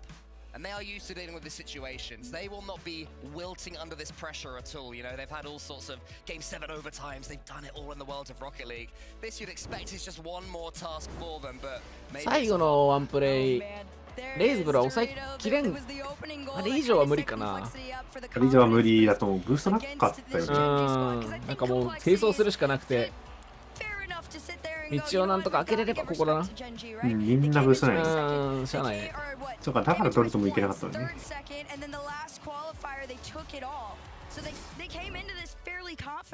まあでも勝負拾いながら来るぐらいはしてほしかったかも。Everything's been working for you so far in the online matches. You have to continue to do that here, and it's not easy. It's never easy. I mean, I want to talk about First Killer. You mentioned that you were waiting for him, and he's a player that's been waiting to take one of these majors. Oh, I could not wait to see First Killer with this squad. I think that it was at first when I heard about FK taking out Nole, I was like, this is a little bit questionable. That was my hot take, but I think FK is slotted in perfectly. I think the synergy on this squad even might have been amped up at times. He's such a mechanical player and a mechanical god even at times. 裏でもダニエルが勝ってるらしいですよ。ダニエルが勝ってるのね。オッケーオッケー。Complexity to catch up to Genji. Well, Complexity are staring down the barrel of a tough series. An early lead in game 2. ってことは残ってんのはバイタリティ？おー、偉い。バイタリティ LG が最後。LG がそう。1試合だけ待ってる。それ最後なんだ。ね、こっちが最後でよくネカンは全然あるけど。まあでもあれだろうな、LG が最終試合したから時間を空けてあげようっていう。インターバル開けたいっていうことか。First Killer has almost got a touch on that kickoff. It's a strange one. It didn't really land for anyone. It might work out though for Genji. They improvise better. There you have it. Abjack the one to finish it up after a questionable kickoff. Raiseball's touch and the pass from First Killer over to Jack. They just beat out the Complexity defense to respond. Yeah, no one that's going to go into any best goal highlight reels, but Genji will not care one bit. They get that instant response. And the momentum is building once again for them. Apparently Jack leaves it for First Killer. Is Chronic lingering? He is. Actually, it's apparently Jack that takes the shot. Genji have all sort of opportunities right now. Complexity grateful just to send that ball away. Here they are, trying to be faster than the Genji defense. This one sent off into the corner. Bounce off the ceiling. Touch from Raiseball. グラウンダーなの偉いな。Trying to beat out the mid game セットだこれ。It's an air dribble down. Chronic is through. How on earth has that one gone in. Was it a fake or was it a piece of genius? Chronic, he does actually get the second touch. Raiseball didn't うまいね君ら。もう2回のタッチでボールは終わり。あとは相手の射程。いい判断だったな。これ怖い。いやー、偉すぎ。決めてましたね。ここでクロニック目覚めたかもしれん。めっちゃ笑ってる3人とも。なんでこんな笑ってんだ。本当だ。Gen.G have had such a difficult run. First losing to Fury when they were 2-0, after beating G2 by the way, and then coming up against Carmine Corp. So the fact that they're here in stage 5 or round 5 of the Swiss is because they've been coming up against excellent teams. And they are showing that they are still an excellent squad in their own right. There it is, Complexity. They've just been honestly trying to play catch up, which feels weird for them right now because it has been fairly close. This one falling out. CRR is going to leave this one for Dorito. 21 on Appjack, and he wins those every time. Good job, Complexity, just taking your いやレイズブルが偉すぎる。いや地味に効いたな今のフェイク。あのフェイクで絶対絡まないといけなくて。Now you're only trailing by 1. You've got plenty of time to catch off, but何 very trailing behind. Almost able to get one off the rip there instead. クエスチョナブルファースト多すぎだろ。いいか。でそれ見て出してもいない。Put that one into the center. It could have been something. CRR could have attacked that instead. Do some defending down the other side. Dorito charges down apparently. Jack, where's this ball gonna fall? We're just in the challenge game. AFK! Oh. Gen.G right now. Here's another example. Dorito save. CRR's この辺の100歳からば一生攻める。Chronic. He's coming in to the ceiling, to the backboard. He's the most alive for Gen.G, but they defend him this time. Raise ball up into the sky. Double off the sidewall. Demos are slowly starting to come through on this one. Jack just setting himself forward, trying to just let First Killer do the follow-up. If you can open up a path, it'll be a lot easier, and I think that's the game plan for now. 1V なのになんで打っちゃうの。ドリトこれ多いな今日。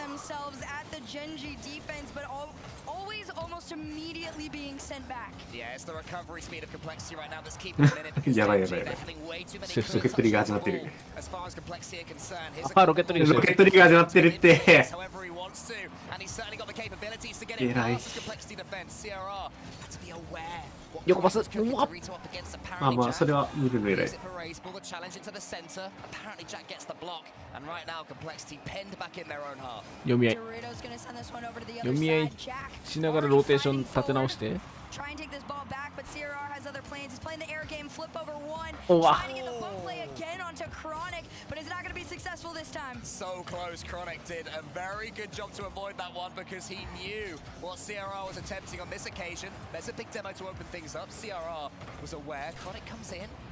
It's a nervy game right now between these two. You sense that any second something explosive could happen. Bumps and demos all around. Raiseball intercepts the pass before it falls to Jack. Oh my goodness, the sheer amount of demos that have been coming out from Gen.G really just show how badly they are willing to disrupt the Complexity rotations and give themselves a chance at just securing the match point. And some nice big clear here from Raiseball. Can he get this one over to a teammate though? No, it's Gen.G with the disruption touches.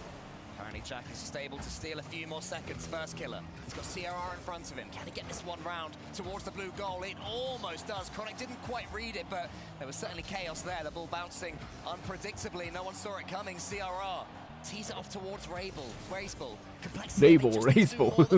They have to send this one forwards. Well, somebody's going to send it forward. It's going to be Chronic, even on no boost. Most he will しかも do これ is 大 challenge. 体潰されてるのどれだ Somehow this one's over. CRR is going to take it up to the sky, though. Appjack just ちょっ wanted to と leave ド it. リト怪しいね。足止まっちゃってるというか。 Raiseball just trying to let Complexity have a 戻して。 fighting chance. You're only down by 1. And here it そう comes. か。 Raiseball to Chronic. This one goes back towards Complexity side. Ah. Appjack's going to take a shot. It's a floater. It's through. And Gen.G are up by They just showed patience and game management. They could tell Complexity were working something towards them, and as soon as they got the challenge, apparently Jack the quickest to respond, and Genji have 19 seconds to avoid conceding twice. This is such a redemption game and a redemption series for Genji. これが今日のコンプレクシティなんだったらGenjiかな。Swept in the Swiss on LAN would be honestly quite horrible to feel. So 5 seconds left. Genji, it is safe to say they can claim game number 2 and are headed to match point. Again, it's not a showcase mechanically. It's not even Genji really outperforming their opponents. They're just dealing with the small situations better, turning what could be tricky 50-50s into opportunities for themselves. And when you have a player like apparently Jack, 思ったよりなんか淡白に負けちゃってんな。He really and truly is. なんかもうちょっと粘った末の1点とかじゃなくてなんか決められちゃう時が。っていうかバンク刺さりすぎかな、さすがに。どっかで避けたい、さすがに。Complexity has been holding up, but it's like you said, Genji are just doing a better job at handling the individual situations that Complexity throw their way. That was lovely from Chronic, to be fair. I mean, his mechanics, maybe I did them a disservice because in the early phases of that game, he was turning it on quite a little bit, which certainly helped his team. But when Complexity began to crawl themselves back, it was scary until that moment from apparently Jack just settled the nerves for the last 20 seconds of game 2 at least. And now Complexity, they need to win 3 games in a row to avoid crashing out in the Swiss. Well, I mean, it's not impossible. They looked good. They can at least put up a decent fight to Genji. It's more about, can you do it now? Because this is your last chance. Can you do it when it matters as well? Can you do it now in the key moments at the Copenhagen Major? Well, if they are going to, it's going to have to begin right here, right now. Game 3 begins, and Complexity have improved their kickoffs from the last one. Complexity. They'll be happy with the early proceedings of this one. First killer up into the sky. You already see Jack going forward. Day 3 プレイヤーにすらなれないぞ、このままだと。 Just gonna turn around. Small little pinch there towards the net. Double commit from Complexity makes me a little nervous for them, especially if that's what you're seeing in the early stages of Game 3. First killer just gets a challenge into the center. Chronic, who's been instrumental in this series so far. He gets it forwards, but CRR is able to come away with the ball. Underneath apparently Jack, that's dangerous now for Genji. The goal in sight. Dorito fancied a bit of that ball but couldn't quite get it. Ray's ball gets the catch and the touch. CRR is wanting. So these passes for Complexity almost finding their target, just not quite so far. First killer is almost able to tip that one over, and CRR makes no mistakes in just sending it sideways. I do gotta give props to Complexity. They have been at least very level-headed in this Game 3. There's no early conceding goals coming out from them, so that's a true sign to the defense, especially, again, what I talked about before, Genji sending each other up, trying to open up paths for themselves. Great shot there from Razebull. An attempt at another one is going to be made, but it's going to be sent off by First Killer. CRR up against Chronic. Complexity looking like they're so desperate for a goal, trying to force it, but Genji's defense holding out strong. CRR, he almost had a demoed player in front of him, but the dodging abilities there from the Genji defender, quite incredible.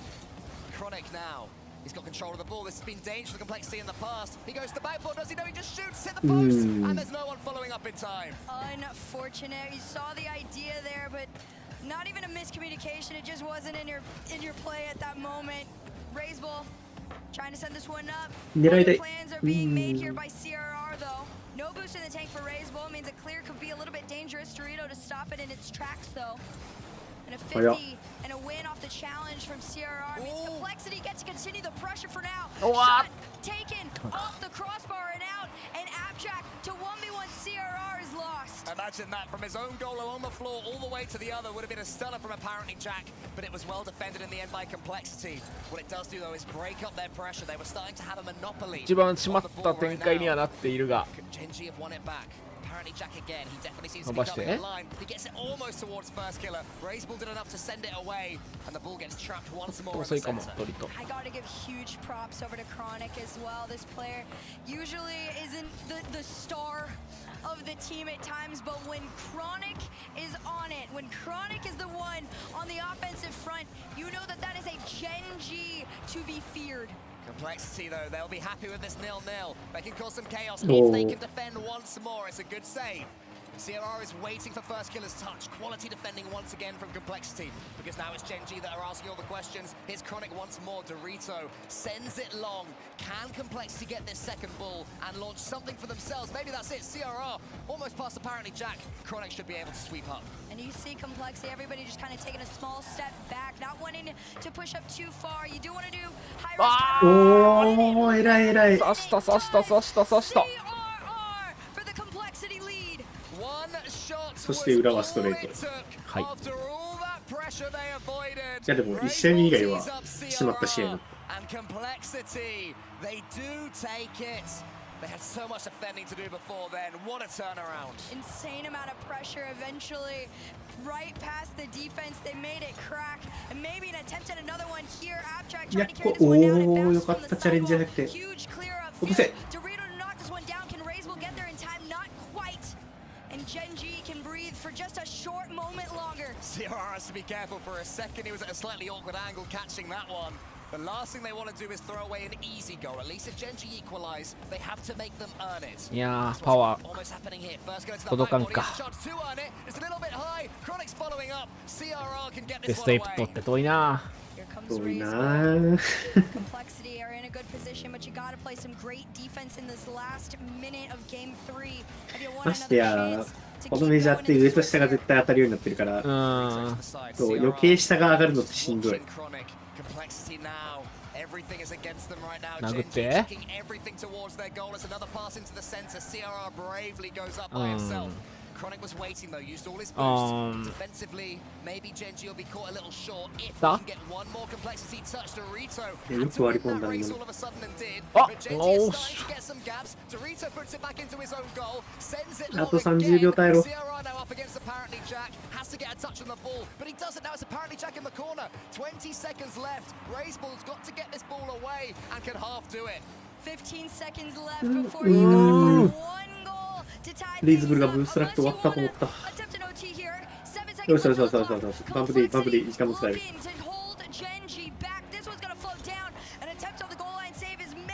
さすがに。おい。おい。おお。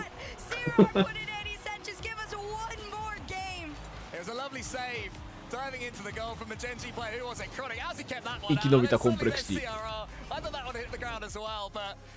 Complexity won't care how it happened. They'd have taken the 1-0. They'll certainly take the 2-0.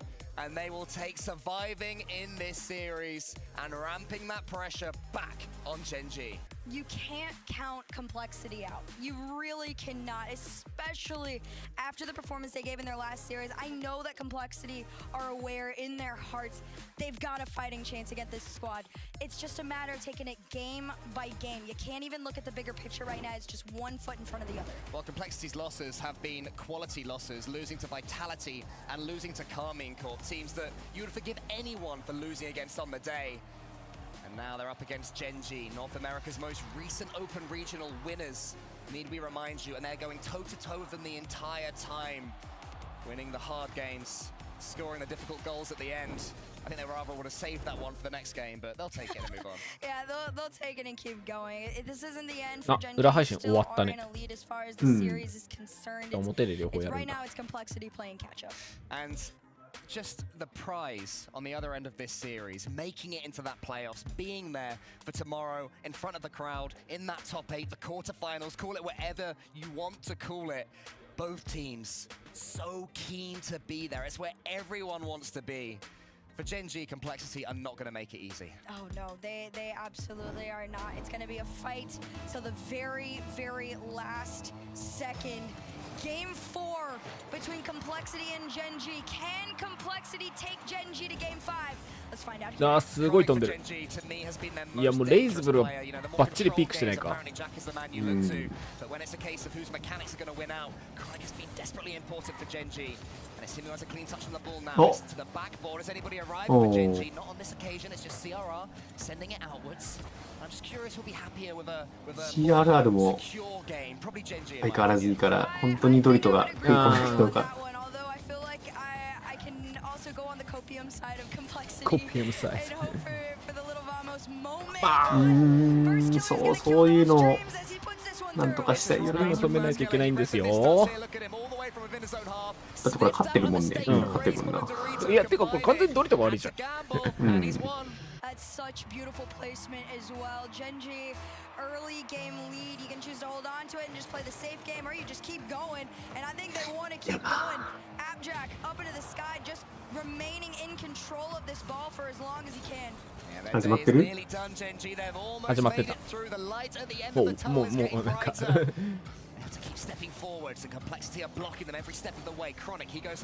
相手潰してその後100奪うところまでやるからすごいわ。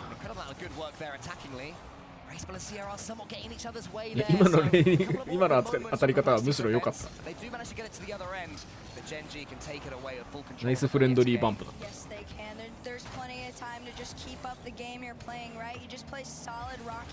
俺らもな、ドリトに100守ってほしいんだけど、上げちゃうからな。やっぱこういうの見てるとなんか AJG でよくねみたいな感じはちょっとすんだよな。AJG もっと良かったと思うんだけどな。いや、本当に当たれてた。目立ってなかったけど、最後の方覚醒してキャリー枠になってたってなってたけど。たりしたよね。まあ、上振れしてたっていう、まあ LJ みたいな感じだったよな。あ、ドリトか。結局 G1 の時と同じか。お前がバグって負けるんか。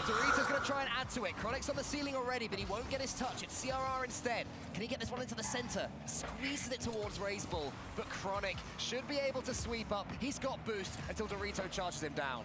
This isn't the end. You've still got less than 3 minutes to go, and you're only down by 1 if you're complexity. First killer takes this one away. Dorito up to try and make the challenge on it. It floats down. Raiseball on the beat. And this one falls into the hands of apparently Jack. Tries to go low. Great 50 there from CRR. Even on no boost, he's still winning his challenges. Not one touch, twice, but 3 times. やっぱ強いよ CRR。 Letting Raiseball start the transition for ドリト Cole. ドリト。Get that one just to the side. First killer, finally for Genji, is able to get something of a 投げれ。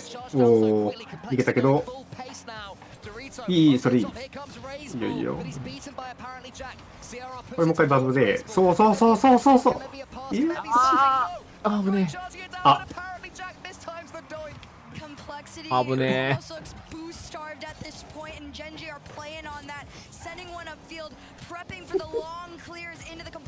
CRR がドリト信用してないもん。今のもそうだけど。こういう空気できちゃうとまずいんだよな、本当に。チーム内でこの空気でき始めるともう。それから生まれることってないからな、基本的に。ない。結局、2人でやるっていう時点でもう負けてる。それこそ今のガイミンがその傾向あるじゃん。そうだね。そう。マクシューとバートでやろうとして生み出せなくなっちゃったりするんだよ。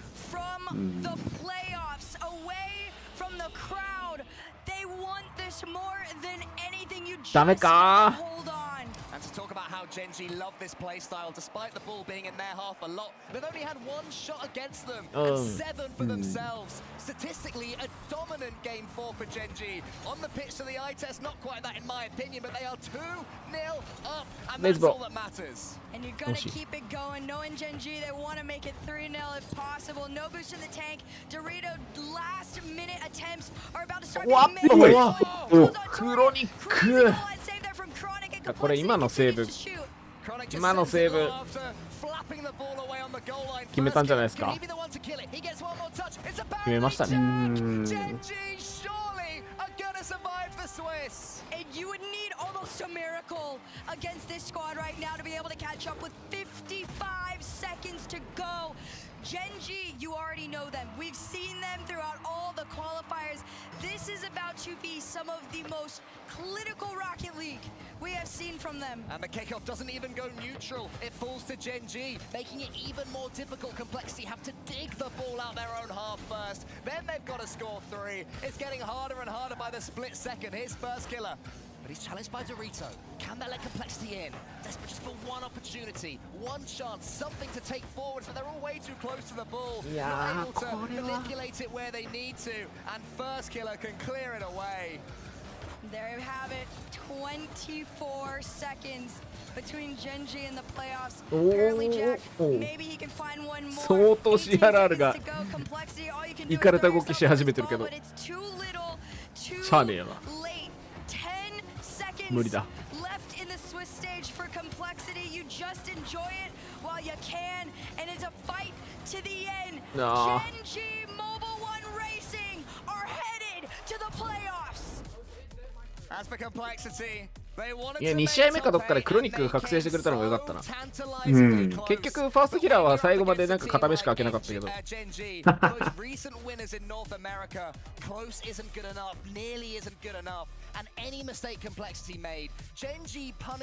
Ruthlessly. Oh man, it was a fight. I feel like the series scoreline isn't an accurate representation of just how close that actually was. But towards the end, Genji, we know them, we love them. Those guys thrive on momentum, and that is all that they had throughout the entire series. Yeah, special mention to Chronic as well. As we were saying, Jerome, I think mechanically, he was the real difference maker. He really and truly was. I do want to put a spotlight onto Chronic as well.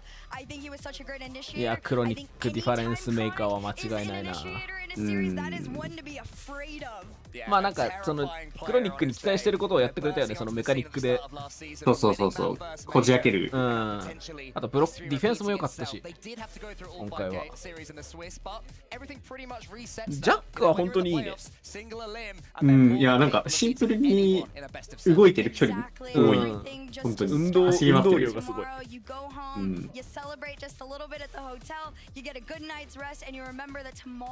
New day. Yeah, all they had to do was survive the Swiss, and they have done that. It would have been lovely to have gone なんかここまで作ってた悪い流れも縮こまっちゃって距離近くなってみたいなのが多かったから、まあ結構無理やりだけど、ジャックも FK も走り回って距離開けてスペース作ってってやってたから。I'm not jinxing. I'm not doing. I don't want anybody from NA coming at me for this one, but I do think First Killer has been such a great addition to this squad. And First Killer hasn't even showed us his true potential yet. We all know that there is so much more left in that bag, and that boy is a LAN boy. As for complexity, I mean, arriving here second in South America behind Furia, and they performed. Oh yeah, complexity looked incredible. I think that the performance that they gave us throughout the entire Swiss is something that you should definitely be proud of. And yeah, there's nothing short of congratulations to Genji. Well, Genji, they managed to survive a gauntlet. All 5 series in the Swiss. The hardest way you can possibly do it, and they have managed. And now with, I'm not sure who is one of them, and he's with Leaf. I'm down here with App Jack himself after a victory. App, you walked up to me here and you're kind of you're shaking something off there. You're like, what a day. Can you walk me through that real quick? Yeah, I mean, I don't know, 2-0 to start, you know, the tournament. Then obviously, you know, we have to finish off 3-2. Start off the day with figuring out that I've lost my thumb grip of 8 years, basically. So I had to get used to a new, like, a new thumb grip on my controller, and that, like. Yeah, I don't know. So it was just a crazy day. One of my worst days that I've ever had, but we'll take it. We'll take it. You know, I mean, not to downplay it, you're always like, okay, that's a lot. Like when you have a routine, something that you're with, to lose. Yeah, no, I think we can all feel that vibe out there. How are you going to find a new one? Can you get a new one in time? Maybe, we'll see. But I'm just going to grind tonight and try and get used to it for tomorrow. But I slowly got better throughout the day and more used to it, but だいぶでもジャックも来てるねこれは。You did, and you know what? Hey, even if you're still feeling shaky, you got great teammates beside you locking in. ギリギリを戦った感出てるね。The casters were just saying, Chronic was locking in clutch, helping the team really perform. Yeah, Chronic played absolutely incredible that series. I think First Killer played really well in the K-Corp loss. Even though we lost, he did play really well, and Chronic absolutely popped off that series. So yeah, shout out to my teammates. K-Corp に負けた時はやったけど。クロニックもファーストキラーもめっちゃ良かったよ。ファーストキラーはちょっとリップな気がするけど。めっちゃは良くなかったよ。It's locked in now because earlier season felt like there was some just adjustments to be made. Yeah, definitely. I think it's a little bit of both. Obviously, the new player has to get. これでファーストキラーをめっちゃいいっていうのはファーストキラーに対してちょっと。ファーストキラーを過小評価してるよ。だから多分リップサービスというか、まあ良かったんじゃないぐらいの感じだと思うんだけど。ここで悪かったって言ってもしゃあないしな。And you mentioned again a bit rough getting here. You had a couple losses. Good teams though, K-Corp, Furia. You can't be too mad. And I feel like if there's any team that can, okay, I guess maybe you are. You can't be all super mad though, because I think as a team, you're one of those teams that really can take those losses as a real good learning experience. Yeah, definitely. Of course, K-Corp and Furia, fantastic teams. They're playing really, really well. Especially Furia, they're doing really well. Those series, again, we didn't play great. I definitely didn't play well at all, but it could have still gone either way. まあ KC 負けた KC とフューリア強かったし、フューリアは特にすげえチームだなと思うけど、でももう一回やったらまたもっと違うプレーができると思うし、勝てると思うよ。And you got through. So that's what matters now. Just one more before I let you go here and try to get you seared. New thumbstick. LG Vitality up next. I just need your prediction. Who's carrying on through? LG Vitality. I'm going to back my NA boys. All right. Luminosity go it. お、ルミナシティって言ってる。リップだろ、これこそ。As I said, one more to go. We're almost through our Swiss いやー、あれ、なんか1時間早くなるんじゃないですか、これ。All of the lives have been used up, and a loss means no playoffs. A win 1時間だけ means things just get harder as you step towards Championship Sunday. 1時間だけ 1時間は早くなるんじゃないですか。あ、もう。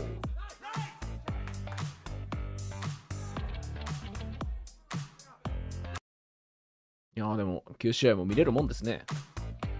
9試合どころじゃないけどね、見てんの。裏も含めると。9試合のうち1試合だけ記憶にないんだよな。あ、だから1時間早いんじゃない？あ、そういうこと？うん。ほら、この紹介でもなんか、1チームだけよくわかんないチームいたじゃん。スキンショップ、デカール紹介も。これ何のチームだっけみたいな。ね、見えないよねーって。話してたもんな、確かに。これね、これ。これね、これ。本当になんであのシーンなんだろうな。せめてロゴ見える形で映そうよ。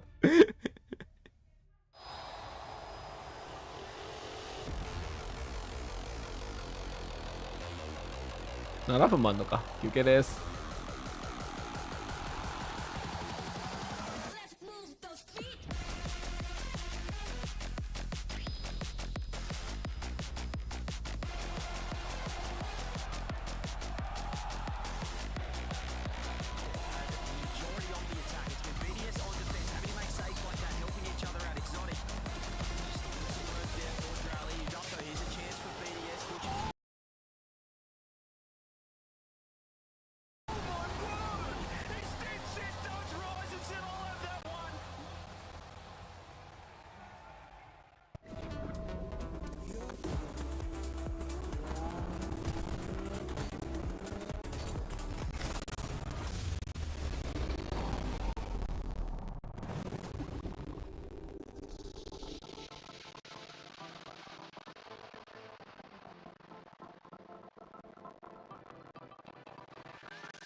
NA finally has some representatives in the playoffs. G2 and Gen G making it through in various fashion. It ain't over, teammates. It's North not over. America, they're here to play. 2 in the top. We're still fighting, man. You're really close, man. You got some I'm really, not fighting you at got all. some really long arms wingspan over there, bro. Not only Gen G, but G2, a perfect sweep over Power. So both OC teams go out on perfect sweeps.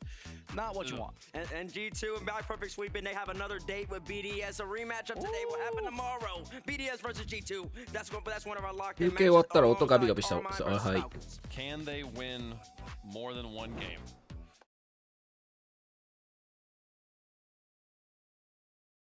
Best, but Gen G feeling too strong at the end of the Swiss. Yeah, they definitely did. I think this was a crazy matchup. I knew it was going to be decently close between them just because they aren't to be counted out by no means. But at the end of the day, Gen G, they thrive with their backs against the wall. They're one of the most consistent teams I've ever seen. And this isn't even Gen G in full form. It's not, but we might not ever see full form because apparently Dex controller is now dead. So Last one, LG 対 So now he has to play the new controller. He's not happy. LG らしいけどね。 Very distraught about Apparently, that. Jack But Complexity did put up a fight to battle at least here to game 4, but Gen G just a little bit too much base. Honestly, I think they played their best game, as in Gen G played their best game of the whole entire tournament here. I know Jack said he played bad, but FK in particular has just been improving and improving and improving. Chronic, I think he played his best series so far. Even if Jack, he's a little distraught a little bit because for some reason he's been using the same thumbstick for the last 8 years. Maybe we should have fixed that for the first place, Jack. But even if he is a little distraught, Gen G, they're looking really great right now. And then now they're waiting to see what happens in his next matchup to see whether they play Furia or General Mates. Ooh. I just want to know where he got that thumbstick. Yeah, that lasted 8 years. Honda, like what? No, that's what I'm saying, because the thumbstick definitely has stick drift or some form of that, because there's no way it's still that perfect with him slapping it around that. That's crazy. I don't understand. やっぱプレイオフのカードもそろそろ出てんのか。お、いきなりカーミンコップ対ファルコンズじゃん。だし、BDS と G2 がまたやるっていう。なんとも言えない形。なんとも言えないね。 before we are done. Again, you can see the teams putting through here. Now, we should have 2 teams into our qualified matches at this point, G2 and Gen G, through to qualifications. でもこれバイタリティが勝ったら7位になるから、またバイタリティとフューリアそうだね。やることができる。 And we'll get into it in just a moment. And not only that, if Luminosity pulls off the unbelievable, North America will have 3 teams in the top 8. Europe will only have 3 teams in the top 8. It's possible. これ試合終わってからまた研究するんだろうな。これでもさ、メイトさ、1位で抜け出たくせにここでバイタリティが上がってきてバイタリティが勝ってったりすると切ねえよな。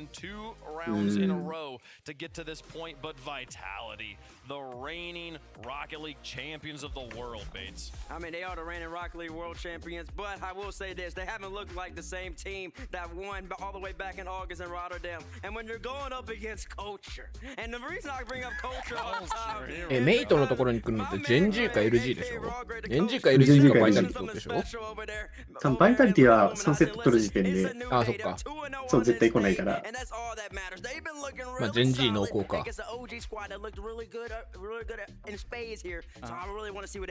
But T-Bates, you kept talking about culture. Who'd you pick in that last match, OG or Luminosity? Don't worry about that. Okay. And who did I pick? It was the first time I picked Luminosity, and they got the win. All right, so here we go. Cheese, they found their form. 0-2, they're 2-0 today. It's a brand new day. Herc, what are they going to do to win this? Can they win this? Yeah, they definitely can. Okay. Listen, I've been an OG stan since day one of the split. I was doing all the unofficial, unpaid streams for that squad because I believed in them. All right, and I'm sticking with them through to the end. But no, it is not impossible. I think we've all noticed Vitality, like T-Bates said, it's not the same exact team that we saw back in Rotterdam, which makes this a little bit more doable, especially for a team like this. Coming off the win on OG, that's huge. They do have a lot of momentum here.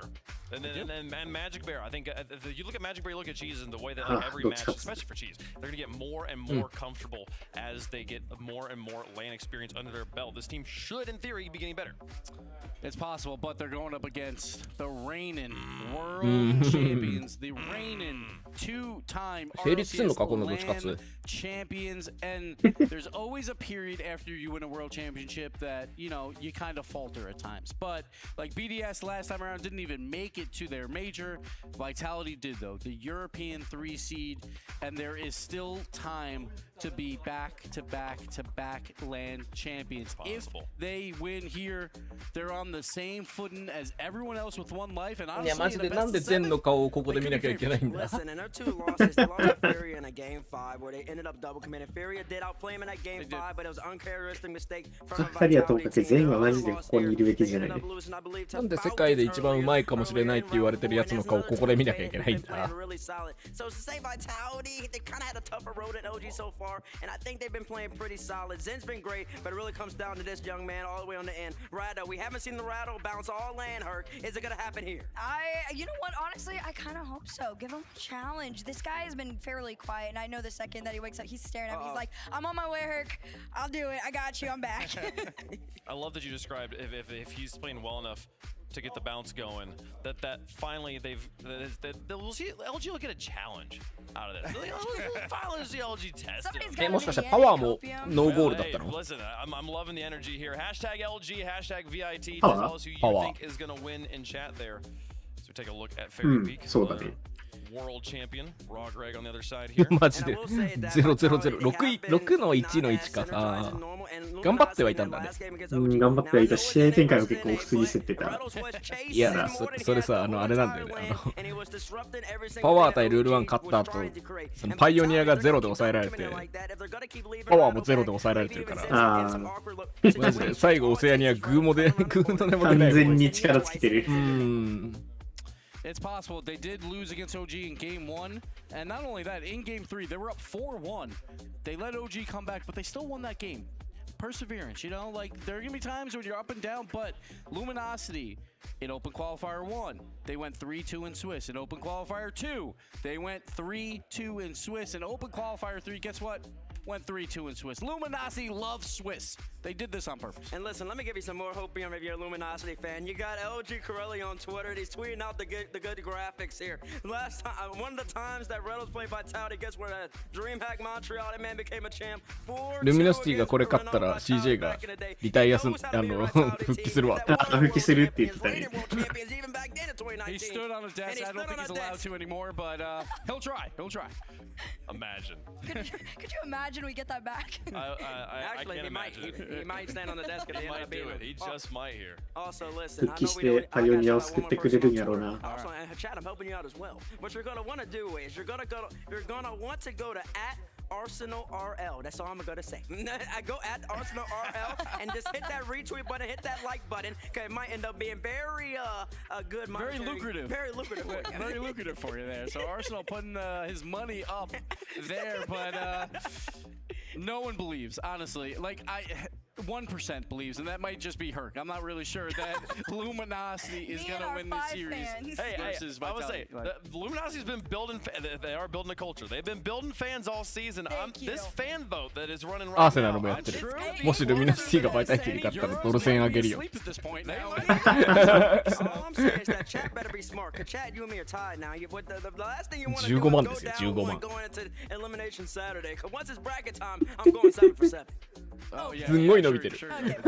もういったんじゃん。 The teams there are in the bracket. The better chance you have of predicting. Yeah, Bates has their predicting. I don't know. Herc, stay over there on the end.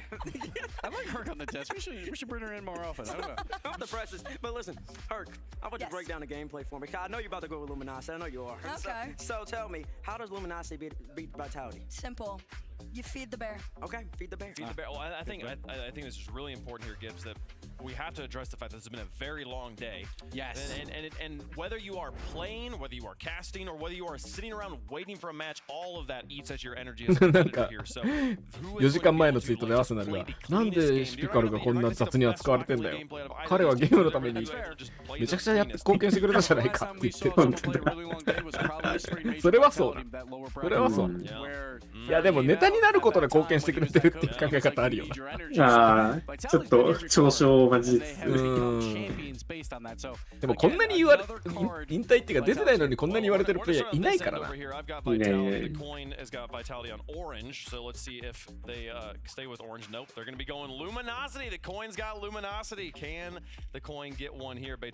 Listen, when you're building a brand, when you're building a team, you gotta build the culture, and that's what Luminosity's doing. I think they're on the up and up, but they're not gonna be able to beat the world champs right here. Not right now. It's too early. 2-2 is a good spot. Give me Vitality. The reigning world champs making this. ちょっとまだルミナシティが勝つには早いっすよとベイトは言っています。なん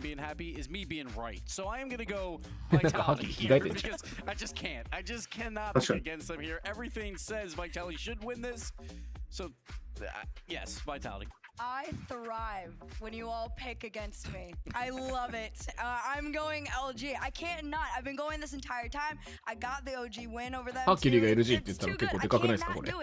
I'm going LJ. The staring freaks me out, Bates. I know I'm really good at this. I'm sorry. It's just natural. I love the symmetry we've got in the predictions down here too. Nice. It's the swarm hovering above. And their logo is a coin, so it is kind of a coin there, folks. And they are coin が強い。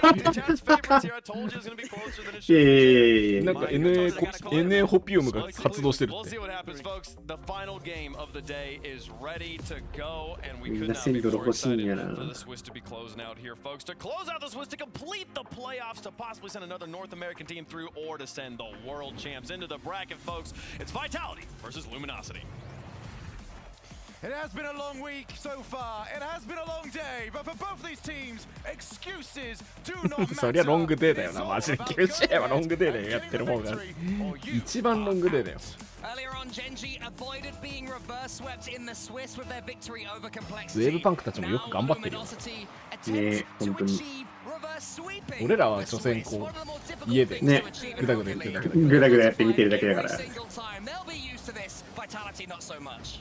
Vitality got very used with this roster to obliterating these tournaments. And a little bit of a struggle over in Boston where they got to Worlds. Well, walked their way through to a World Championship. Now they are down the wrong side of this Swiss bracket. Jeez. Oh, and Rettles both went. So Magic Bear has to play cleanup duty at least for now. さっきこのさっきい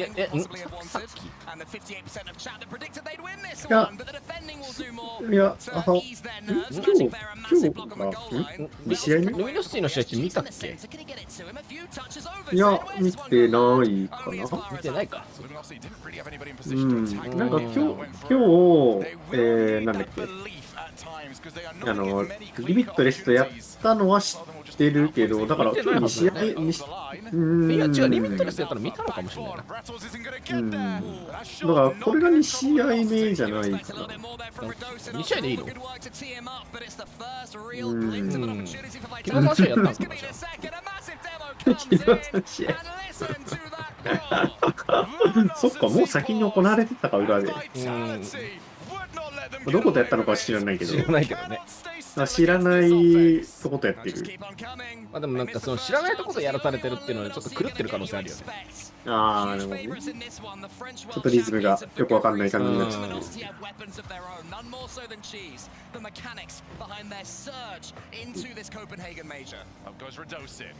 What support does he have at the moment? He doesn't really need it. He's going to take on everybody. Get some bumps as well on Cheese, so it's up to Magic Bear to buy his team some time. That demo helped out an awful lot. It's Vitality. We'll just have to, well, I was going to say reconsider the rotation.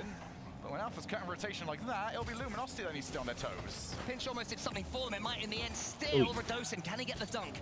Not quite on this occasion. Rettles is able to get a couple of touches and send this one away. Luminosity pinned back in their own half. Cheese made a mistake. もう間に合わんか今のチーズ。まあバンプもらってるからしょうがないけどしょうがないかも。まあ無理か。まあでもゴール中で良かった気がする、飛び込みのサイドじゃなくて。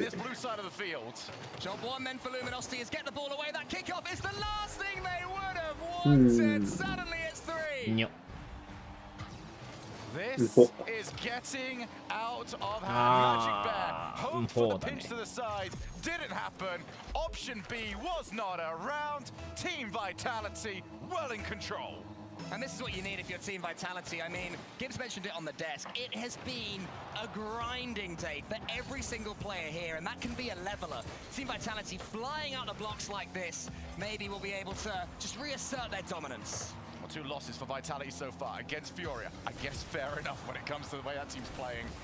Against Falcons as well. Struggled to deal with Sam and Mina. Have not so far struggled with North America. Now from Rettles. Can he get his team at least on the board? Get something working, get something going for him. チームが決めてくんないことにはどうしようもないからな、マジで。1本2本決まるかもしれないけど。バイタリティ相手にチーズが決めないで勝つ未来は見えん。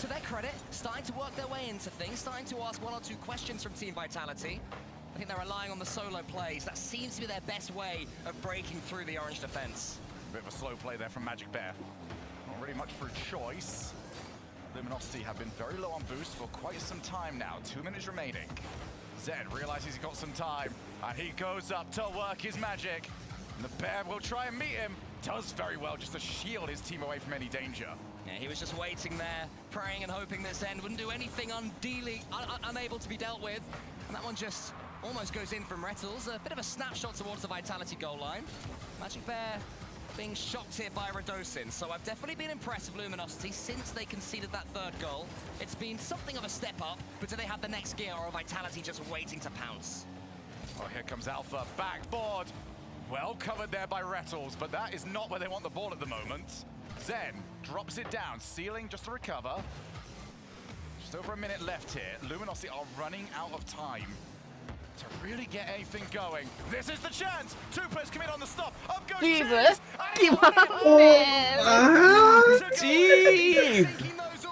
もうこのゲーム使っていいから1点決めようとりあえず。Unable to do the same again, but will that give Luminosity confidence? The chances, the sighters have been had. She's misses on the wall there. Rettles is able to get it over. They are managing to bypass the Vitality defense, at least at the front of the pitch. Can they get it back towards the Vitality goal? Radosin up against Cheese. Rettles into the center. Magic Bear. Luminosity really building up ahead of steam right now. Magic Bear gets the flip reset. Alpha was already up and Zen completes the job. More half chances though for Luminosity. Vitality have been happy just to fully commit to these challenges as Radosin will walk that one in.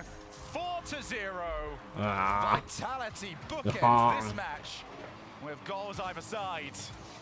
Luminosity, they were stepping up their game, but you did sort of get the sense that after those chances had been missed, Team Vitality were just waiting to counter, waiting to strike. And to be fair, Shogun, 4-0 is not an unfair result for this first game. Definitely not. Luminosity will have an awful lot of things to figure out, and not very much time to do it. They have gone the long way around this tournament. Both these teams really have. But Luminosity are looking for the reverse sweep of the bracket as Radosin. Nah, we're not getting fooled by this, mate. You're trying to lure everyone back into a false sense of security. Yeah, it's like, oh, it is Radosin having one of his no, I days. missed, guys. Yeah. Look at that. Classic me, classic silly Radosin. We know only what you're me, capable mate. Only of. me. We know what you're capable of, Radosin. We know what you're probably gonna do over the next few games if your opponent's Luminosity allow you to do it. He has a calming bottle of water. Always an entertaining player as Radosin, one of the more chaotic players in the sort of French top 4 that we have in Europe. But for Luminosity, it's another puff of the cheeks. But looking at the scores, the shots, there are actually more there for Luminosity, 9 compared to Vitality's 6. So, ruthless from Vitality. Yeah, I do feel it's a, well, obviously it's a bit misleading because I'm trying to remember many great chances. The only one that's really popping to mind is the cheese. この調子だったらマジでルミノシティ何もできずに終わる。It's one of those situations where you've got a great opportunity, you kind of wish you didn't ever get it now because いや、攻めは惜しいとこまで行ってるから、繰り返せば入ると思うけど、繰り返してる間に取られるんだよな。そんな余裕はない。そこまでの余裕はない。本当にね。そしてもともとバイタリティとか割とカウンター寄りだから攻めが。相手の土俵になってる。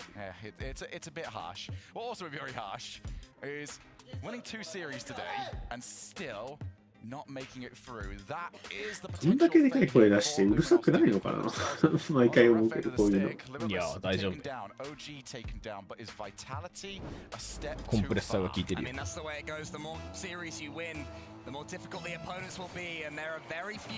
ああ、出た。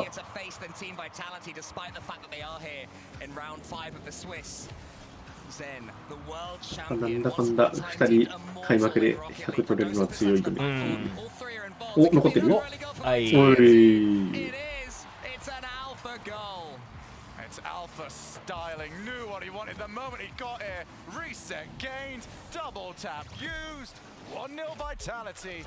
まあリスト入ってなかったのかな。いや、入ってた、入ってた。使った？使った、最後に。It's just gone straight away. Zen charges in there. Radosin is waiting for that ball. Alpha should be able to take the ball for himself. Luminosity trying to charge Vitality down, but they're just prodding it past them now. Yeah, the problem is they're playing at a pace that Vitality often aren't engaging in.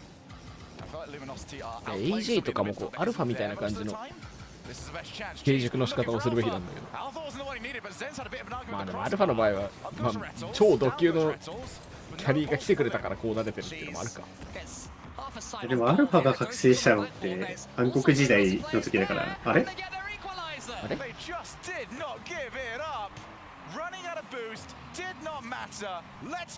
なんか出てきた横から。あれまあまあまあまあまあまあまあ。To get Luminosity on the scoreboard, a fake kickoff as well. Luminosity reaching into their box of tricks. Will it pay off? Not quite on this occasion. Zed into the center, but for once, there's no one on the other end of the pass. And now we have a counter. Magic Bear cooks it towards Rettles. Luminosity take the lead. Well, hello, what have we got here? Rattles on the end, and you can see how quick he's gonna fake out. I'm gonna go top corner. Last second, changed it up. Infield to Rattles, 2-1. We have to remember, this is Swiss round 5. This is Luminosity's domain. Going to this point in all 3 open qualifiers in North America. There's nothing new here. それでなんだかんだルミナシティがいてねえ EU33 で上がるっていうのもまあ話としてはいい。ストーリーとしてはよくできてる。実は差はないよっていう。本当かって感じで。本当か？いや、まあ、4位のチームは差があるから。間違えた。NA に4位のチームなんかないわ。M80 は辞退したよ。ああ、そっか。でも、本当にNA3 チームか。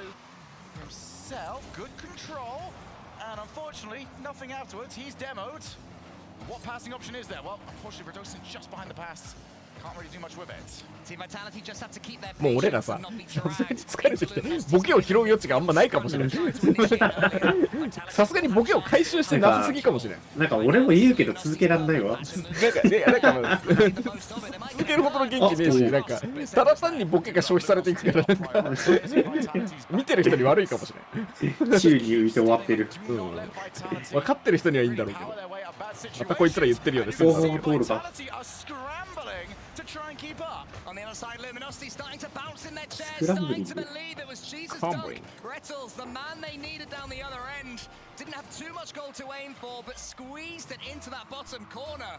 Luminosity have daylight. NA could have the perfect round 5. This keeps up. Off the backboard, Rattles again.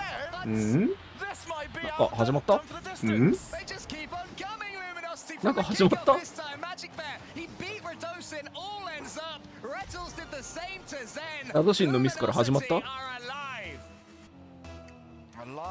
and thriving. 1点決まれば OK だった。Vitality, shell shocked at the moment. What on earth has happened for the last 2 minutes? その分 NG 元気になってきた。これか。これか。いやまあ、エナジードリンクのね、スポンサーですからね。飲んだ？エナジードリンクのスポンサーは違うチームな気がすごいするけど、なんか思い出せない。思い出せないけど、なんか、あれおお、まあでもルミノシティが点取るときってこれだよな。ちょっと強くない？まあ、ぶっ刺さってるときはこうなるけど。っていう。やっぱ NA って強えな。いや、違う。ゲーム1が終わって、なんか、呪いが解けた。直近で呪いを受けてた。とりあえず1試合使って呪いを解除した。起こした、自分たちを。夢から覚めた。あ、賢いな、それ。全然。Team Vitality give themselves a sniff here in game 2 from that fake from Zen. Cheese was up. Zen, he still has that creativity in his back pocket. Vitality will not be pleased of how this second one has gone so far, but maybe that just snaps them out of their funk. They do have the time. I don't really know if they've got the kickoffs at the moment. Somehow I think Luminosity have had the better of them. Which is not what many would have expected coming into this tournament. Off the backboard, Radosin wanted the double tap. Retals has it covered. 全以外の5人はいい勝負しそう。今そんな感じかもね。去年のバイタリティは結構ラドもアルファも輝いてたんだけど。よかった。いや、本当によかった。いや、ラドも今いいっちゃいいんだけど、こけ始めるとちょっと。まあでもこけ始めるとちょっと去年もそうだしな、なんなら。でも去年の方がはるかに安定感あった。アルファがね、そういう負けてる時にじゃあ俺がキャリーになるわっていけてたのが去年なんだけど、今年それがないんだよな。今年マジでこう全がキャリー完全に仕切るかどうかみたいな。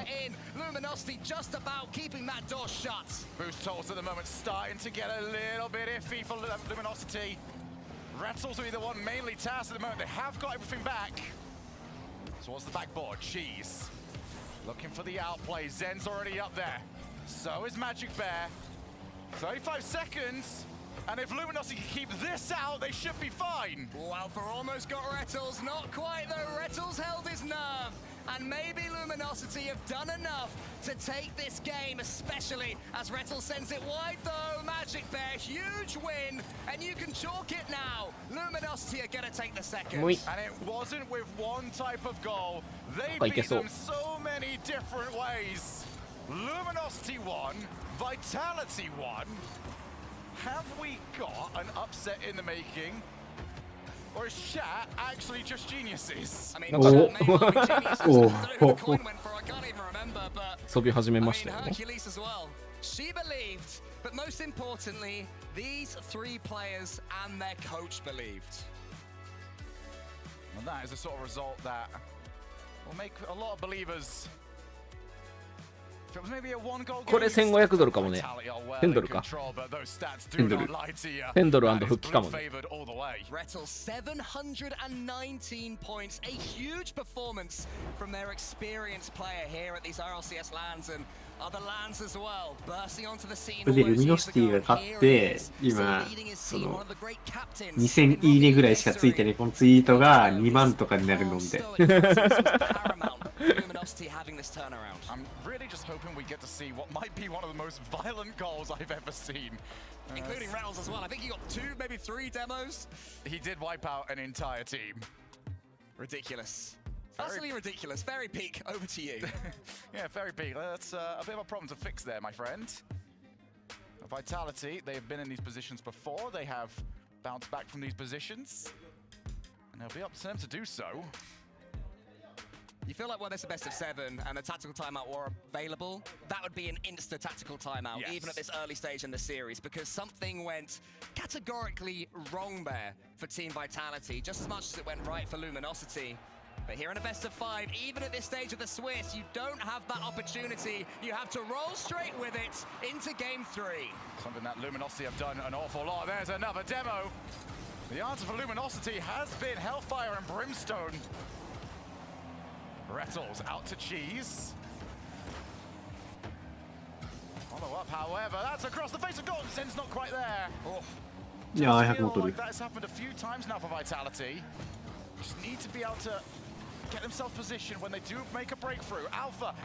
おお、止まった。That's no one quite ready except for Magic Bear, who was there. The savior once more for Luminosity. Zen sends it forward up against Magic Bear. Vitality have started this game back to their old self, but still have yet to show anything for it. Reducing to the ceiling. If Luminosity can hold for the next minute or so, 真面目がちょっとずつ良くなってきてる気がする。Alpha. Oh, he's already going for Retzels, but do not play that game against Retzels. He's the one that invented it. Jeez, wants the block, doesn't end up needing it. Vitali looked somewhat out of sorts. Like this is not the pace they are used to playing. Zen with a bit of time. あー、全借り取れればな。Off a little bit by the attempt at a demo. ビトル前、ナイス。LG 応援する気元気出てきた俺。Nothing so far because Vitality just coming back over and over again. But finally, as you mentioned, Shogi, Luminosity having some control here of their own. They should be weak, but it's something to cling on to keep building upon. Cheesy 弱いよ、さすがにそれは。いや、逆に弱かったせいで OK じゃん、これ。まあ。His first touch or his second touch, sorry, was weaker than it should have been, and he was tackled. Cheese. He's just past Zen, who's flopping towards it, not quite happening for Vitality. Luminosity having all the ball. いいね。真面目がいい。Every single time they expect one thing to happen. わきまえてる。Something else entirely is Zen up towards the backboard. First touch pretty weak. He will still recover it for a pass.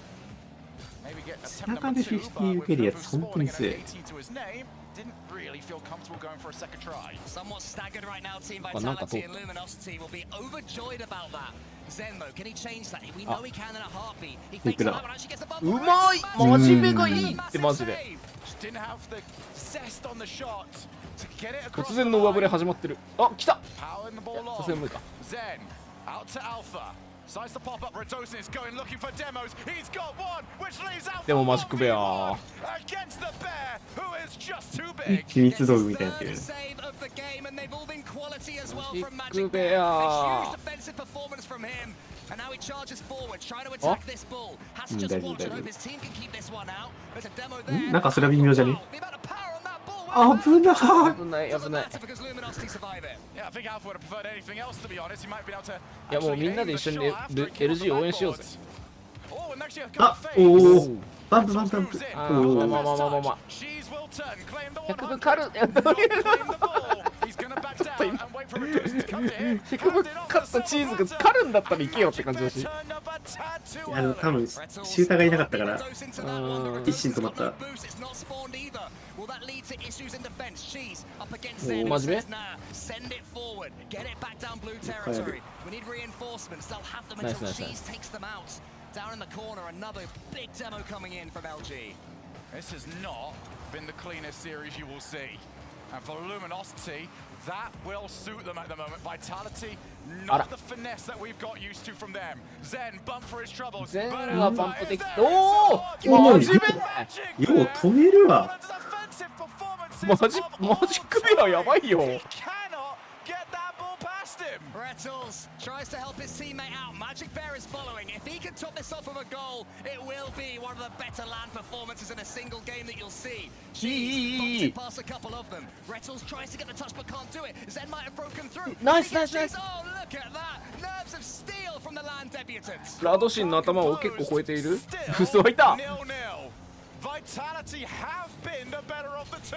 They don't have 戻せ。なんだ。なんか単純に行くのを嫌ってたな今。でもマジックベアがいないとき大丈夫かディフェンス。ナイスミドルサイズ。うまくねこいつら。奪っ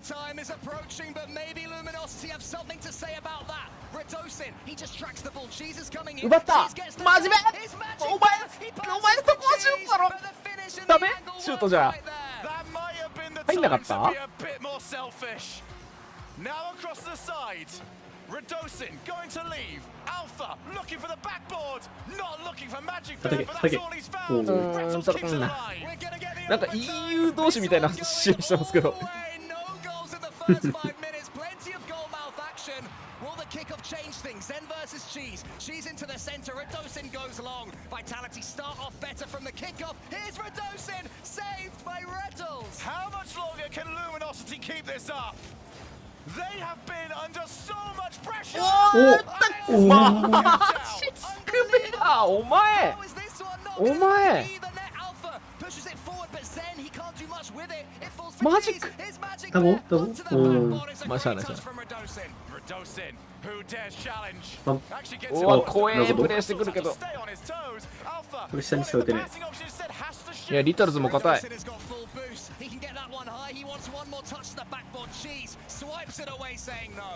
やだやだやだ、全に飛ばせるな、全に飛ばせるな。マジックペア？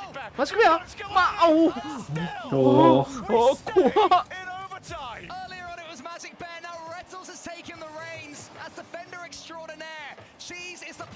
やだ、また全じゃん。Magic Bear sends it long. Maybe Cheese will be brought in. It's Radosin though. Tries to get it Zenwards. Not going to happen. Rettles closed it down. Cheese onto the center of the goal, but Alpha can take a touch. It is 20 shots. いやでもこれチーズが輝くまでもう一生マジックベア守ってくれてるよ。チーズ待ちです。 That is quite the statistic, but the one I care about is at the top there. 0-0. A minute and a half into overtime. Can Zen be the one to unlock it? Does he have the Of course he does! The magician pulls it out of the hat!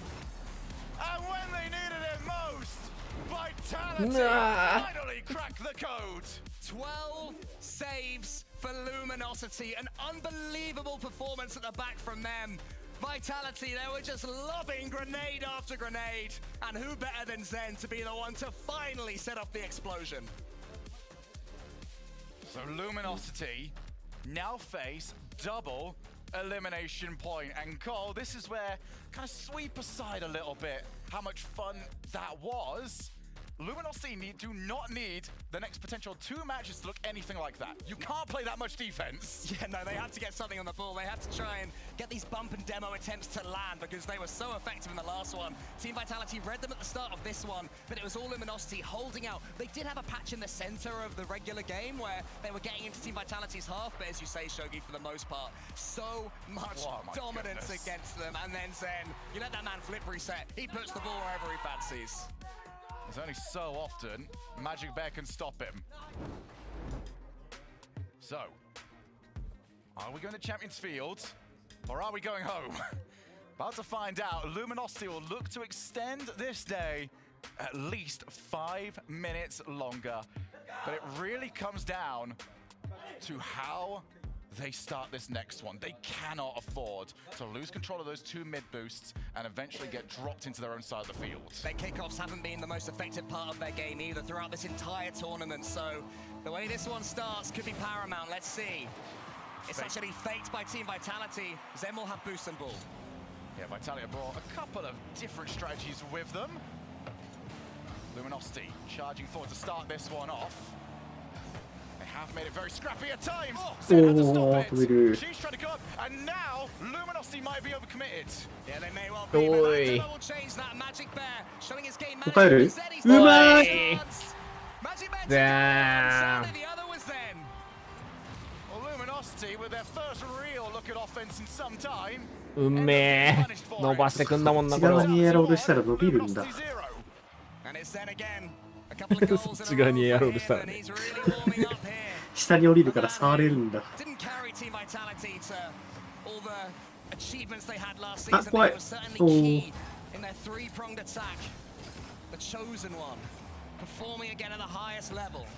There's his teammate Alpha, he's been around the block. Cheese though, steams in. Magic Bear gets a demo, this is dangerous for Vitality, but Rettles can't quite pull the trigger. Luminosity needs to keep the momentum up, I feel. The moment they get stuck here and start, especially the handbrake turns, will remove all their momentum, have to use more boost. This is much better. Rettles is out on the hunt. Now gives Magic Bear some space.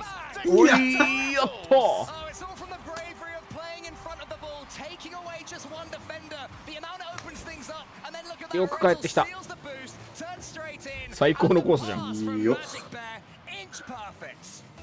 plays like that, I just want the camera to be fixed on Retals' car. He's dived forward, look for a demo. If I don't get it, that's fine. I'm gonna go steal your 100 boost. I'll turn around, and if things are all good, Ooh, magic!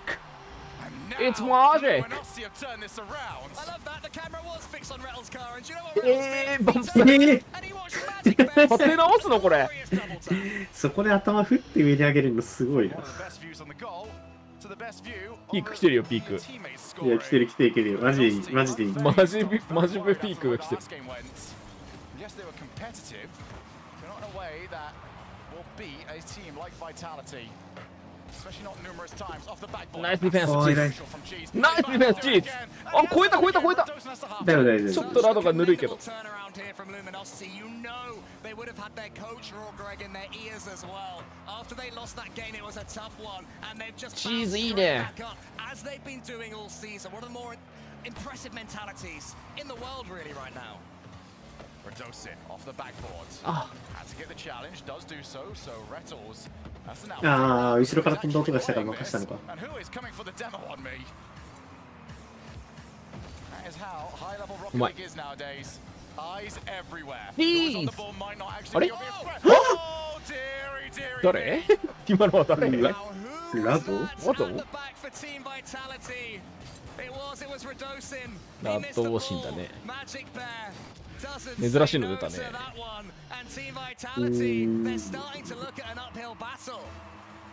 This has gone very, very wrong, very, very quickly.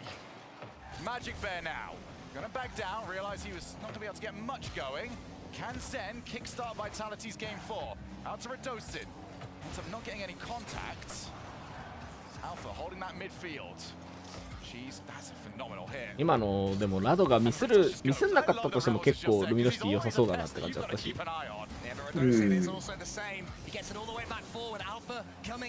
なりいいな。い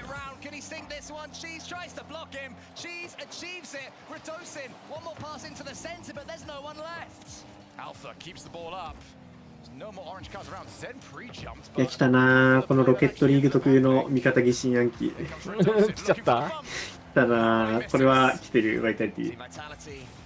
今度はいるべき場所にいない。ルミノシティそれはなさそうだもんな、今この状況で。うん、今イケイケだから、こう自発的にミスが出ない限りは起きない。うまい！うまい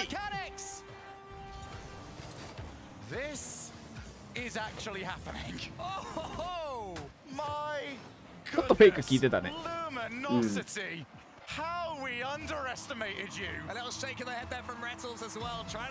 き残れないよ、ラドシンが。こっからキャリーしないと生き残れないかもしれん。アルファも別によくはないからな、今。うん、よくはない。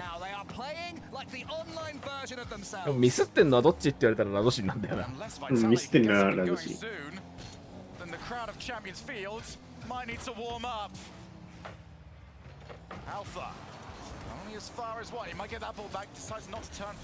これフェアリーピークが悪いとかっていう問題じゃないよな。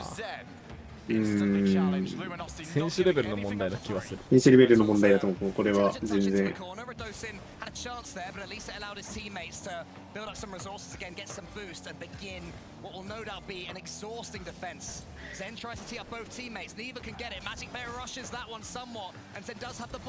やでもこういう状況でもゼンはちゃんと味方使おうとするから偉いよな、偉い、本当に。このゼンが救うかどうかだな。Second one coming after you. Might have got away from Redosin, but Alpha's still on the chase. 1 minute and 6 seconds is more than long enough for Vitality to score any number of goals, let alone 2. Now we had an important kickoff at the start of this game. Here's another one. That one may well fall to Luminosity. It's Retals who gets the next touch. It's a little bit weak. Alpha brought it towards Zen. Magic Bear and Cheese are up. 2 pre-jump. Here comes Redosin. ミッドでもいい。そうそうそうそう。惜しい。Luminosity have had a few times now where they could choose to challenge midfield and they are not taking it.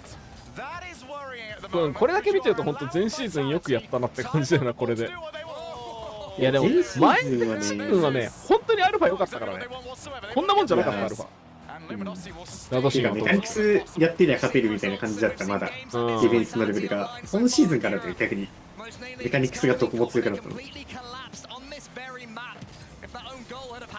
シングルリセットぐらいだったら普通にケアできるぐらいにはなってる。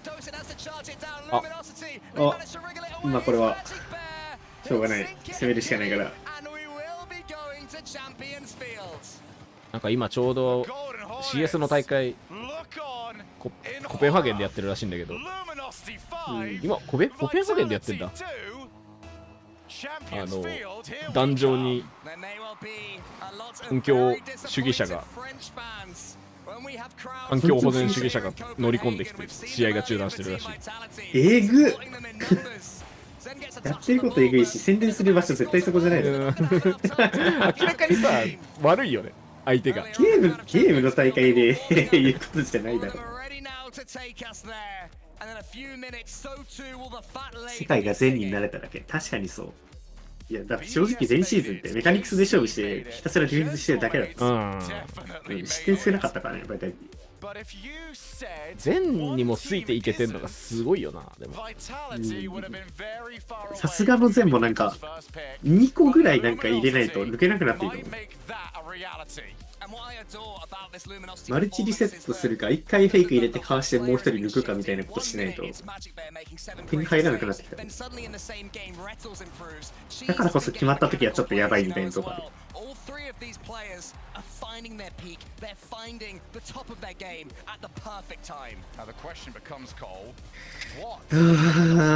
ルセットまで来ちゃったか。いや、これで15万円か。安いな。いや、安い安い15万だな。イージーですね。そう、イージーマネー。What I would say about Luminosity as well, to bring a slight negative into it, as we have なんか seen 起きてきた series 人 so たち far. が。起きてきた人たちが。They concede one goal, and it turns to 2 or 3. The key for me 鉄が起きてきたかどうかは知らんけど。セレクターはおそらく起きてきた。絶対寝てた。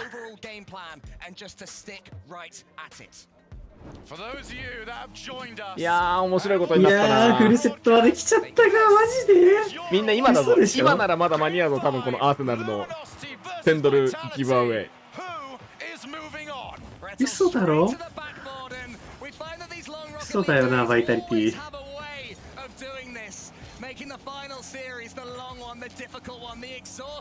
グリって言って。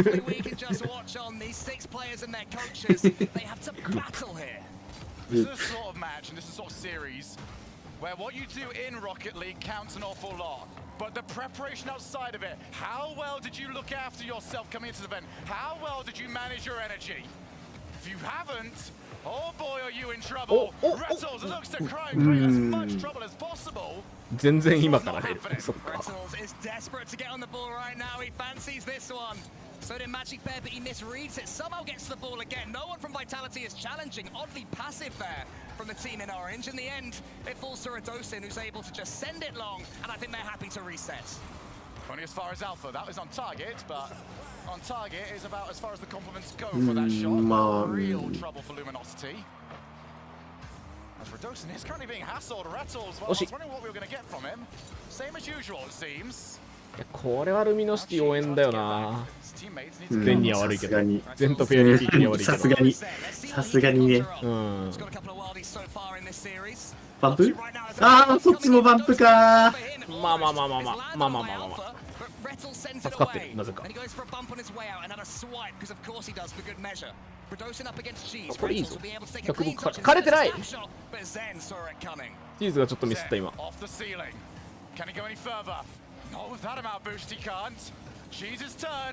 あんま関係ないか。いや、関係はあるはずなんだよ。Zen will have 100 boost yet again. He winds up another one. What's this time? So the backbone wants to send it down. Radosin gets a demo. Gets the clearance. Radosin can go again. And she's wiped out Alpha. Just so important. 多分ね、バイタリティがさっきアモも言ってたけど、なんか味方信じきれなく自己まくっちゃってる感じあるよ。いや違うんだよ、味方信じてるのがなぜかゼンだけなんだよ。ゼンは本当にやる人とやってる。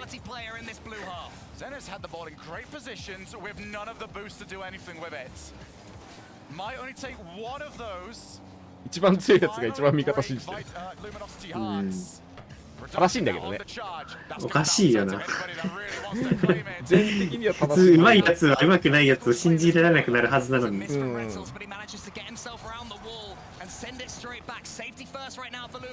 ここもブーストな、減らさずに。自分に自信があるから他を信じられる。みたいなとこあるよね。おこういうの。だって出てくるなら待つしかないじゃん。信じきれなくてフォロー行かなきゃってなってるから前に出ちゃってる。ブーストあるこれ。いやバイタリティペースではあるんだけどなんか決めきれてないし。いやまあいいとこでやっぱ刺してるバンプを。マジックベア頼む。これそうフェイクでいいおお。Need to send this one forward. Magic Bear can't do it. Redosin charges down. Here's Alpha. Can he get the pass? He's missed it.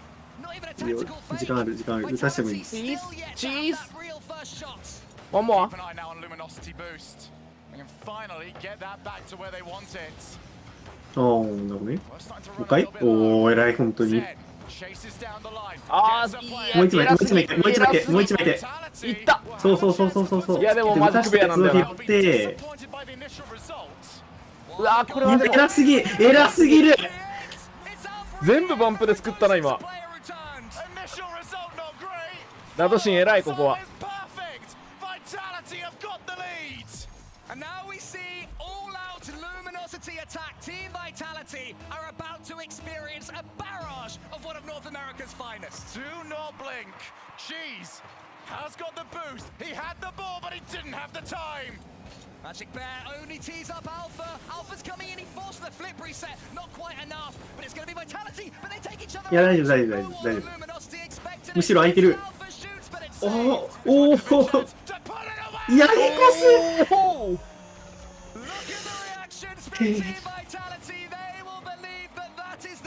クリアしきれなかったなチーズ。Team Vitality did capitalize. 34 seconds. Luminosity needs something big off the kickoff. Sides go for the double. あ、終わりです。お疲れ様でした。これは終わりです。これやっちゃうとさすがにもう終わりです。Team Vitality, they've not guaranteed it just yet, but my goodness are they close. And my goodness, if they had to work for it. ディレコって。 Zen does get the challenge, and any amount of possession for Vitality should finish this one off. 20 seconds on the clock before EU gets all 4 teams qualified for the playoffs. Your reigning world champions, Team Vitality. They're still alive and kicking, one of the only teams here who didn't make a roster change in the off-season, and they're still surviving into the playoffs. Remaining here is all they can do. Through in 5. いや途中のハイプはかなりハイプだったけどね俺たち。みんなハイプしてたけどね。EU gets 4, NA gets 2, and MENA and South America will get 1. You know what?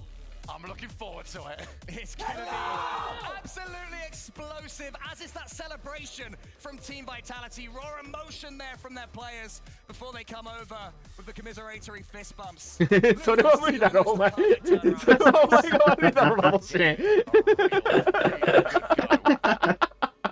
さすがにマジックミラーも笑ってた。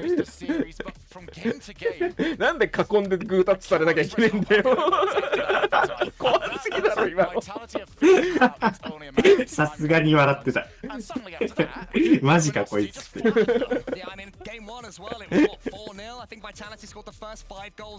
もマジックベアは良かった。マジで良かった。良かった。本当に良かった。かわいそう。確かにかわいそう。かわいそうではある。なんかチーズに期待されてた役割は最終的になんかな果たせなかったね。全然だったね。リーズナルの時に比べて。リタルとマジックベアはよくやってたと思う。よくやったと思う。You need plans A through to F, because they will eventually get it right. ここでリタルズがちゃんと声かけるのはでもこれがリタルズに求められてる役割だよな。ね、リタルズしかできん。いや全然浅いもんな、経験比較してみると。チーズもマジックベアも。この形でさらにチーズがうまくやれるんだったらルミノシティなんかちょっといいかもなっていう気がしてきた。チーズからしたらまだほぼ最初みたいなもんでしょ。そうそうそう。まあケビンとかね変わんないでしょ。変わんない。カレッジは出てたかもね、大学の。そう、トップレベルの経験はやっぱめちゃくちゃ長いんだけど、なかなかつかめずにいってやっとっていうタイミングがここだから、まあ力んじゃった部分はあるのかな。ラド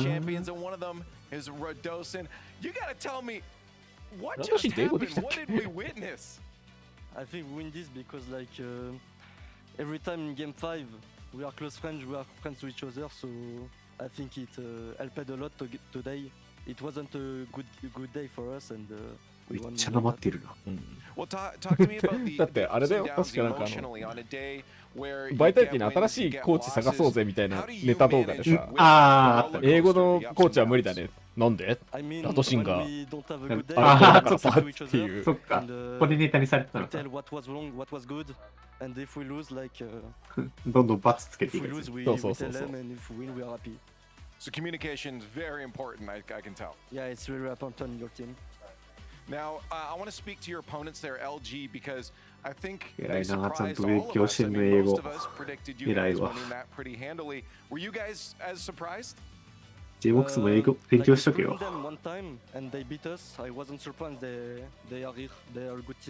うん、なんかやっぱビビったってるね。LG 思った以上のあれを出しましたよねっていうのに対して。一回負けた時マジでビビった。How did you guys manage that off time? Because like that's a long time to not be playing up to another live event. We motivate each other first, and after we saw like the first tournament was in at October or something, at January, and after that like we did everything with your staff to be the best at this moment. And you guys were the best in this moment. Now 10月1月に1回大会はあったけど、それ以外はあんまり大会がなくて、まあモチベーション保つの大変だったけど、なんかみんなで頑張ろうとしてたよ。For the audience now, because I think I've seen a couple of the Vitality fans already showing up. I mean, I love playing in front of fans, so I'm excited for tomorrow. Like it's a ファンの前でプレイするのが楽しみです。In playoff, we are pretty good, so プレイオフは良くなるでしょう。まあプレイオフね。もうすでにバイタリティファンが会場の近くにいるのを見たんだ。まあいるだろう。You can do it in French if you'd like as well. Just what Vitality fans can expect from you guys tomorrow. Les gars, aujourd'hui. On a eu un gros soutien, il y avait les Golden Hornets qui sont venus devant notre hôtel et nous supporter. Merci énormément, ça fait tellement du bien, vous vous rendez pas compte. Et on espère vous rendre fiers dans le futur. And there it is. Your reigning world champs are still in it. It was close. You got to give a shout out to LG. さすがに全くわからなかった。無理だ。生フランス語は全然無理だ。It's bedtime for me, but not the desk. Let's go back there. さて、というわけで、まあこの配信の方でもまとめやると思うんだけど、ちょっと早めにウィキペディアを使っていきましょう。ジェントルメイト対ジェンジー、カーミンコープ対ファルコンズ、熱いね。フューリア対バイタリティ、熱いね。BDS 対 G2、熱いね。まあいいよ、4試合じゃないですか、でも。うん。まあさすがにここまで残ってるチームだから全然拮抗する。まあでもあれなんだな、最初から上位8チームだと思われてるところがそのまま残ってんだよな、ほぼ。うん、まあなんだかんだ残ったね。ちょっとあれみたいなことは多かったけど、この NA の2枠ルミノスと OG の代わりにここのファルコンズ、そしてまあフューリア、まあなんかかなりオーソドックスな結果だよね。前評判通りではある。ちょっと序列が違うかなっていうだけ。そうそうそう。まあジェントルメイトが1位抜けしてったっていうのはちょっとサプライズではあったけど、まあこっからはね一本勝負っていうことで、一発勝負だから。はい。明日は4試合、クォーターファイナルの4試合が行われます。そしてその後日曜日、チャンピオンシップサンデーではセミファイナル2試合とグランドファイナルが行われます。ここから BO7 なんでね、まあ、1試合が長くなるけど、でも今日に比べるとすごく早く終わると思います。開始がちょっとね、遅くなっちゃうから、まあ1時から始まるからね。皆さん、10時に来ても始まらないんで、そこはご了承ください。まあでも、明日からは有観客だからね。初戦でいいジェンジーか悪いジェンジーか分かんない。まあ悪いジェンジーだったら生き残れないからね。生き残れないよ、それ。終わっちゃう。ジェントルメイトは普通に生き残れん。なんかピークはそこまでいいのが高くないけど、やっぱ安定感はめちゃくちゃ高い。そうそうそうそう。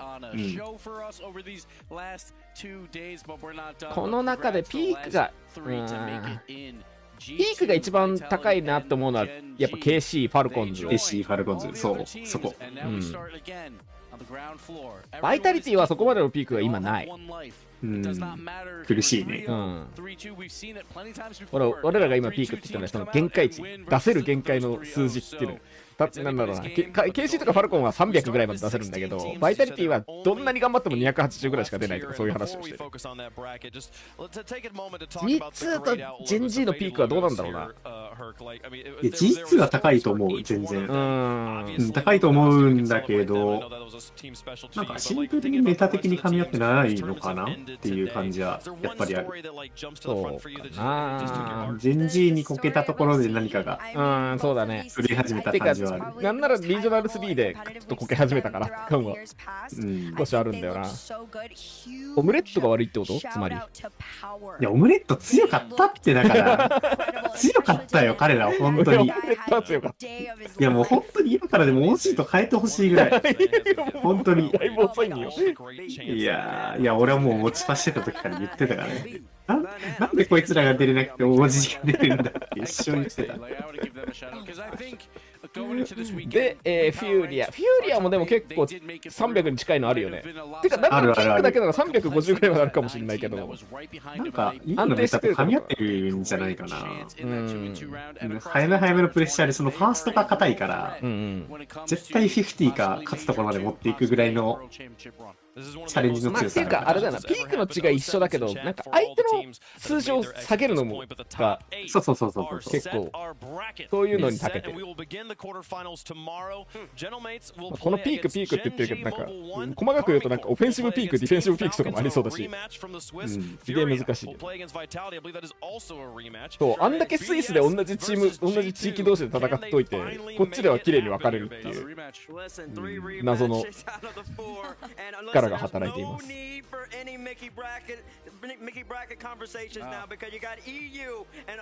っちもやってる。まあ KC ファルコンってか上側がでも優勝候補集まってるなって感じがするから、逆にフューリアにとってはチャンスかもね。チャンスだね。そう。調子悪いバイタリティと、まあパッとしない BDS と実みたいな。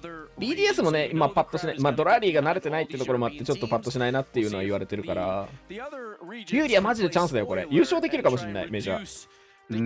グランドファイナルでドカンといってしまえば本当にいける。でファルコンズも優勝できるかもしれない。そういう意味ではそのマイナーリージョン初のメジャーチャンピオンがかなり現実のものとなりつつあるねこれ。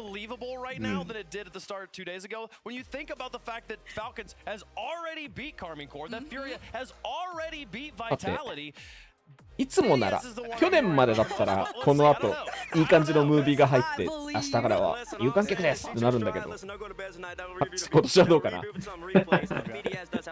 何が違ったんでしょうか。なんか不安だな。果たして今年は何かいい感じのサプライズとか見せてくれるんでしょうか。ブラストさんは最悪のシナリオからうまく出しつつあるみたいな話をビタルズさんはしてましたけれども。Playing the quarterfinals tomorrow. 4 matches. They are now best of 7, so timeouts will be back in play. Coach is a bigger factor as we get there. wait. Once again, who's scheduling this? Why are we trying to get NA out of here before? We're trying to keep it いやいやいやいや、でも interesting, okay? 今回もみんなが話題にするようなコインさんっていう素敵なプロダクションがね、オレンジしか出ないやつね。オレンジしか出ないコインさんっていうね。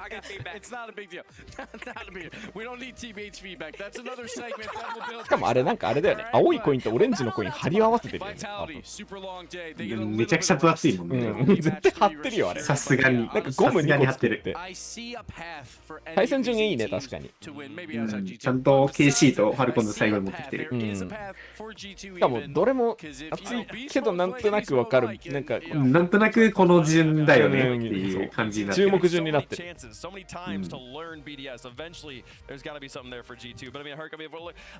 どうするこれで最終的に MA と BTS バイタリティ禁止になったら。いや、みんな EU って書くよね。結局 EU かよみたいな感じで。全然俺も EU が強いと思ってるけど、さすがにそれは面白くないな。EU オープンクオリファイアが始まる。あ、CJ が。ハーキリーはやっぱ LG にちょっと夢を持ちすぎた。LG に入れちゃったのがでかいかな。で、コイン君はそこからまた1ポイントだけ入れてるからやっぱ 50-50 やね。50%だ。Yeah, my CRL ones, I went like near perfect. I didn't want Bates to get the same, you know, distress that I caused him last time. こんだけチャンピオンが偏るって本当にリージョナルの勢い相当だったからね。そう。あとは実際ぶつけてみてみたいなとこあるから。これだけの人が見ててそれがなお KC っていうのはすごいよな。すごい。Watch out, but we got a four-way tie at the top. Four-way tie. CJ, I've caught up to you, so watch out. Lemon's up there, Leaf as well. I made it to the top row. There you go. I'm on TV. Let's go. Oh, I'm so excited. We're going, folks. We only got 7 more matches though, so it's gonna be crazy stuff. Now, folks, if you didn't get your ticket to be here, there might still be some on sale, but you're probably gonna not be able to get here. ランドン3のチケットも買えるらしい。みんなロンドンのチケットを買う前にホテルから取れよ。One of the most electric experiences of every time we've been there for RLCS. This one will absolutely be the same. I mean, history was made there the first time. History's been made there every time. 誰が言ってたんだっけな。Memory of my life was made in the Copper Box the first time. いや、確かフーファイターズとテイラー・スウィフトだった気がするんだよな。そういう大物2人がライブを同じ日にするせいでホテルが全く空いてないらしいので、皆さんホテルから取ってください。行く人がいれば。They were the top 8 teams. They were. We all said these were the top 8 teams. We just kind of moved them around, let them play some practice games. Tomorrow's the real deal. Tomorrow is the real deal, folks. The pre-show kicks off at 4:30 p.m. Central European. Doors open an hour before that at 3:30 if you were in the area and wondering when you can get in. Thank you all so much for watching. The playoffs begin tomorrow. See you there. 行きてえけどワールズみたいよね。どうせ行くならワールズがいいよね。終わったね。なんかサクッと終わったね。俺待ってたんだけどな。ナイスって言ってるビーストモードくんが映ったね。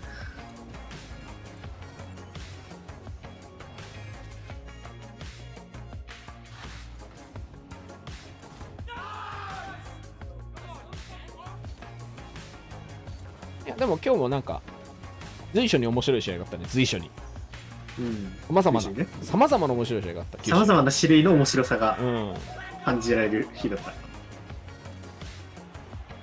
いや明日からは有観客ということでまた楽しんでいける。しかもカードがいいということで。やっぱ観客の声あるの本当に違うから。しかも EU の観客の声だからね、質が高いよ多分。なんか2種類の質がありそうな気がするけど青い質と黄色い質がありそうな気がするんでもない。まあ。いやでも青い質と黄色い質合わせても 25% ぐらいだから全体の。そうなんだろう。ピンクの質は出てくるのかな。ピンクの質はさすがにあんまりなさそうな気がする。そんなにさすがにまあ母体がねやっぱりそこ。BDS とかは割と自由にファンが来て自由に見て帰ってくるみたいな感じある。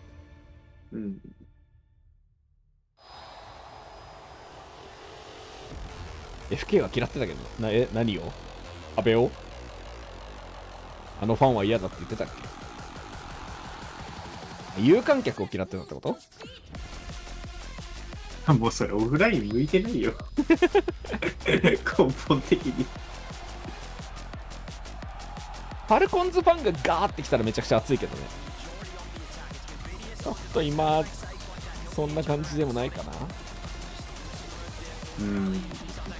もしかして、オキシジェンファンが出てもいないのにアーチーを応援しにやっぱね、アリーナも全部緑になってるから、やっぱファンも緑になっていかないとね。ソニックスソニックスいや、わかんない。NR ジェネラル NRG2020 仕様かも。なんか、なんもないし、終わるか。終わるか。終わりどころなんか、向こうの方が勝手にサクッと終わってって、ちょっと困ってるから、終わろう。で、明日1時から配信でございます。明日もよろしくお願いします。今日は長々とありがとうございました。真央さんもありがとうございました。はい、ありがとうございました。はい、では明日もよろしくお願いします。さよなら。さよなら。